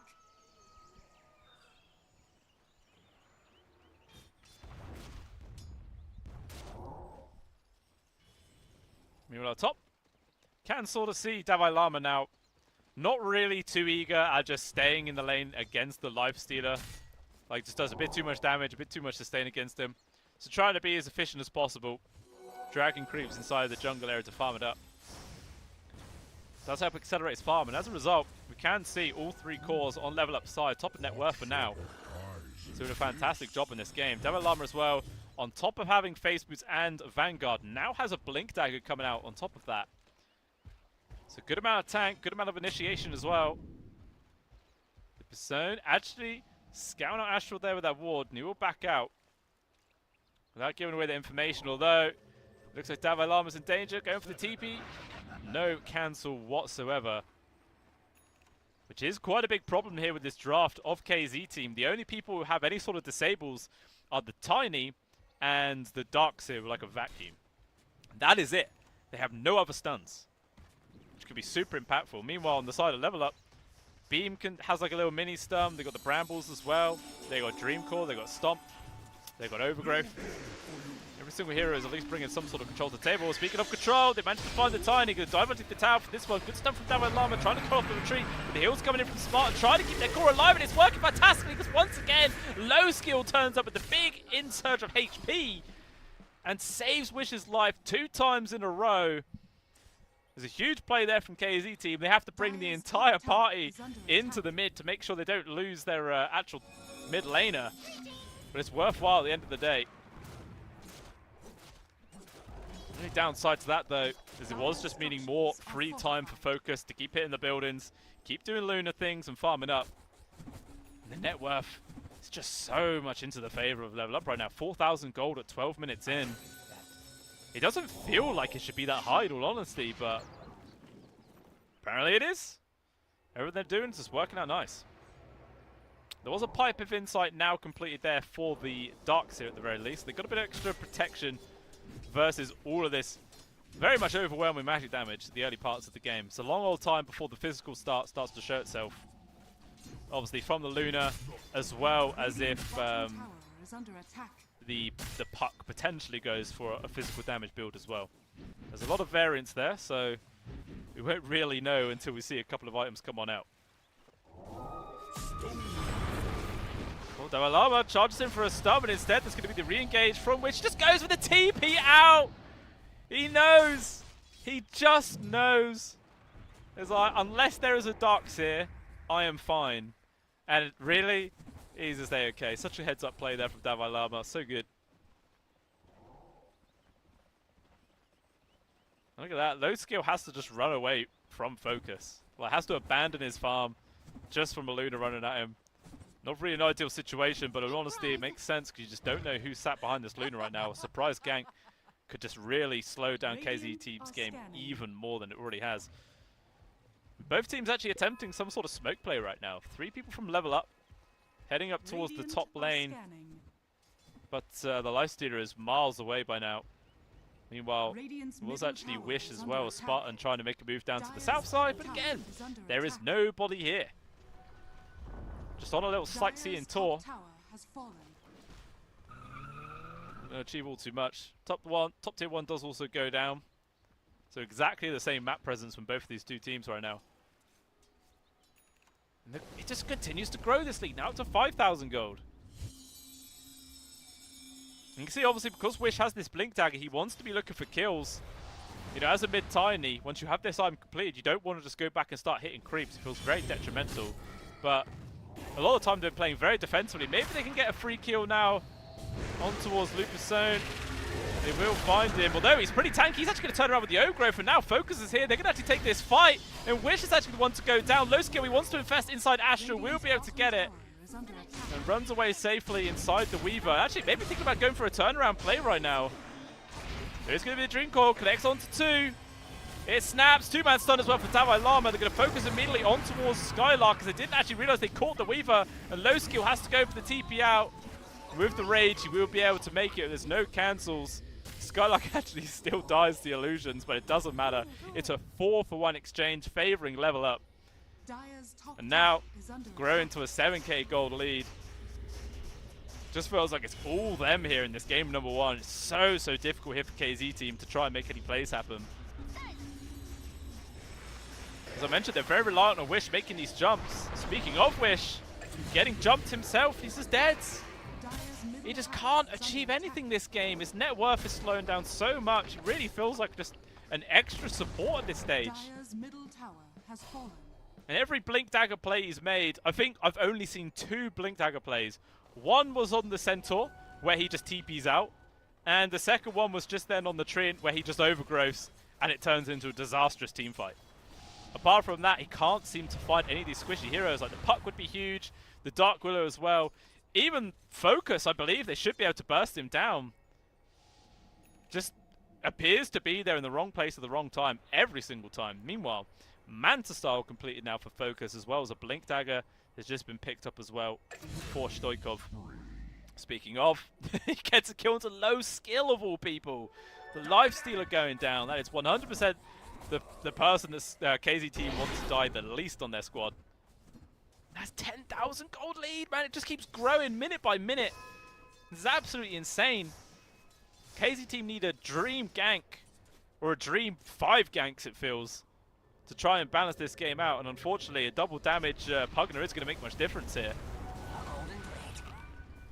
Little TP bot to help defend the tower here with the help of Skylark. Gotta be careful though.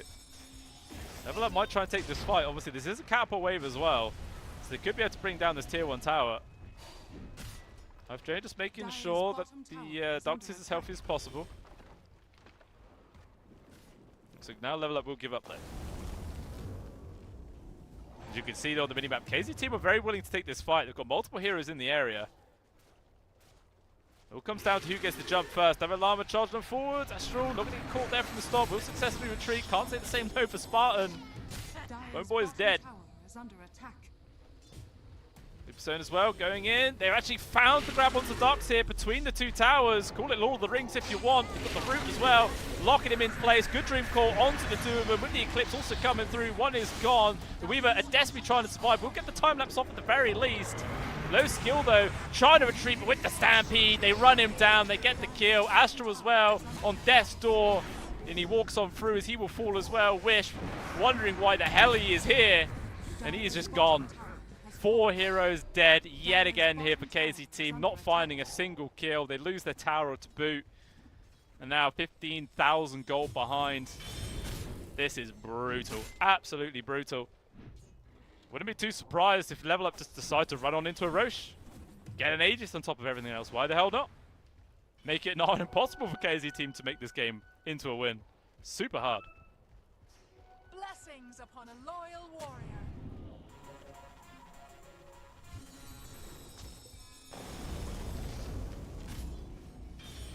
So, constantly doing Treant things, just scouting out. Making sure they can locate as many members of KZ team as possible. All the information in the world to play with. He has actually a Sentry Ward right now. But like ships and Ideal pass each other though. Desire will now get the spawn to couple of them. Immediately goes into the old Dark Realm. Trying to run away, vacuum back for now. But even still, it's only Astral keep in place. And now actually the jump in from Davai Lama, they got the control with the Bedlam, barely able to get the time lapse off in time. Although the jump in from Wish, still trying to kill the Dark Willow. Eventually she will go down. This looks like a pretty decent fight for them. Although, in comes Stoikov with the 3-man Dream Coil. Gonna start locking them in. Focus is also here to start piling in the damage.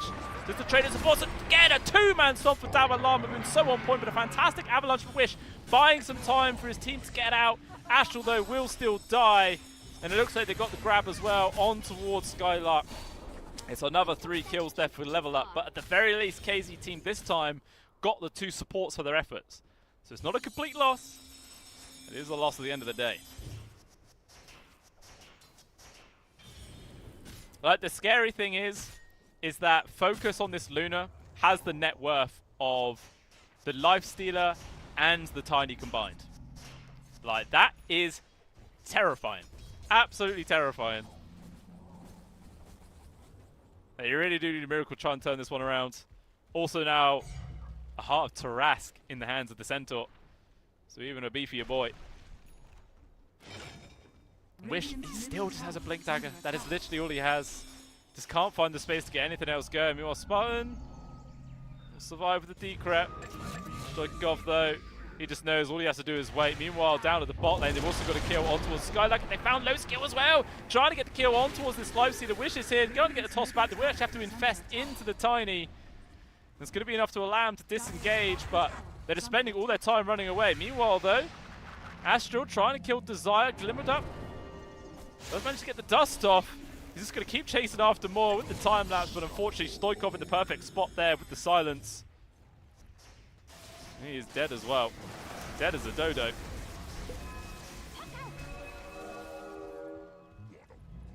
Even just stealing away the casual tormentor. Free shard is always nice. 21k gold lead at 21 minutes in. First tier 2 most likely going to be going down. And then surely that'll be the time when level up goes for Roche.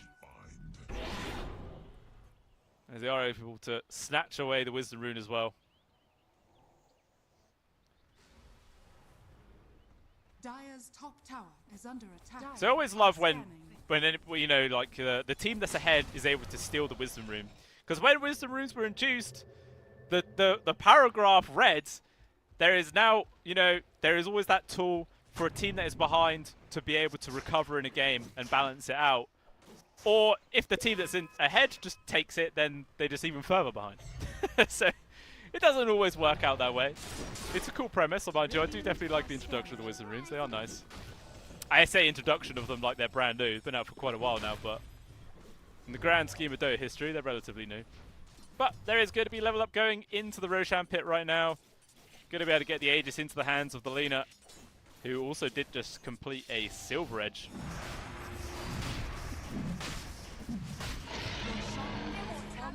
You got that one for free. I think I just saw someone had a Dagon queued. Was that the puck? I think that was Stoikov had a Dagon queued up. Although there is finally going to be a Radiance completed here for the Lifestealer. It'll help. It'll definitely help. Sort of increases their farmer speed at the same time. Sort of helps with the evasion, like dodging out a few of the attacks coming out from focus, which can make all the impact in the world. We'll see how successful it's going to be, though, as a gank attempt is coming here from KZT with this 4-man smoke right now. It all comes down to initiation from them. It's extremely hard. They're going to make the move immediately on towards focus. Tossing it back, it's weighing arms for so many enemies right now, but the Stampede is in. He's able to disengage. Actually, Focus pops the Eclipse. He's still alive for now, popping out a hell of a lot of damage. Finally, his first life is gone, with the Lifestealer having to hide inside of the Dark Sieve for now. Focus comes on now. KZ team, they're going to try their best to try and recover this situation. Wiz does actually get a kill on towards Limpusone in the back lines, but it's not terrible right now. Low skill has to go for the TP out. With the rage with the BKB, he will be fine. Although Divine Llama trying to chase for more. Wish attempted a TP. No cancel again. In the grand scheme of things, that's actually a pretty good fight there for KZ team. It's a 1-for-1 trade. Sure, core for support, but they do also get rid of the age, which is the really big factor there. If they can make that same move happen twice, then that whole fight would be completely different without the second life of focus. So, Glimmer of Hope. A shining light at the end of the tunnel. Dire's middle tower has fallen. See if they can do it. Because it's still hard, man. They are still 1,000 gold behind per minute of the game. Which is brutal. The question is, do level up just apply a bit of pressure on the brakes? It looks like they're going to go and try and take down this final tier 2 at the top.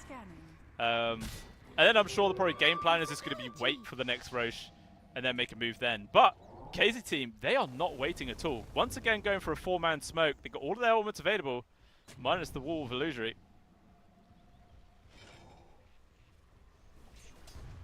Can they get the job puts at the moment? Just baiting out the Weaver. Oh, Divine Llama. Sounded like he went for a stomp on towards Spartan, but did miss it. And now, KZ team, they're still going to try and follow through with this backstab. Who do they get a dump onto? Smoke to break. Stoikov actually jumps in first with the silence. And the most awkwardly timed pause you have ever seen in your life, ladies and gentlemen. Good lord. Yep, okay, so they see the Terrorizers being armed up. Will they cancel that? Who knows? Yeah, this is awkward. Imagine someone just having maybe some technical issues, which should hopefully be resolved momentarily. But yeah, it's always hard to tell who these pauses favour. Like, maybe it's actually going to favour KZ team ever so slightly because they're actually the ones getting jumped on first. So maybe they can have the opportunity now to talk about how they're going to make this counter play happen, what they want to do. Sounds like they're on pause. How does it go down? Immediate follow through right now. They actually did chuck out the terrorize. Low skill able to avoid it, but unfortunately Skylar not going to be so fortunate. Low skill! He just gets right clicked down. Magic immunity or not. The physical damage is just overwhelming right now. They're going to find a grab onto Wish. The tiny, slow as a bag of rocks. There's another free kill. At the very least, Astral gets a D-ward. Woohoo! That's some value. But even still, man, they are now past 1,000 gold a minute behind. And Focus is just going to start hitting tier 3s. Why the hell not? There's all three cores dead. There is a glyph at the very least. Do they griff aggressively? It looks like they will. Dire's middle tower is under attack. Creep survived just barely right now. Feels like Davai Lama should be tanking this, you know, with the retaliate damage, just help bring it down a small bit faster, but Focus has got it. Dire's middle tower has Tier 3 gone. Cores are now respawning though. They're going to probably attempt some sort of counterplay. But respect being played there from level up. They will back on out. Not choosing to throw all their eggs into one basket.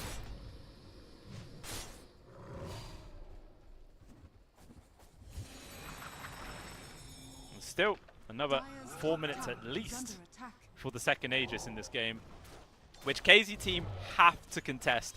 If they let that go, it's going to be nigh on impossible for them to try and take a W after that. Like, they have to somehow get the Aegis into the hands of the Lifestealer, or at the very least just snatch it in the hands of the Weaver or anything like that. And still, despite the fact of just how far behind KZ team are, they are very willing and moving outside of their base as a squad and seeing if they can find a kill. But at the moment, they're underneath the observer wards. Are able to run away. Davai Lama though gets the stun just onto the Weaver for now. Low skill was actually still managed to mute up. They're actually going to try to turn around, whacking into the Centaur. Got to be careful they don't linger all too long though, because 100% level up will be willing to take this fight right now. They've got the jump onto the backside, trying to focus down on towards Focus. The good control right now. There's no BKB available. It's finally come off cooldown. There it is. And now the big turnaround. Wishes is gone. Low skill pops on out of the Tiny, only to die shortly after as Punkner also drops. Can the other two escape? Whip slows down Stoikov, thinking about diving in, able to avoid the one punch, and they just call it!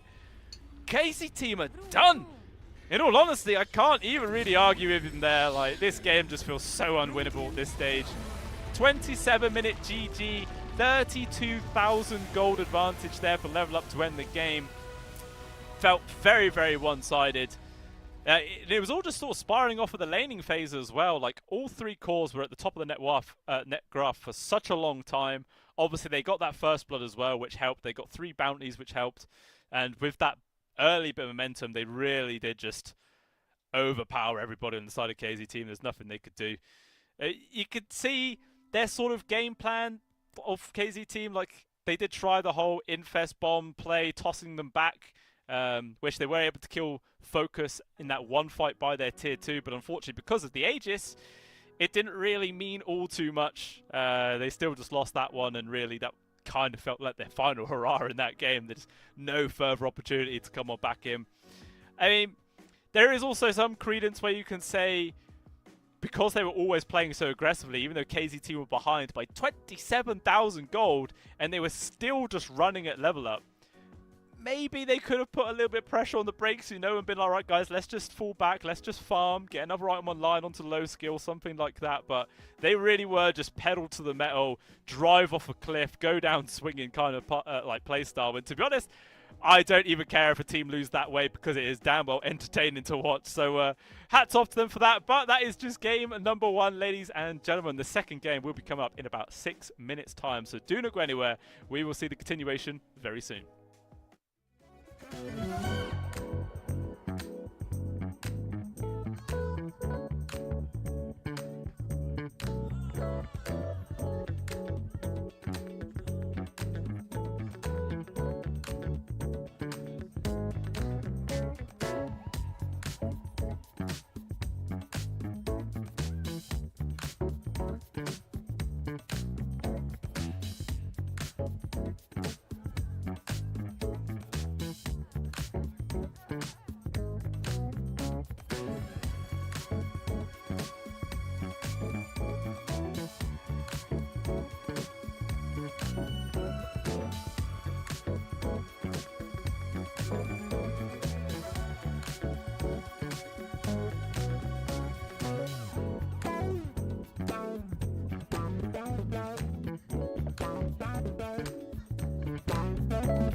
esport.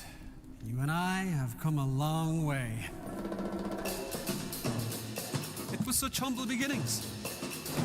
As we gathered in small groups, we were professionals right from the start. Passionate, organized, and ready to rumble. We dreamed big, and surely enough, our parents supported us at every step of the way. Didn't they? Fired up by all this love, it wasn't long until we caught the scent of competition. To be honest with you, it wasn't always that easy. Joe here, he had to take on 2 side jobs to afford playing professionally. It's gonna get better, Joe. Fist bump. And some of you dared to not even call this a sport. And look where we are today. An endless stream of esports events every year. Bet you didn't see that coming, Mom and Dad. And you know what? We have been with you every single step of the way.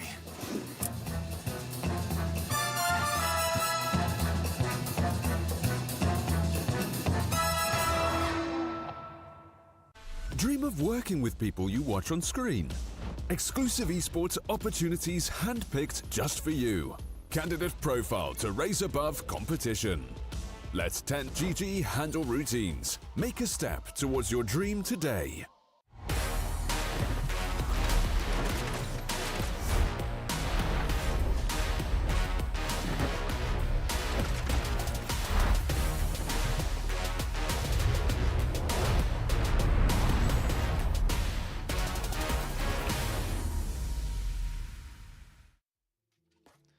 Welcome back on in, ladies and gentlemen. We've got another game coming up for you very, very soon. Level up between KZ team as well. So let's see how this second one is going to go down. That first one was a little bit one-sided, not going to lie. It started off just ever so slightly into the favor of Level Up, and bit by bit they just continued to progress their advantage more and more. By the end, I think it was a 27,000 gold lead or 32,000 gold in a 27-minute game, something like that. It was beyond the 1,000 gold a minute. It was just absolutely devastating. There just wasn't really anything KZ team could do to put a dent in what Level Up were able to build up. Obviously, as I mentioned before, they had a clear game plan in mind with like the tiny initiation with the bomb, like the infest bomb and everything like that, but it just never really worked at the end of the day, and it was just Level Up game kind of a free win in all honesty. So definitely is still quite a lot here that KZ team can do. Obviously, they are not out of it yet. Obviously, now they do have 1 loss. They can't get the easy +2 on the points, but they could still maybe get 1 point, in which case they'll be balanced with Level Up. Although they will also actually go over them even if they do get the 2 wins. So as long as if they get the win in this whole series, they can still go through to the upper brackets, or even just get through to the lower brackets regardless. So there is a lot like actually behind this series right now. This isn't just over. You know, sometimes when you get the final day of group stages, the last game means absolutely nothing, but this still has strong implications of how the rest of the tournament is going to go. Who goes to upper brackets, who goes to lower brackets, or who even gets to go through to the next stage of the tournament at all. You know, it's really is cutthroat right now, and I'm sure KZ team probably just gone to the drawing board a little bit, had a bit of a mental reset because I don't know. They had an idea, it just didn't work out. So let's hope that doesn't, you know, cause them any issues as we're going to be jumping into the draft here of game number 2 and see how they're going to adjust their sort of playstyle. This time around, they're actually banning out the Phoenix there from Level Up, which is quite interesting. Pugner also gone first phase. So they are definitely mixing things up themselves. Meanwhile, KZ team, once again, they take away the Primal, they take away the TA and the Mueta. So pretty much the same kind of bans coming out from themselves. Let's see what else they want to get rid of. Last game we saw Spirit Breaker went completely uncontested. Neither of these two teams seem at all interested at playing that hero, which is wild to me, but you know, we'll just have to keep going forwards, pretending that he doesn't exist. He is not here anymore. Also banning out the Grimstroke, pretty standard stuff. Still things like Nature's Prophet in there, still Treant Protectors in there. There's still Kunkers, even though I myself don't really think Kunker is first phase value anymore, but you know, a lot of teams still have been doing it, putting him into that sort of priority. So we'll see if maybe he's going to get through these bans as well. No, he is not. He is gone. And they're going to first phase a Tusk of all heroes. Very interesting. Still performs absolutely solidly. Got save. He's got catch.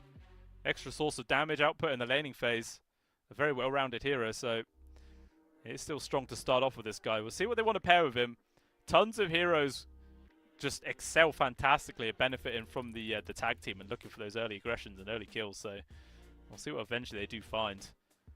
I mean, what do KZ team want to grab up in response, though?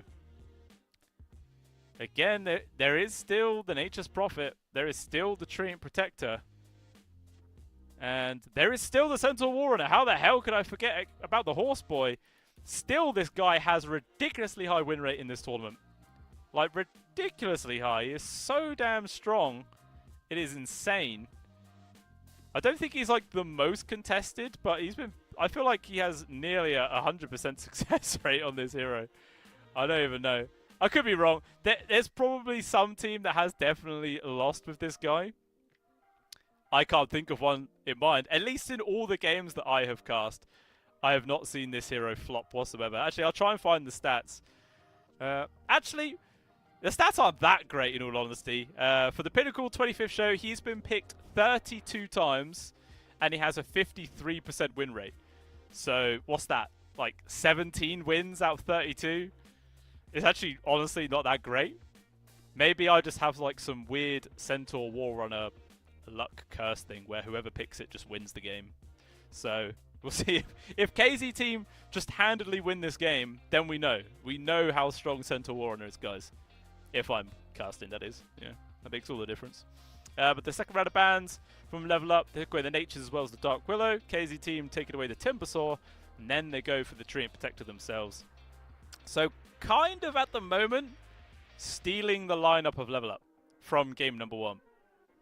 Which I ain't going to argue about. It worked out fantastically well. Super, super solid.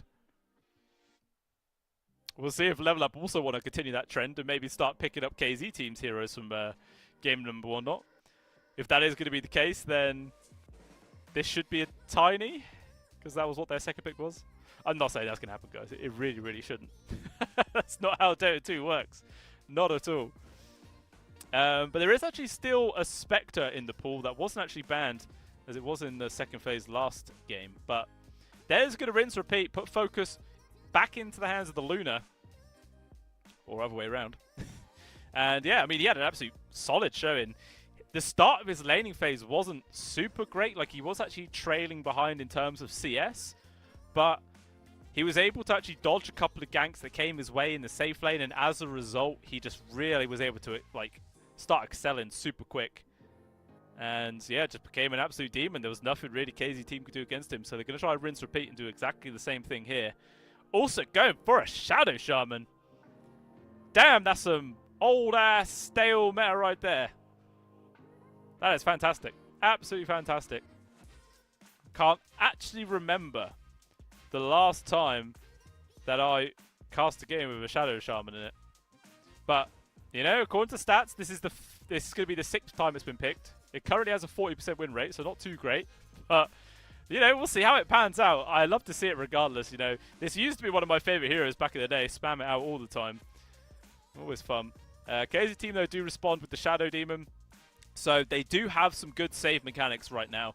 Either from, like, a blink initiation from a Tusk, like Snowball, Punch, or a Kick, something like that. As well as Shadow Shaman also initiating things off with, like, a Shackle of his own. So, yeah, it is really great just to have that disruption to try and keep your teammates alive. As well as, obviously, if you use an aggressive one against the Luna, you've also got all the glaives bouncing around and causing shenanigans for yourself and your own team. So, it feels like a really solid Shadow Demon pick. I'm liking this one. I really am. Question is, who are Level Up actually going to pair with this Luna in the lane? I could kind of see it working either way. Like, with the Tusk, you could definitely get aggressive that way. Luna has a pretty decent attack speed earlier on to really benefit from their tag team. At the same time, the Shadow Shaman lockdown just gets free right clicks as well for the Luna. We'll just have to wait and see which one Level Up really want to prioritize in terms of farm. Just going off the top of my head, I'd feel you'd probably have the Shadow Shaman as the 4, and then the Tusk as the 5. Just naturally might benefit from having that slightly greedier role. Of course, it does depend what they're going to grab off lane at the end of the day. But KZ team actually decided to go for the Terrorblade as their 4th pick. I mean, it's working pretty nicely in this lineup so far. He's already got decent front line of the Centaur as well as the Treant to make a bit of space for him. Obviously, illusion-based carry is great with a Shadow Demon. You get some extra illusions to play with. You got super high armor to just negate a lot of the damage from the Luna, unless of course it's like a high magic damage based Luna, but very rare to see that come out from a POS 1.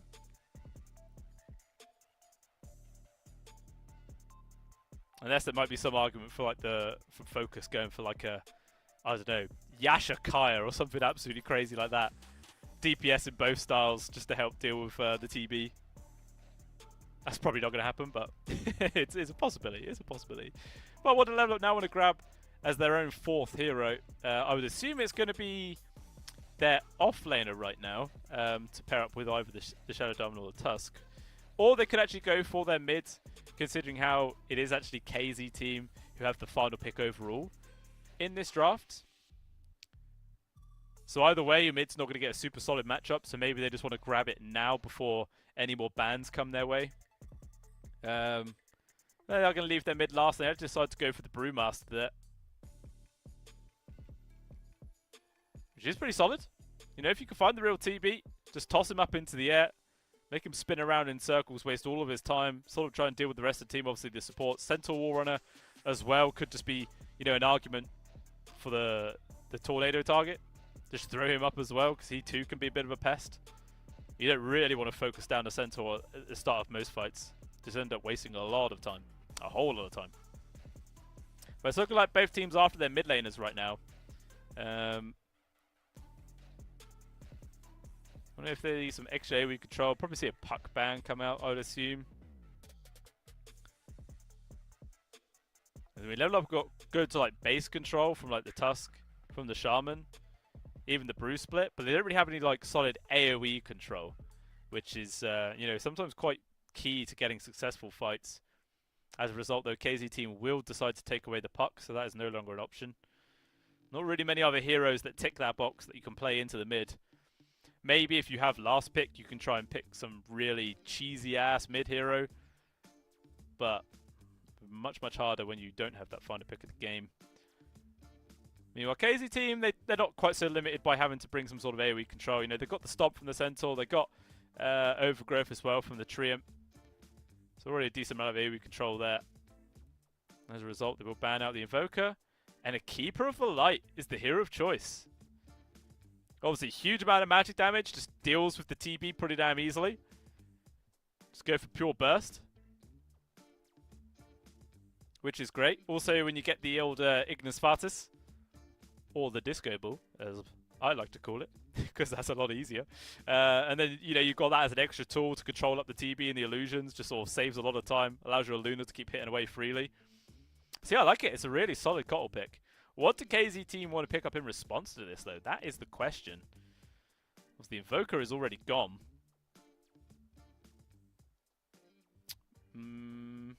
Maybe Queen of Pain might not be too bad.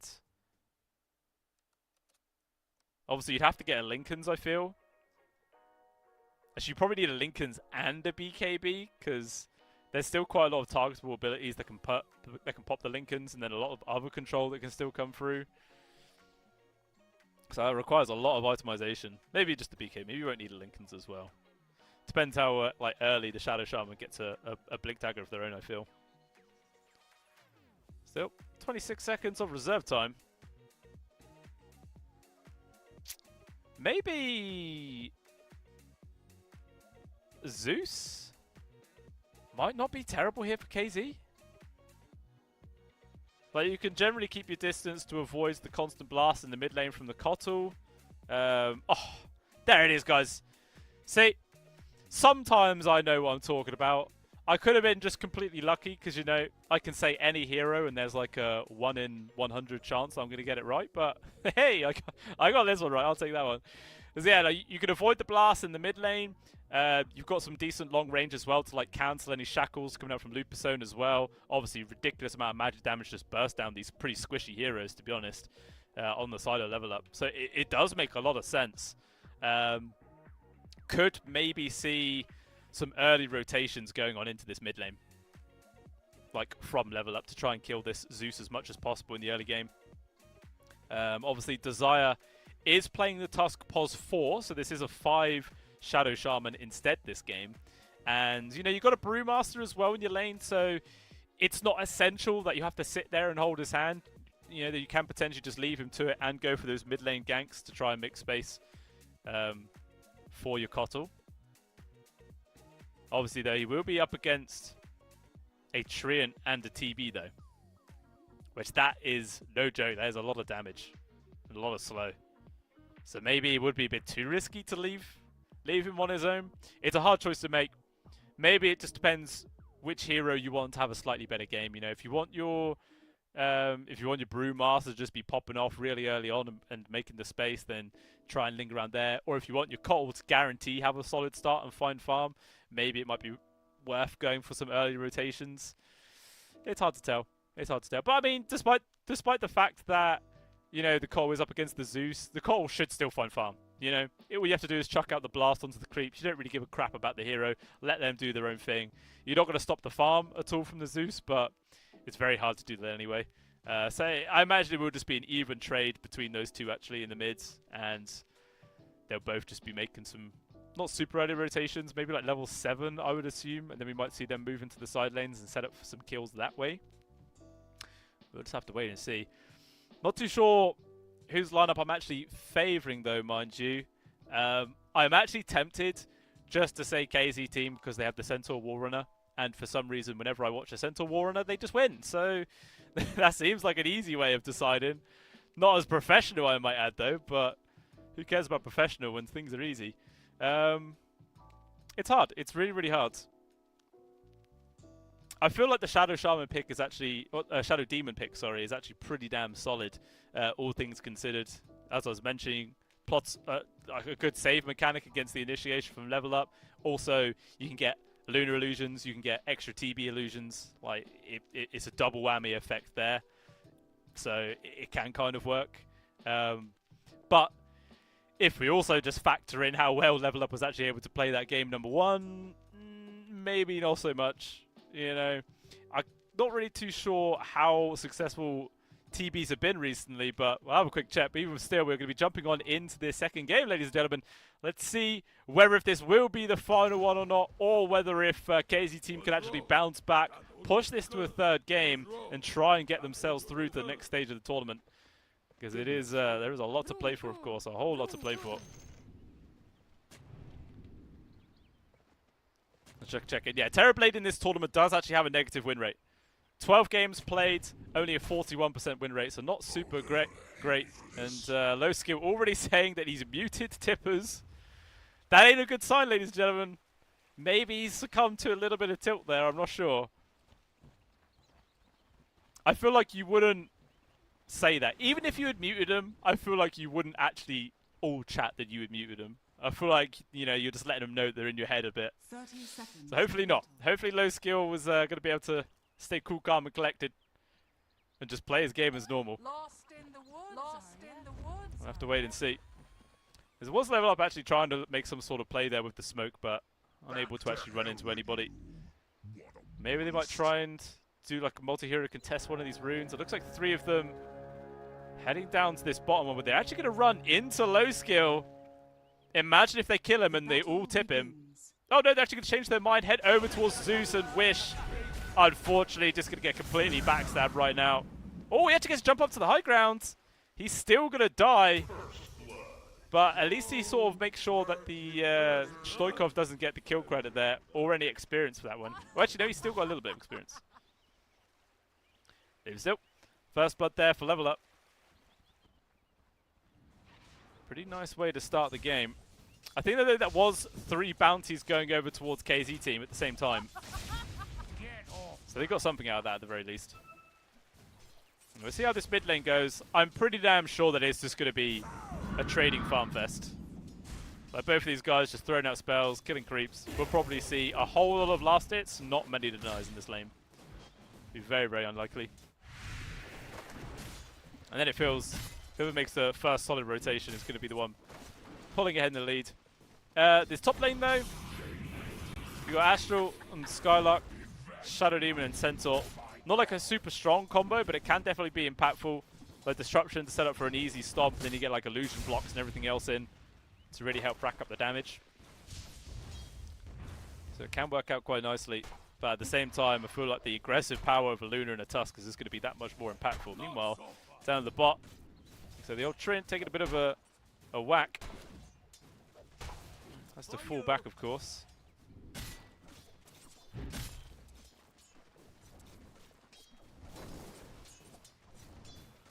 We're doing fine in CS. The only one who's really trailing behind so far is just the Brute at the bot.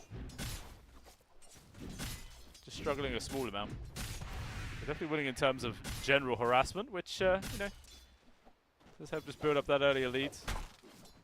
Maybe get those 3 last hits going. Spud. Gonna try and make a move onto it. Lip zone, going for the TP back to the tier 1 tower. Will be able to make it. Heads up play to make sure he does not fall down there. And as a result, all they have to do now, just wait for this first meta to be over. And they're going to be okay, just go back to standard business here in this lane. Try and allow Dalai Lama to get the space to find farm. He's definitely struggling for now, but should be able to recover once he gets a few more levels put on top of him. Zaya, he's attempting to deny the pull there. Unfortunately, Creeps had a different idea. Focus actually tried to pull into Skylark, and now with the tag team coming out and the Shard block and trying to run away, Disruption's going to be there to make the space. Focus though, he's got to be so careful. He's running in very aggressively, and now with the Shadow Poison, he's just dead. That is some hardcore tunnel vision, just completely forgetting about the support right next to him. Ends up giving away a free kill, bit of a whoops. These things happen. Desire, unfortunately, can't really do all too much on his own. And try and find some CS.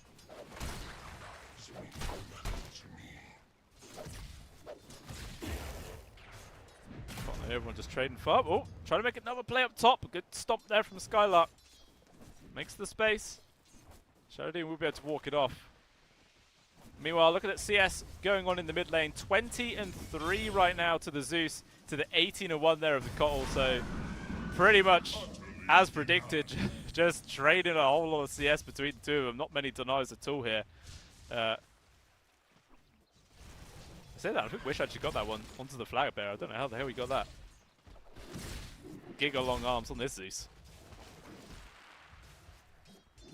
Still, the TP is feeling fine.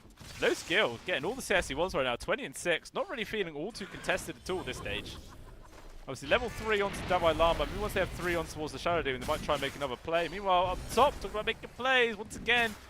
Trying to poke on towards Skylark, but again, Focus has to be careful. Astral with these Shadow Poisons. Definitely a bit of a problem for him. Even losing their courier on top of that.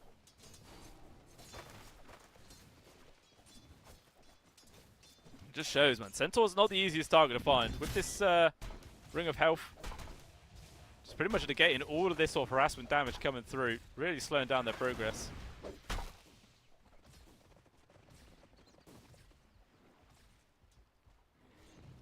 We're actually seeing the Zeus now pulling ahead in that mid in terms of CS. Ever so slightly. Oh, actually down bot. They're trying to make a move here on towards the TB. Just poking and prodding, making sure they get that Cinder Brew going. Lots of right clicks coming on through.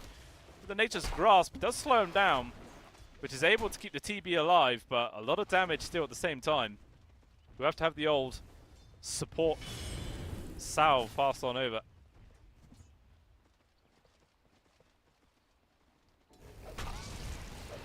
They're actually going to try and make their own move right now with the Metamorphosis back online. Going to get this kill into Lupus Zone. Will Spartan die? He's going to try and deny himself to the neutrals, but the one more right click from Davai Lama will make sure that does not happen. So it's a trade of supports. I feel like if the TB got the kill, that would have been beneficial for KZ team, but unfortunately he didn't. And if anything, that just allowed the Brewmaster to get solo XP there. So there's an argument you could say that it's just ever so slightly favouring Davai Lama. Meanwhile, TP up top, Lupusone trying to go for a kill on towards Astral with the snowball forwards. No escape. This will be a kill. They want to try and give the credit to Focus, and they will successfully do so. Free kill there for the Luna. Going to bump up the farm just that little bit.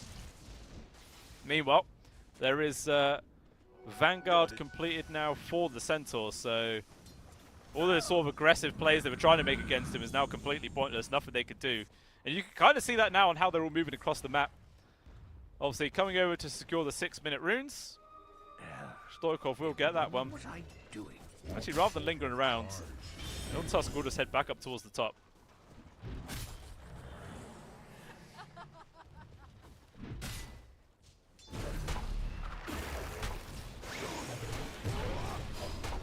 Savalama still is last in terms of CS though, only 22-1 on himself. Not looking also great, to be honest with you. Very much struggling to get the kills up against this TB and Treant combination. Especially when it looks like Lupusone isn't even hit. The Shaman is continuously making moves up towards the top. Damalama should be able to survive as long as if they can get kills at the same time. Skylark controlled, help with Stoikov. Enough damage to come on through. Wish they're actually also getting involved with the blast that comes on through. So you have the finishing touch. Focus trying to retreat. The Shadow Poison, that is enough. They will find the kill. Desire also going to go down. So Wish will bring him low. So it ends up being a 2-for-1 favouring KZ team there. At the same time though, down bot lane, Spartan actually drops. He was attempting to steal the Wisdom Room. So it's a 2-for-2 split across the map, but it is obviously the carry for level up that falls down. So definitely the slight advantage there for KZ.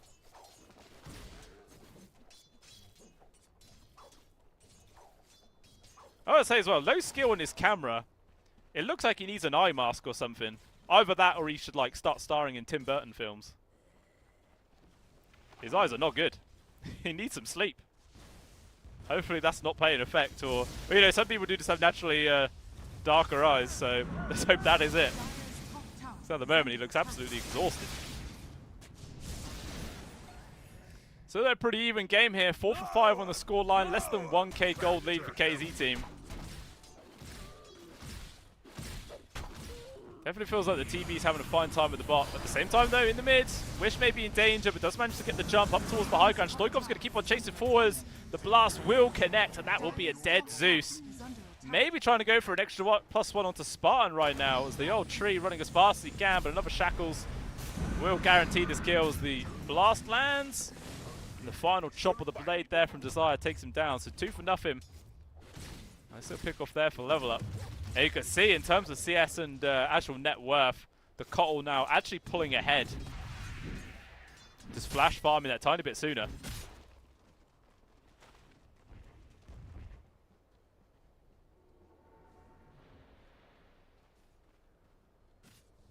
Although even though it is the Kotl at the top of the net worth chart, it is immediately followed by the 3 cores on the side of KZ team. Well, Davai Lama and Focus there on the Luna. Not quite having as easy of a situation. Maybe it's even going to get worse, as there is a gank coming their way right now underneath the tier 1 tower. Wherever they can survive or not, there's another whole question. As they've got the Thunder God's Wrath to secure the kill. Focus is dead. Spartan even going to be able to survive there with the Stampede. And the TPs and the rest of the level up just come a little bit too late to make any difference.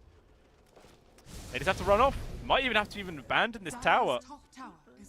Obviously still the meta going here for low skill, and actually he's going to just TP back to tier 1, start farming up. This level up and coming in for some sort of counterplay to at least get this kill on towards Astral.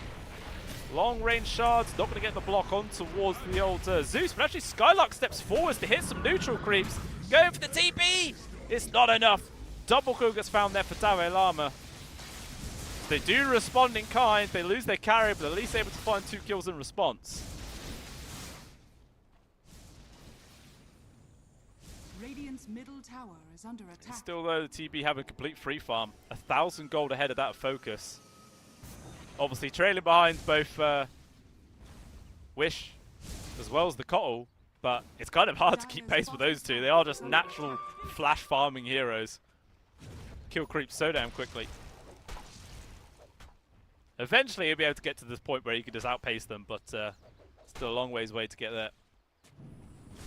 Now Lupusone on this Shadow Shaman does have level 6 now. So maybe he could be thinking about going for a kill on towards the tower and actually just going to casually walk into the face of Spartan right now. That's a dead tree. Chopped down to the ground. And now, with the tree gone, They might attempt to go for this tower kill. Might be worth bringing in some more heroes though, because 100% it can be defended here from level up, from KZ team. Sorry.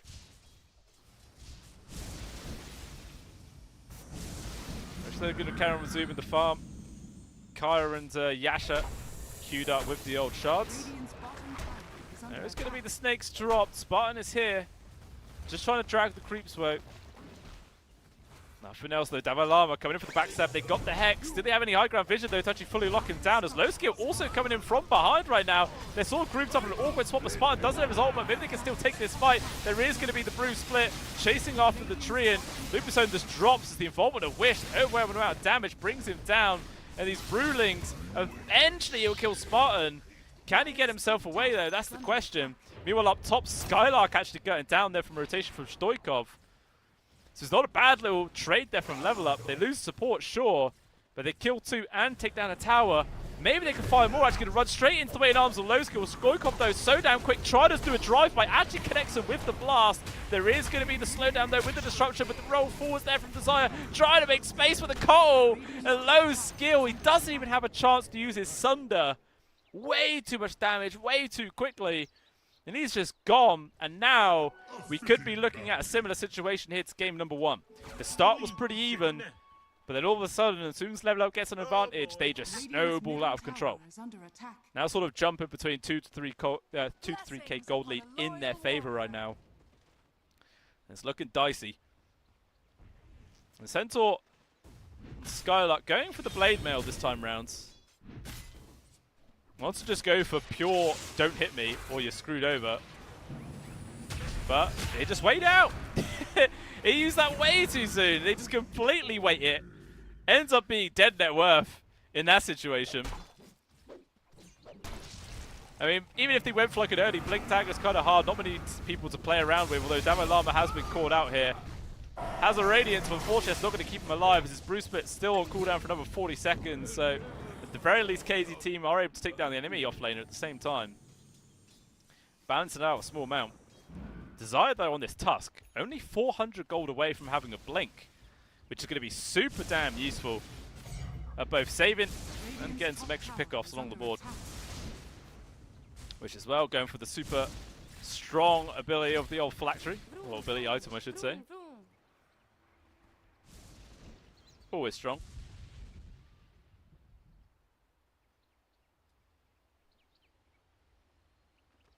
Still just teetering around the same lead. And Focus on the old Luna has successfully been able to avoid any sort of fights or detection for, you know, a few minutes now. And as a result, is actually slowly climbing up that net worth chart. Has outpaced the Centaur. And actually on the hot heels of the TB as well.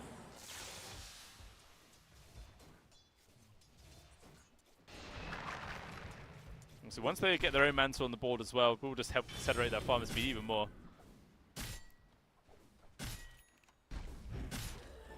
Double damage. Both teams just happy to chill for now. Let's make sure they get in the space with their cores to get the next arms in line. Obviously Skylark really does need his own blink. He's still quite a ways away from it.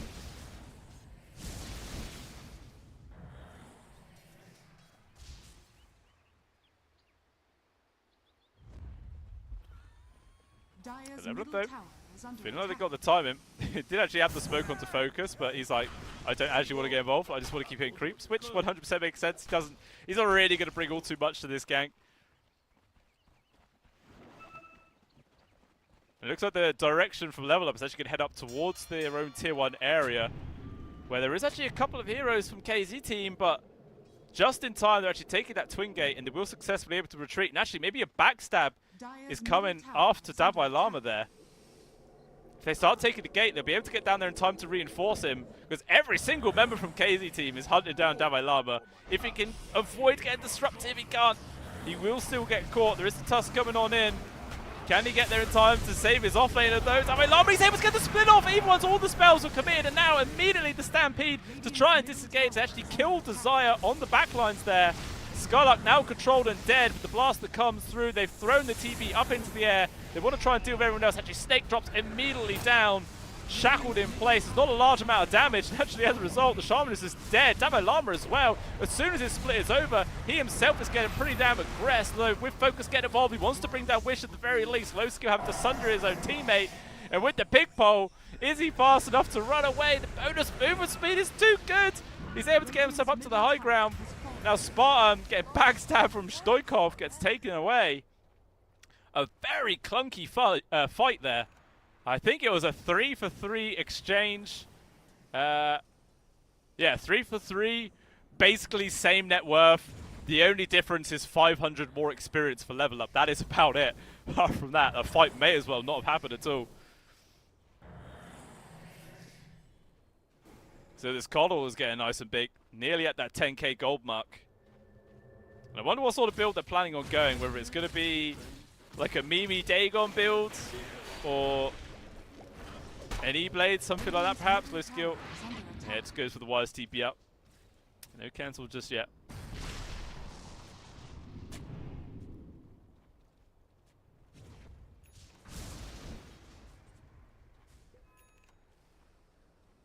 We're still holding on to the net worth lead right now here for level up. 5k gold.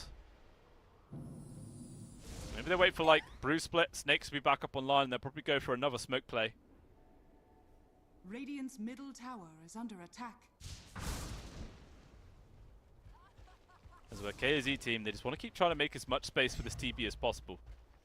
Get them nice and fat to the point where you can just easily carry them through this game. But the one core has really fallen behind is this Centaur right now. Only 6.5k gold lead, although Desire, quick jump in, has found Astra right now. Going for the disruption save onto himself. Skylark is nearby. Trying to get the jump force with the Stampede charge on in. The old Shadow Shaman doesn't stand a chance, especially with the help of Wish. They get that kill. Focus now. Going to be the next person of attention. And again, this is more than enough damage to bring him down. Overgrowth from Spartan locking them two in. And Wish jumps in so aggressively. Desire trying to keep his mid laner alive. With the Thunder God's Wrath, though, it's more than enough to bring him down. This is a huge win if KZ team. Finally, Davai Lama turns on up to at least get the counter kill of Wish. But the damage is done. 4 kills for 1 there. Huge win going towards KZ team. Wish, obviously, of course, getting a large amount of that gold right now. Yeah, 2.8k gold swing. 3,000 experience as well. They're very, very happy with that. Dire's middle tower is under attack. I was talking about they need to make space for the TB. That is 100% making space. Definitely helping balancing out this game.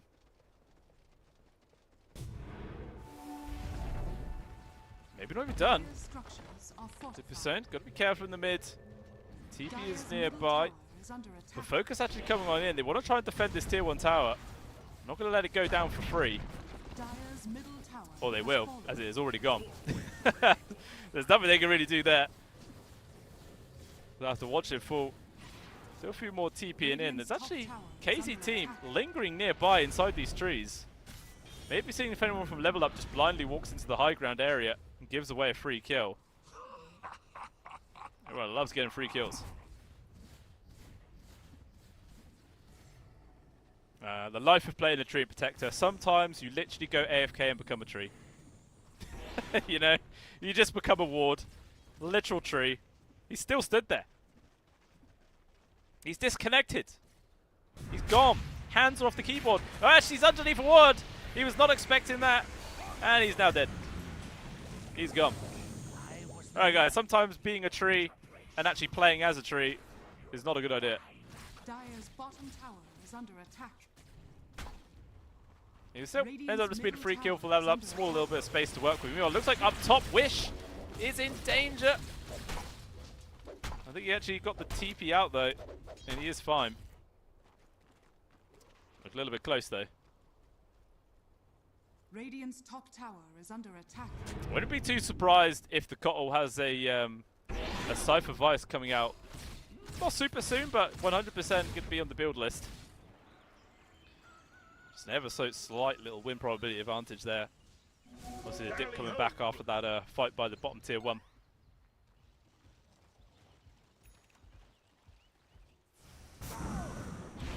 Also now a pipe complete up for Davai Lama. Absolutely huge item to get this game versus this Zeus. Going to be incredibly impactful for the entire team. As long as if he can actually get it off in time. That is obviously the big question, because Wish is definitely getting some items of his own. Not going to be an easy kill to bring down by any means. Radiant are scanning. Well, this Skylark Thinking about going for the 21-minute bounty still. Does he get found? Oh, Desire. Just was not expecting to see a rogue centaur TPing behind that tree. That is definitely a what the hell moment. Maybe still a bit of luck. And it will just be a trade once again of the wisdom runes. Be interesting to see if either squad decides to make a move towards Roshan now.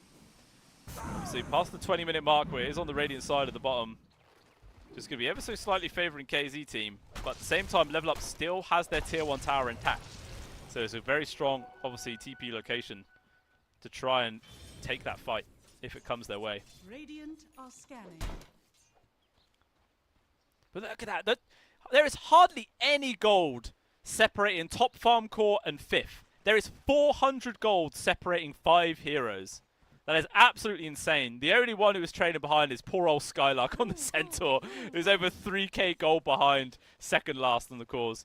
Apart from that, I don't think I've ever seen such a tight disparity amongst so many heroes at this stage in the game. That's pretty damn cool to see. Just shows they could definitely go either way in this situation.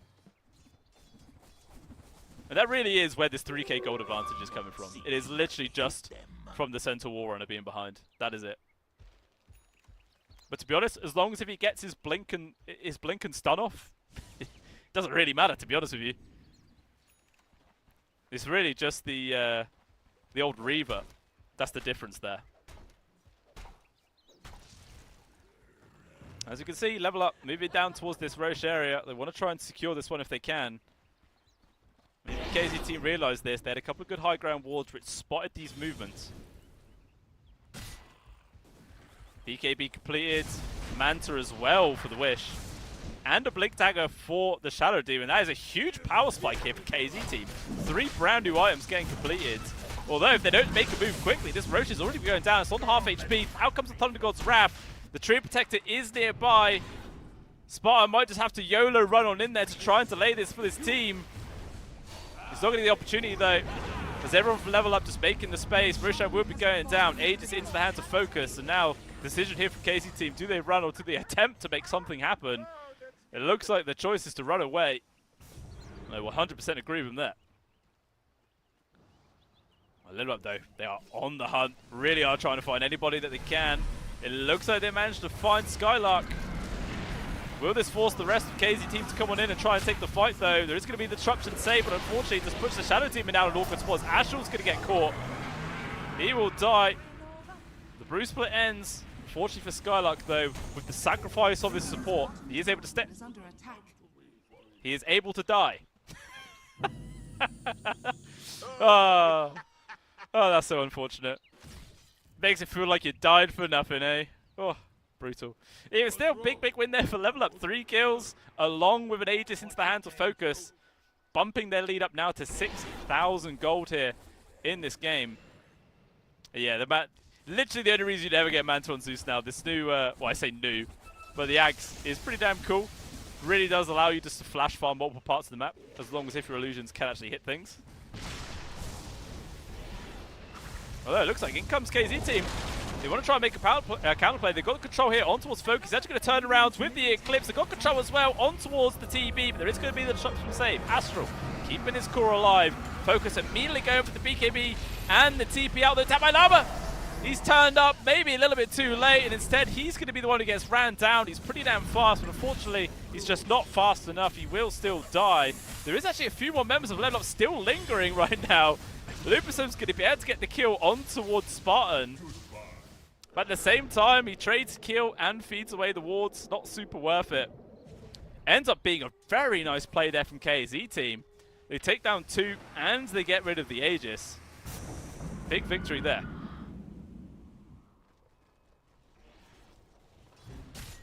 Radiant are scanning. And they just weren't expecting that at all. Like, they were quite split, trying to get as much value off the map as possible. They just really weren't expecting KZ team to take the fight into them when they had the Aegis as well. And that's really how you can get these big turnaround games. It's all about that sort of surprise factor.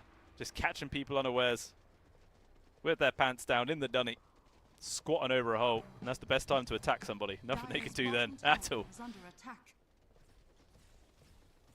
But still, though, even after that, it is the lead into the favourable level up for now. Still only about a 5k gold lead, though. The net worth between the two carriers is basically identical. It's still pretty much just Skylark who is holding back this net worth differential here.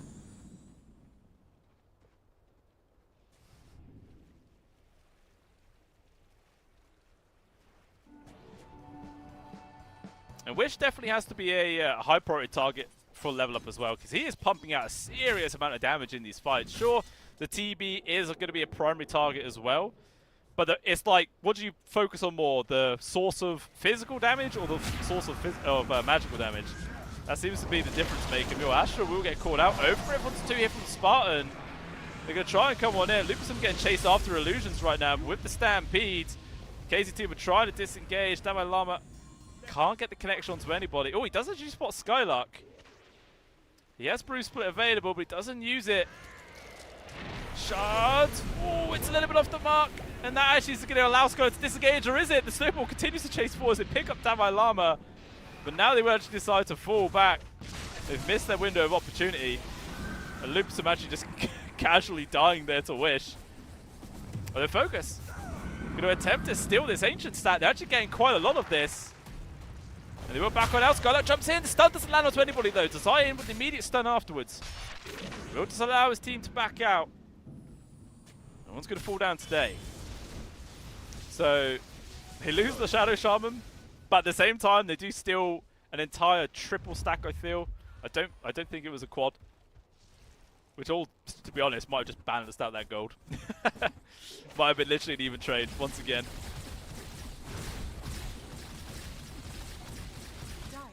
Scanning. The casual scan into the jungle does actually land. So level up. No, there are some KZT members lurking around. Oh, they even chuck out another scan which connects onto the tree, and these guys know. They know this move is coming right now. They are grouping up all together, making sure that they stay as a 3-man unit here. I mean, Skylark is very separated from the rest of his team. Get called out though, level up. Don't find the opportunity to get that kill. They would have a llama turning up as well. They do actually force KZ team to disengage from the enemy jungle. And now they go for a 5-man smoke move, so they want to try and use their little power spike while they can. There was a Skadi freshly completed though for the TB, which could potentially catch level up by surprise here. This man is loaded. Manta, BKB, Skadi with a bottled double damage as well. Because why the hell not if he wasn't hitting hard enough with Meta. And they actually go for a smoke move of their own. And they're actually heading directly to where level up are right now. Desirlo's going to be the spot to bring the smoke, and he blink daggers away to avoid the stun. Good shards as well. Denies the escape route here for Skylark.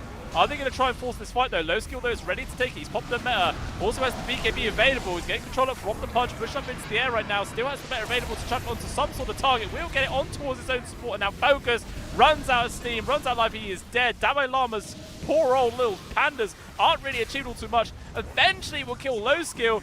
Drags him up to the high ground. They will be able to take him down. So trading carries with 2 supports as well being lost here from level up. Stoikov gone on from 2 supports right now. Spartan gets hit from the blast with the disco ball going as well. It will be a kill on towards Astral.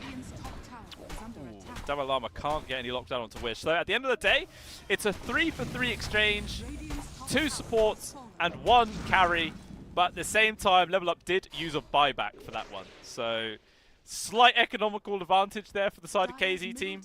It all depends on maybe what level up can do with this extra hero being on the board, considering how he did buy back.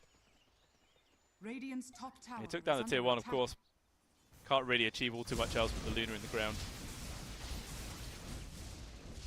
It just shows though, with the old TB, if you can't just fully lock him down, he's able to get that Sunder off. It's very, very difficult for Focus to be able to take those fights, unless of course he's going to be able to build a goddamn items.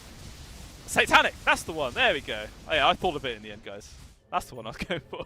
So yeah, unless he can get the Satanic, it's going to be very, very difficult for Focus to just stand his ground and take those fights, man. It's just way too much damage from the TB, especially when they have the double damage rune on top of everything else. And there's also actually a solo crest there from Spartan, which is helping the TB out quite a lot. Making sure low skill is as strong as he possibly could be. Looks like he's actually going in for the Bloodthorn of this next time as well, which is going to be very nice. And actually a Crimson Guard now completed for Skylark. It's not too bad this game, obviously. Fantastic versus the Luna. It really does negate a lot of the impact from those glaives bouncing around, but at the same time, there is still a lot of magic damage that comes out from the Brew, from the Kotl as well, even the Shadow Shaman. But to be honest, just making sure you're mitigating as much as you can from this Luna is still going to be super impactful. Dire's top tower is under attack.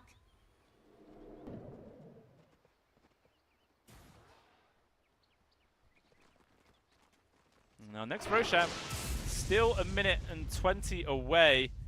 Wish just scouting out there with the Thunder God's Wrath, sees where pretty much the entirety of Level Up are.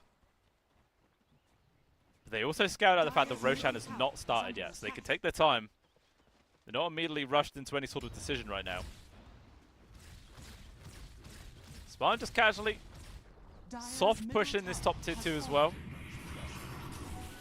Trying to get as much value out of this little downtime as possible. Still another 50 seconds before Roche. So if Level Up ends up being a lot of waste of time. Actually, mass TPs to get the grab onto the Tree Protector. And they will be able to find him, but they've kind of abandoned the Roshan area. They have to get over here as fast as possible before KZ team can fortify the area and snatch this one away.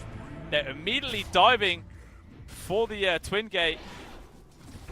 As you can see, Skylark is there to make sure that doesn't happen. Spartan also buying back to make sure he could just walk here in time.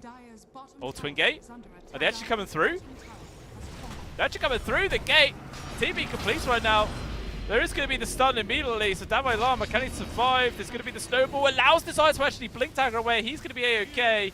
But Dalai Lama might be forced to use a split soon as his right clicks are just raining on him. Skylark has to use Runaway himself with his own blink.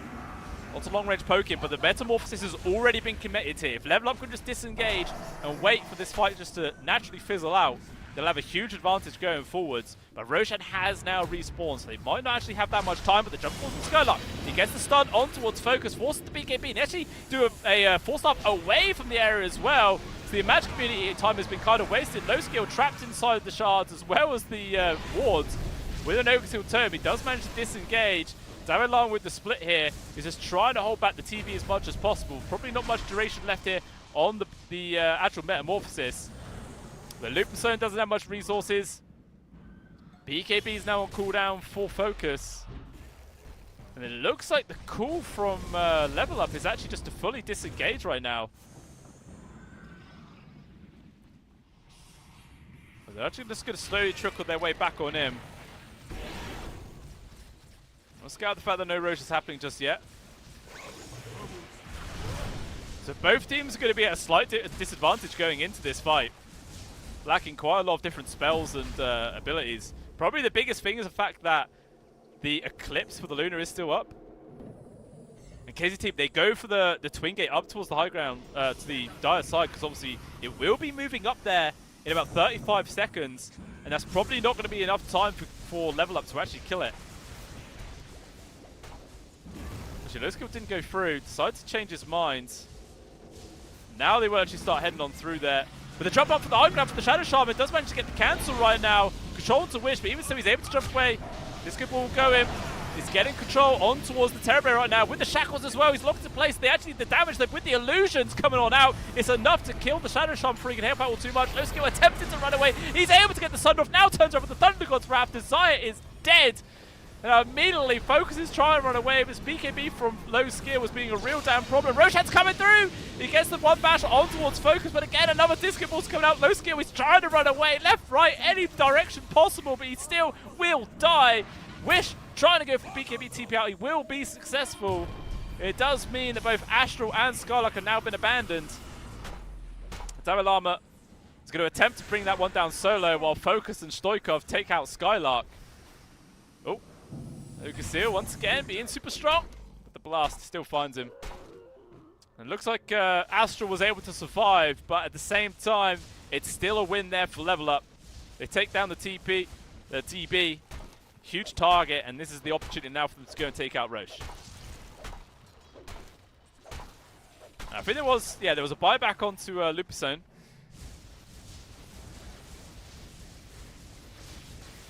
It's not really super impactful at the end of the day. The Terrorblade losing their life is the largest factor there. Wish surviving is pretty key. This isn't really the fastest Roche in the world. Obviously, still, the respawn times are just way too long for them actually to get up here and contest it at times. This will be going down.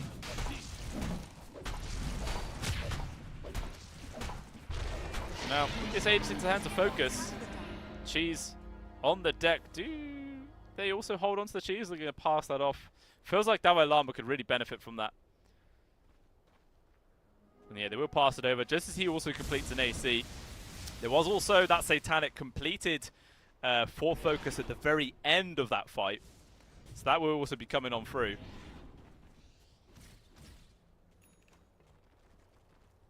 Level Up. Maybe going to try and push down that top tier 2. Although Bloodthorn now online for the Terrorblade, as well as having Meta off cooldown.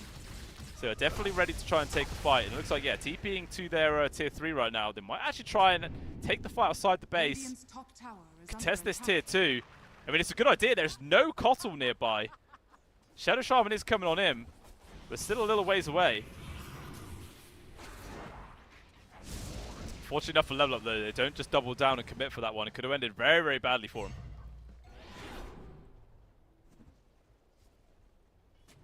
He's constantly sending out wishes, illusions. Getting some good information.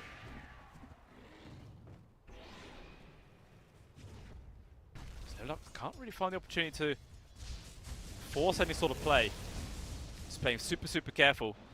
Obviously, ideally, they'd like to get a pick off beforehand. It just depends if anyone on the side of KZ team actually steps out of position and offers themselves up like that. Damn, man, these Zeus illusions. So good. Just kill entire waves on their own, which is absolutely mental. Basically, with that shard, it just turns him into like a Luna. It's like having glaives in a way, but magic damage instead of physical.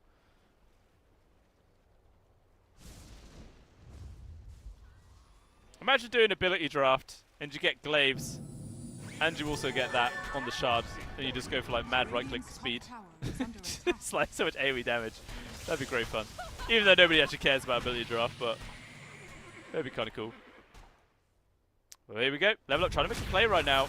They're going to get the jump immediately. They have managed to find Scholar. It's a very hard target to kill, though. The tank is swallowing the entirety of KZ. Focus actually jumps in quite aggressively himself, as he does actually have a double damage rune, so it makes quick work with the Centaur. And low skill. Snowball actually comes through right now. They're going to try and focus him down. Silence in place, takes a lot of right clicks, goes for the TP out, but the kick was still available. They punch him up into the air. Now he's scythed in place. This is a real dangerous spot for low skill, and he is just gone before he could do a single thing. That's it, gone for 70 seconds. No buyback. Could just be seeing an entire tier 3 and full set of barracks going down right now. There's Level Up at 100%. Just going to keep on pushing forwards.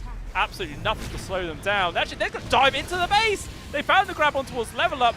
Focusing as well on towards Astral at the same time. Good shards gets the block, but doesn't matter. Another Heavenly Leap gets him out of there. But the two supports the KZ team also dead. No buyback from either of them as Astral just used his own. And this game just quickly went from 100 to 0 here for the side of KZ team. Couple of mistakes in a row, and this really has cost them. Fortunately, they do still have their tier 2 standing bottom and top. Unless Level Up decide to go and try and end, but they just jumped and they found the Zeus inside the base. Nice stop there from Skylark, trying to keep him alive. Does actually force the Snowball, is going to drag the Zeus further away from his fountain. And as a result, he is dead. Does have buyback, and we use it straight away. Skylark now getting controlled underneath these tier 4 towers. So much damage just coming out from Focus, he can't survive through it. Maybe he could try and take the Sire out with it if possible, and he will. The double edge gets the kill onto the tusk, but he still loses his life. TB is now up, though. Does low skill have it in him to try and force out this fight? The Bruce split. They're all just dying, actually. They take him out. Easy peasy, lemon squeezy. And finally, Level Up. We're going to pay respect to the fact that low skill is here and run away. Even still, though, they've done really, really good damage here to KZ team's base. Full set of barracks gone. and 1.5 tier 4 towers as well. Feels like if KZ team just lose another bad fight, very well could be the end of the game. Especially if they are caught without buybacks. Now we're also starting to see the Dagons getting built up here from our Stoikov.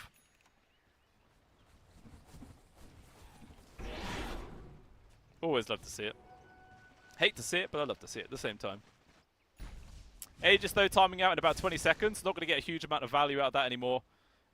Question is whether if Level Up decide to wait for Roshan number 3 and then make that play there. But at the same time, that could give a winning opportunity for KZ team to make a counter play and get it themselves. In which case, it would again flip this game on its head and then put KZ team back into the driver's seat. It's hard though. Dire's top tower is under attack. Still they're holding on to the 20k gold advantage. Tons of map presence. And with the Lunar as well, 32k net worth. Super up there. 4k ahead of that of the Terrorblades. Even the Kotl second place of their own. Just finding so much farm elsewhere. I think actually Focus is probably 6 slide now, right? Or he's close to at the very least. Finally, the treat though has a blink. 42 minutes into the game. I'm wondering if that's too little too late at this stage. Hopefully not, for the sake of KZ team. Radiant's bottom tower has fallen. As they do just lose another tier 2 for free. Nothing they can really do about it.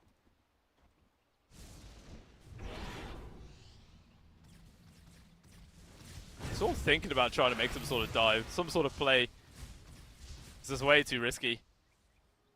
All it would take is Level Up to try and make a play, and it goes wrong to just lose their lead. And then things could quickly spiral out of control. So it makes sense that they are playing pretty carefully. Although, moving inside the Radiant jungle, well, they might be able to bump into the TB if they're going to recruit. Actually, no, low skill, he's still lingering nearby. Oh, he's able to get the Blink Darker off in time, though. Very close to him nearly being caught out. I think if he dies there, it might have been GG. I don't know if he actually saved enough for a buyback just yet. I would assume he's not far off. BKB also up for Lucian, which will help keep him alive and allow their shackles to actually go off for a decent duration.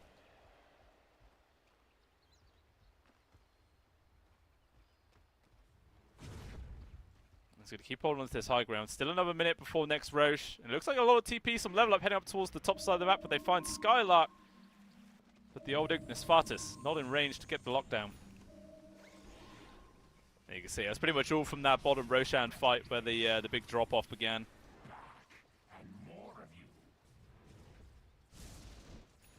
That's the thing about Roche in this game, guys. It's really its make or break. A lot of times when the game's even, you take a fight there and then you're just a million miles behind if you lose it. Wonder if Worth sometimes is just like, yeah, just take it. We don't want to take that fight. Just in case you lose. Maybe that's a defeatist attitude, who knows, but sometimes these things can make the difference. Desire as well, getting very close to his own ags, only 600 gold away. And then there's going to be an extra problem for KZ team to deal with, someone getting kicked out of position. Obviously the Zeus being the big one, even the TB. Both of those guys would be torn to pieces. And Wish nearly getting torn to pieces just then, but they're going to go for a push here onto tier 3. Desire, he's just wasted his split entirely, and now with the immediate jump forwards. Or to my Lava, he's just dead. What was that?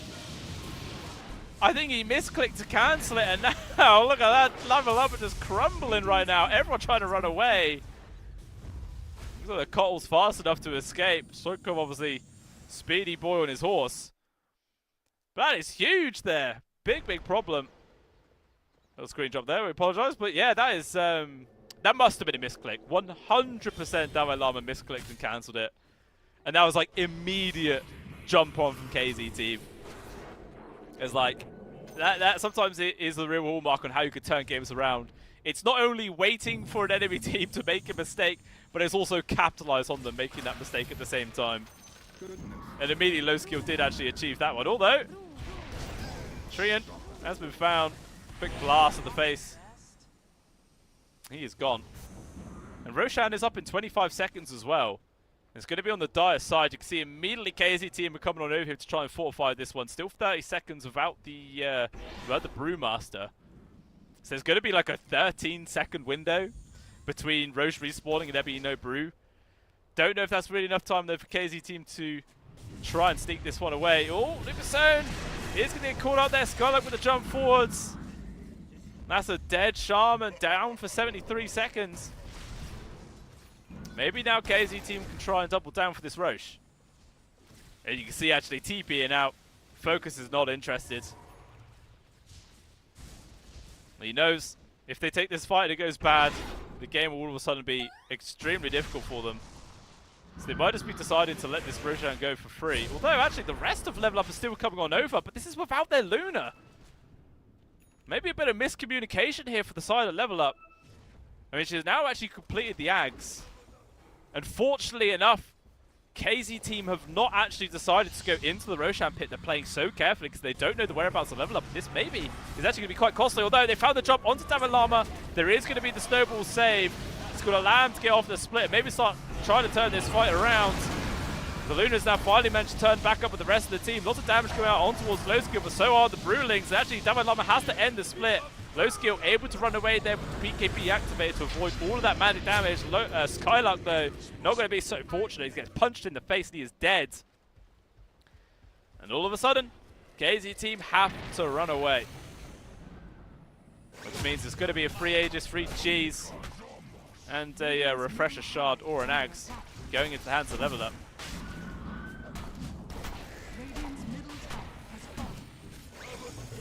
Still 60 seconds without the Centaur. Maybe that's enough time as well for Level Up to try and take down this Tier 2. Potentially even do some damage onto Tier 3 as well. They're certainly going to try their best. As Aegis obviously in the hands of Focus. Also with the Refresher Shard, I believe. So you're going to see double Eclipse, double BKB, double Satanic. And double Life. Can't forget that. Radiant's top tower is under attack. There is a glyph available at the very least here for KZ team. Well, Level Up actually decided just to take a couple of seconds out of their way to get a free shard into the hands there of the Shaman. Not really super impactful at this stage of the game, honestly. Probably most amount of impact is going to be to farm creep waves. But again, quite late in the game for that one. Centaur though, up in 5 seconds. Spartan maybe looking for an opportunity to jump on in. David Llama using the split, but he's not immediately popular this time round. There's Illusions alone, man, from the Zeus. Doing so much work. Now Low Skill jumping on in TP. He has a fresh, completed Refresher as well. They've got the control. They're kicking it back outside of his base. Snowball forwards as well. It gets reflected. And then it's going to continue to drag him so far away from the base right now. Lucasone is just distracting everybody else. This is your TB on his own, guys. He needs some help with the rest of the squad. Astral was attempting to do so. He will at least be able to get the Astral. It's going to keep him alive for a little bit longer. Maybe only delay the Evans, but he actually has to go for the Sunder onto his teammate. But even Spartan didn't have that much HP. Focus is going to keep charging forwards. Nice Ignis Fires, controlling him up, but they get away. They take away that first life for the Luna as well. Maybe they can actually get a successful fight here. Astral, though, not going to be so lucky. He will die. Has the buyback at the very least. Now it's down to Level Up how much they want to commit to go for this push. The answer is they don't want to commit at all. They're in full disengage on this Skylark. Stepping outside of the base, maybe trying to get a grab as Focus jumps in deep, kills Astral. That's a dieback for the Shadow Demon. Also losing the Centaur, who does have a buyback at the very least. Low skill though.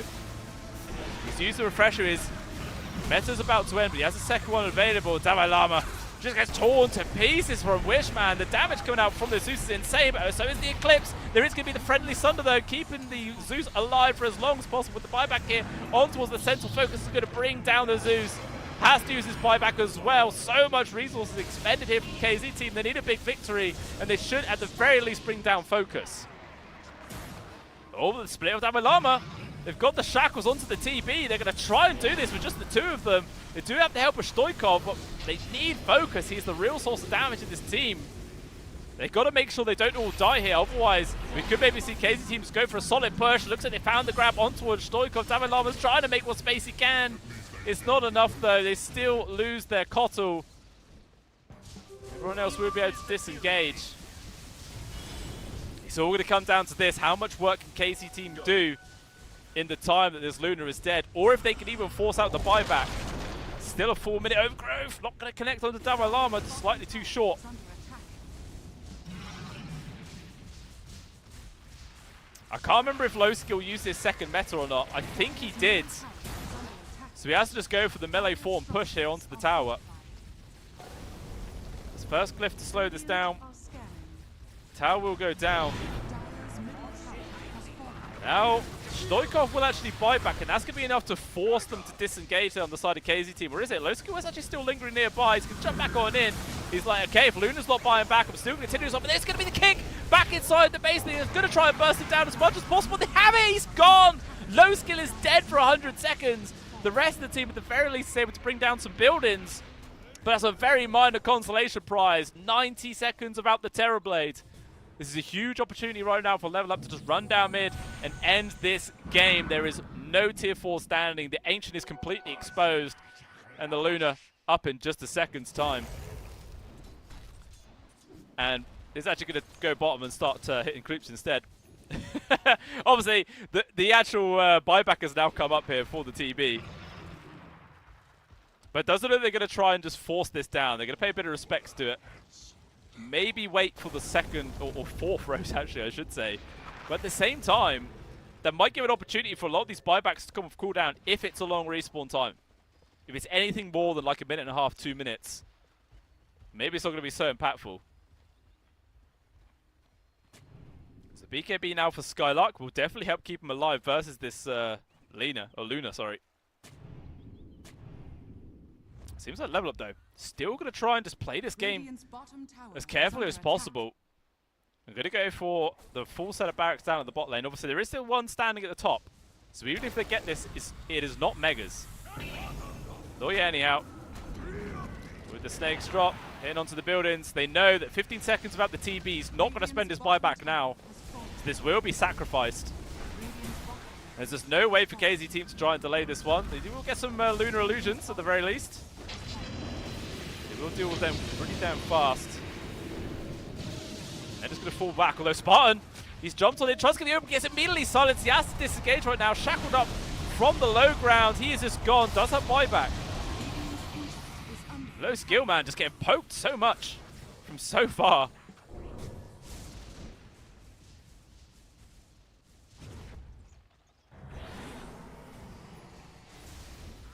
24k gold lead here for the side Level Up.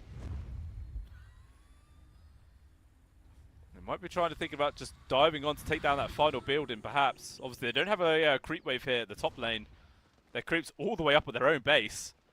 And the Luna's actually TP'd back to deal with this right now, so maybe KZ team with that information, they're going to try and move outside of their base and get a free kill. The question is, who do they define? There's going to be Thunder God's Wrath, scouts them out with the immediate buyback as well from the tree, and they're attempting to go for the kill. As actually the Luna has now re-involved Shloikov. Just too much damage, gone for 2 minutes. Look at the damage as well onto the Luna, it's just gone! Huge amounts of DPS getting chucked out here from KZ team. The shards trapping themselves in. Dame Llama, he can't do anything. He has the ult, but he's not even going to be able to use it. As they have to use 2 buybacks, but there is no buybacks to the other 3 members of Level Up. This is a massive window of opportunity right now. Let's see what they can get done. Divine Rapier also bought now here for Low Skill. They want to run down, they want to end this game and push it to a third. And that's a big old mistake there from Level Up getting caught out.